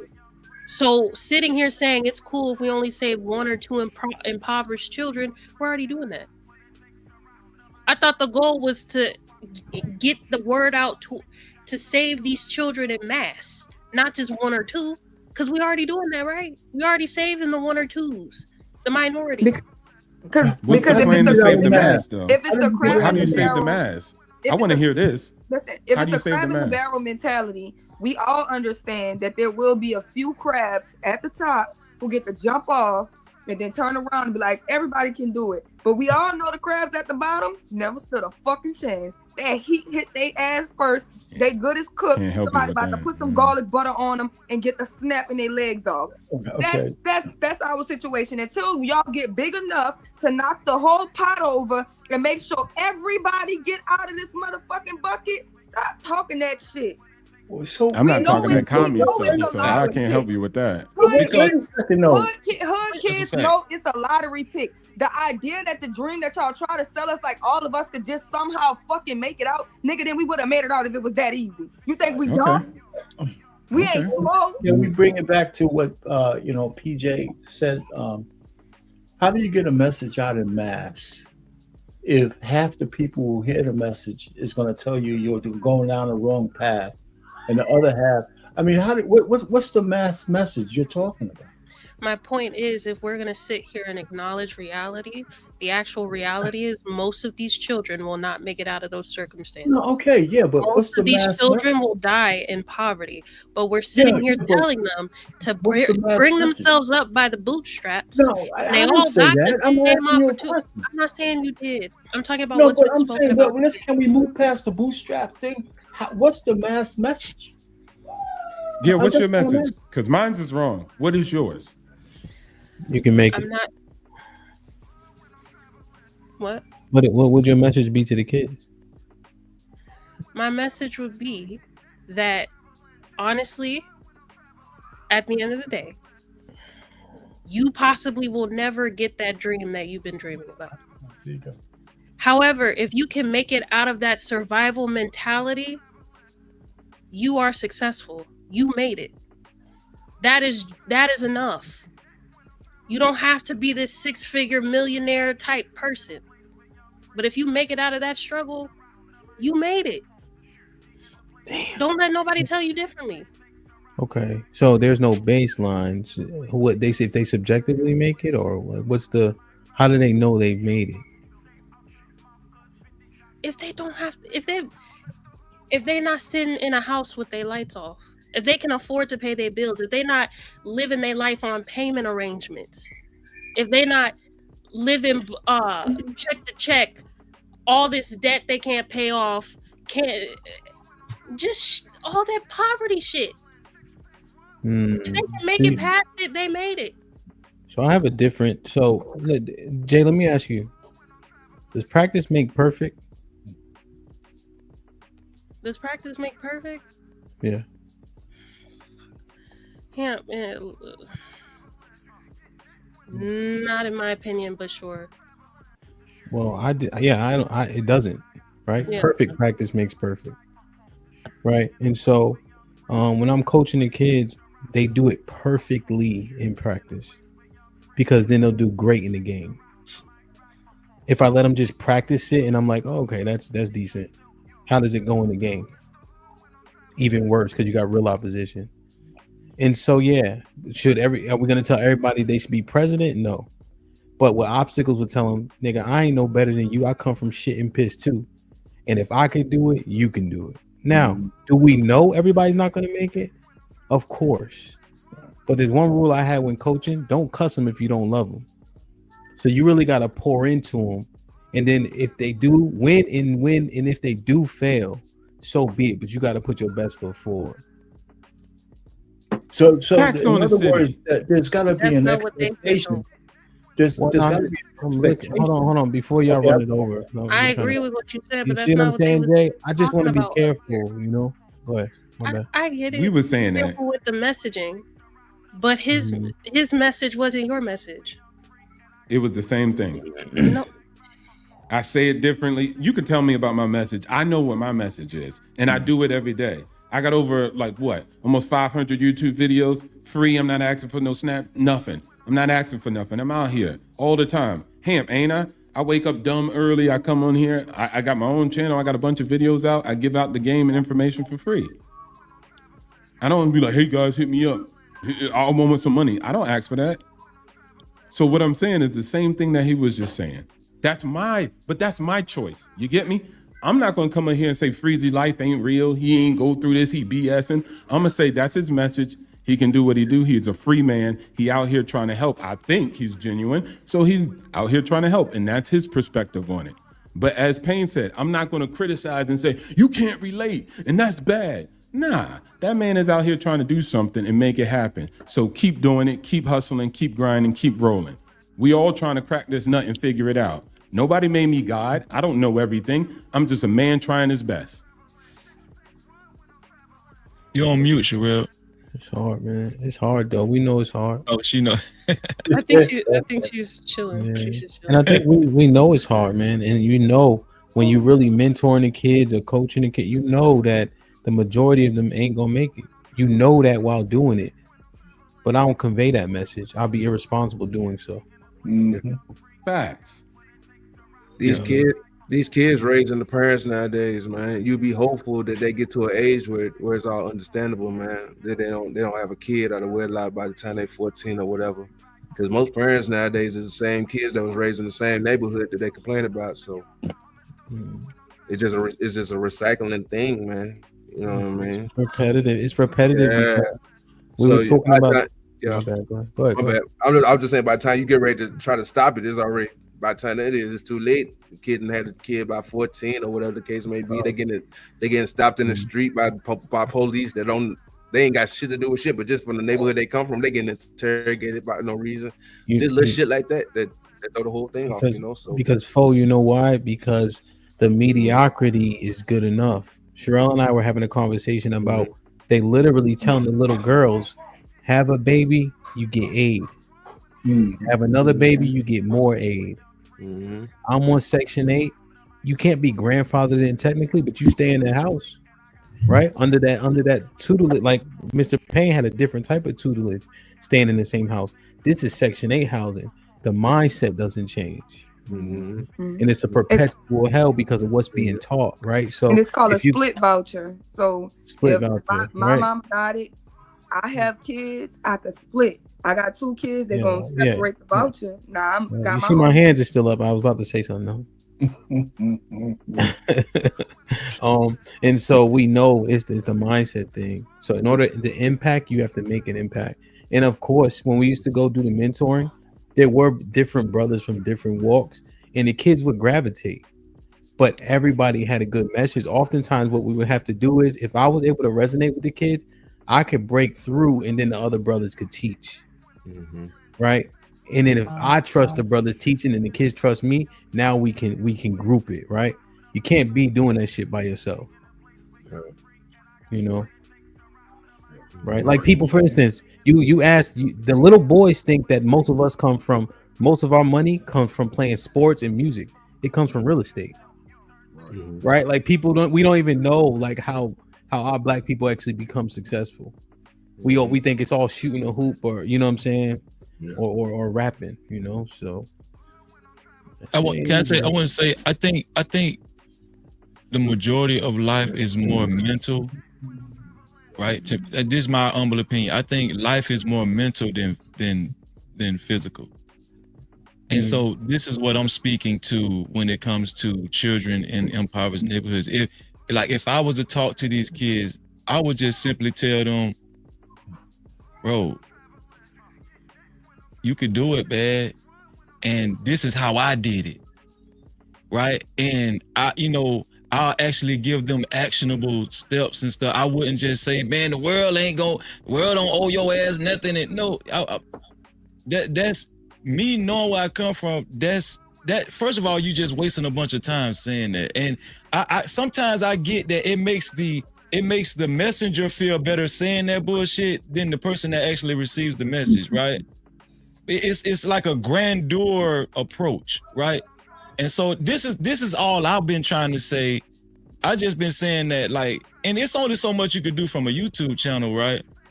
But some of these guys, not you, Obstacle, not you, but some of these guys, they just get so beside themselves. You could tell they be talking at these people and not with. You could tell they don't really believe in the collective. They just be talking at these people, and nobody want to hear that. That's all I'm saying. Like a lot of these dudes be cooning. Let's just be real. They and we just got to call it out. Ain't not you, Obstacle, not you. Just cause you got a MAGA hat, I ain't saying you cooning. I'm just saying that the approach just be messed up, right? You can start by saying, listen, I understand that you might be going through anxiety, you might be depressed, you might feel like you ain't gonna never make it out, right? Let's start with that instead of all of this high and mighty, high siding. You know what I'm saying? Let's start with the fundamentals first. Like a lot of these guys, just that first approach, it just be off. You understand what I'm saying? And I agree. That's all I'm saying. A lot of these guys, once they make it to a certain status, the way they talk is almost like I did it.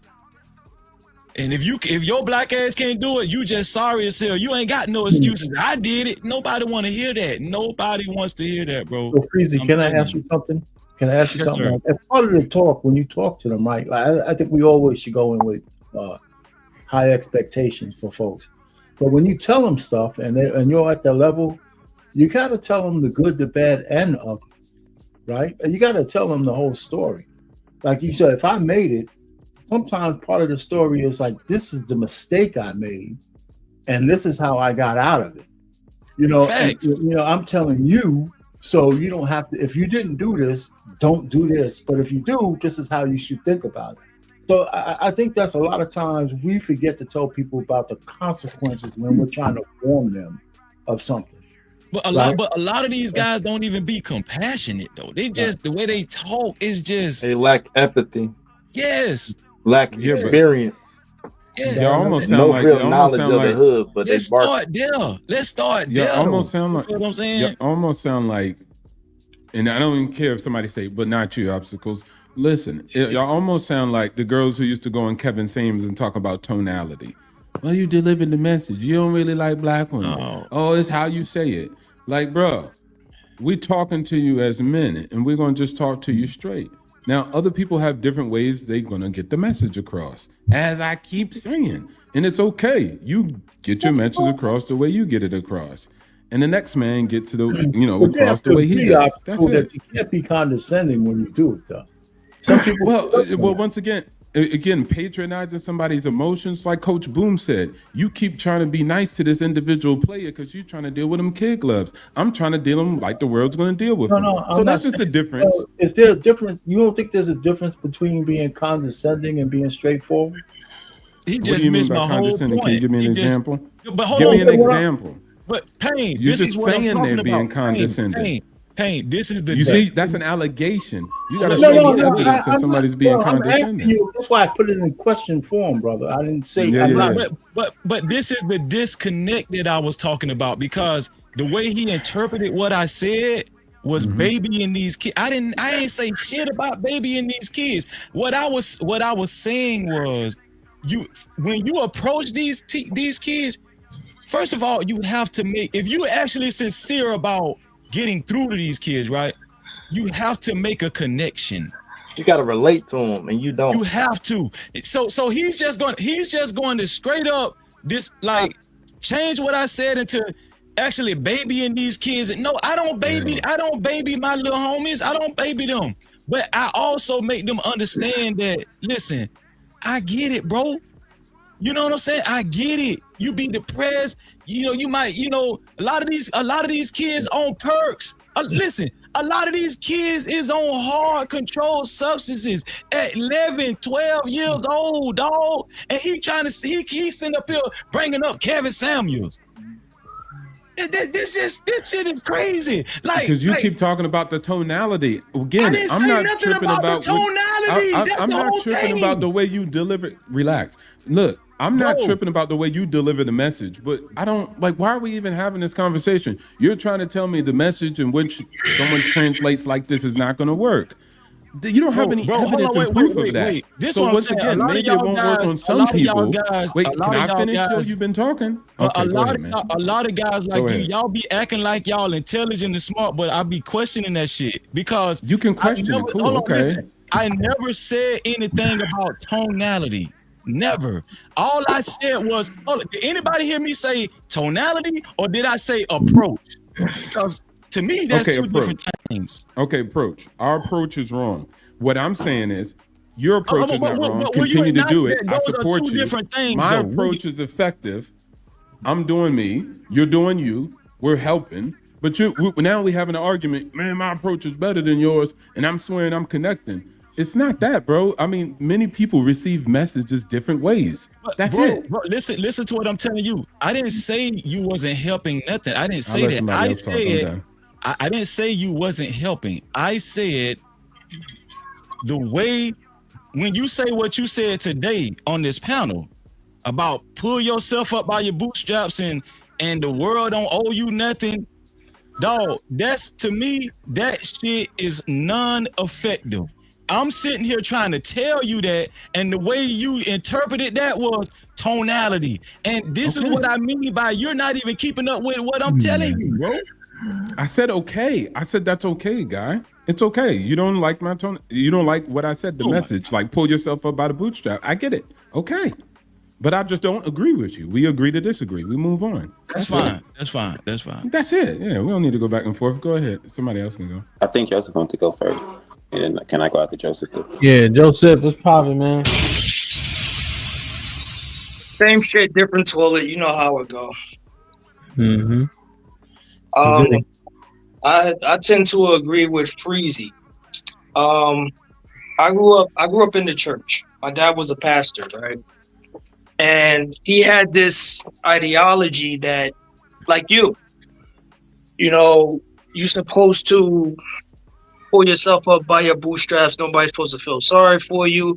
Whatever situation you're thrust into is your fault and your fault alone. The world doesn't owe you a living. The world doesn't owe you an explanation. The world does not owe you any compassion or anything of that sort, you know? So my question to him was, and he kind of correlated with bringing people to Christ, you know, bringing people into church to save souls, so to speak. So I asked my dad this question: Dad, if you meet a man on the street that's homeless and hungry, are you going to talk to him about God first before taking care of the needs of his needs? And he didn't understand the question. So I broke it down to him a little further. I basically told my dad, like, wouldn't it be apropos to feed that man and give him something to look forward to as far as getting himself a bath or getting himself some shelter, and then talk to him about Christ? You know, and because my dad didn't understand that, you know, I got my ass beat or that, you know. So this is the same kind of conversation, you know, that we're having here, is where, you know, somebody is saying that, hey, we need to have a little bit more understanding and a little bit more compassion, because the rain falls on the just and the unjust alike. Nobody's infallible to reality.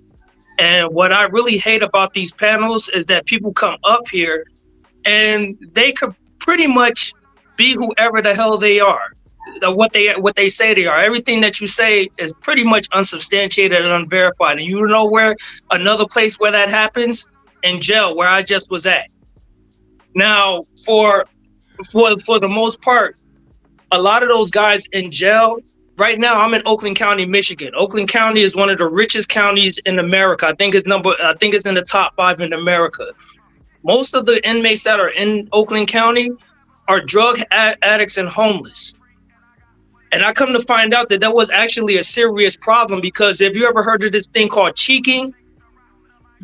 Now, in jail, they give a lot of medication, right? Abilify, Depakote, Remeron, Risperdal, all of these things, right?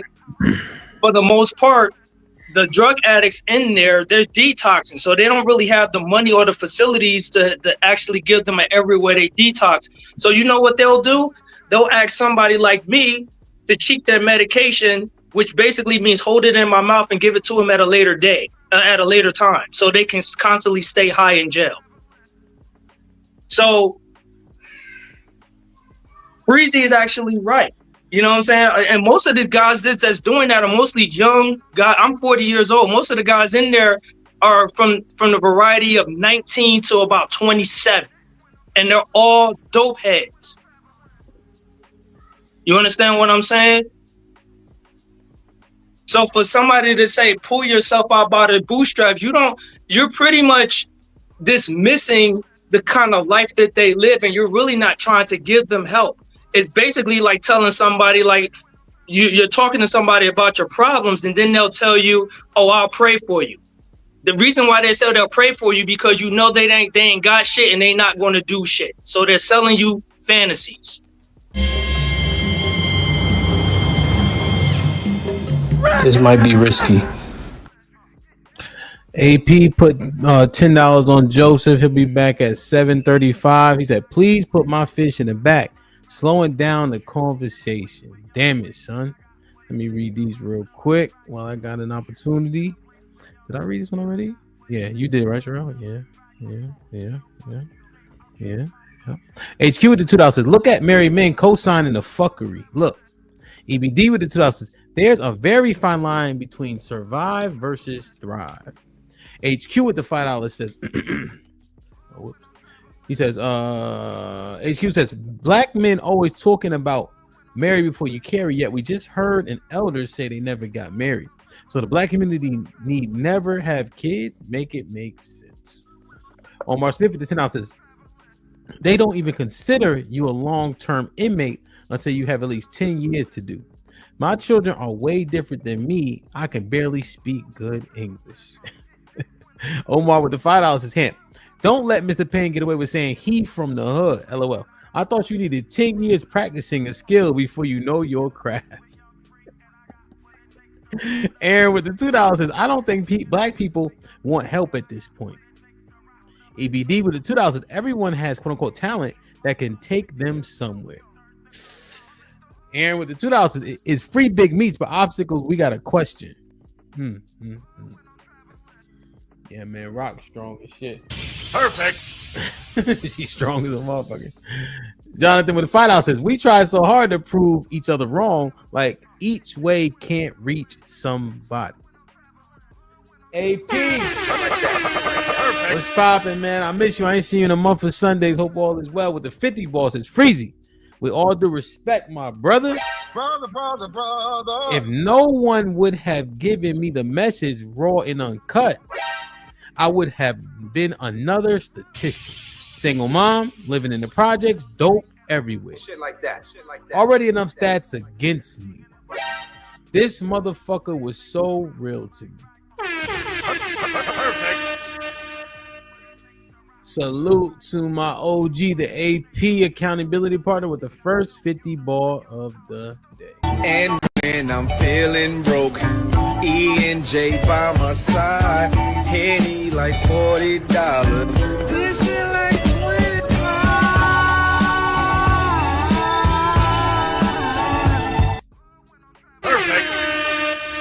AP with the that's Hakeem. Hakeem was popping. Perfect. With the 20 ball says, I think the main problem is some of these people don't realize they're not meant to be community leaders, even though they are successful. It would be better with one leader's voice and the rest help him guide us in mass. Aaron with the $2 says, who's the evil twin, Freezy or Obstacles? AP with the 20 bosses, and that's exactly what was said. I was told to tighten my shit or the world would tighten it for me. Wow. No one owed me shit. Shit like that. I was told to work harder than everyone to get one step ahead. This was said to me by a white coach. Shit like that. AP with the $10 says, oh, this when he kicked him. Jarice was popping. Hope all is well, man. So what? Let me Go say ahead, this. CJ. What's popping? What up, So I tend to agree with my boy Obstacles. Feel me? Like the thing is, when you say pull yourself up by your bootstrap, that's not saying that no one will ever help you. That just means you have to be the one to do it. You have to be the one to overcome them obstacles. Feel me? So it's like the saying, prepare for the worst, but hope for the best. Like you go out in the world preparing for the worst. Like people don't care about me. Nobody really give a fuck. You can ask for help, but don't expect to receive that help, even if you do ask for it. If you ask the strangers for the directions and they say, I don't know, I'm not giving it to you. Don't be, I'm so upset. Like nobody give a fuck. You got to go figure it out. Pull yourself up by your fucking bootstraps. Stop. And and then one more point. If Tom Brady came to the hood and talked to the little niggas, to the little kids, ain't nobody gonna be like, fuck you, Tom. You're not from where I'm from, so you can't tell me shit. Like, why would they do that? That doesn't make any fucking sense. They should listen with their ears wide open. Even if it's Tom Brady or if it's Deion Sanders. We'll say Deion. Like, if Deion from the hood, Deion Sanders.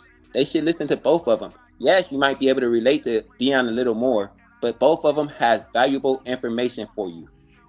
So this shit is dumb. I agree with Obstacles. Y'all do realize we're talking about here we go 10-year-old, 11-year-old, 12-year-old, 13-year-old, 14, 15. Y'all do realize we're not talking about adults, right? Do you think those 10, 11, 12-year-olds would listen to Tom Brady if he came to their school? They're gonna listen to him. They're gonna be more in ooh and ah than actually listening to the motherfucker. I'm just be honest with you. They're gonna be ooh, and if when he speak, they're gonna listen because they're in ooh and ah. But guess what's gonna happen? Guess what's gonna happen? Say, fuck you, Tom. You're not from the hood like we from the hood. But guess what's gonna happen an hour? CJ, guess what's gonna happen an hour after that? They might go back to doing some hood shit, but a couple of them students might. But a couple of them niggas might listen. You're not gonna change everybody. That's not the answer. That's not the answer. What's gonna happen an hour after that is Tom Brady gonna leave and he gonna get back in his Maybach or whatever, and he gonna go to wherever his mansion is or whatever, and them kids gonna be right back in that same. They're gonna be right back in that same predicament. Listen to what I'm saying. Wait. Stay there. Just like if Deion Sanders said it. Just like if a nigga from the hood said it to him, guess what happens right after? He gets in his fucking Maybach, go to live his life, and the kids are still stuck in the same predicament they was before he got there. So it don't matter if I was from the hood and I said it. It don't fucking matter. He still get to go live his fantastic life, and I'm still stuck in the hood. Okay, so Deion Sanders acknowledged. Wait. You stay right there. So Deion Sanders actually acknowledged what I said. He actually saying what I'm saying. A lot of these guys, they come and they talk, but guess what? An hour later, 2 hours later, they leave. And they get back in there, they go back to their nice homes and everything, and these kids are still left to figure it out on their own. We talking about 12-year-old, 13, 14, 15. So this is what I'm saying. Y'all make it seem like it's like these kids should be old enough and cognizant, right? Enough to have enough fortitude to understand what depression is. Let's start there to understand what anxiety. These kids don't even know what this shit is. I don't even know what the argument is. I know you don't, but listen, just listen to what I'm saying. I'm not saying that UCJ or obstacles is saying something wrong. I just think that that's some like that shit. What y'all saying? That shit been going on for ages, dog. Bro, that shit don't if help I was nothing. if I was in school and Michael Jordan came to my fucking school and said, "Hey, kids, y'all could be what I am." I'm not gonna be like, did he come from where I came from? Is he from Inglewood and from the hood? Did he get shot before? I'm not gonna think that. I'm gonna be like, damn, Michael Jordan came and talked to me and gave me some words of encouragement. Maybe I can make it out of where I'm from. If Tom Brady came and talked to us, I'm gonna be encouraged. I'm not gonna be like, is he from where I'm from? No. Wait, hold on. Watch this, CJ. But You would CJ, probably even see look at people what and be you're like, arguing. Hold on. Wait, hold on. Look at what you're arguing, though, CJ. You're saying, will these kids be encouraged? CJ, I guarantee you, if Michael Jordan come talk to a gymnasium full of kids, damn near 95% of them kids are going to be encouraged, CJ. Just for Michael Jordan being there. But y'all are so surface level. Y'all think just because Michael Jordan was there and these kids had a moment of encouragement, and after Mike leave, that just was that was like some fairy dust that actually helped their whole situation or some shit like that. The encouragement is just to get you to pull yourself up, to say, you know what? Maybe I can do it. Maybe I should work harder. Because if somebody told me, if Tom Brady said, hey, you can't do it because you ain't where I'm from, bro, so you're not gonna make it. I'm gonna tell you what we actually need. That would be a horrible fucking message. I'm gonna tell you exactly what we need, CJ. Hold on, Freezy. Okay. You're not from where I'm from, so you're not gonna make it, bro. So don't even try. CJ, Is that the message you want them to say? That doesn't make sense. CJ, I'm gonna tell you what we actually need. We don't need Michael Jordan to come in the hood and say this grandiose speech. We don't need him. We need people to actually. We need Michael Jordan to spend some money in the hood and put some programs in and to actually have some actionable steps, right, where these kids can see and touch shit and they can have money. Listen to what I'm saying. A lot of these people, they leave. A lot of black people, because we talking about black people right now, right? I'm gonna tell you what a lot of black people do. They get successful. We are the most dysfunctional race it is in America, right? They will get successful, and then the only thing they really have to give back to these kids is a fucking encouragement speech. No, spend that damn money, nigga. Spend that. Come back and do businesses and stuff. Spend the money. Come back and put that money back into these neighborhoods. You understand what I'm saying? Let's be real. But y'all just want to talk. Y'all just be talking. Y'all think these kids supposed to get encouraged because Michael Jordan came to a damn school? Kids don't give a damn about no Michael Jordan. So here's the thing, right? We're talking about being able to resonate and impact, right? So it would be better than nothing. What Freezy's saying would probably be best of all in being a more consistent presence, right? So we understand that. The kids will identify with those people, though, CJ, right? So if Tom Brady goes talk to the football players, it'll resonate more, right? We also know Tom Brady's story, 656 pick, etc., right? So he even has that underdog struggle thing going for him, right? You know who they won't listen to though? Robert Smith. Who the hell is that? See, that's a more fair, right? What about Peyton Manning? Black billionaire. No, you don't know who Robert Smith is, do you? The second richest black man. Yeah, no. But see, that's what I say. We should familiarize them. You see what I'm saying? But that's what I'm saying, all right. You pick people who they have influence, right? We love football, basketball, and the Mexicans love baseball, right? So that matters, right? Those things resonate. So that's not the same argument, right? Because if Robert Smith walked in there, that's probably hold on, Bubba. Because if Robert Smith walked in there, that's the motherfucker they probably need to know. But CJ don't even know. You know what I'm saying? Like that. I mean, but see, this is what I'm saying. But people have to push it and make it happen. I can't say, well, Robert Smith can't come because he wasn't in the hood for all his life. And then this is what Earn Your Leisure do. They actually introduced Robert Smith to most black people, got people actually invested in the stock market.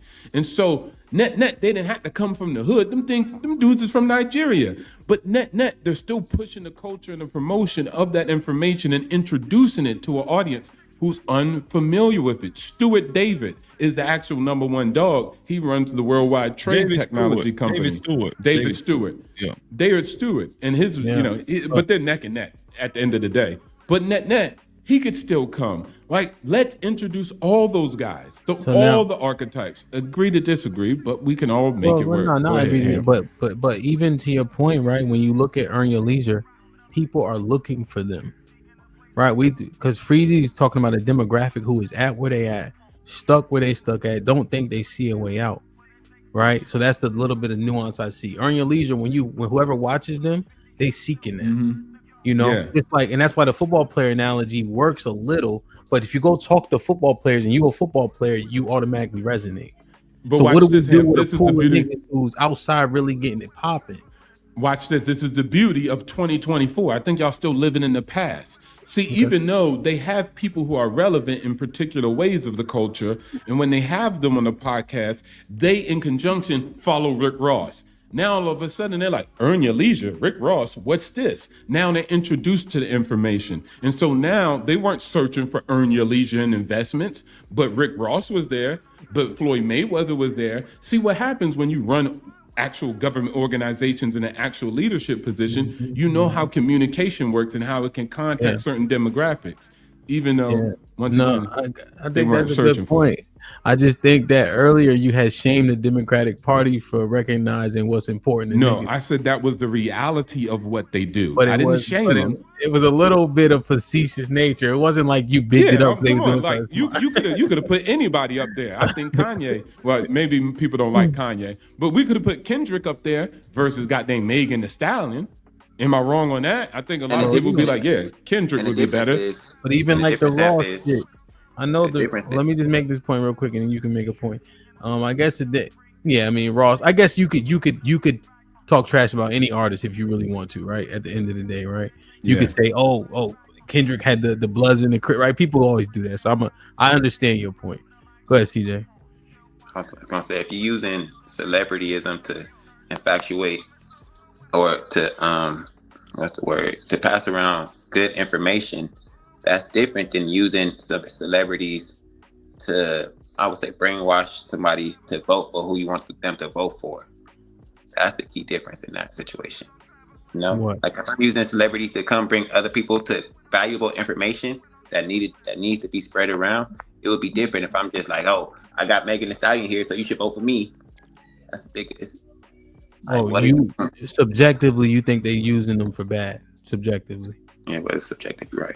Yeah, so it's kind of subjective. I understand your point. Yeah. But with the whole financial thing and motivating yourself and the future looks bright, and at least you have the opportunity, just bare minimum, right?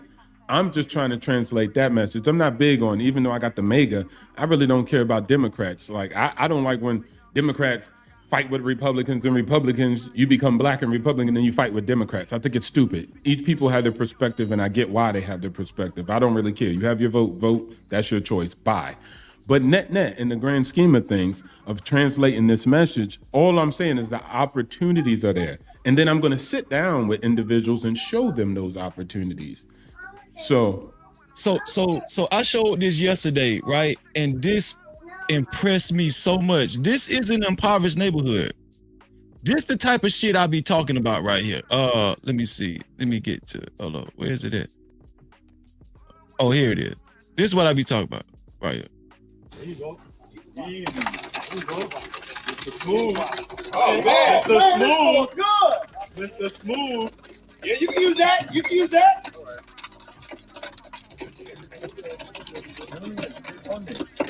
Righty, tighty, nothing loosey. There you go. Come on. Hurry up. Hey. No. Oh, no. You had it right from the first time. You had it right. You gotta turn it to tighten it. That's it. Not on that. Yeah, there you go. Get it on there. There you go. Yay! So that was just an outreach program with black men, right? That was black men pulling these kids and showing them plumbing skills and stuff, right? And then not only that, they're cheering these kids on one by one. But that sounds like too much work for a lot of black men. That just sounds like too much like work. We just like to fucking talk. And so the state of black America, right, is bigger than us just talking at these damn kids. This is what I've been trying to tell these people for a long time. Talking at these kids, pull yourself up by your bootstrap. Nobody gives a damn about Michael Jordan coming and talking to them. Nobody cares. All they're gonna do is just be oohing, ahhing, and after Michael Jordan leaves, they gonna go right back to doing what they were doing. And I'm just being real. That video embodies what I feel like what we need in these communities. Crazy. Nobody disagrees with that. But once it's like the men in the video, they showed them how to do the plumbing, right? Once I show you how to do it, now don't call me for help. I showed you how to do it. Now you have to be the man to do it yourself. Eventually, you're going to have to be able to be a man. You're going to have to be a man on your own. Eventually, you're going to have to. It's like teaching people how to swim. Eventually, have you ever got thrown in the water and it was like, all right, let's see if you're going to swim. Feel me? Eventually, you got to take the dive, motherfucker. You can't keep I never did it before. This is what I'm I never did it on my own. CJ, it's time for you to do it. CJ, I agree with you, but what I'm telling you, we don't have a lot of programs and situations like that from the start, bro. A lot of these black men, they will get successful, right? The most programs I be seeing in the hood be when these guys become pro football, NFL or some shit, and they'll do a camp or something every year. A basketball camp. It'd be like sports. It'd be centered around sports like basketball camps, football camps, shit like that there. When I seen that shit, I was like, damn, that's some That's what they know. Like I would expect Deion Sanders to come teach me about football. I don't expect Deion Sanders to come teach me about plumbing. You know what I'm not gonna listen to? Deion Sanders come teach me about plumbing. I'm gonna say I don't want to hear that.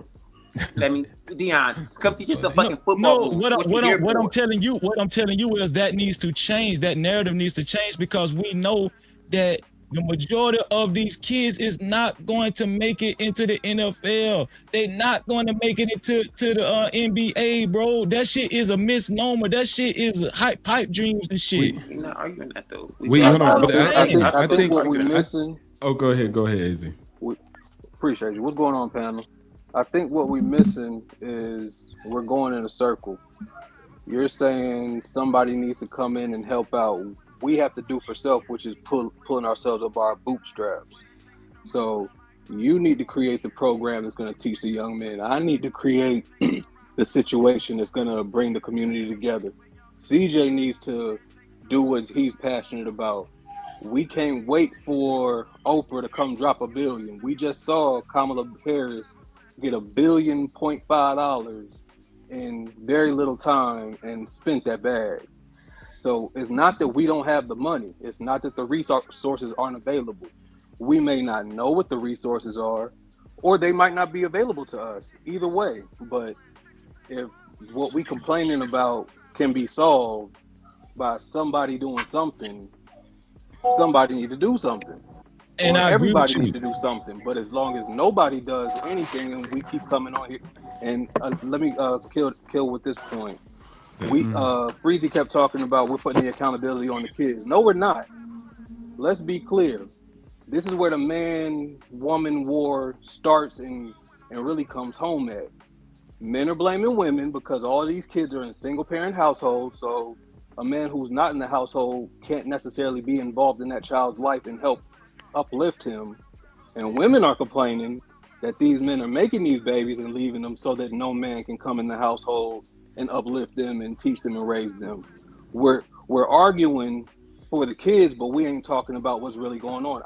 I don't know if Sherelle or Pimp J have children, but I can't influence their children on a day-to-day basis, or on a weekly basis, or on a monthly basis, even if I do have something good to give them. If I can teach them how to plumb or how to do car work or goddamn start a t-shirt business, I can't be in these kids' lives. So if I want something to change, I'm gonna have to put out the program necessary. Listen, I agree with you, but most of these guys, let's just be honest. These guys that be on YouTube, they ain't doing that shit in the hood, dog. They ain't, and they ain't going to, because it's a money thing. That's all I'm saying, though. But you don't know that. You don't have no evidence to substantiate that. You don't know that. Which guys though? What guys yeah, are exactly. talking about? They just saying stuff. What guys are you talking giving about, us no bro? money. They just talking. Where's your evidence, man? Like what guys, dude? Give me 1 second, because I'm gonna give him. Go ahead. Because his platform is doing something that we can use to make these changes possible. Hamp said he's coming to Atlanta in April. I live in Atlanta. If I want to come to Hamp's shindig, get down, cookout, whatever the fuck we want to call it, and display my little knowledge and display whatever I know, and hey, y'all film this, take it to your kids. Help don't count. Help an Israelite. Help don't count. It don't matter. If you want to do something about it, come through whenever somebody's doing something. Don't put your shit down. Because all right, and I'm gonna give you a second one. These Israelites be on the fucking corner spitting the Bible. I know a little bit about the Bible. I'm not going on the corner to teach nobody. Hamp's probably been on the corner. He knows some brothers that's been on the corner. If you want to do something about it, go do something about it. Go put the program together. Go put the business out. Go let people know you want to start the business that's going to do this. And if people resonate with it, take it somewhere. And if it's going to help the kids, great. But if we just going to keep saying, oh, we can't pull ourselves up by our bootstraps, but we got to pull ourselves up by our bootstraps, because in reality, ain't nobody going to help us, even though we need help. Wait, is it? Hold on, wait. All day long. Wait. Am I living in the vortex? What part of black people are basically them at the bottom of the totem pole, especially economically, that we don't understand? Wait. So if that's the case, right? If that's the case, don't you think there need to be more extreme efforts to actually? No. Okay. Who's supposed to save us? The Chinese supposed to come in and save us? No. I'm not talking about. Listen. Hold on. I'm not talking about other races. So who's giving us this effort? No. The Chinese, listen to what I'm saying. Listen to what I'm saying. I'm not talking about other races at helping us. I'm not saying that. Hemp know I ain't saying that. If anybody know, they know I ain't saying that. Hemp know I ain't saying that. So who's saying that? What I'm saying is, niggas gonna kill me for this, but you niggas just do a lot of talking, dog. We do. Y'all do a lot of talking, man. I'm telling you. And I'm wait, and then see my feet on the ground. Shout out to obstacles. Yeah, obstacles. I got a couple of programs in my old hood. Yeah, that's Freezy, right? But I ain't talking about Freezy. Listen, I ain't talking about Freezy. I'm just saying as a Talk whole, about those programs, though. Listen, as a whole, if I can tell the truth, most of these dudes ain't doing shit. They just talking, dog. So make your voice most louder people in and life. let most people in everybody that. know let your make Go your ahead, voice go ahead, louder. G. Yeah, and but hold we your at the nuts and say, but you "Fuck keep these saying niggas, I'm the there's one." more people in life, but we at the bottom of the totem pole. Let me say Yeah, that. but you missing the something that's damn a human point. thing. I'm not missing no damn point. You missing life. You missing out on everything else. I'm not missing no point, man. I hear you. I get you. And you keep talking about these programs. At certain levels, you accusing other black men of lying on the internet, and you have no evidence. You haven't put them through trial, and you're just saying this. You're the one who's attacking your own legion. You're supposed to be rolling with men, and that's what you talk about, and you get up here and accuse other men of lying on YouTube about X, Y, and Z, and they're not doing if this. they ain't lying, Watch if this. they ain't lying, Watch.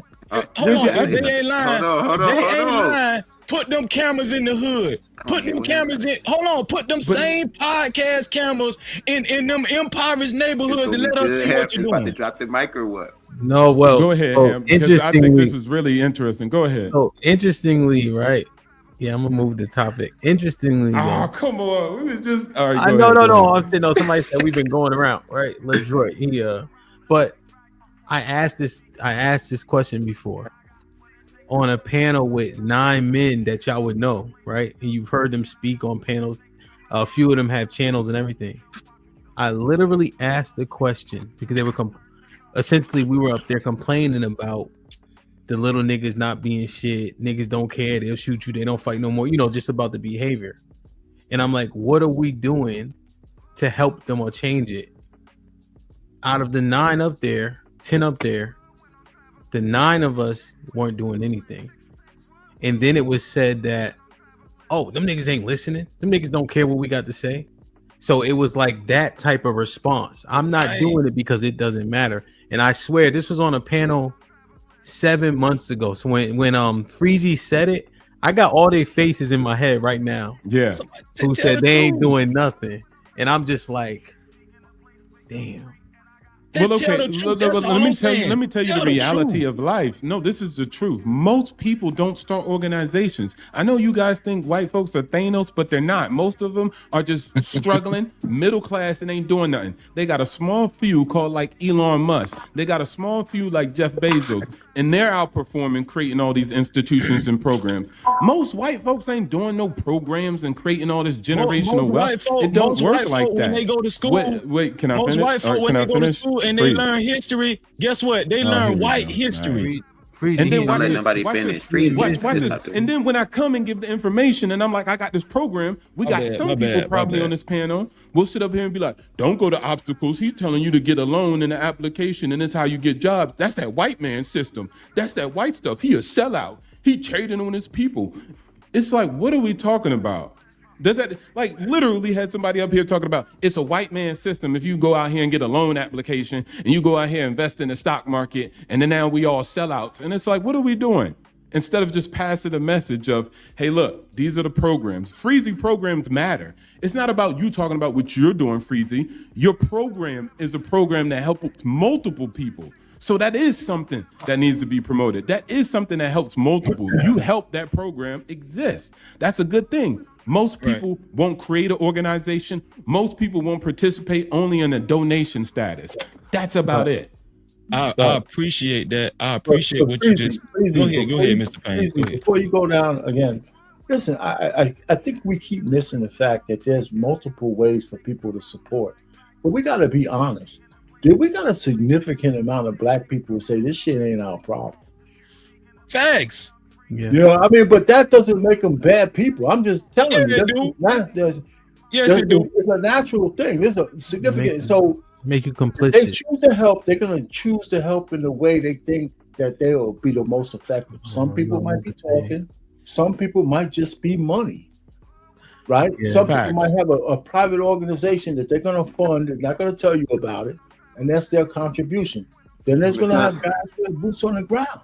I think that's a natural occurrence across the board. I don't. Go ahead. That's 2 points, Mr. Payne, though. Right? So Two you great say points. Most people say it ain't the issue. Right? I disagree. The reason why I disagree is because those people also have something to say about the people who are saying they're not the issue. Also, the people who are the issue reflect poorly on the people who aren't doing anything wrong. And then when we talk about profiling things of that nature, people don't know which nigga you are. They just know you a nigga. That comes right. That probably Now, comes with it, but go ahead. Well, it comes with it because I think that if people are stagnant, you become complicit, and if you don't speak out something, you for it. That's how I see it. If I come over to fight you, Mr. Payne, and I never would, right? And CJ standing next to you, I'm gonna do my best to whoop both y'all at. But I mean, I don't want you to misconstrue what I'm saying. It's not like this what I just said. Well, I know you said a couple. That's what I'm saying. That was the first point you made, and then you did say that other ways people can help. Yeah, but what I'm saying is I don't want it to get misconstrued. That I think that's the way it is. I just think it's natural that there's going to be a certain amount of black folks in the community who say that what's going on in the worst places ain't their problem. It's just true. And then the ones who say I want to contribute, they might contribute with money. Some guys could contribute with boots on the ground, like Freezy. Yeah. And some guys, that's just the way it is. Now, to say that the guys who said it's not my problem contribute to the issue, some of them will, but some of them don't. Well, Mr. Payne, I know you ain't been here in 2 months, but you know I don't use. Okay. Let me say, if I had to say, I think the majority of people will say, listen, I got myself out of the community. Here's what I'm going to do to help the community. I'm not going to be a problem. I'm not going to have kids out of wedlock. There's guys like that. They might not do shit, but they're not making babies, right? Because in the black community, there's still the numbers and statistics that say most black men don't have children after a certain age. So I'm just saying, but in terms of helping, I understand that we could do more. And you know what? The best thing we could do is support our own businesses. We don't do enough of that. I did a economic kind of thing. It seems like if you did the numbers and the math, we don't support black businesses enough. It's like $55 a month from black people, consumerism to black businesses. Like $55 a month. The 6 hours that our money stays in our community, that's another thing we don't do enough of. So I don't want to change the subject, but I'm saying that's support. No, I think you're on par. Mr. Payne is so interesting, right? And maybe this is right. People think like you owe or they don't have to do certain things, right? But like I look, right? So so I've been on here for like 8 hours, right? We got up to like 500 people or so, right? It's only 363 likes. The demographic is probably 95% black. Does that say anything, or is it just tell the truth, him? Just go real. Just tell the truth, dog. Just tell the truth. Like I'm just like, does that say anything? Yeah, why do you mean why they didn't hit the like button? Just hit the like button. And that shit's simple. Does it say more than that, like what you said, the dollar don't stay in the community, etc. Like, but that's just people. To pull yourself by your bootstraps. They all know they should hit the like button. All of them, every single one of them. But you ain't the only YouTube channel that say that. Like, there's a Diary of the CEO, and he's like every podcast. He's like, it's surprising that 96% of you guys who watch it are not subscribed. And then he said, just hit the subscribe button, and then that's just people. And his demographic is not black; it's mostly white, possibly. And so that's people. But what happens? I get it. I was a soldier in the battlefield. I become a soldier in the battlefield, and then I start being like, why ain't everybody a soldier in the battlefield? When people are going to be financiers, people are going to be contributing from communication-wise, people are going to do art, they're going to express it only through art. But I'm like, no, I'm a soldier in the field. Where are all my soldiers at? Y'all coochies. And it's like, bro, chill. And then number two, nobody owe me a nickel for my contributions on an NGO and a program. I have to earn that dollar from them because there are scammers. There are things that don't work. They might not agree with my purpose and what my mission is. And that's their right. I can't be like, you owe me your dollars because your skin's black. Like, I have to do a better job. I think many people say that in business. Like, hey, if you do a business, do a great black business. Don't try to just get my dollar just because you're black. And that it happens a lot of times when we're on the ground. I did it myself in the past. I'm like, man, everybody punks and they ain't out here in these streets like me. I flew to I was going to New York. I was going down south, putting my money up in programs like schools for black boys to be in there 12 hours a day, so they don't have to go back home to them crazy circumstances, so they could be there with King Ronald. He actually runs programs like that on his X-Boy University. So I'm down there looking over deeds and loans because I know real estate, trying to make sure these guys are not getting scammed in real estate while they're trying to buy the property. But again, everybody's not foot soldiers. Different people play different roles, and most people don't even move off the couch. Wait. Oh my God. Go ahead, CJ. Go ahead, CJ. To pull yourself CJ, up you by know your I don't usually bootstraps. be here, CJ. Don't man, you wrong, dog. My bad. Go ahead. All right, look. I was just bullshit, CJ. Go ahead. I was just playing, man. Go ahead. To pull yourself up by your bootstraps can apply to groups. You can say black people. You guys have to pull yourself up as a group by your bootstraps and support each other. It's not just an individual. Oh, you individual. It's it could be group thing. Hey guys, y'all gonna have to do it yourselves because the other groups of people aren't going to help y'all. That's the thing. It's not just since you're and if you're individuals make up the group. So if each individual pull themselves up and do better, then the group will do better, and we will outcompete the other groups. And we understand that people need help in the group. And if we see you working towards the goal, people will understand and show compassion. But y'all acting like we not going to be compassionate for the people that are working hard but aren't making it. People show compassion to those people. We're gonna say, "Oh, we see you working hard over there, brother. Let's go help this brother out." Right, but I see you working. Go ahead, my bad. Go ahead. I think the biggest misconception is that when we say pull yourself up by your bootstraps and all that, I think the biggest misconception is a lot of these people in these impoverished, they're not hard workers. A lot of times they get mislabeled as lazy, and the reason why they're not successful is because they're not, they don't work hard and they don't do this. I would argue that they probably some of the hardest workers in America. I will argue that, right? And then I'm gonna say this, obstacles. Man, I think you a good dude, obstacles. I think you a real good dude, and I commend you for what you actually said you did. But it seems to me that you do more than just say pull yourself up by your bootstrap. You actually exemplify what I've been saying the whole time I've been talking. I don't even know what the argument is, right? And then I want to say this too, obstacles. You mentioned white kids or some shit, right? You mentioned white, So here's the thing, right? And I want to say this. This is why I was so eager to come into the truth of being an Israelite. People can say what they want to say. Maybe I'm being a little biased. I don't know. But the Israelite men exemplify exactly what I be talking about, right? They actually pull these kids and they actually pour in history, and they give them a sense of pride and identity of who they are, right? Because that helps a lot to know the truth and who you are, right? And when we talk about these kids, we talk about white kids, we talk about white people, a lot of it's an advantage just to wake up white in America. I don't know if black people realize that it's an advantage just to wake up white.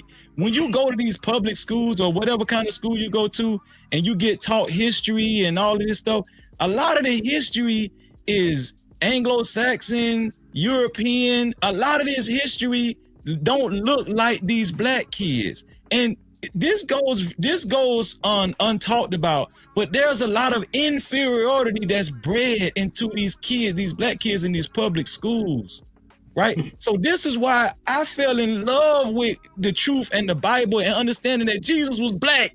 Let's start there, right? God is a black man. Do you know, like, so when I talk like this, I know people think I'm just talking all around the point, but I'm just telling you, obstacles, I commend you, bro, and I think you a good brother. And I don't want this live stream to end with you not understanding that. I'm just saying that I just want us to actually go down to the brass tacks of what black kids in America is faced with, bro. I'm just real. If you really just Think about it, bro. White kids, if you a failure and you a white person, man, I don't care. Man, you did something wrong in life. All your heroes in school was white. All of them. Jesus was white. God, how can you mess up as a white person? You ever thought about just waking up white? I'm just saying, like, how can you, dog? You got morale on your side, pride, America. You talking about white people ain't really got a lot of organizations? They got the biggest organization. It's called the government. What I'm saying is most white people don't create that. They just sit around and they're just a part of the system in a way. But I hear what you're saying. And Freezy, hey, you say what you say, but as I said, I agree to disagree, and I never take it personal unless, even if you started wilding. I like you. I actually like you. So it's all good. No homo. I wouldn't leave the joint to be like, man, he don't like me. He don't think I'm a person. Like, nah, I wouldn't take it personal like that. Yeah, military please don't style. take it personal. This me too. I'd be raising my voice. If you watch my show, I do this all the time. This just be, man. Hey, I'll take it personal, motherfucker. Yeah. Now, when you said something about my shirt being not buttoned up, yeah, I took that personal a little bit. You know what I'm saying? Like, dang.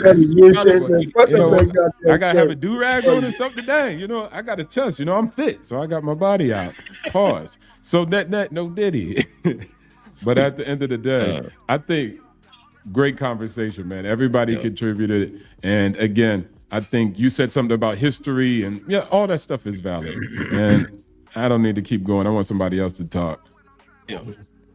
Man, it's the bootstrap thing is interesting, man.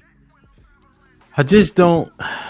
I wish it was more effective. It sounds great, but when we try to put things into practice, it don't work quite as seamlessly. Right. Even that negative connotation to it. It doesn't have a negative connotation. Feel that stuff. But even I feel that stuff. White boys used to say crazy stuff about me, like, "Oh, you got the big black, you know what?" Like that's psycho. Like they trying to play psycho games on me. Jedi mind trick me. Like now I'm supposed to feel bad because I'm like, what kind of dumb nonsense is that? So when I take on the message of like pull yourself over by the strap, or people wanted to come to me and say, "Hey, you come from a single mom, you're gonna be in jail and stuff." It's like I don't see it like that at all. My mindset around it is vastly different. I even say kind of what Cheryl says, like, y'all 2-parent household ninjas, y'all had food handed down to y'all. Y'all had the stuff easy. And for me, I learned my obstacles when I was young. I developed. I seen what it was looking like. And I was like, yo, I don't want this growing up. I don't know what to do, but I know I don't want this. So I strived in a different direction. I want to promote that message versus the message of saying, yo, you suck, you gonna lose, you can't do nothing, you gonna get lynched. And it's like, nah, I'm not down with that message because that's what people told me when I was growing up. And I believed that stuff. I was like, man, I can't do nothing in this. The system's against me. And it's like, I had to take on a different mentality and I had to forge that on my own. Yeah, and so what actually, and I think people often leave this out, right? Like we know, so this is a tangible example. Like we know, we didn't know this until we were more edified once people started digging in. But niggas used to love Donald Trump, right? Trump Towers, get the bitch about the room and she used the word hours. Hey, andale, right? All that shit, right? So, and then we start to learn, nigga gave that nigga $1 million to start this shit up. You know what I mean? And so a lot of times it'll seem like people got out the mud, but people do a poor job of acknowledge who helped them, right? My father helped me learn how to tie my shoes. To this day, I still use bunny ears. That's the only way he taught me how to do it. You know what I'm saying? So a lot of times when we're talking about the bootstraps, there's a lot of help. You're not a grown ass man doing bunny ears, bro. Yeah, I usually leave my shoes tied, to be honest. I just kick them off. But no, you not. But what I'm saying is, oftentimes there's a lot more help along these roads, right? Because a lot of other groups do practice group economics, right? I was impressed by the Chinese having their own police station in New York City, which was not sanctioned or none of that shit, right? But they go to the point where they make sure they're there for each other. And so oftentimes when we giving us a bootstrap conversation, we almost expecting to have to do it by yourself. That is few and far between oftentimes, but that is often left out. People think the bootstraps is you alone. And I think that it works much more effectively if we group, so. Yeah, because they say your own bootstrap. That's what that shit be. Your own bootstrap. Yeah. I might need you to help me tie my shoes. What about that? Yeah. You feel what I'm saying? Yeah. But even then, if I try to help you tie your shoes, if you don't want the help, if you don't think you can do it at all, yeah, get rid of them. Mentors don't matter. So this is why I agree with you on that. I agree with that. Yeah. Can I put on a string though that PJ said though? One of the things I think we need to understand as Black people is we need to stop giving bonuses to white folks. Most of them don't even understand. Most of them are lazy as hell. We know about white privilege better than they do. You know why? Because no matter what privilege they have, they still have to do the work. And if they don't do the work, they ain't getting shit. You know. So, but one of the things I think in the Black community, and I'm gonna say this, I might get kicked off. But where's Lauren Mack at? Is she in the chat? Shit, because she has a number for me. But the bottom line is this. Lauren got my boy scared. Oh man, she kicked my ass. She always reminds me how old I am. But here's the point. Right, I'm saying we focus on we established that 20%. You go, just get your money ready, goddamn it. We got 20% of us. We said is on the poverty line, right? And we had a whole conversation tonight talking about those people, how we could help them. PJ said, no matter what we do, we're going to always have to take care of the people under that line in one way, shape, form, or fashion. That's everybody across the board, not just Black people. So what happens if we focus on the people who are actually making shit happen? Not the rich people, but the people who are upwardly mobile. And if we had a trained understanding that we need to get off of certain plantations and we move forward as Black people, can we drag some folks who are behind following us, following the leaders? Is that possible? And the reason why I said, I'm not saying you can't help them, but the reason why I'm saying this, I'm going to end it here. I just think we focus too much on the people who ain't doing stuff in the Black community. There's a whole bunch of us who are doing a lot of good shit, but we don't talk about it enough. I just think we talk about the things that are bad instead of the things that are good. I think from where we came from and where we are, we should be doing much better because we've proven it. Hemp, you got your show. I don't know what everybody's financial situations are here, but I think you'd be hard pressed to say, hey, I don't know how to take care of myself, even on this panel, right? And there's a lot of people like that. So what does that really mean, right? So I'm just saying, I'm not trying to change the scope of this whole conversation, but we're talking about the 20%. What about the 80% who want to do stuff? If we talk about how we throw gasoline on the people who are moving, are we being negligent for the people that we're so-called leaving behind? Or that moving train, does that help some of those people say, you know what, I want to do what they're doing? You know what I'm saying? Yeah, I understand it. Honestly, Mr. Payne, from my summation, based on what I see, I think the majority of us who are doing decently are pretty uninvolved. Is that really true? I'm not sure if it's really true. Just based on my just looking at different things. You're involved. Yeah. Freeze is involved. Obstacles is involved. There's people involved. I mean, I might not be involved on the ground, but I'm involved with my family. I do that. You know what I'm saying? Who's not involved? Well, yeah, that's what I'm saying. So, like, for instance, do you know I see it way more times in the chat as an example where our relationships are finished. We don't got no community. We don't got no culture. They say that all the time. People are finished, right? So I see those type of mantras more often. You see what I'm saying? No, I agree with that. I'm guilty of that a little bit myself from time to time. So when all the time, ain't no community. Yeah. So I'm just assessing it, Mr. Payne, in terms of people. Once people get out, they get out, and then they'll lean on examples like, you see what happens every time those rappers go back to the hood. Fuck the hood. You see what I'm saying? So I just see that more often. Now it could be wrong, right? It's just what I'm seeing. But just based on if I had to use the information I have, I would argue that most of us ain't involved. That's all. Jay, can I ask you one more last question though? If we had to do an assessment, Hemp, this is for you. Sure. Sherelle, you could kick my ass afterwards. Okay, hold on for a second. Just hold the horses. As a Black community, with all the shit that we've been through, right? I'm old enough. I was born in Jim Crow era. Damn, 6 years, but I was born. Jim Crow was still alive, right? Yeah. So what I'm saying is, if you had to make an assessment of where we are as a black, not just a subculture of American culture, not just the community, whatever that means these days, have we progressed or have we regressed? Is it better or is it worse? And there's some worse parts, but have we moved, or is the ceiling so high we still haven't, that we're just sub-citizens, or do we have full membership? From Jim Crow to now? Yes, just say from Jim. From Jim Crow to now. Some things are much worse. I understand that. Hamp, remember you said that the ancestors was proud of us.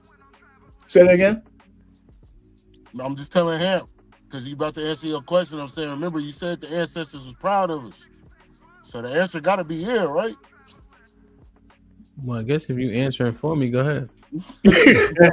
No, I'm just okay. Hello, my bad, sir. Sorry, sir. Go ahead, sir. That's why you're the great facilitator, man. I'm saying. No, it's hard, and I was thinking about that.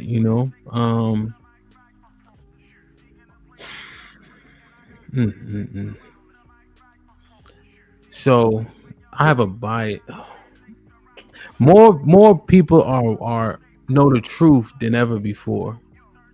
Freezy may understand more what I'm saying. Maybe Shrell does also. And so that is progress to me. I think the dissension that we based on our conversations is more conversation based than it is like reality. So when we all got to Houston as an example, there wasn't none of that shit.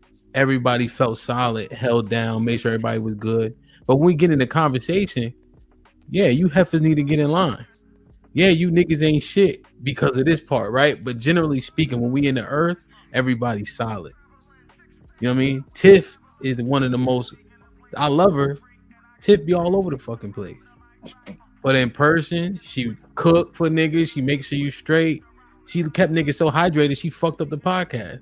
They ain't that thirsty, my nigga. Get out the camera.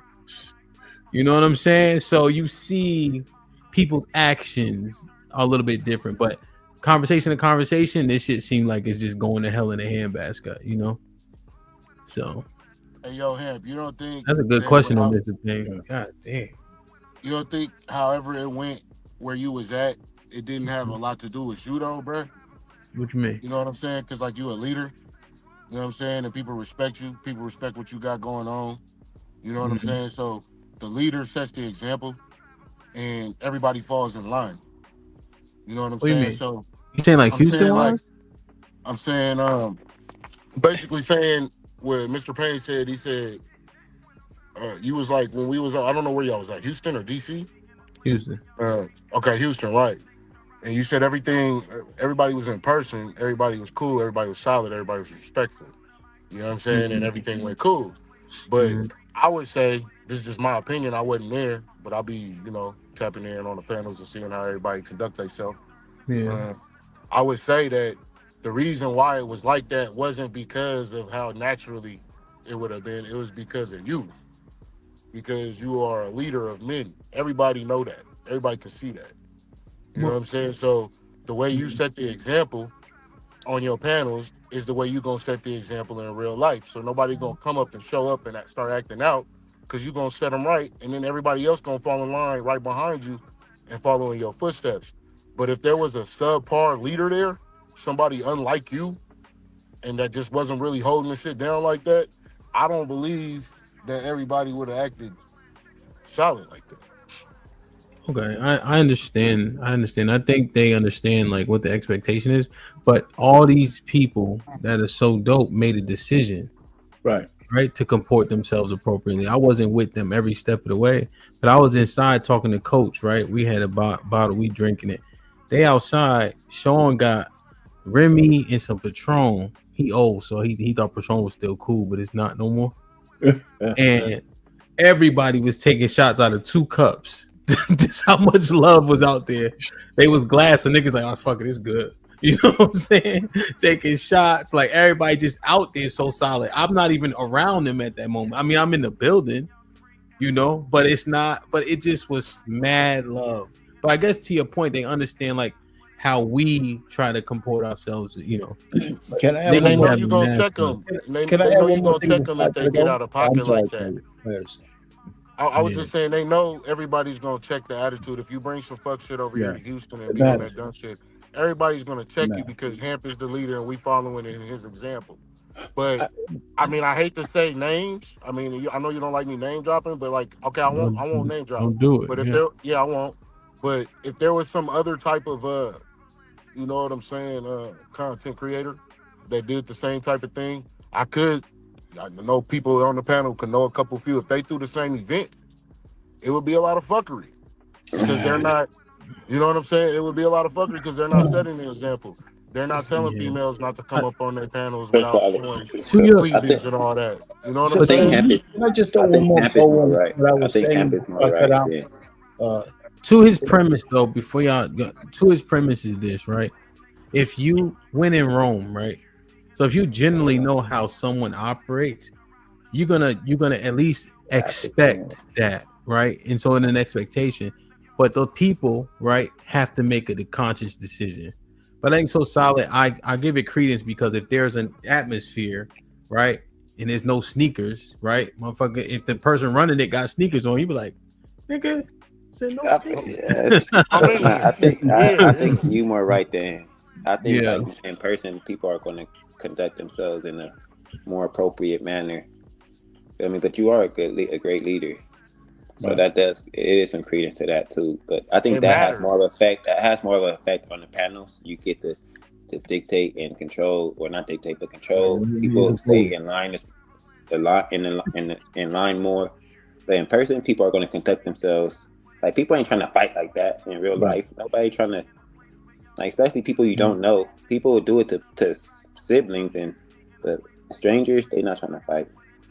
So let me add one more thing. I got to go, Hemp, and everybody on the panel. This is a great discussion. Freezy, I haven't been on the panel with you for a long time. Listen, one of the things I do, and all of us have circle of people around us, right?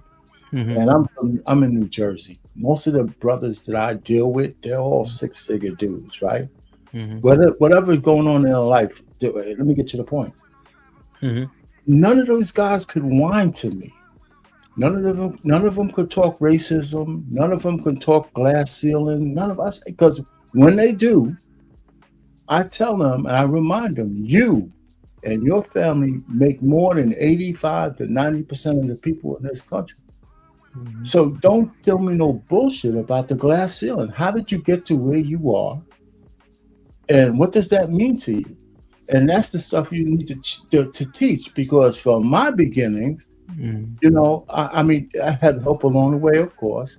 And I'm not an elitist at all. I'm self-deprecating more than most people. I'm saying there's nothing special about me that I can see, right? And I'm saying that the conversation we need to tell Black folks is that with all the shit that they did to us, look at where we are, right? I mean, I think we don't focus on that enough, because the 20% and the 10% of the people that we need to help, like you said, no matter what we do, 10% of those people are going to always be there, Mhm. no matter what. And that's not a Black thing. That's just humanity. Mhm. You know, so I don't know how we reconcile all of that, because we are doing bad in certain respects, but I think we need to kind of focus on what our allegiances are. And I ask people this, and I gotta go. When's the last time any of us just consider ourselves Americans? Forget about the black and the color of our skin. When's the last time you just said, "Am I an American?" And do we, are we not obligated? Do we own as much of a piece of this country as anybody else? And the answer to that is yes. The answer is double yes. You know. So anyway, that's all I have to say. I beat you, God Laurie. bless your heart, R-Pain. I God bless your I heart. beat you, Laurie, before you get me. Hey, listen, I'll see all you guys later. It was Mr. Payne. I talk to y'all later. Hey, Lauren was coming for you, Miss. Lauren was coming for you, Mr. Payne. So you better. Save your money, Laurie. God damn it. Be an American, well, at least I know I'm free. And I won't forget the men who died, who gave that right to me. That's USA, boy. I stand on that joint. Let's get it. Now, what's up with this, though? Callie Beverly finds that the bootstrap method apply when it comes to issues with women. Nope. What does that even mean? It don't mean shit, man. Ain't saying shit. Because that bootstrap, it's like, yo, get it out the mud, my nigga. You can figure it out, but we can't figure out women out to save our lives. This shit is crazy. Oh my god! I can figure out how to be out of poverty. God damn, nigga. Aaron with the $5 says Ben Gordon came back to our hood, made programs and special days for us, and etc. And the first thing was said is he ain't no Derrick Rose. The fuck y'all chatting? Y'all, I seen Ben Gordon was looking crazy, man. He must have had an episode like 3 years ago. JS Torres with the $5. So you gonna exclude baseball camps? I was taught by a black man, the sport. Come on now. Baseball ass, my nigga. Twan G with the $10 says, I'd rather take the dive if someone taught me than to take a dive without knowing how to swim. That's not a risk most adults won't take. But y'all think kids will? Shaking my fucking head. There he is. Salute. Appreciate you, Mon G. Appreciate the support. Aaron L with the $5 says, step 1, stop teaching your babies bullshit habits. Prioritize teaching your 3-year-old to love reading, science, and math, etc. Don't teach them ratchet shit. Aaron with the $2 says, pray for me. Things getting crazy. I need it for real. We got you, Aki. Omar with the $10 says, CJ, the black Muslim slogan, do for self, is about group economics. You made a great point. Malcolm X have a great statement about community-based economics and bootstraps. Yeah, man. Aaron L with the $10 says, from day one, I was reading every day to my son. He's 5-year-old, learning 5 languages, knows every country's flag, teaching himself piano, reads at a 4th grade level, knowing PMDAs and long division, atoms, etc. Yeah, no, I got you, man. He just keep running ahead of you when you were trying to jog, and you had to keep yelling at that nigga to slow down. But he know 5 languages though. You don't even listen. Aaron L with the $2 says, I was reading Power Economics to my son at 1 year old. So why he don't listen when you tell him stop running in the street then?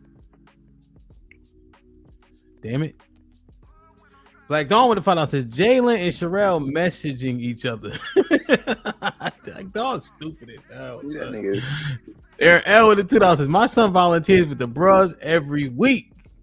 Big Bad Bull with the $5 says, hood seems more like a jacked up mentality than an actual physical place. In reality, there are levels to the hoods. They're not all created equal. True. Dre, what up though with the $5 says, yo, Hemp, same here, bro. I only know bunny ears and I taught my son the same way. That's a fact though. Shit like that. That shit is flawless. Black Dawn with the $5 says, so solid. I'm not gonna say no names, but he always started trouble, man. Omar with the $5 says, I thought we were in last place. So I would say after all they did to us, we are effed up from it. I can't read or write. Hakeem with the 60 ball. Here's some crock money, OG, since you don't know how to tie your laces properly. Wow. Put him in the fucking bedroom. Get him out of here. Come on. I don't wear Crocs. I like girls. Salute to Hakeem for the 60 ball. Weather outside is humid. She turn up her location. She must think I'm stupid. She wanna run the street, so let her ho. She doesn't show signs of stopping. So who am I to be cock blocking? I really hate to see you go. Let her ho. Thank you, my young brother. Appreciate the love and support, man. Mary, are you there? What's going on? What's going on? What's up, man? Listen, I was about to skedaddle. What that It's mean? taking a little while. What that mean? Log off. That's what that means. How long them braids last? As long as I need them to. Wow. Yo, Hemp. Hey, yo, Hemp, let me holler at you for a minute, bro. Yo, I was the first one that supported you. Why none of these motherfuckers up here was supporting you like I was holding you down when I first got on here. When you first popped up in the game. Rest of these motherfuckers was sitting up there in Fight Club with their thumb up their ass with the rotation, doing what they were doing over there. I came over here because I wanted something different, right? And yet, every time I come up here and try to spit game, or try to say something profound, motherfuckers be talking about slowing the conversation down and all this other whole shit. Bro, I'm not up here to fucking entertain y'all grown ass men, bro. If y'all want to be entertained, bro, get yourself some females, bro. I'm up here trying to talk. If you don't want to listen, bro, spend your money somewhere else, bro. But let me get my shit off. Bro. Let me get my shit off, bro. You know what I'm saying? That shit ain't cool, bro. Hey, that shit ain't cool, bro. And just my personal opinion, bro. I knew Mary since I was 12 years old. Well, I'm not talking to her then. Hold on now. That gotta matter. Wait, I went to college with Tay. Okay, so what? What, bro? Like, I'm just saying. Bro, Bro, you know how me and you roll, bro. Like, I don't think. I'm just saying though. I've been knowing them for a long time. I don't give a Wait, fuck. what that got to do with anything? Like, I'm so confused. It has nothing to do with you, love. I'm talking to him.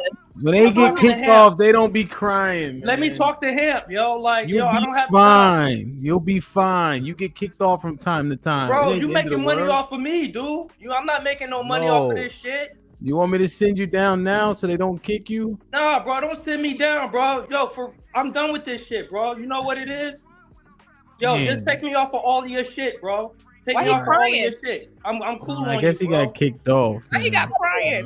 I'm cool on you, bro. Like, take Hey, all my shit Joseph. off, bro. You ain't making no money off of me no Hey, more. Joseph dropped you, right? I mean, CJ dropped you, Joseph. Is that my fault? Bro, you the one that's controlling the fucking panel, dude. Damn, man.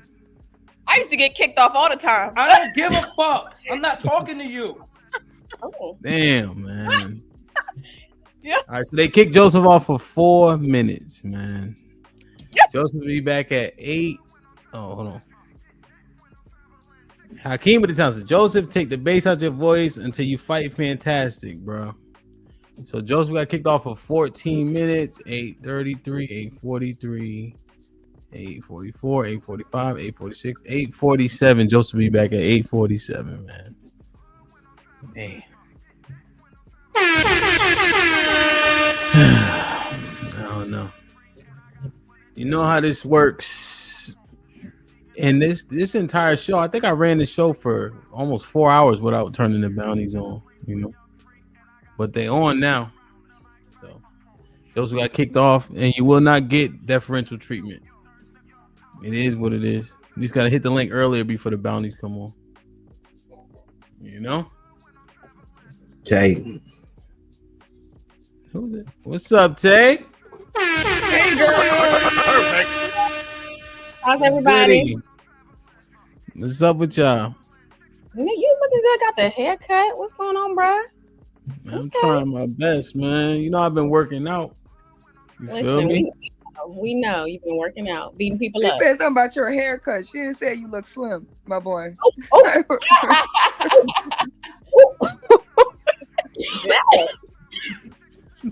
Yeah, that was kind of different. Like, yo, your hair fly. Yeah, I've been working out. Like, We do that. That was no correlation. You know, don't care about your muscles, man. Nah. Hey, y'all. Lauren, you cute. Hey, boo. What's up, Lauren? What's goody?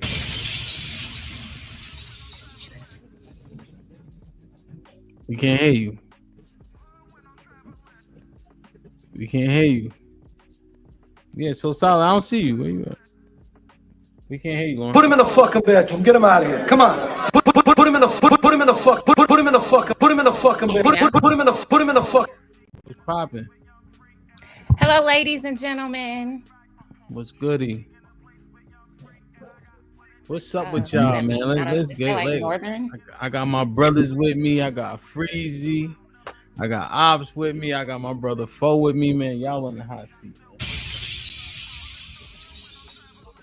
I'm saying when Joseph finna getting timed out, he'll be back. He ain't mad at me for real. He know what a bounty is. Him Shad. Now what's up with y'all?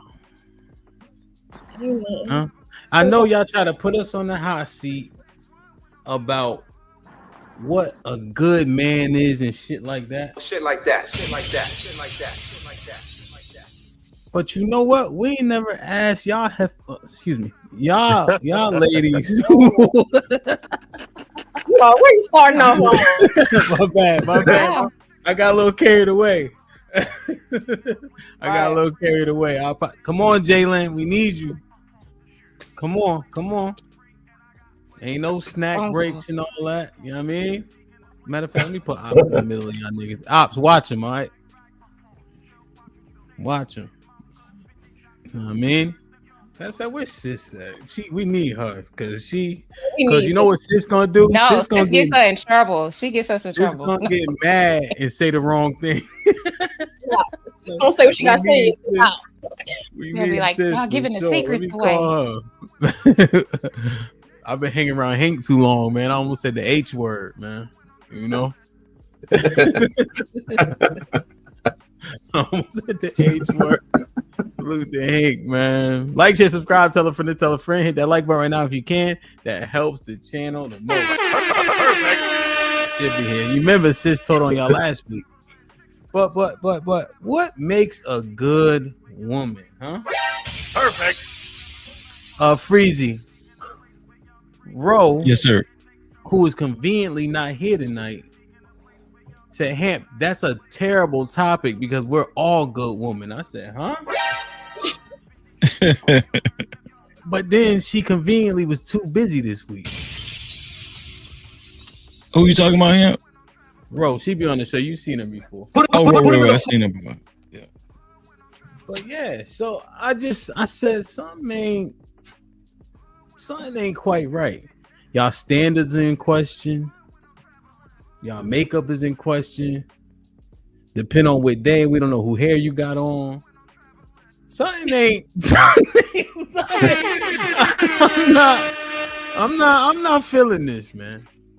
Y'all put us on the hot seat. What make y'all good, man? What y'all think that most women are good or what? What's popping, man? I'm gonna slow it down. I'm gonna take it easy, you know. But I'm on edge. I just want y'all to know that. Tay, what's popping? What's up? What makes a good woman? Is that the question? Mm-hmm. So I'll start by saying it sounds like the things you were listing were all physical attributes, which I know they matter, right? Mm-hmm. A good woman is made up of characteristics and personality traits, I think, certain ones, right? Positive ones. Not necessarily because we switch our hair up, right? Like that's the thing. I know y'all don't like it, but I think that's a separate subject. It's more so a preference thing, right? But a woman, are you looking for one that's grounded? Are you looking for one who is willing to submit to you? Like, are you looking for a soft woman? Or like, those are the things that I would offer in terms of those are the things men would be looking for from what I hear in these conversations. You're looking for all of them? No, I mean, I was just throwing something out because, of course, I know we can't get, that's the y'all can't get the perfect woman, right? But you're gonna get those things. You're gonna look for a woman that's soft, right? A woman that is willing to submit and subscribe to your program, and a woman who, willing to be your life mate or help in life, and a partner, not somebody who wants to do it all. Right? You want her to sit down if you tell her to, make your sandwich if you tell her to, sex with you if you tell her to, right? Those are the things that you're looking for. And from what I hear, is that not correct?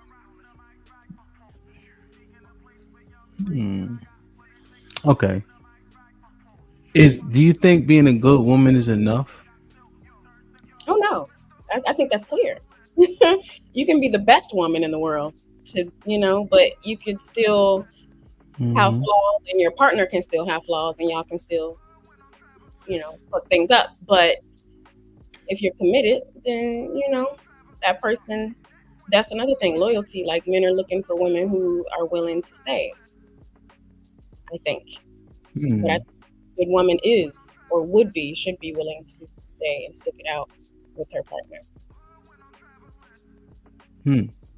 Okay. I don't know. Can I ask a question? Yeah, go ahead. Tay, all those qualities that you initially stated, you got all those qualities?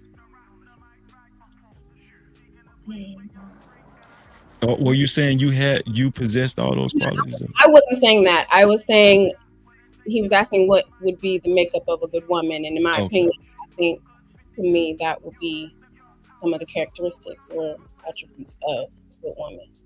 But you don't have all of those qualities? I would say I have most of them. Oh. Definitely, yeah.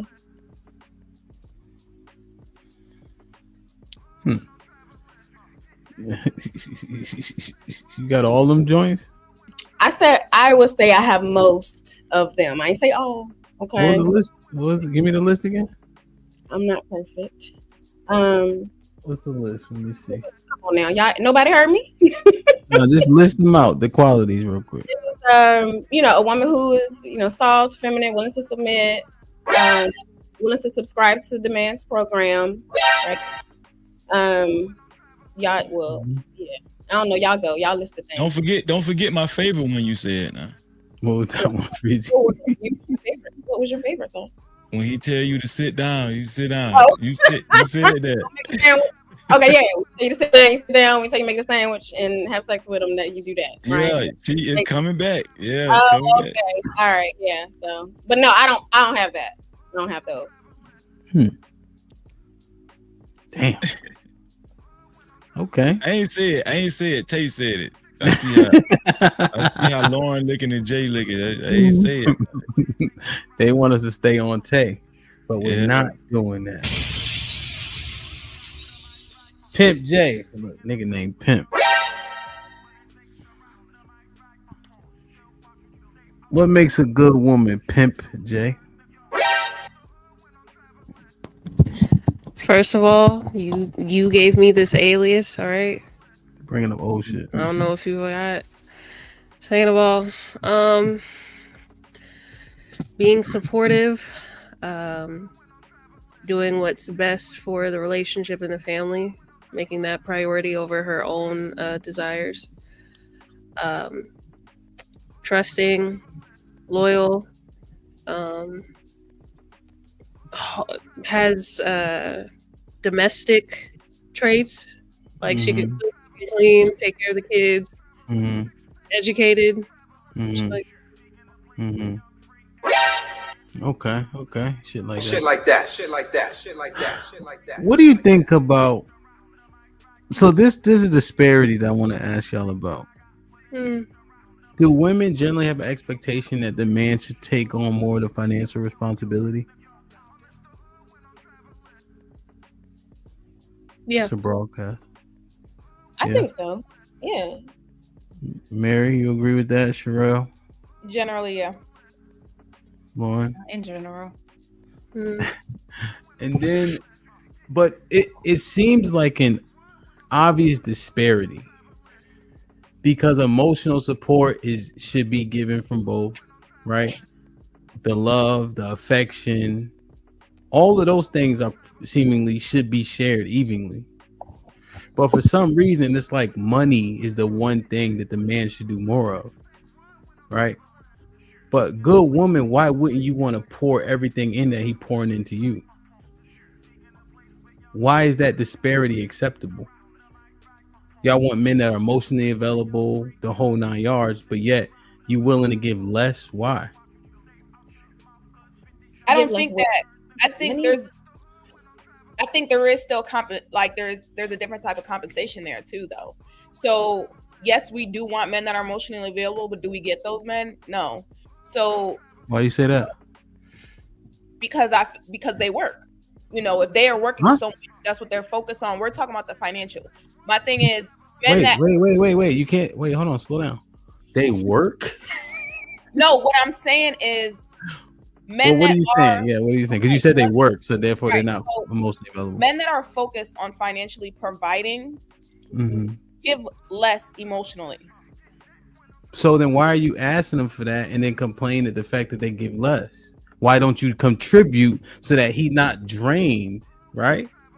Wouldn't that make more sense? But how can you contribute to yourself something that you want from a man? You can't necessarily give it to yourself. So if, for instance, if I'm having a bad day and I need comfort from whoever I'm with, and it's like, dang, like, I need you to be there for me for a moment, but you're so hooked on your work that you're doing and the things that you're doing that you can't provide that for me. Yeah, I am going to be kind of like, dang, like, you know what I'm saying? I'm going to be a little bit down. So I feel like women do, just because we're not equally providing financially doesn't mean that we're not doing something else in return. Like Yes, what? we want to be, you know, fully supported emotionally, mentally, things like that, but we're not always getting that 100%. Yeah, we ask for it, we complain about it, but a man that's fully financially providing is not going to be able to give all those things at 100% as well. No, 100%. But you're saying we ask for it and complain about it, right? If you want those things, if you made a financial contribution, wouldn't you be able to get those things? And in which case, take stress off of him? No, a financial contribution is just that, financially. Well, but you're saying he's working to maintain the house financially, right? And so he's working so much, therefore he has a deficit in other places. So I asked, if you contributed in that way, would it leave him at a less of a deficit to give you the things that you're complaining about? It depends on the man that you're with. Because Okay, so it's not just money, because you said it was money. He's working too much. Right. So what I'm saying is that a man is going to be a man if he's a man. Like, so what? No matter how much the woman works, that man is still going to work.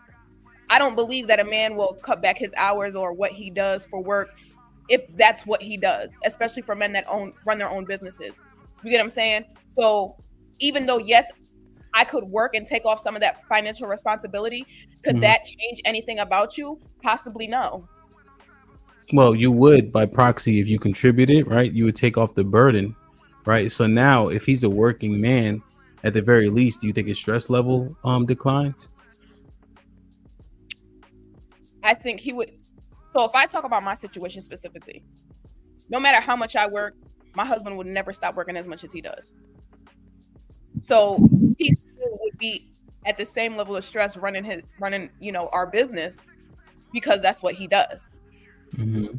So it wouldn't necessarily make a difference, or it wouldn't change anything, because that's just who he is and that's what he does. I still help with that business as well. Outside of my own career, I still help with our business as well. And it takes, you know, some of the load off, but still, because he works so much, it's just more work. Okay. But the burden, right? Mm-hmm. The burden. What do you think about the burden and the stress, right? So we get it, right? People like to work, right? Mm-hmm. Like, I understand it. But I'm just thinking, if you contributed, right? And now all that money that is for the necessities, the lowest position, does more money come to things that you guys can enjoy, like dinners or whatever the case is, or you think nothing would change about his disposition and mindset if there was a contribution coming from elsewhere? No, I do work, so no. Not. Oh, okay. Last week you said you ain't pay no bills. Maybe that's just the difference. Yeah, I mean, I work, but like my contributions that are not financial help him more than what financial would. Like working for the business? Yeah, like helping with, you know, all the admin stuff, talking to the customers, that stuff that's, you know, not financial. Me being able to make sure that he has his lunch, he doesn't have to think about his lunch, his breakfast, you know, stuff like that. That takes a load off of him, because he's not trying to pick up breakfast, go to job, you know, do that type of thing. The kids, you know, making sure the kids are picked up and dropped off from school, that's something he don't have to worry about. So that's what lightens his load versus what I would provide financially.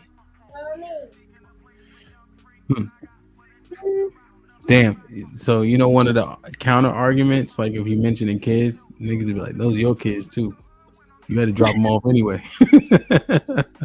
What you think about that?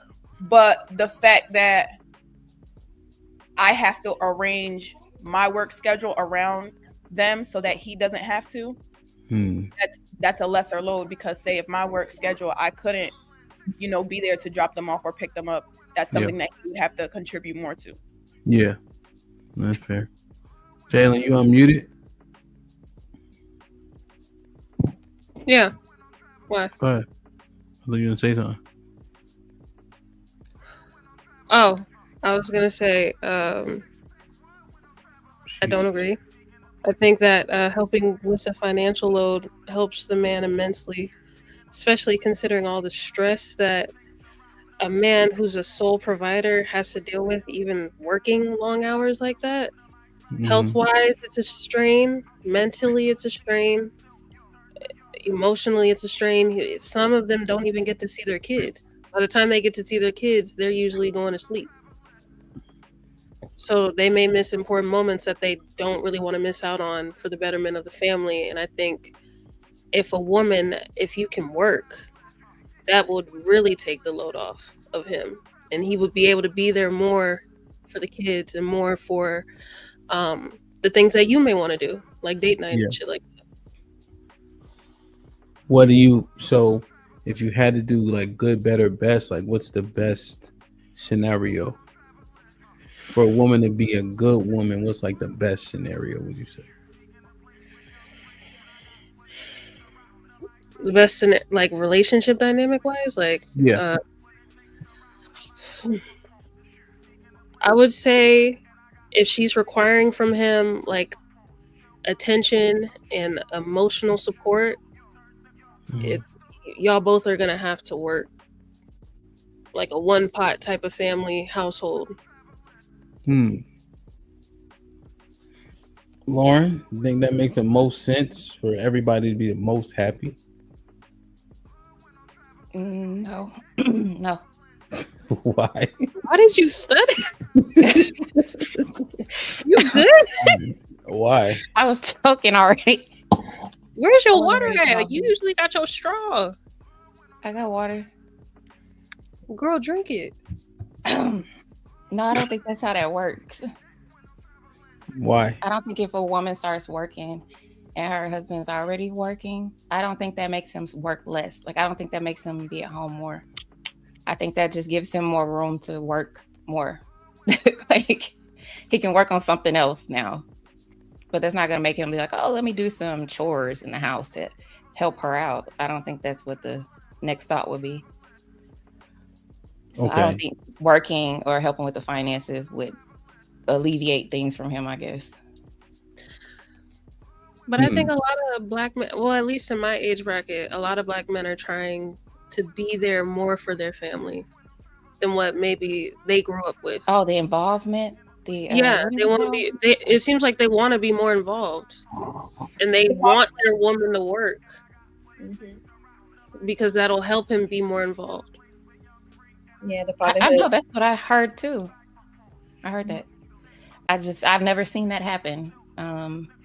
Majority of the time, if you give them more opportunity, more free time, they're gonna just find another way to produce more income. Or babies. But oh yeah, now get you pregnant. Right. I don't know. I don't know where y'all live, but 2 incomes are better than 1. Yeah, it's expensive to live in Maryland. So to me, it just wouldn't make sense at my big age to not have a job.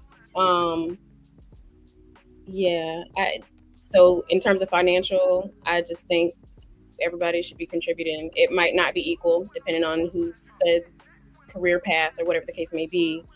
But yeah, everybody contributes to the one pot. Shout out to Hank. Okay.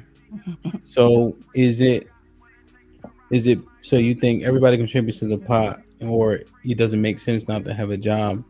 In terms of being a good woman, what you think is at the top of the totem pole, being a good woman as it relates to a relationship? what's best for the man.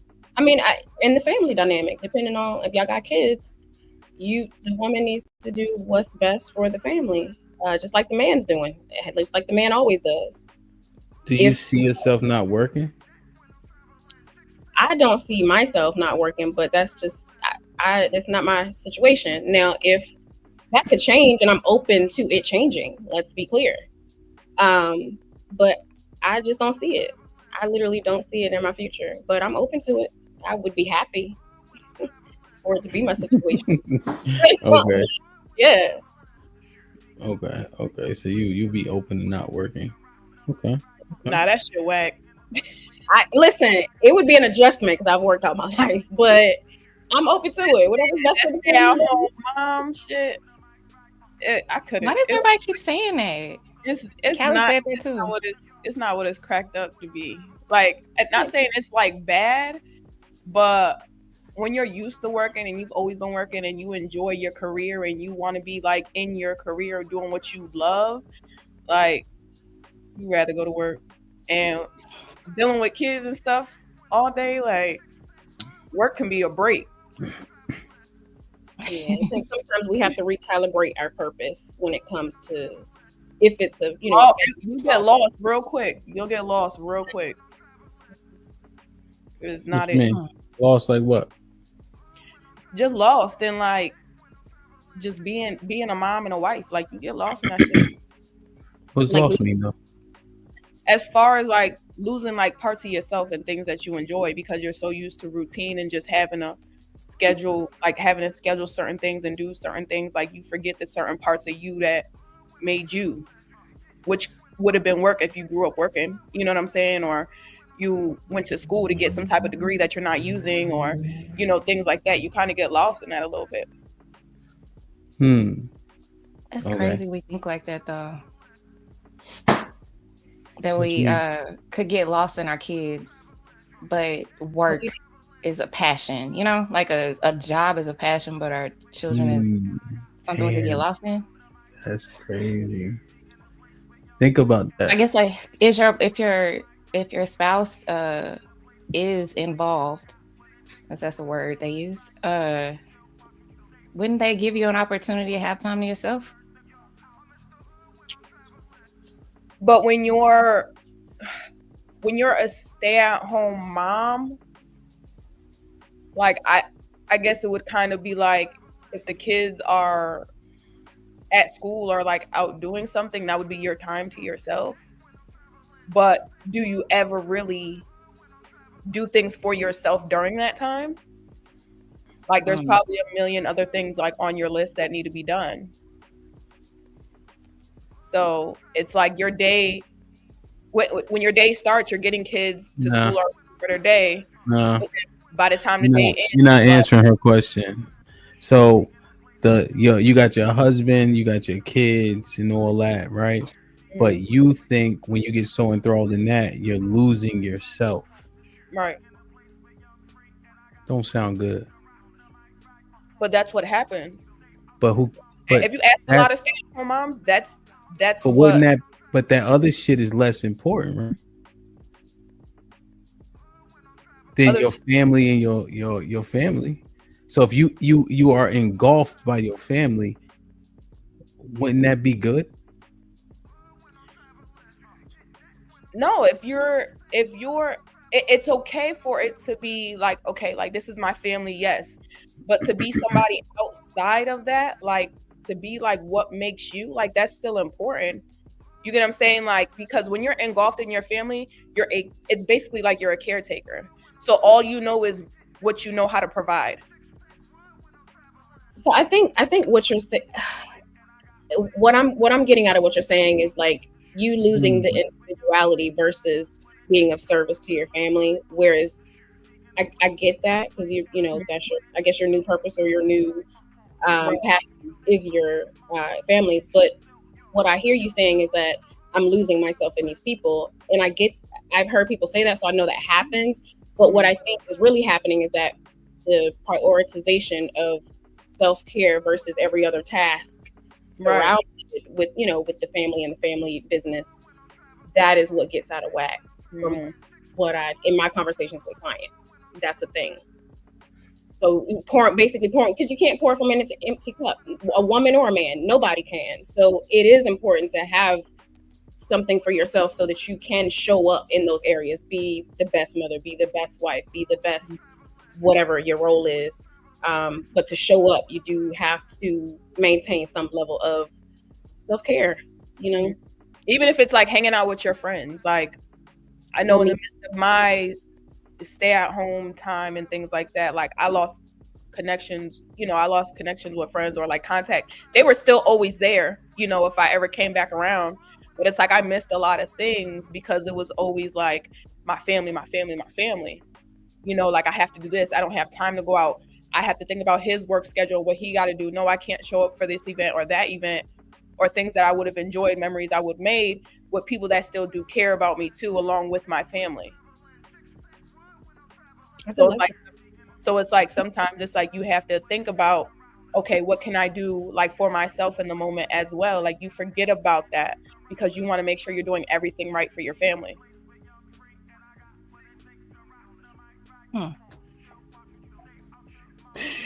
But when you're at work, you're able to be yourself there, like being an I'm individual. myself at home. I wouldn't say I wasn't like myself at home.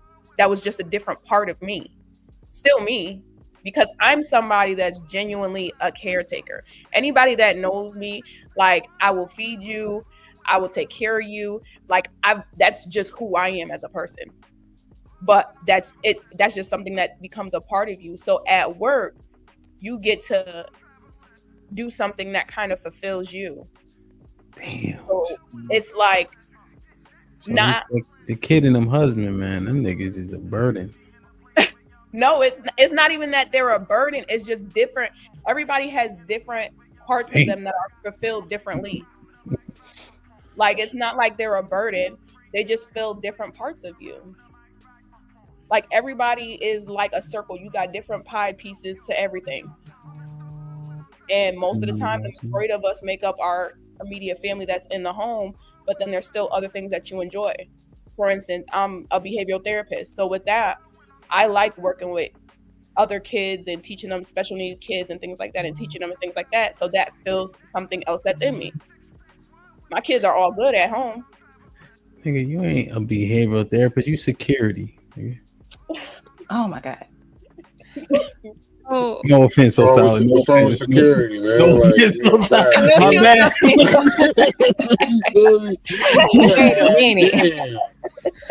God damn. So solid caught a stray.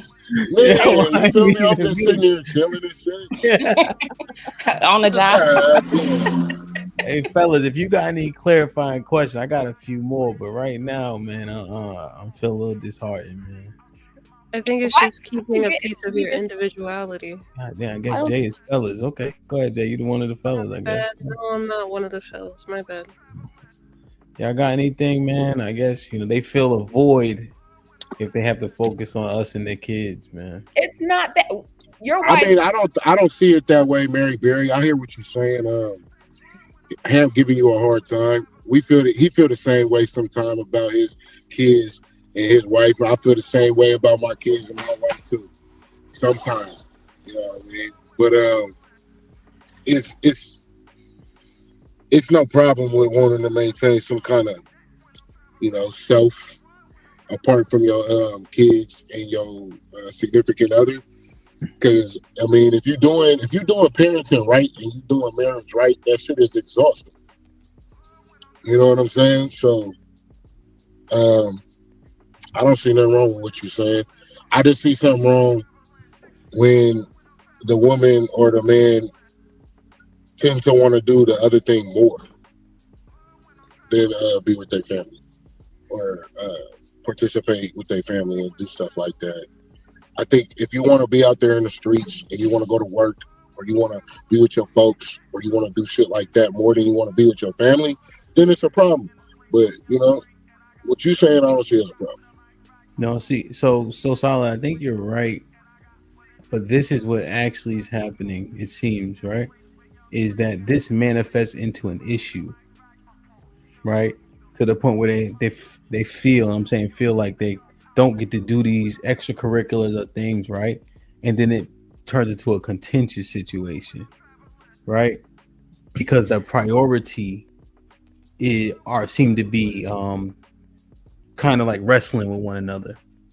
So there's a conflict there, like a conflict of interest, and then it manifests into a level of disdain.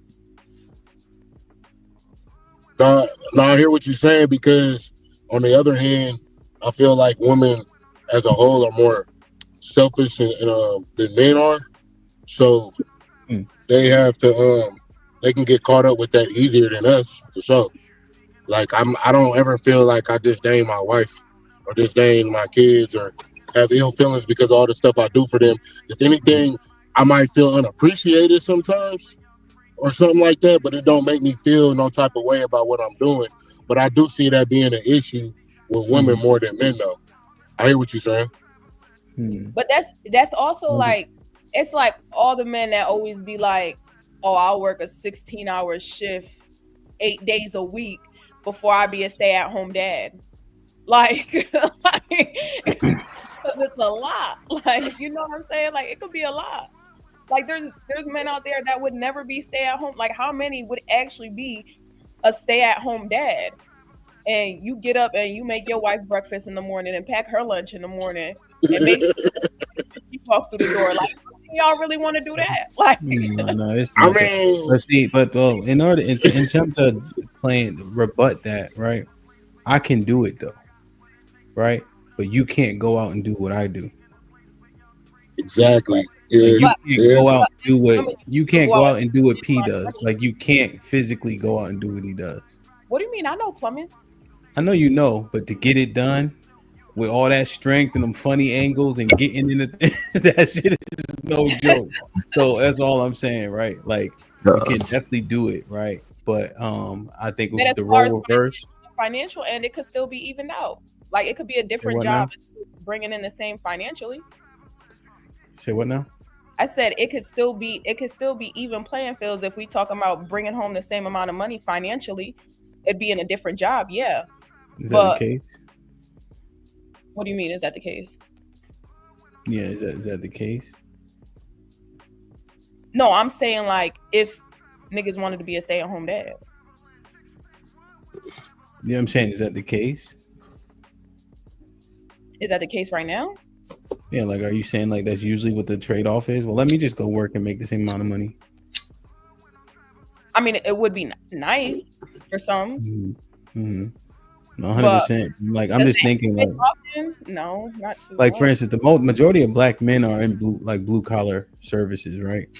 Mm-hmm. So it's not a bunch of people just sitting around when we talking about us ourselves, you know. So I get it. You're saying, yeah, let's go work out in 10-hour day, but you doing something. Plumbing for 10 hours a day ain't no joke, right? I'll just tell you that. That shit ain't no joke. I know. I've been there side by side, and I get home with him until 2:00 in the morning. I know. I remember a couple times. I had hazmat suits on and shit. You know what I'm saying? Like, that ain't no joke. Mechanicking or whatever you call it, 10 hours a day, 12 hours, like that shit don't seem fun. You know, moving furniture and shit like that. So I just wonder, is it like an actual trade-off? Like, would you really want to do what those men do for 8 hours or whatever, 6 days a week, 10 hours a day? But what I'm saying is, you could bring home the same amount of money doing something else as a woman. So wouldn't that be an even trade-off? Mm-hmm. Yeah, I'm saying, is that probable? I mean, it should be nice for it to happen, you know. Highly unlikely, though. It's highly unlikely, though, to be honest. Like, it doesn't happen. I don't think we'll be satisfied either way. So it don't matter. Mm-hmm. Like, I know no matter how much money I make, like, he's still gonna get up and go make money. Yeah, it's like, you'll see, like, no, 100%. I understand, right? Because that's how he's wired, you know. Mm-hmm. But a lot of men are working very physically, right? So like if you like take me, right? Yeah. So I've been able to build the company to the luxury where I could do this, right? But you got to work to get to this point too. I think people often see where you are and be like, "Oh, I can do," right? But you couldn't. You know what I mean? Just to be honest, like you couldn't. You know. But no, I think the kids, like So Solid said, I think. Do you guys think it's fair that everybody needs a hobby of some sort? Definitely. Yes. I do, partner. Yeah. You know, does that mean that she's misprioritizing, or everybody should have an extracurricular? Everybody should have. Everybody should have something else to do besides your partner. Yeah, you gotta have an extra hobby. You gotta get the fuck up on my face sometimes. Yeah. I think like I took care of my mom. My mom was totally disabled. I understand where Mary Berry is coming from. I took care of her like almost 20 years, and the nursing agencies was actually recommended that I have a psych nurse because they felt like I could lose myself. They felt like I could get too engulfed in the care, right?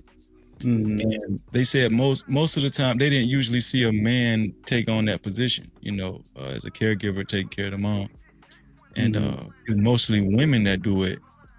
But when I was in that position, I was like, yeah, I can understand how you can lose yourself. You know what I'm saying? You have to take time for yourself. You really do.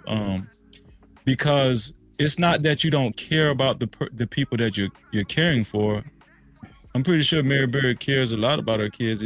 It's just you can care so much, you could forget to start caring about yourself, right? And that's very important. That's the heart and soul of everything. Freezy. So I get where she's coming from, though. Yeah, no, on that point, right? You know, like niggas will work themselves to the bone, right?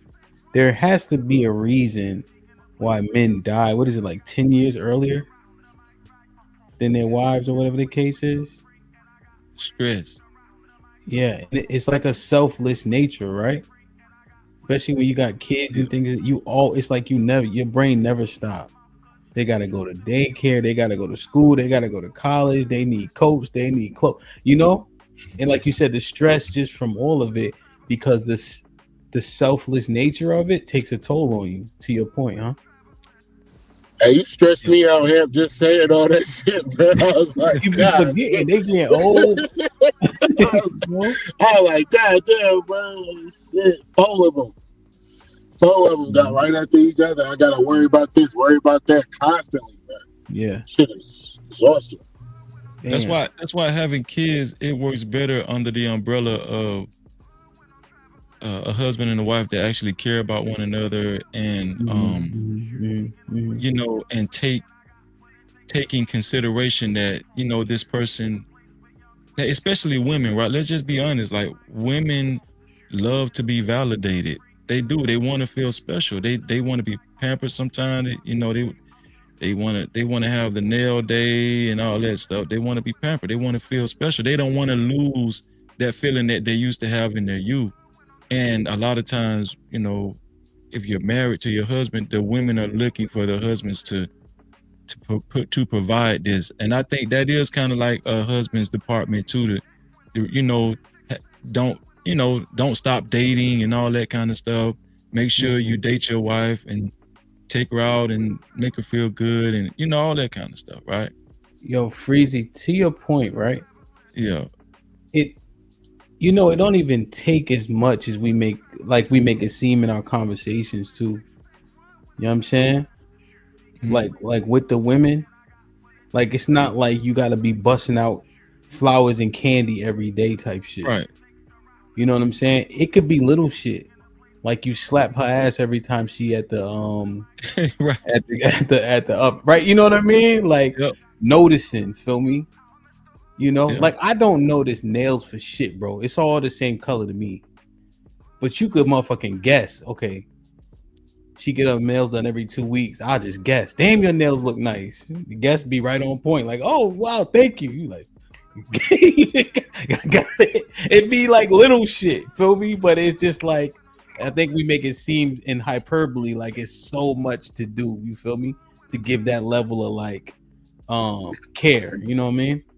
Yeah, and you're absolutely right. Like, I really don't care about my wife's nails, but I will say, and your nails look good. I would say that because I've been with her long enough to know she still wants to feel special and validated. Like I'm attracted to her and all that kind of, you know what I'm saying? So it's I think what it is, the reason why you do it, Hemp, is you're just aware, of what you need to do for your wife and what she needs from you as as a man. Because let's just be honest. I mean, I don't want no other man noticing her nails, so I'm gonna be on point. And yeah, 100%. And I think you get kind of stagnant and complacent, and so I could improve in all those departments for sure. But just highlighting, like, it's not like you got to jump through a whole bunch of hoops for me. And kids kick your ass though, especially for women, right? Because kids don't listen to them. Yes, that part. Kids don't care what y'all be talking about. Makes it that much harder. Like, I tell my kids something 7 times, their daddy come in there 1 time and everybody know what he said. Ain't nobody hearing me the past 7 times. It's crazy. Hey, Mary, one time I fell by accident, right? The kids was getting in trouble. I don't know how I fell, right? They thought they was in trouble because, they still dumb because they small, the smaller ones. So they thought they was in trouble because I kind of yelled like, damn it. You know what I'm saying? They thought they was in trouble and I wasn't even talking to them. Everybody gets scared. Everybody gets scared. Yeah. Man, that's interesting. I feel like it's safe to say that it's an even playing field, like when it comes to that. And I don't think enough people really think of that. Because it's like we all, as men and women, we all have struggles. It's just in different ways. So it's like there's things that men can't relate to that we go through. There's things we can't relate to that men go through. Men take a lot of the financial responsibility, but everything else that's left is on the women. Okay. Let me ask these questions. Sherelle, never mind. I'm here. Is this a fair thing? If it's an equal playing field, to Mary's point, she mad at me. I can't get no cheeks, right? Because getting cheeks is tied to her emotion, right? I think I've heard that argument. So if she don't feel like she want to do it, she shouldn't have to because she has to feel in the mood, right? Is that fair? You heard that before? Mm-hmm. I'm not in the mood to pay her phone bill. I'm cool. That's childish. Wait. It's not the same. Because I feel like phone is a necessity. Sex being connected to a woman, how she feel, like her arousal would be different. You know what I'm saying? Like her moisture, everything is gonna be off. And you don't want to just be bumping into car. Like nothing's really going on. Why not let it be magical? Wait till she get her mind right. So it could be back magical. Like, you don't need your mind right to pay a phone bill. You just being petty. Almost said something. Ooh, Freeze, go ahead, say it, Freeze. Nah, because I don't want to offend no women. You don't need to get your mind right to do a lot of things sexually. You don't need to get your mind right there.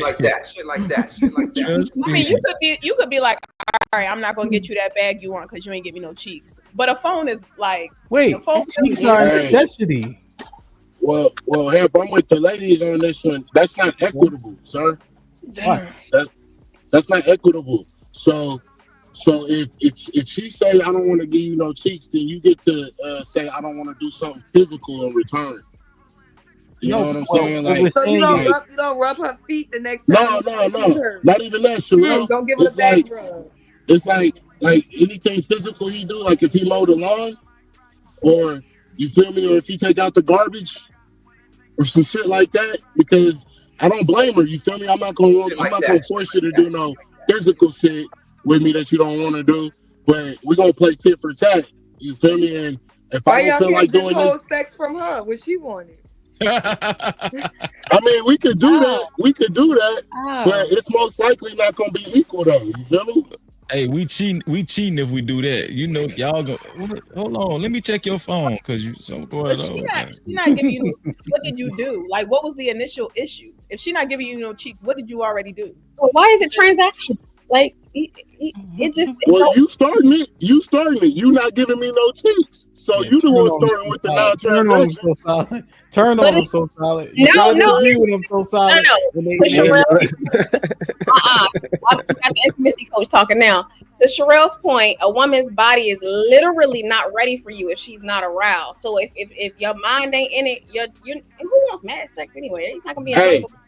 and I So, said that's fine. like it's not. I said that's fine.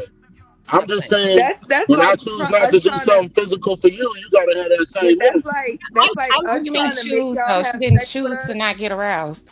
If that's like I us trying choose not to be make us have energetic sex with about us while this shit. y'all soft. You're choosing Y'all it. She didn't choose y'all it. can't get hard, and we trying to expect y'all to have sex, but y'all can't get hard. It's impossible. No. Hold on. You We're not going way aroused. below the belt and shit, man. Oh, it's below the Talking belt. about- It's on you now. So You touch that woman is committed to you, right? She mad and whatever the case is, right? She consensually has this sex, even though she feeling some type of way. Once you start doing what you do, you know how they start acting. Ooh, Like they don't stay in that mood. They don't be in there sucking their teeth and all that. Yeah. You know, Oh, was the original example she was mad and that's why she didn't want to? I think so. I thought she just I didn't. mean, you can get me unmad real quick. I'm just saying, y'all know what y'all doing. Yeah.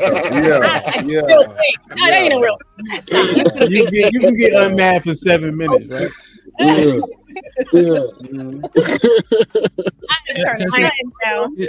Is it barbaric? Like, let's just say, because I get it. Like, a woman might not be in the mood, right? Is it barbaric to say just get on your knees then? Amen. If she not in the mood to have sex, she damn sure ain't in the mood to suck Hey, your she for dick. sure. Hey, she for sure ain't giving you no top, bro. Like, that's way Hey, that's real. It's not barbaric, no, to answer your question. But do you really want that? If it's good, hell yeah, you know. You think it's gonna be good? Fuck around and bite it. That nigga Frizz is stupid. You think it's gonna be good? You That think that's nigga gonna be said better? if it's good, hell yeah. Just a little extra saliva, you know. Yeah, but there's like teeth involved. I don't. You know what I'm saying? I don't think you want to play. Oh yeah, motherfucker. Whoa. What the point I'm trying to make on a serious note is just aiming to please, right? Like okay, I don't feel like doing this, but I'll do that. Yeah, right? no, You know what I'm saying? I'm with you. I get that, and I agree there are alternatives, but it depends on how mad we are. Like what we talking about? How mad we saying, y'all? So wait. She mad I can't get no cheeks. I'm mad I don't pay the phone bill. That's not equitable. No. It's not equitable. And It's she not might actually equitable, enjoy man. you turning the phone off. So She can pay her own phone bill, might can't benefit more. No, she ain't. Wi-Fi off, everything off. Can't you? Hmm? So saying it's not a fair why trade. did you Hey, yeah. You can stop paying the phone bill if she don't make dinner. Wouldn't it? What? Yeah, that's When it's spaghetti, you gotta let You the feel me? spaghetti go. You feel me? Yeah, if she don't make the spaghetti, you know what I'm saying? You feel mad about the spaghetti? You don't gotta pay the phone bill. Wait a minute. Because you know you're relying on each other for a certain action. You feel me? Okay, so okay. Let me answer our question then. What's equitable to no sex then? Not buying her something she wants. Not a damn thing. No sex, because women enjoy. Hey, this gonna sound brutal. But like, no, don't help her. Like, make her go grocery shopping and don't help her with the groceries. Like, tell her to get hella shit too. You feel me? Like, hey, babe, go to Walmart. Hey, we gonna shop for the whole. Go to Costco. Remember that time? Make her get all that shit out by herself. Remember the time think of Gina anything got a that's boot on the equivalent, car though. I don't and think there is Martin made her go get all that shit from the store she was carrying on the bus? Yeah. I'm just saying, it don't seem fair, but I mean, what else can you do except for withhold sex from her? That's what I'm saying. That's the only even trade for me. Do you think men generally want to have more sex more often than women? No, women be wanting it too. Like No. I don't know. Okay, so you saying so men don't want sex more often than women, generally speaking? Well, not once they marry him. Y'all are some horn dogs. So yes, I think men want it when men want it way more. But yeah, we still want it. You know, I found out a psychologist said that if you have sex less than 10 times a year as a married couple, that's considered a sexless marriage. I just wanted to throw that in. Say it again, Freezy. That sucks. If a married couple has sex less than 10 times a year, that's considered a sexless marriage. Oh yeah, for sure. Less than 10 a year, that's less than one That's time. like less than once 10 a or month. less. 10 or less. 10 or less. That's what I meant to say. So y'all don't be having sex every day when y'all be married? No. Hey, Sherelle, hey, niggas like to get up here and cap and make it seem like they've been fucking their wife porno style for 20 years in a row. They don't. Lying. It seems like y'all have more sex when y'all single than when y'all Sherelle, married, and that just don't make no sense to me. The more woman that a nigga is used to having, then if he gets married, I can almost guarantee you he's not gonna be having sex that much after a certain amount of years. Wait. Do y'all even have sex as married people? Yes, we have sex. Wait, hold on. There's one thing. Now it's CC, so I can actually. I mean, with your wife. I don't mean cheating. Oh, come on, man. Get the fuck out. Wait, hold on. So C said, so C always send me a cash app like every day, so I can actually read this one. So when we making the sex no phone bill, C said, see women, that's why you should make your own money, CC. So if she withholds sex, should she also say, see men, that's why you gotta have a side chick? Is that the equivalent? Is that what CC said? No, you gotta get the shit like that on that. Come on, blood. No, because she did not say Hey, I'm just asking. That's my man's. Look, see? I like that. Hey, see, we see you thinking, see?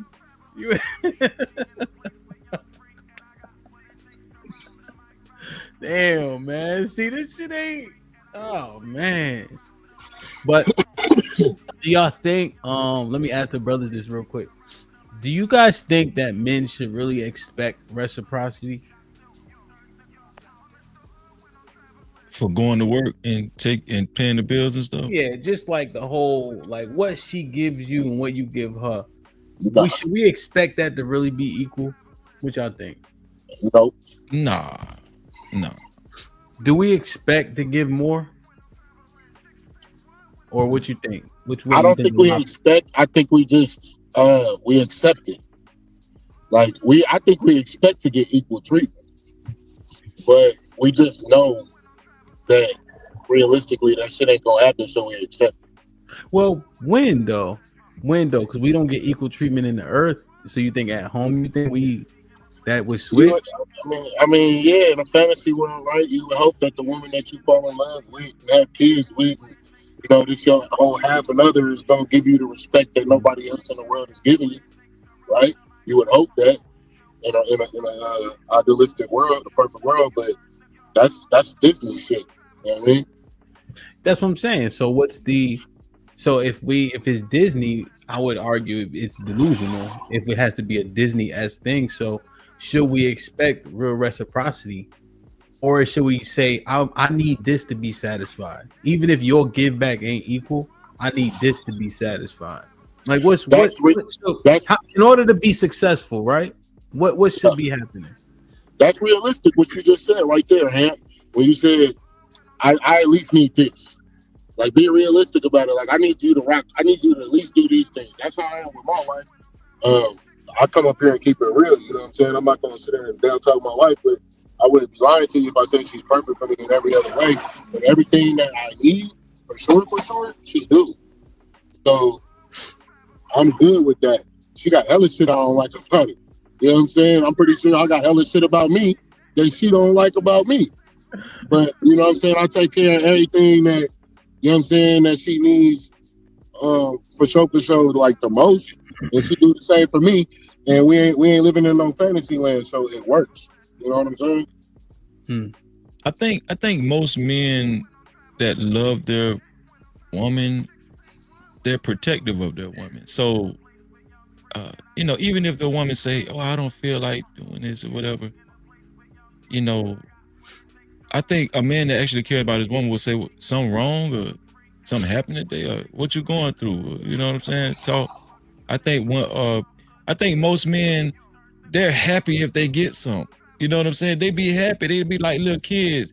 And I never understood why women don't work out with men, because like men are some of the most simplest creatures. Like when they, you know, it's not like men be expecting you to go shopping for him or buy this or buy that. It's just like me, I don't be expecting a lot. I really don't. I just, you know, every now and then, you know, get my rocks off. You know what I'm saying? You know, what the drawers up your ass. You know, we ain't even got to have sex. Just wear the drawers up your ass, you know, in the house or something. Walk by. Just walk by, you know, sometimes, you know. It ain't got to be nothing complicated though. You know what I'm saying? Like I know I'm very simple. I'm very simple. I'm not complicated at all. Don't buy me nothing. You ain't got to buy me nothing from Walmart. You ain't got to buy nothing. Just, you know what I'm saying? So, wait, so you don't want nothing from Walmart? You ain't got to really buy me nothing. You know, buy something huh? What about the thin Reese's? I might get happy about that thin Reese's now. Shit like that. Yeah, I'm just saying, like men are very. I think most men are very simple, especially if they in love with you. If they're in love with you, they're very simple creatures. I think women are more complicated than men when it comes to like feeling special and being validated, and you know, Valentine's Day is for women. That shit ain't for men. You know what I'm saying? It's just like, I don't know. I believe that. I believe men are more simple in their own way, but that's because men put the financials and the stability like so high on the totem pole. Like that's like number one to men, like being able to financially provide, and they take care of that themselves. So if they're doing what they feel like they need the most themselves, everything else is gonna be real small to them. Yeah, and then I mean, it's built into them to be the provider, whereas with us, it's built into us to be lied to, or you know, the fairy tale world. That's what we do. You know what I mean? Make us feel good, make us think somebody's coming to save the day, and there's a Prince Charming and all this. You know, that's what girls are fed into, and they feed us the whole, you know, be a bride, be a wife. But when they bring y'all up, do they tell y'all be a husband? They tell y'all how to do that, right? Just Like be a man. Men control the most important thing to them. You know, so it's like, of course, they don't need nothing else after that, because they know if I'm controlling the money that's coming in, and I feel like money is number one because that's what I need, you know, to be able to provide and do this and do that, then all the other shit under it is little. I don't need nothing else because I'm already controlling my own situation. As far as women, we're more emotional creatures, and a lot of our emotion is tied to someone else, which a lot of times is your spouse. So not being in full control of that, because a lot of times how you feel is dependent on what you feel like your spouse may feel about you at the moment, or, you know, at all, you know, that can alter so differently than it would a man. Can I get a woman some advice? Like, especially if you're married or if you're like in a real close relationship with a dude. If you don't feel like having sex, don't look bothered with it. Like, don't like, you know what I'm saying? That don't do that face. Cause that's gonna cause problems. Like, you know, you act like he bothering you, you know what I'm saying? You kind of shrug your shoulders and you know, don't do that. Please don't do that. So how does she reject you? How's she supposed to reject you? You know, just you know, rub my cheeks and say, baby, not right now, you know. Not rub my cheeks. Yeah. You know what I'm saying? Hey, what if she pat you on the back and say, not today, champ? What if she say No, some hell no. Don't do that. Because it's a way you can, you know, it's a way you can tell a man you don't want to have sex. But I think where a lot of women go wrong, they have this agitated look and they look bothered and like he bothering you. Don't do that. I'm telling you, that's So that how like is that do how they come off? Like when you're getting rejected, is that how it comes off? Like from women, like is that what they do? Like they just See, I'm gonna tell you so. Not to put my person, I had to tell my wife that shit. Listen, I understand you don't want to have sex, but don't do that. Don't do that shoulder shrug and don't say that don't do that. Don't do that because that make it worse. Then now I'm finna start arguing and hold on, well, you act like I'm some nigga on the street, so you know you know what I'm saying? But she don't do it no more because she understand, like I see what you're saying. But she wasn't doing it on purpose. You feel what I'm saying? She wasn't doing it on purpose. She was just tired. But I'm like, listen, you know, we have to be you the same way you want me to be considerate and thoughtful, you know, towards, you know what I'm saying, I think women miss that shit too. Like, it's a way you do shit. Like, okay, you don't feel like having sex, but do it the right way. You will do it the right way now. Don't forget I'm your goddamn husband now. Shit, goddamn. so there's a right way and a wrong way. Yeah. Nigga, if you elbow me, that's crazy. Yeah. And then I ain't gonna hold you. If it's too many no's in a row, it don't matter how you say it at that point. Like that. Why you can't just handle the first no? It wouldn't have been too many in a row. No, I'm saying like day after day type shit. Oh, okay. Yeah. I don't know. I ain't never say no. Yeah, man, that's what I was about to say. Like, my wife be harassing me, nigga. Like, I don't have these problems, bro. I be want to tell her, I know. That's what my husband would say. That's what my husband was saying, harassing him. Real shit. Like, I be like, man, get your hands off me, man. Like, for real, bro. I'm saying, when you first hear the stories, like, as a woman, like, you be like, wait, people get to say no? That's what I mean. When they be talking about women be saying no and stuff, I be like, wait, they get to say no. Hey, can y'all see the screen? When my wife say no to me, I know she's trying to punish me because she don't never say no. So I know it's like having a conversation. Don't be rude. You already short. Yeah, I ain't talking about nothing, so I figure I'll just go ahead and read the super chats. You know what I mean? All of a sudden, say so solid getting too many cheeks. This shit is crazy. Like yo, man. What? He tired of getting cheeks. This shit is crazy, bro. From the wifey though, bro. Like, come on, man. Damn, man. Darren Shalom. He said with the $5, a good woman is tight as 2, 3, and 5. I like that. I like those verses. Devin D with the $2. We better off asking them what they want to eat, than what they getting cheeks. God damn. Joe with the $10. What if there aren't kids involved in this relationship? What if she's staying at home all day for them? Or what is she staying at home all day for them? Might as well put the education / job experience to work. I guess. Nas with the $10 says, I don't even think they are losing themselves. The old archetype is just dying. Women are evolving to the new world where their want for family is less and individualism / self is a priority. See, Nas, that's what I was more so alluding to, but Solid and Freezy acknowledged Mary's sentiment. But I fear that this is more so the issue. Is that the wants and the hierarchy of needs is changed to individualism and self-prioritizing, and the family has fallen down the totem pole. So maybe not Mary specifically, but just in the earth as we know it now.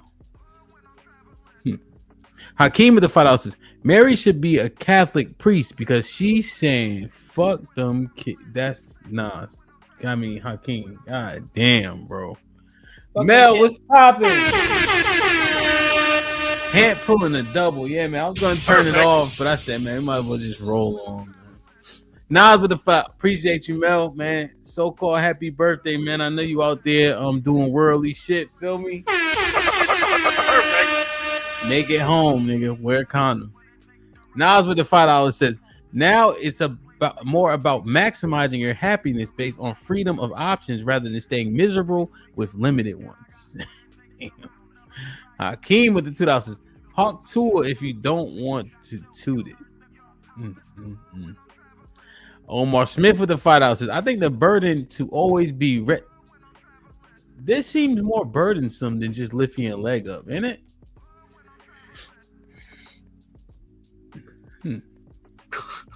Omar Smith with the $5 says, I think the burden to always be ready to perform can be eased on your wife by adding another wife. The days you spend at the other house is a break.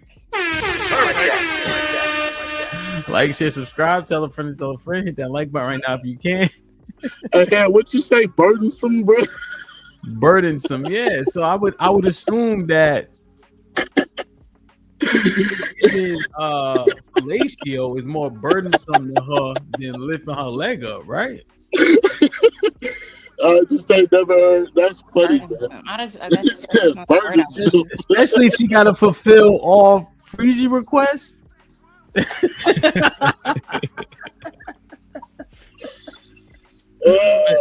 don't really want much though. You know, I just.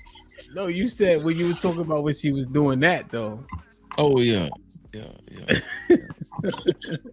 So I would think that would be more burdensome.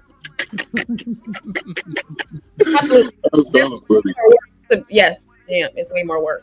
So right. Damn. So we overwhelmingly believe that it's just he not getting the physical needs met, but he got to make sure he pay all them bills. I don't understand why that's considered an equivalent, though. Well, I asked for equivalent. I didn't hear one.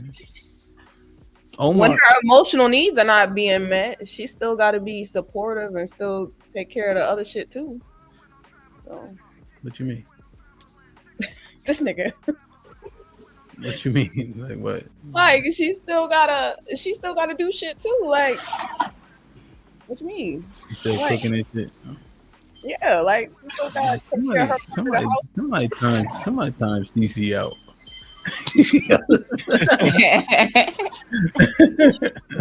CC, it's time to come on the panel. Stop playing. That's what you don't want your man to do. Please do not promote that. You don't know who we thinking about. Y'all could be thinking about that during it too. So no, he looking in your face. He looking at you. Yeah, if you see your man, right, y'all doing the do, and that nigga got his eyes closed dumb tight, that ain't you in his head. I'm gonna tell you that now. If you see them lines up here like this, he ain't thinking about you. I'm gonna tell you that now. So you better listen to Freezy, boy. Yeah. I'm trying to get y'all the game now. For real, put y'all in there. Yeah. That is crazy. You giving everything the game. He say if he had the creases up here, bro. Yo, if he got that crease in his eyes, he got them just jammed. Yo, tell you, nigga, he got Cherokee in his head, nigga. But listen, this is the conversation, right? Y'all actually giving men that be talking about side chicks, y'all giving them ammo, like for future conversations, right? Because like a lot of men always say that I never had these problems out of the side chick. You know what I'm saying? The side chick aim to please and all that kind of stuff. When I go to the side chick house, you know, she have green beans and cornbread and fried chicken, and she ready to fuck. You know what I'm saying? That's how they talk. And so I'll be trying to encourage women, if you in a relationship, you know, how to eliminate these type of conversations, right? Because y'all done heard the conversations too. Just tell the truth. Come on now. Y'all done heard the conversations, you know. They don't make sense. Not that I'm promoting a side chick. I'm not promoting a side chick. I'm not. I'm I'm a faithful guy. Of course not. Yeah. I mean, whatever your relationship's dynamic is. You don't really believe that. You don't believe that. You don't. You'd be surprised.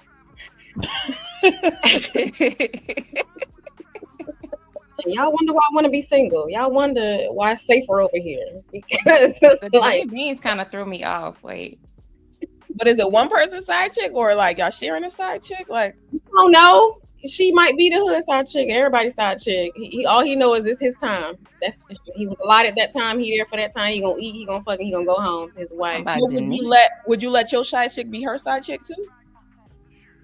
Well, here's the thing. Like, that's not really a side chick. That's a we chick. Right. You know what I'm saying? It's a side for her and a side for you. Sharing is caring. All right. That ain't no side chick. You eating off my plate. No, might as well move her in and chicken green beans. Bring the green beans. If you get a side chick, she get a side. No. Why we can't all get green beans? I'm confused. Well, it's not getting fair, sir. See, I think the reason why guys migrate to the side chick conversation, side chicks feel like, they got something, they're longing for love, right? What you said, hey? They have a role. Yeah. What? They're longing for love. They're long because here's the thing: it's the thrill that it's validation, right? A lot of times, side chicks, they want to be validated. They want to say, "Oh, I'm fucking such and such man." That's, you know what I'm saying? They want to feel like they winning and all that kind of shit, And then that adds to the narrative. Hoes is winning and all that kind of stuff, And so, my advice to women is, if you married, be the wife, be the hoe, be the side chick, be all that. And it still don't be enough. Then what? Thank you. I highly doubt that. I doubt that. Believe it or not. Believe it or not, that is minority majority. You think the majority, it don't be enough? A majority of men still cheat. Hold on, wait. Let's put this in perspective. This is good. This is a great conversation. So context it, right, Freezy? In the context of what Freezy presented. Right. All of those things. Right. And then ask your question. Right. You telling me that the majority of men are cheating under that premise that the woman is willing to fulfill all of those hats: the hoe, the side chick, the wife. Yes, you guys do remember that you always say when a man cheats 90% of the time it has nothing to do with the woman. Who said that? Niggas say that shit all the time. I ain't never said that. It's been said on this panel too. When men cheat, it usually has nothing to do with the woman. See these conversations we having about I'm gonna tell you what make men cheat. That do it right there. That'll do it. That too many of them, like what Hemp said. It's too many of them. Shit gonna go south. You feel what I'm saying? But I don't understand. Like, women have this. My thing. This is a great conversation. Like, I really think that women have a lot of intuition. I think women have a lot of intuition and discernment, but for some reason, with these type of conversations, it just can't. You just don't get it all the way. You feel what I'm saying? Everything don't. Like, I don't understand. Like, my wife she has a lot of intuition. I'm telling you, like, I really admire that. But I just think that when women get too comfortable and they feel like, oh, I got you now. You married, I got the ring, you know what I'm saying? Like, what does need to happen? I'm a wife now. right? You know what I'm saying? What make the side chick still want to work? She ain't no wife. She ain't no wife. She just want to feel special. That's all. You know what I'm But saying?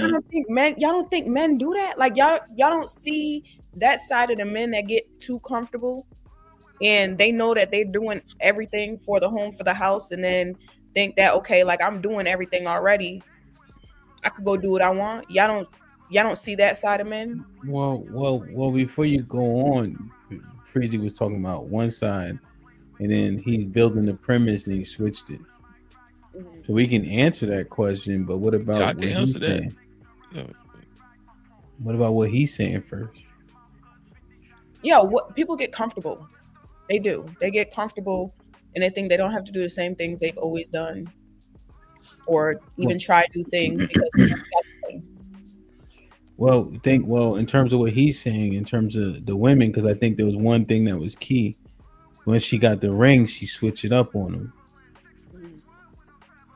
That might be more nuanced towards women. What do you think about that premise? I think it happens. It happens. It's real.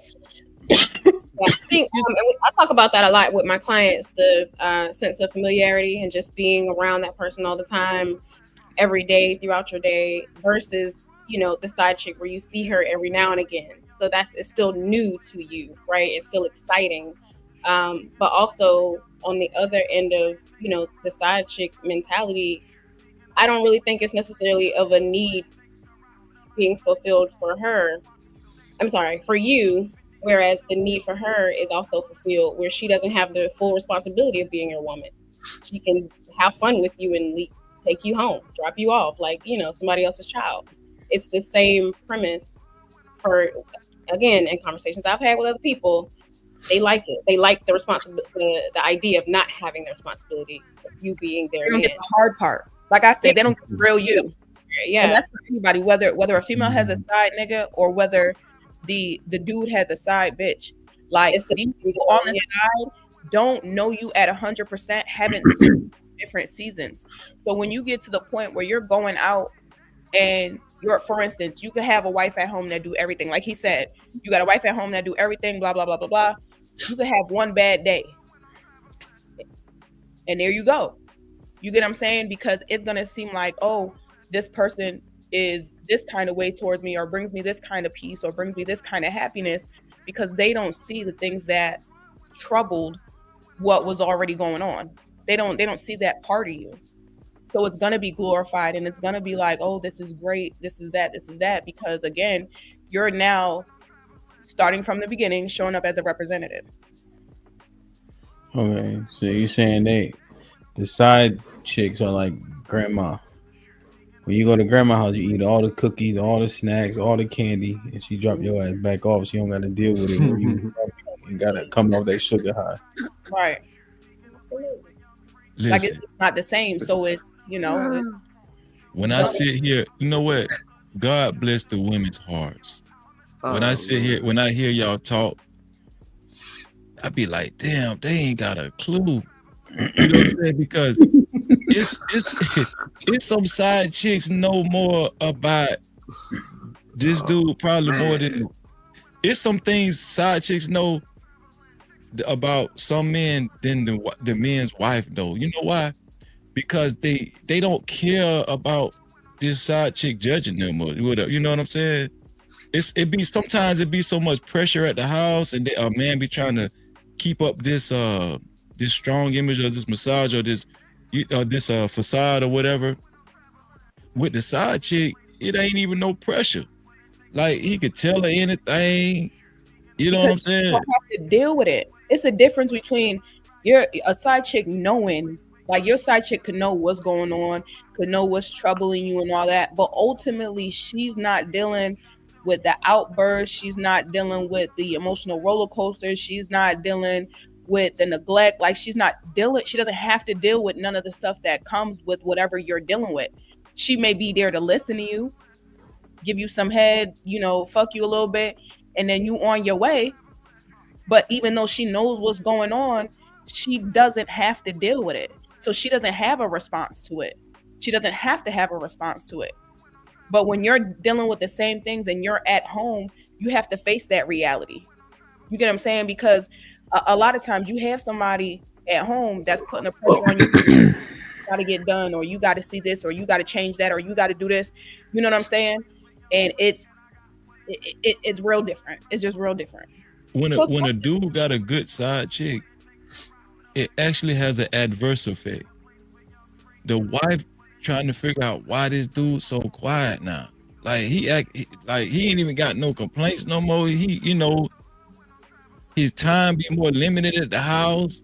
You know what I'm saying? Like a lot of those outbursts and complaints and stuff, that shit go towards the side chick. Like if some guys don't fell in love with their side chick and actually left their wife. Like it was a transfer of emotions and all that because of the time he spent with the side chick. We know this happened, right? I'm just trying to have a real conversation. Yeah, no, I'm following you, but I have a question. So are you talking about in terms of the vulnerability a man can feel with the side chick versus his wife? Is that what I'm hearing you say? Yes, that's why I say the wife should make sure she the side chick too. Like, marriage is work. I think we forget that. Marriage is not what we see on these movies, you know what I'm saying? No, marriage is real work. It takes thought process every day. You have to think about your significant other and think, you know, it's a responsibility. The same way we think about our kids and everything, you should think about your spouse. You should think about their needs and wants and everything. But a lot of times we think, you know, they grown, you know, but these kids, we don't know. And I think that's a fatal mistake.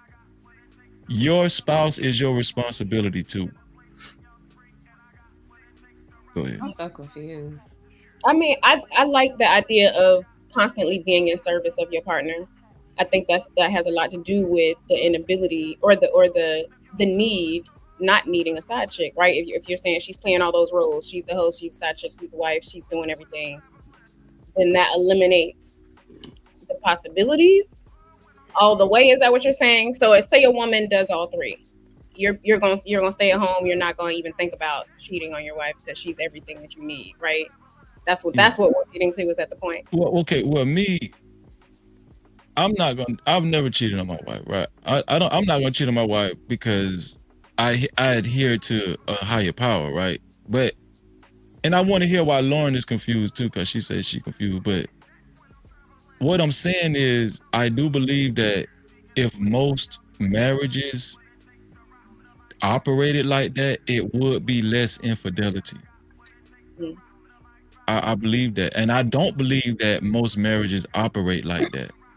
I really don't. I think a lot of people get married. They do love their significant other, but a lot of it is superficial. You know, a lot of it is, I was married now.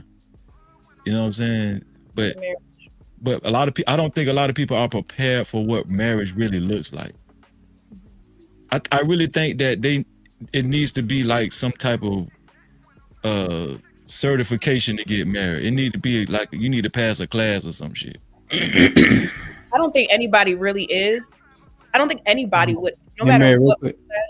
Before you go in, Lauren said she was confused once Freezy has stop talking, and then you could jump in. What are you confused about, Lauren?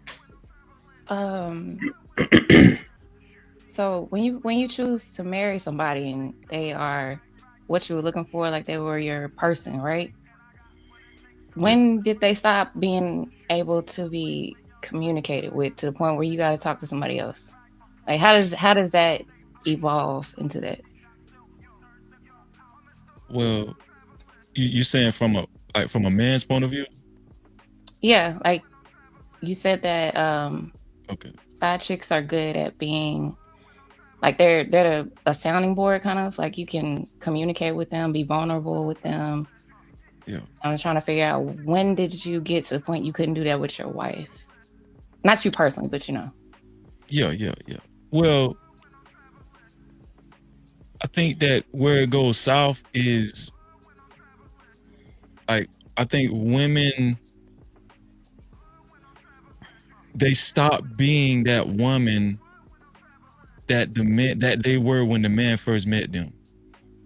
It gets a little different. Like if you can go back to when your man first met you and what the things y'all used to do and the feelings y'all had towards each other, right? The intimacy and all that.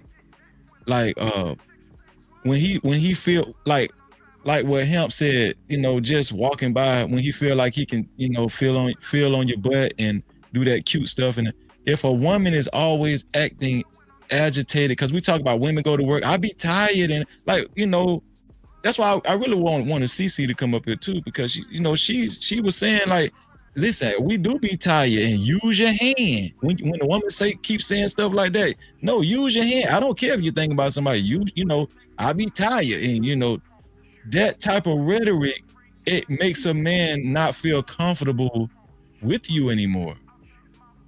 You feel what I'm saying? It makes a man feel like he can't interact with you the way he used to when he first met you. We can't forget the reason why he even fell in love with you was when, you know, them times y'all, in those initial times you had together, the way you used to look, that little cute little smile you used to put on because you was flat, you know, all that kind of stuff. He liked it that, but then a lot of that shit turned from, it went from that to Esther. You know what I'm saying? It's just like, no, nigga, they don't want to see that. They don't want to feel that, you know. And it gets so bad to where couples start sleeping in different bedrooms. It could get that bad where they start sleeping in different separate bedrooms. Now you want to stretch out. Now you telling, why you got to come in here? You know what I'm saying? That type of stuff. That ain't happening to me, because you know how petty they'll get in the chat. That shit ain't happening to Freezer now. What they said.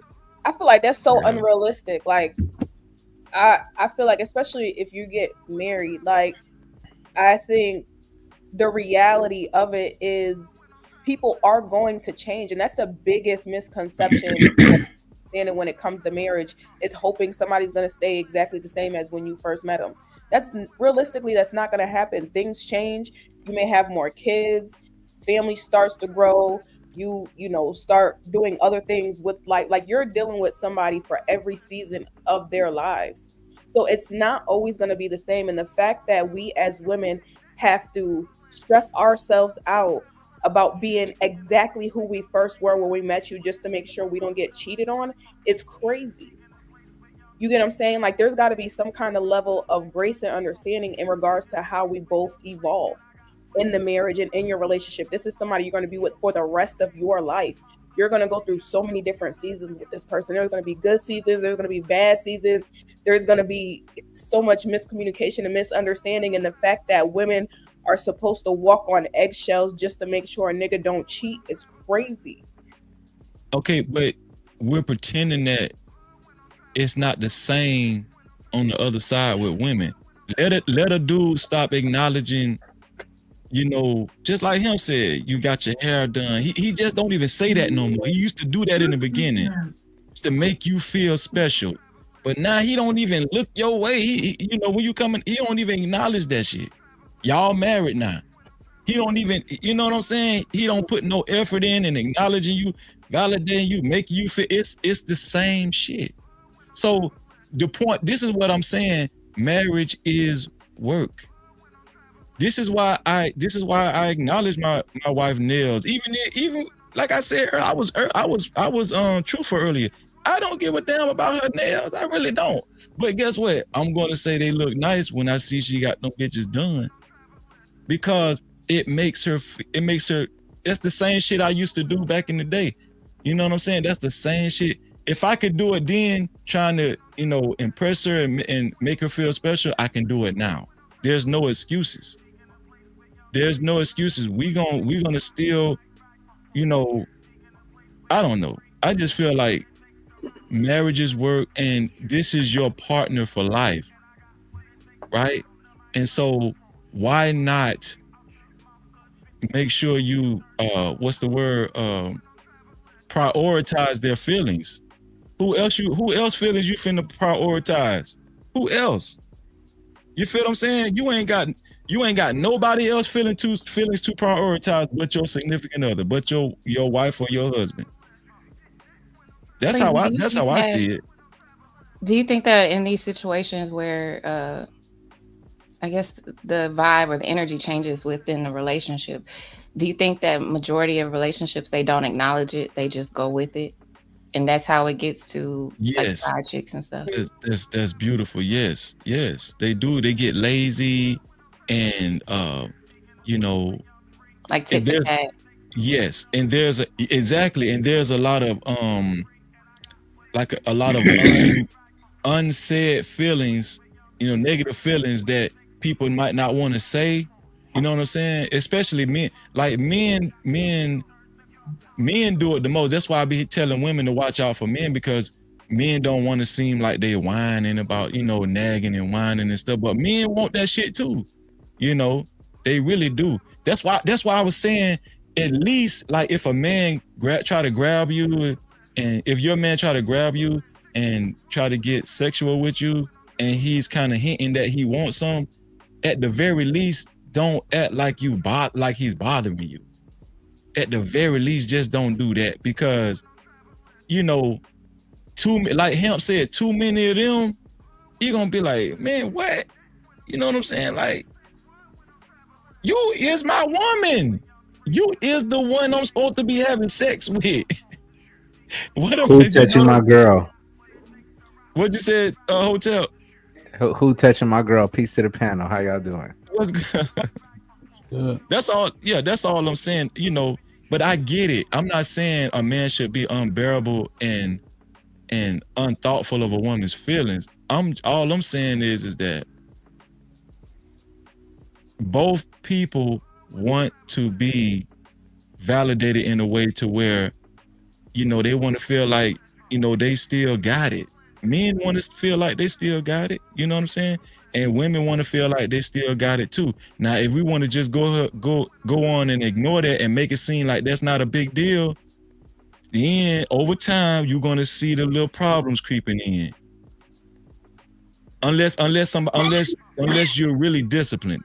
Like, I pride myself on being disciplined. You know what I'm saying? But yeah, it's still, but even with me, right? Even with me not cheating, it's still gonna be a problem, right? I'm still gonna be unhappy, right? That's still not good though. Yeah, still not good. Yeah, one thing I did, Freezy, you said earlier was that you communicated with your wife when you didn't like her, doing. So I think that is the important piece that everybody might not be picking up, because you were able to, hey, I identify this thing. This is what I need from you.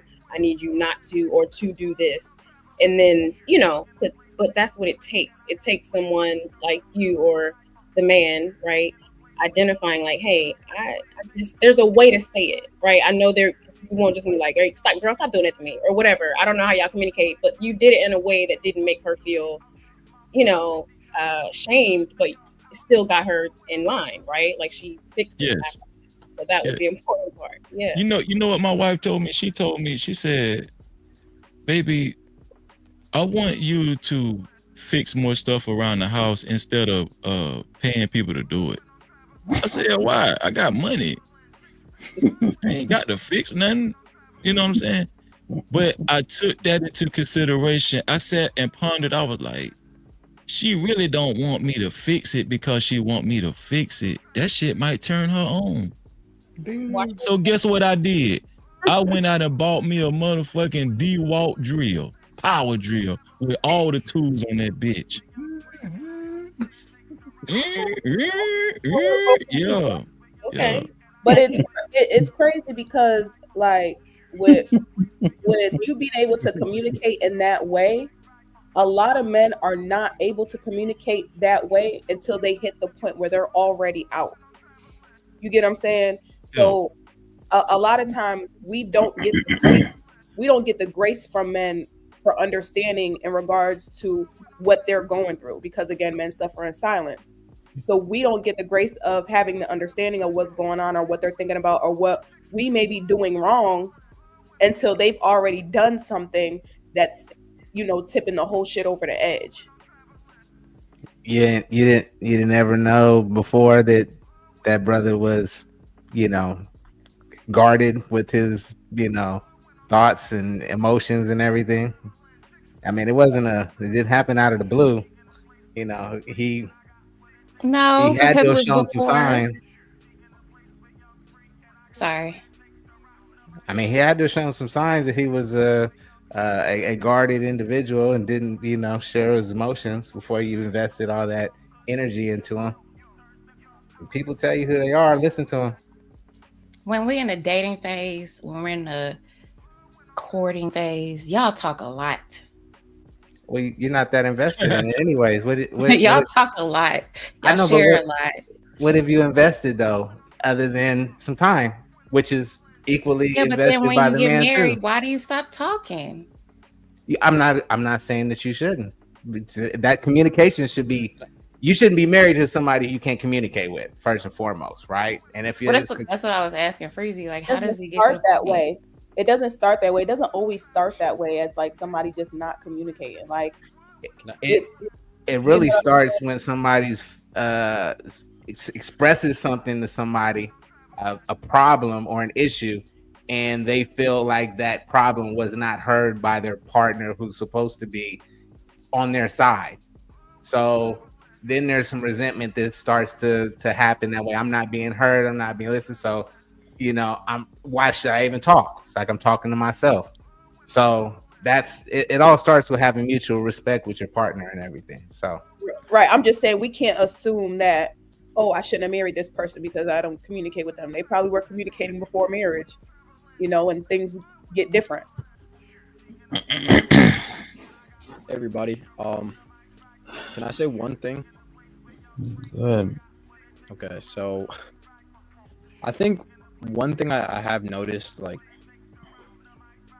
and I want to ask the men on the panel, how many do women ask you a lot of questions during the dating phase, or do you ask most of the questions?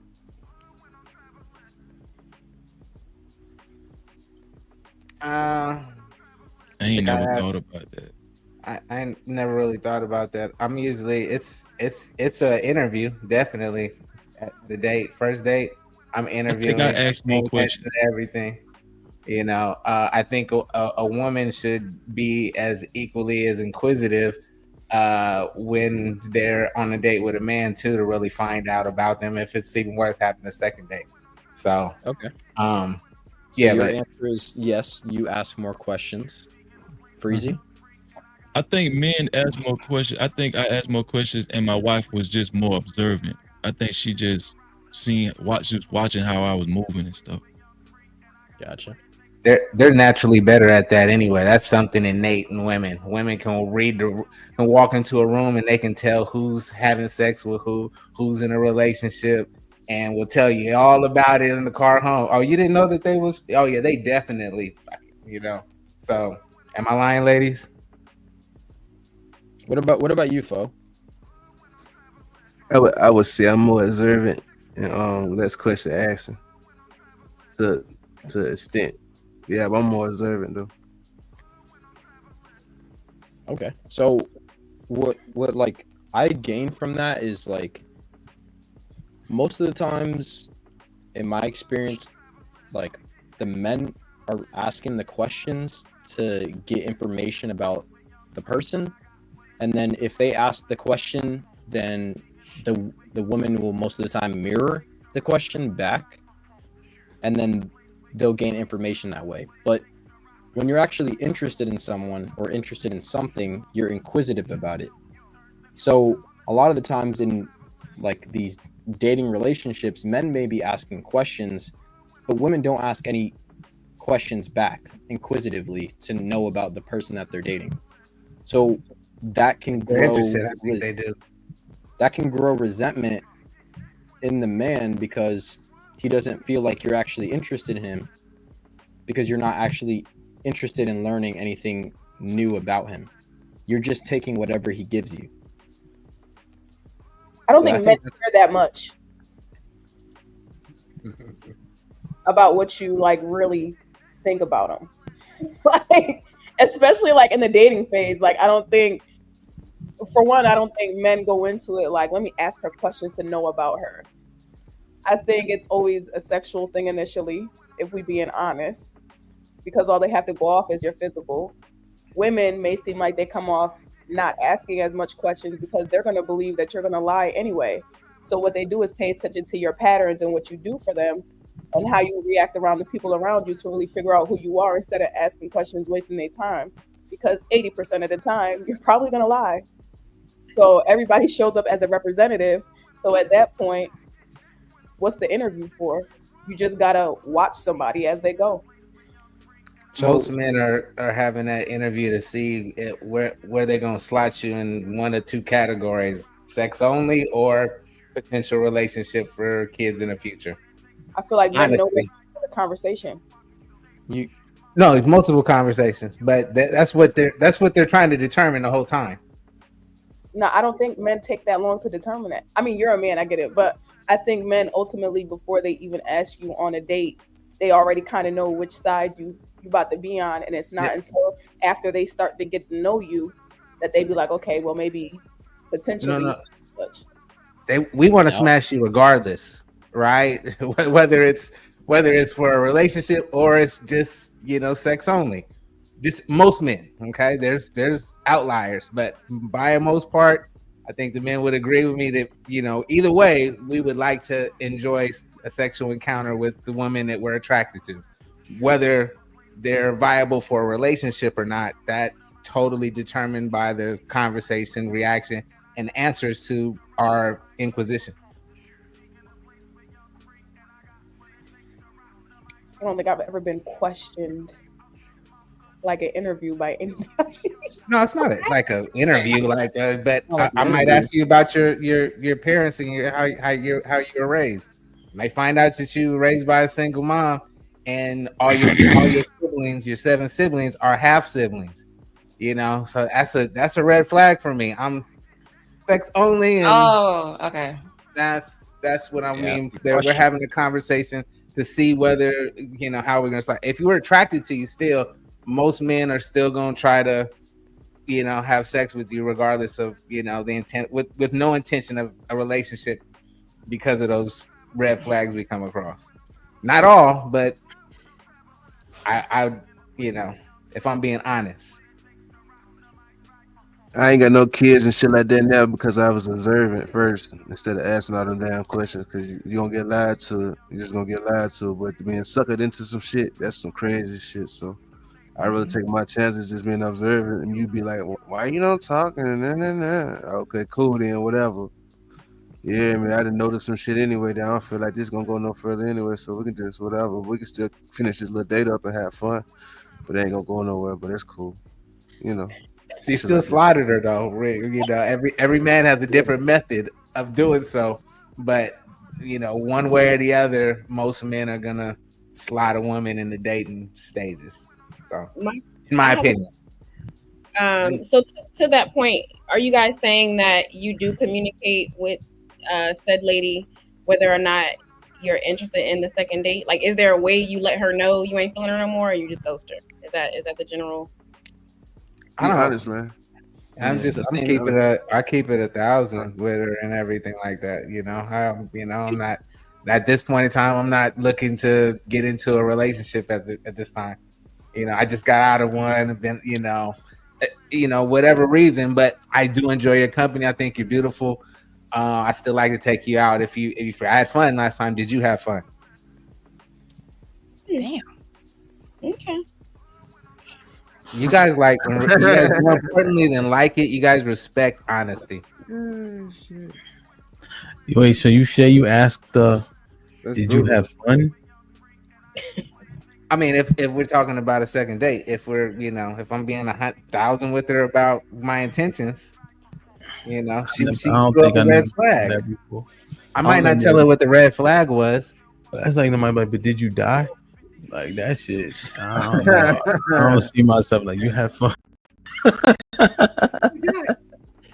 You got to put on a Fred Flintstone voice like you have fun. That shit. Come on, man. Oh man. No, but I think it's interesting how Mary Berry kind of took away the humanity of the man, which is weird because at the end of the day, like, we're humans too, so we actually do enjoy when people are interested in us and are inquisitive about us. So when you show no interest in the actual human being and you just expect that, oh, well, I don't think they like things like that, then you're just making an assumption about the creature that you're talking about. But they're people too, so they like the same things that you like, but you've been told that we're different in weird ways that I have no way of explaining. So when I say that, I'm saying initially, men will not open up to you or really talk to you or tell you about themselves unless they like you. So when you're talking about, oh, the initial first dates or whatever, a dude is not gonna care what you think about him until he realizes that he likes you. So when he does like you, that's when he's gonna open up more, be more vulnerable, and he's gonna be like, okay, like that's when he's gonna start looking for you to show interest when he knows that he already likes you. Okay, so the problem that I'm hearing is that you're using the word like. That's something that women do. Women like things. Men are attracted to things. So either I'm attracted to you, which means I want to have sex with you, and if it goes further, then I want a relationship, or it's I'm not attracted to you. Can't see myself having sex with you, and I can't see myself having a relationship. For women, it's I like this thing, I like this person, or I like this quality about this person, so I want to keep them around. That is different fundamentally from how we look at it, because we're looking for the value in it for ourselves. Not only for ourselves, but the value is want me to go back again? That made sense. Okay. So like men do, an attraction is more physical. Yes, they will initially look for the attraction in you. That's how they approach you. But as far as liking you, like men do go through the phase of physical attraction. They like you as a person. They like who you are, and then they love you. I mean, that's with anybody, men or women. I don't think it's just attraction and then I'm gonna marry you. That doesn't make sense. It's not. They have to like you. But the attraction isn't connected to the like.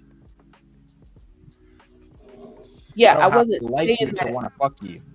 Yeah, I wasn't saying that. But that's what different. I was saying that for a man to be vulnerable, to want to talk to you, or to care what you think about his likes, he has to like you. So a man that doesn't like you isn't gonna care what you think of him. Yes, I agree.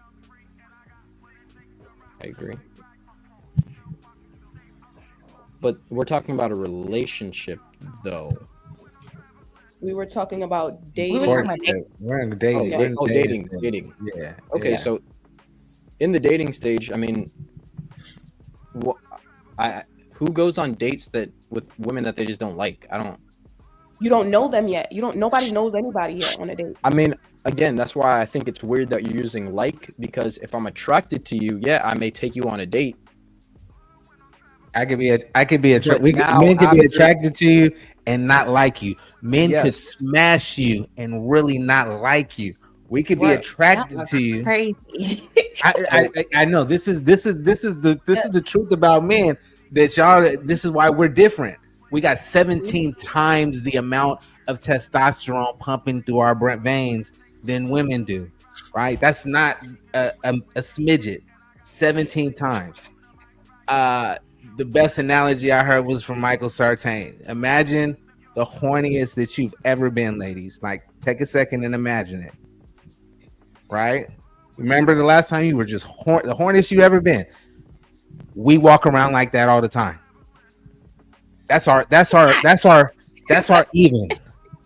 That sounds exhausting. To you guys, but that's our even. That's how we are. You know, the right woman could walk by with the right amount of attention and could get the right man up with her words. Which goes to my point that if a man doesn't like you, he doesn't care what you think about him. They only want to fuck. They don't care. I don't care if you like me. Yeah, They don't care if you ask them how their day was or what their favorite color is. Like, yeah, those aren't really inquisitive questions though. Like those are just like, okay, I want to know about the general basics of who you are. Okay, what color do you like? Okay, are you gonna ask a question like, what's your family life like? Do you anything inquisitive about what we've been talking about? If the guy's interested in cars, what's your favorite car? What is, like, just, you have to be he's not interested even in the here person. to answer it if he doesn't like you. They'll only ask if they like you. Yeah, and you would only ask if you like, right? I don't know. I would ask just period because I'm on a date. Okay. What's the question on? I'm not gonna waste my time just sitting there. But with you went you on and a I'm not date. gonna talk to you. You went on a date because you was interested or somewhat interested. I was in interested, so them. Yeah, I'm gonna ask you I'm gonna ask you questions for sure. You probably gonna talk more about yourself than me. Greetings, panel. Salutations. How you doing, Aaron? The usual. Would you mind if I jump in here, Tea Leaves? Tea Leaves ain't in here. That's be nice. Oh shit, be nice. My apologies. Aww. Listen, man, it's been long. I'm not offended. That's nice. Thank you for the compliment. We'll have to ask Tea Leaves. But no, Mary, when the first thing your first take on asking men questions, you said, well, they're going to lie anyway. I'm sensing you're avoiding wanting to ask questions, and I'm wondering why. Because when you first say that, men would only lie to questions that are centered around what we can produce or questions that are geared to benefiting you. But asking questions about our general interest wouldn't service any purpose in lying about it. If you ask me what my dream car is, whether I have it or not, why would I lie to that? But what it would do is show that you have interest in me beyond what I can provide, what I do. You're interested in my personal interest. Because a lot of times when men ask questions on dates, it usually starts with your personal interest. Your vocational condition and all these other questions seem to be a bit clinical and serious to get started in dating anyway. So it usually starts with what's your favorite color. You know what I mean? Maybe you figured out your favorite food if we're sitting in a restaurant. If we're not, what's your favorite food? What do you like to do? Have you ever done this before? What's on your bucket list? You know what I mean? Like, so we can set up in the future, maybe start eliminating some of those things or incorporating those things into continued dates, because the men have to plan these dates anyway. At least date 1, 2, and probably 3. So I need to do that research anyway, but no one's asking those questions of me. And I think those are the questions that Tea Leaves are talking about. Yeah. And to answer those questions doesn't necessarily mean this men are seeking your opinion of them. You're the one, after all, that's seeking the information. You're not disseminating any opinion about me. You're simply showing interest and gaining intel on me by asking questions I wouldn't be inherently led to lie to anyway. In fact, questions that I'm proud to answer with the truth. Like, what are your hobbies?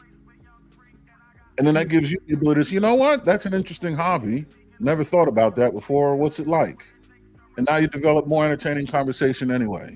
But since men are responsible for making conversation entertaining especially early on, as you say, we ask these questions, questions that are aligned to making you feel looked at, wondered about, coveted, and interesting. You know what I mean? Men like this too. Agreed.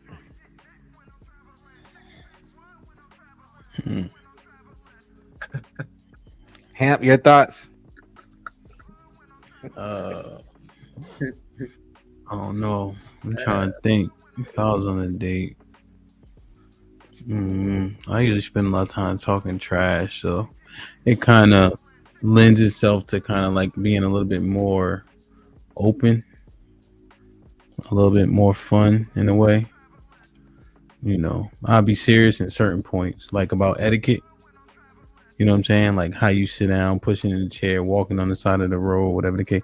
But then once, and then I try to go to places where I have an advantage, if that makes sense.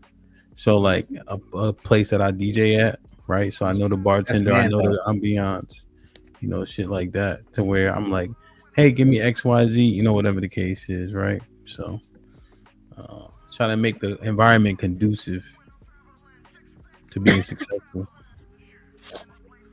No, that's man though. You definitely want to, you know, take, you know, go where I'm going where I was gonna go anywhere. Anyways, you coming with me? You're my guest, so come along for the ride.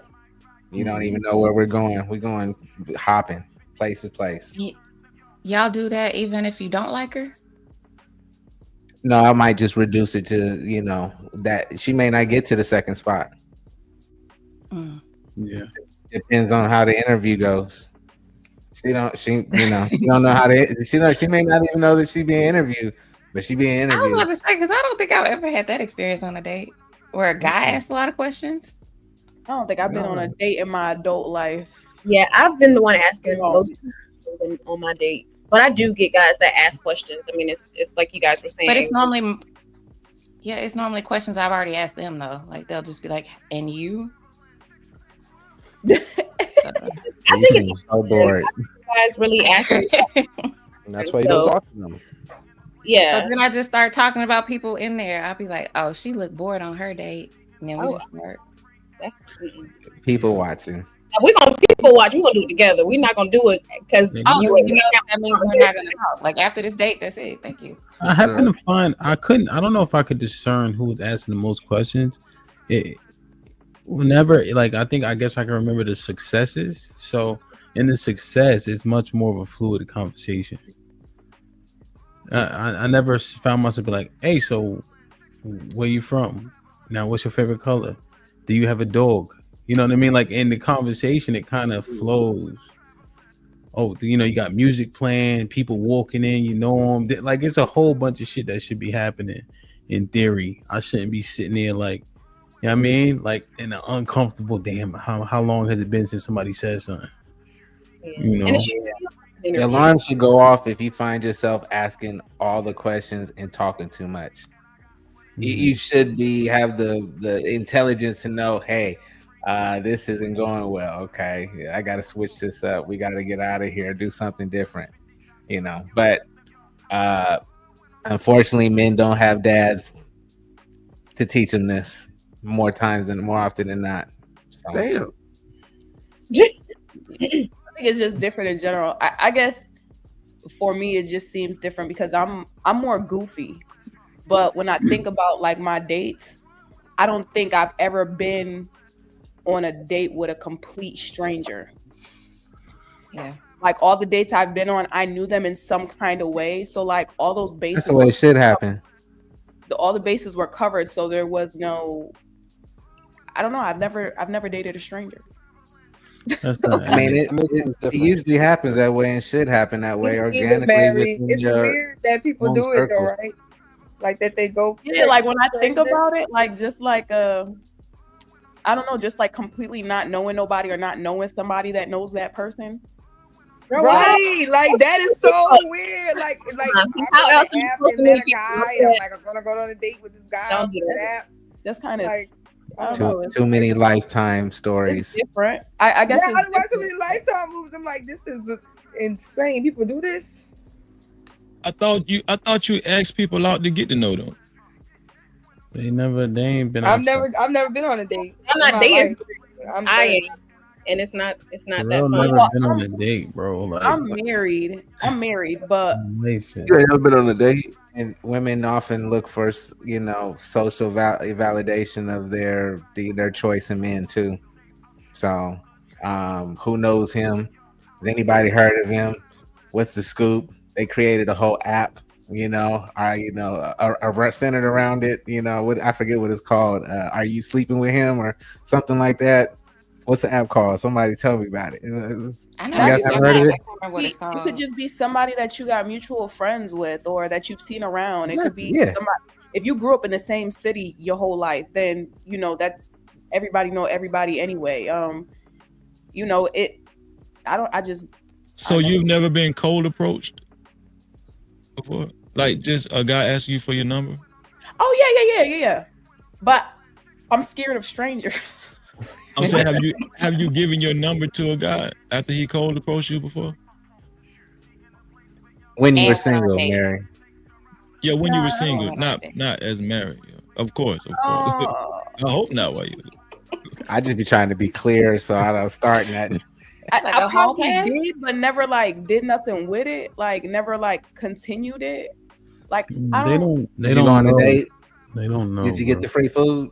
Yeah, I don't think these are the right I'm people to telling be you, I've asking. What do y'all I've consider never that free been. food? That's not free food. I've never been on a date with a stranger. Time for money. Okay.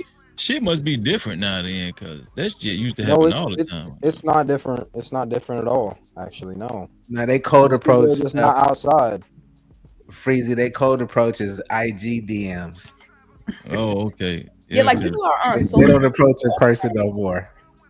That's cap. That's cap. No, it's happening. It's happening. That's you, young man. I'm not just saying, but more often than Well, no, not, you know. in general, like even in general, I think people are not cold approaching, but like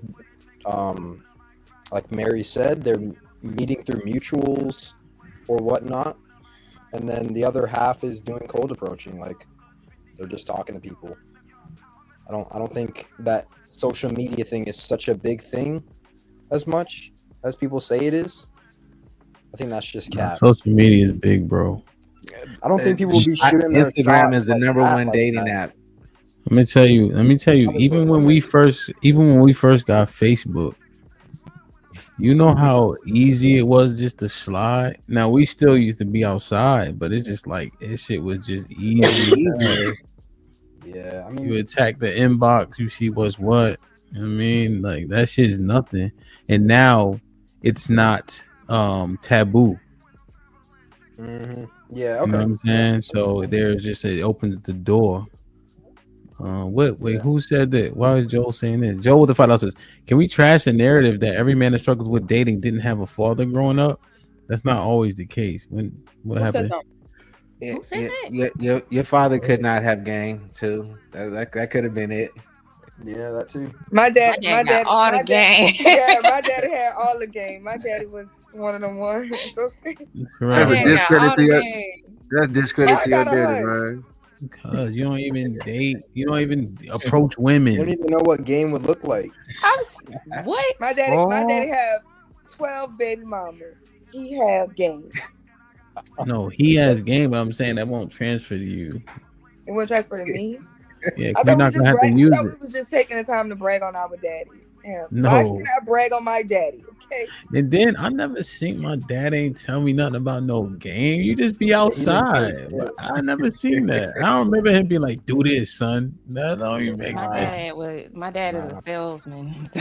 I've seen him work. But what I'm saying is, I don't remember my father telling me how to talk to girls though. I don't see that. You never had a situation that you asked for some insight from, even if it wasn't your dad per se. Could have been an uncle.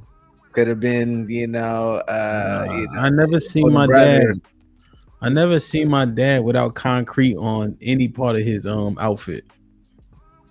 Okay, I got you. He always he just like nah. He's I never. working, man. I got you. Respect. I got That you. nigga was going he could go anywhere. He could be going to a wedding, a funeral, a bar mitzvah, anything. He get all his clothes from Walmart no matter what. I said, how you know Walmart had that? He finds so much shit from he don't give a fuck. Like, I don't know. He just I don't know, bro. I just never.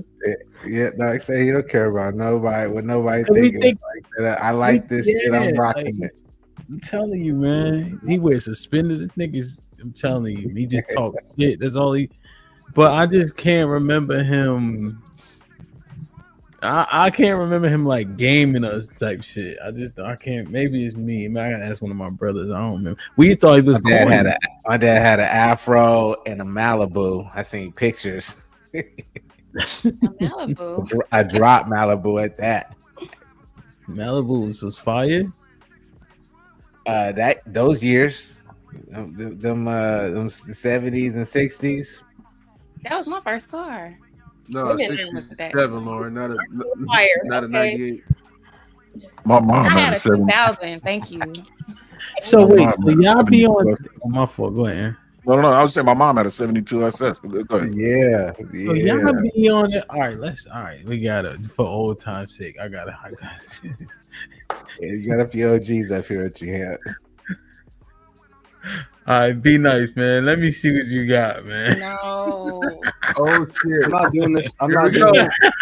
this. Yo, No, be nice. Let's do this. Good. Be nice. Do this.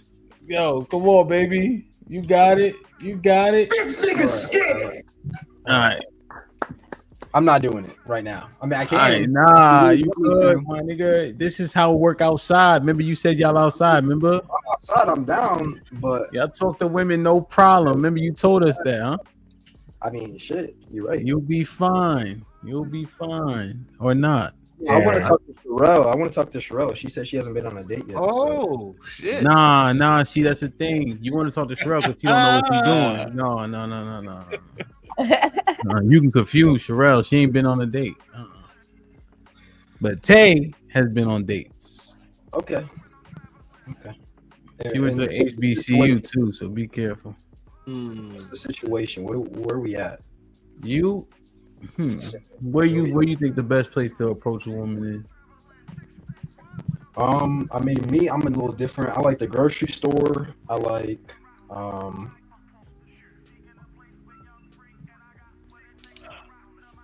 You at Whole Foods in the T aisle. The T aisle. Okay, I can get with that. T aisle. It's Yeah, the that's tea my aisle, bro. Coffee, tea, shit. Why are you in the T aisle? tea. Because I drink a lot of tea. Word? Yeah. Damn, I ain't even peeped that. Okay. All right, go ahead. All right. So I'm walking down the aisle, right? Just looking for my chai. I'm like, shit. Damn, some fine shit. Hey, excuse me, ma'am. Excuse me. Did he say some fine shit? Hold on, freezing. They in the role play. My bad. Hey, excuse me. You talking to me, sir? Oh yeah. I was just looking over here. I was trying to see. They have like some new tea. I don't know what flavor it is, but I was looking online and I saw it. I think it's like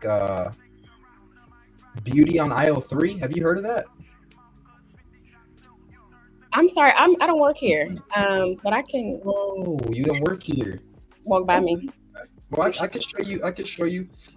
Yeah, it's like a little bit down, but it's a really good tea. I haven't tried it yet, but if you give me your number, I can definitely like show you. You know what I'm saying? We can have a little tea session, like back in kindergarten, whatnot, little tea parties and whatnot. You remember that, right? I'm sorry. What's happening? I don't. You want my number for a tea party? Are you inviting me to a tea party? No, you're just a little slow when I said the line, but it's okay. We'll get there. So what I said was there was a beauty on aisle 3, and I thought you were beautiful, so I wanted to get your number. I definitely missed it. I thought you said you saw tea that you wanted to get. Oh yeah. No. I mean, I'm still gonna get that tea, but I also wanted to pick up a beauty at the same time.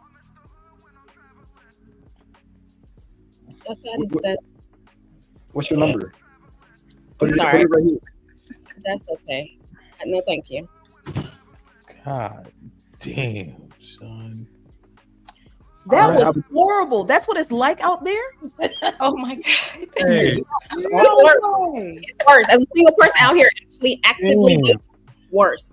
So at least he asked me a question. At least he said something to me, right? So I do appreciate that. But in real life, it's worse. It's way worse. The first mistake was ma'am. You called her ma'am, which is women here insult.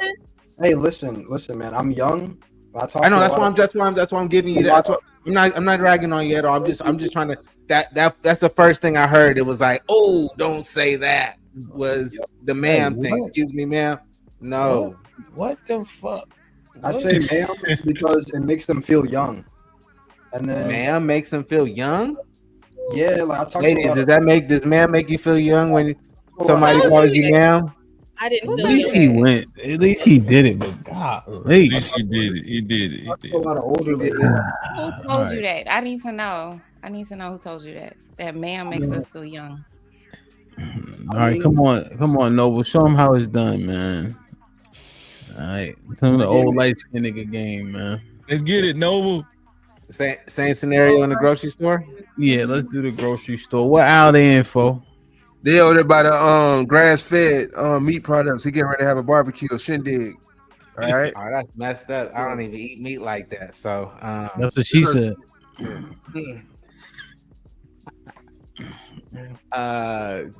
Excuse me, dear. How you doing? Hello, I'm doing well. How are you? I am fantastic now that I ran into you. How's your day going? It's going pretty well. Thank you for asking. What That's can I do good. for You over here in the meat section. What you cooking tonight? You know, I actually was picking up some ham hocks. Oh, some ham hocks, man. I when I used to eat pork, I used to like nice ham hock in my greens. You make greens? I do. That's what I'm getting it for. Oh, what a coincidence! What a coincidence. I see you already starting with a good base. What you making to go along with the greens? Is this a potluck? No, it's just a little, dinner for me and my friends. We're just gonna get together and have a little girls' night. That's all. And that's Oh, my ladies' night. Okay, all right. The girls getting together tonight. Okay, you guys get together all the time. Every week. The same time. Not necessarily every week, but when I can catch them, get them away from their spouses and their significant others. Oh, okay. So when they're with their significant others, you don't have anybody to fill in that gap. Nah, but I steal them when I can. I get my time. Okay. Well, it sound I happen to cook myself. And maybe we can get together and cook a nice meal. What's your favorite dish? I would have to say. Well, I make that good, whatever it is. Okay. All right. Are you talking about cooking for me? What that mean? I gotta come to your house? I don't like that idea. Oh no. First, I'd like to get to know you a little bit better and see if I can trust you to bring you into my house. So let me start with first, let's bring back up. My name's Imhotep. What's your name, beautiful? My name is Shantae. Nice to meet you. Shantae, pleasure to meet you. I'd love to get to know you better. Can I get your number? Maybe we can find out when we can our schedule align. I'll tell you what, you give me yours. That works. Pull out, let me get your phone. All right, here you go. Stored as him. You might not even be stored now. Lying. All right, you did all right. Yeah, I would save your name. Y'all not people listen, but I would save your name. Thank you, Hotel. I'm taking like notes. 4 hymns under there. That was I good. don't think darling goes with my voice though. I can't really say that well. Doesn't sound good. Darling? Yeah, I don't like that. I called her dear. You said dear. Yeah, it's endearment, dear. Excuse me, dear. Yeah, I don't like that either. I don't know. It just doesn't sound right. I don't think I really came across rusty, like, guys too. that do all that talking though. Most of the time it's just like, hey, beautiful, like you got a man? Right. It's But just why like- you ain't smiling? Because they know that if they most of the people that are like that, they know that they don't really have the depth of conversation the depth to continue a long conversation. They're afraid that they're gonna mess it up, so they just trying to get in and get out, and they just take that as a victory. But they usually fumble the bag later. Yep, that's true.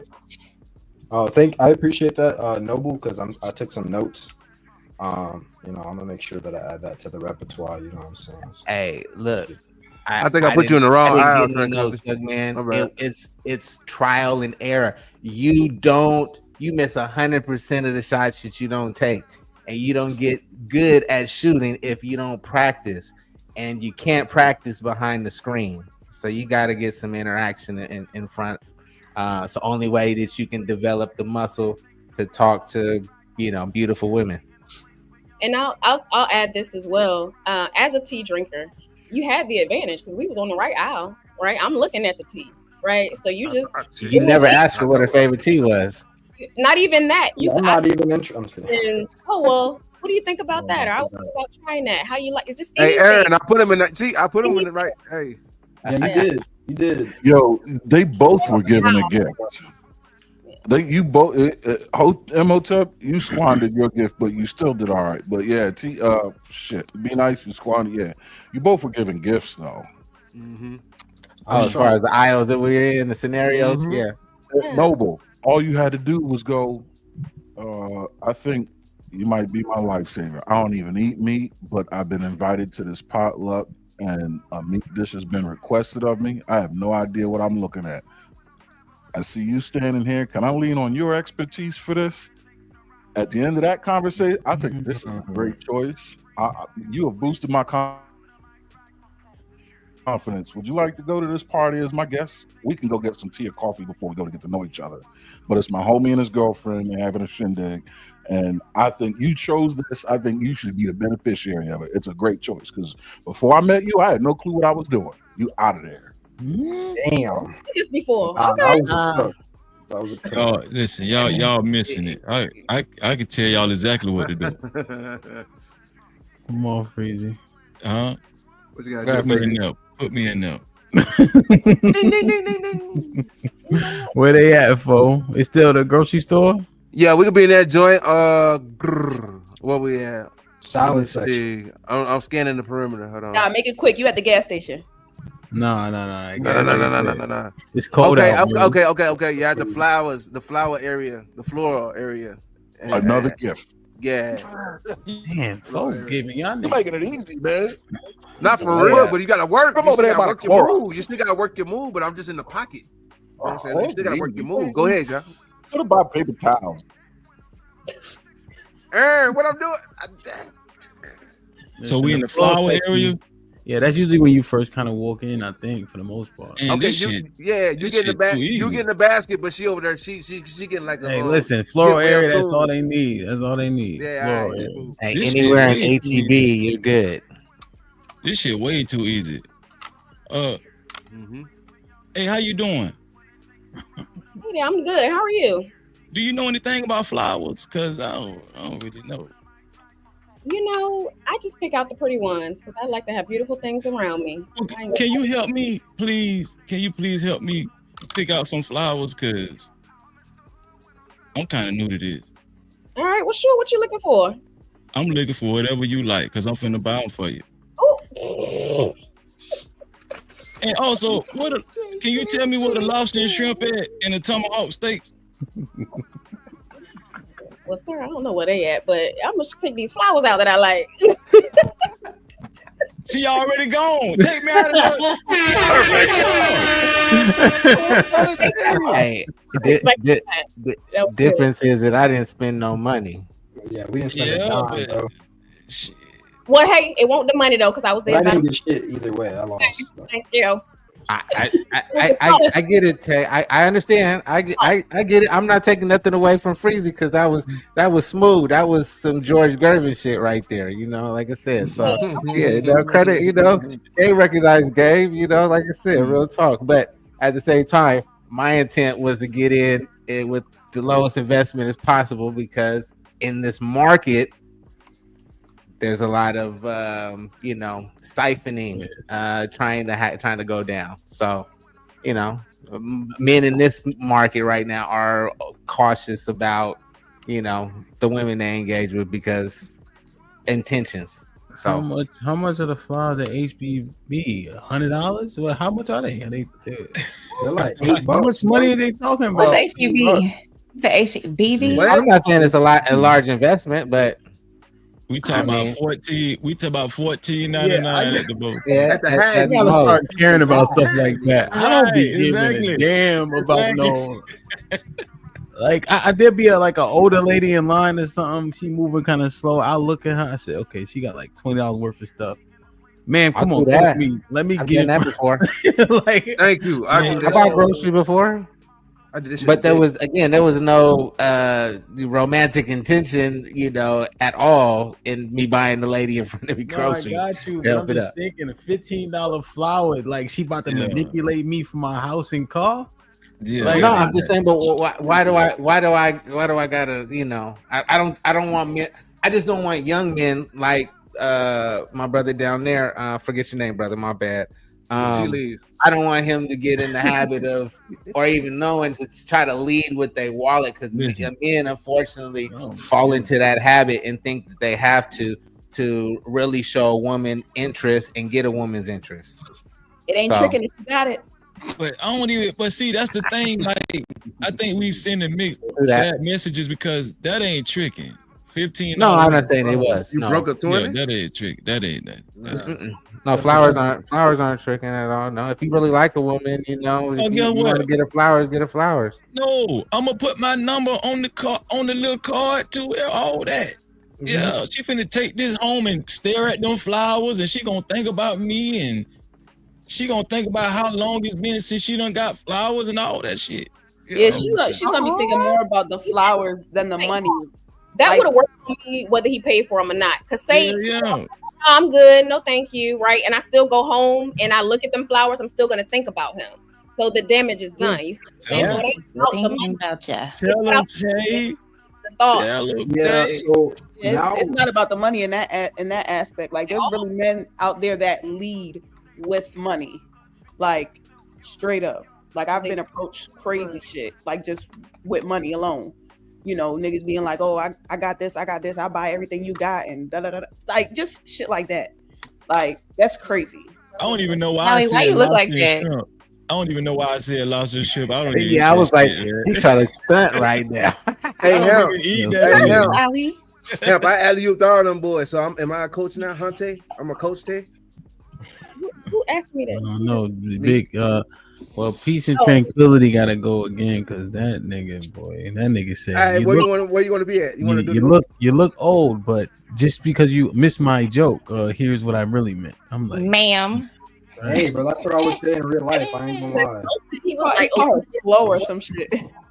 Like, okay, mister. You're gonna be playful. Try Oh my god. Yeah. Be nice, Mary. Be nice. You like that? Look at this. Ooh.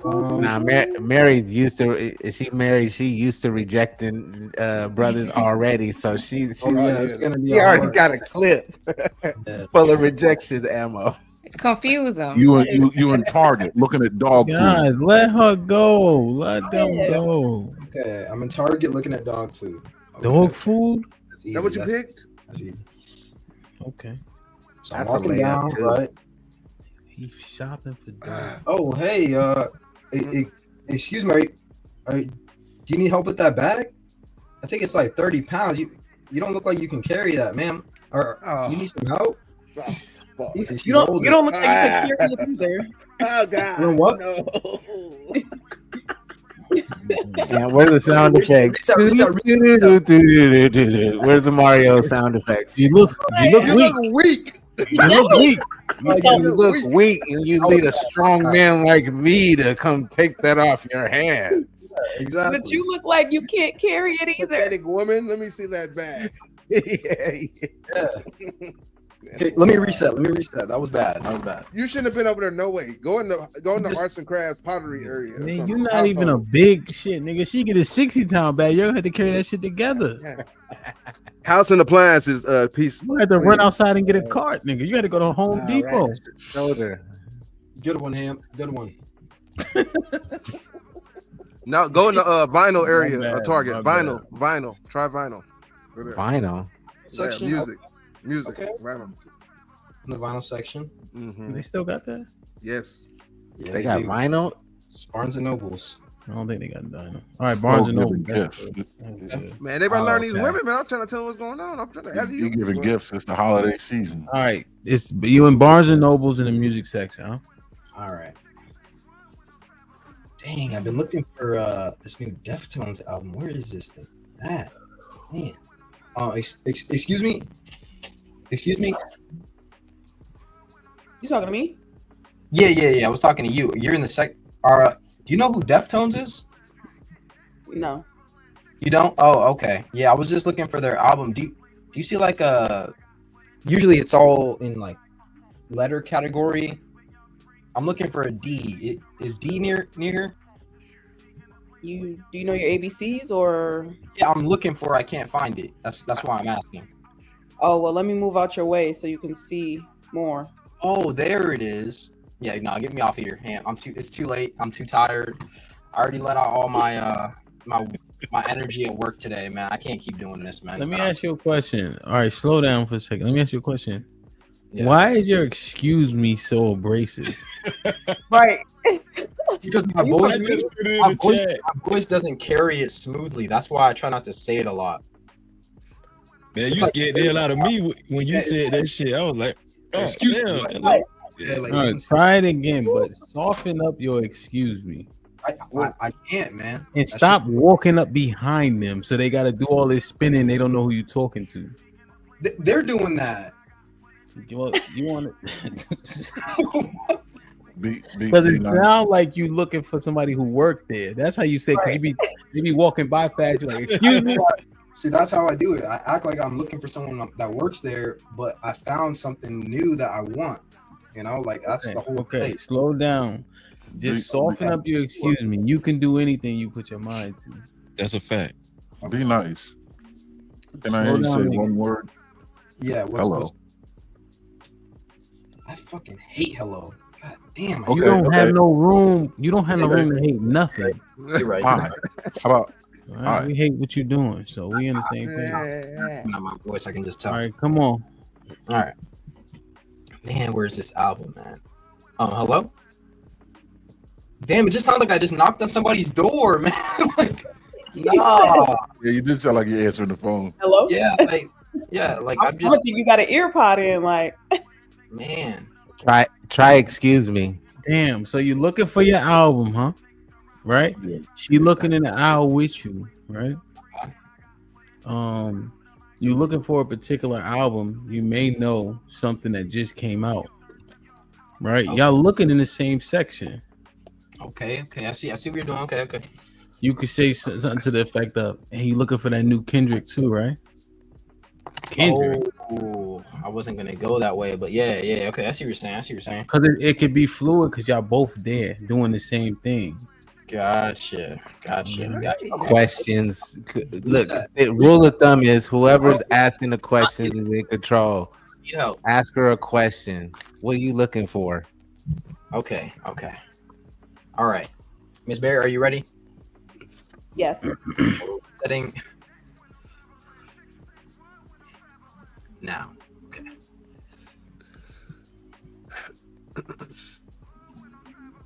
Oh, are you looking for that new Beyonce country album? Or what? I haven't seen anyone in the vinyl section in like 10 years, and I'm just here to pick up the new Kendrick album. Ma'am? Yeah. That man crazy. Nah, she hasn't been out here. You're saying too much at once. Like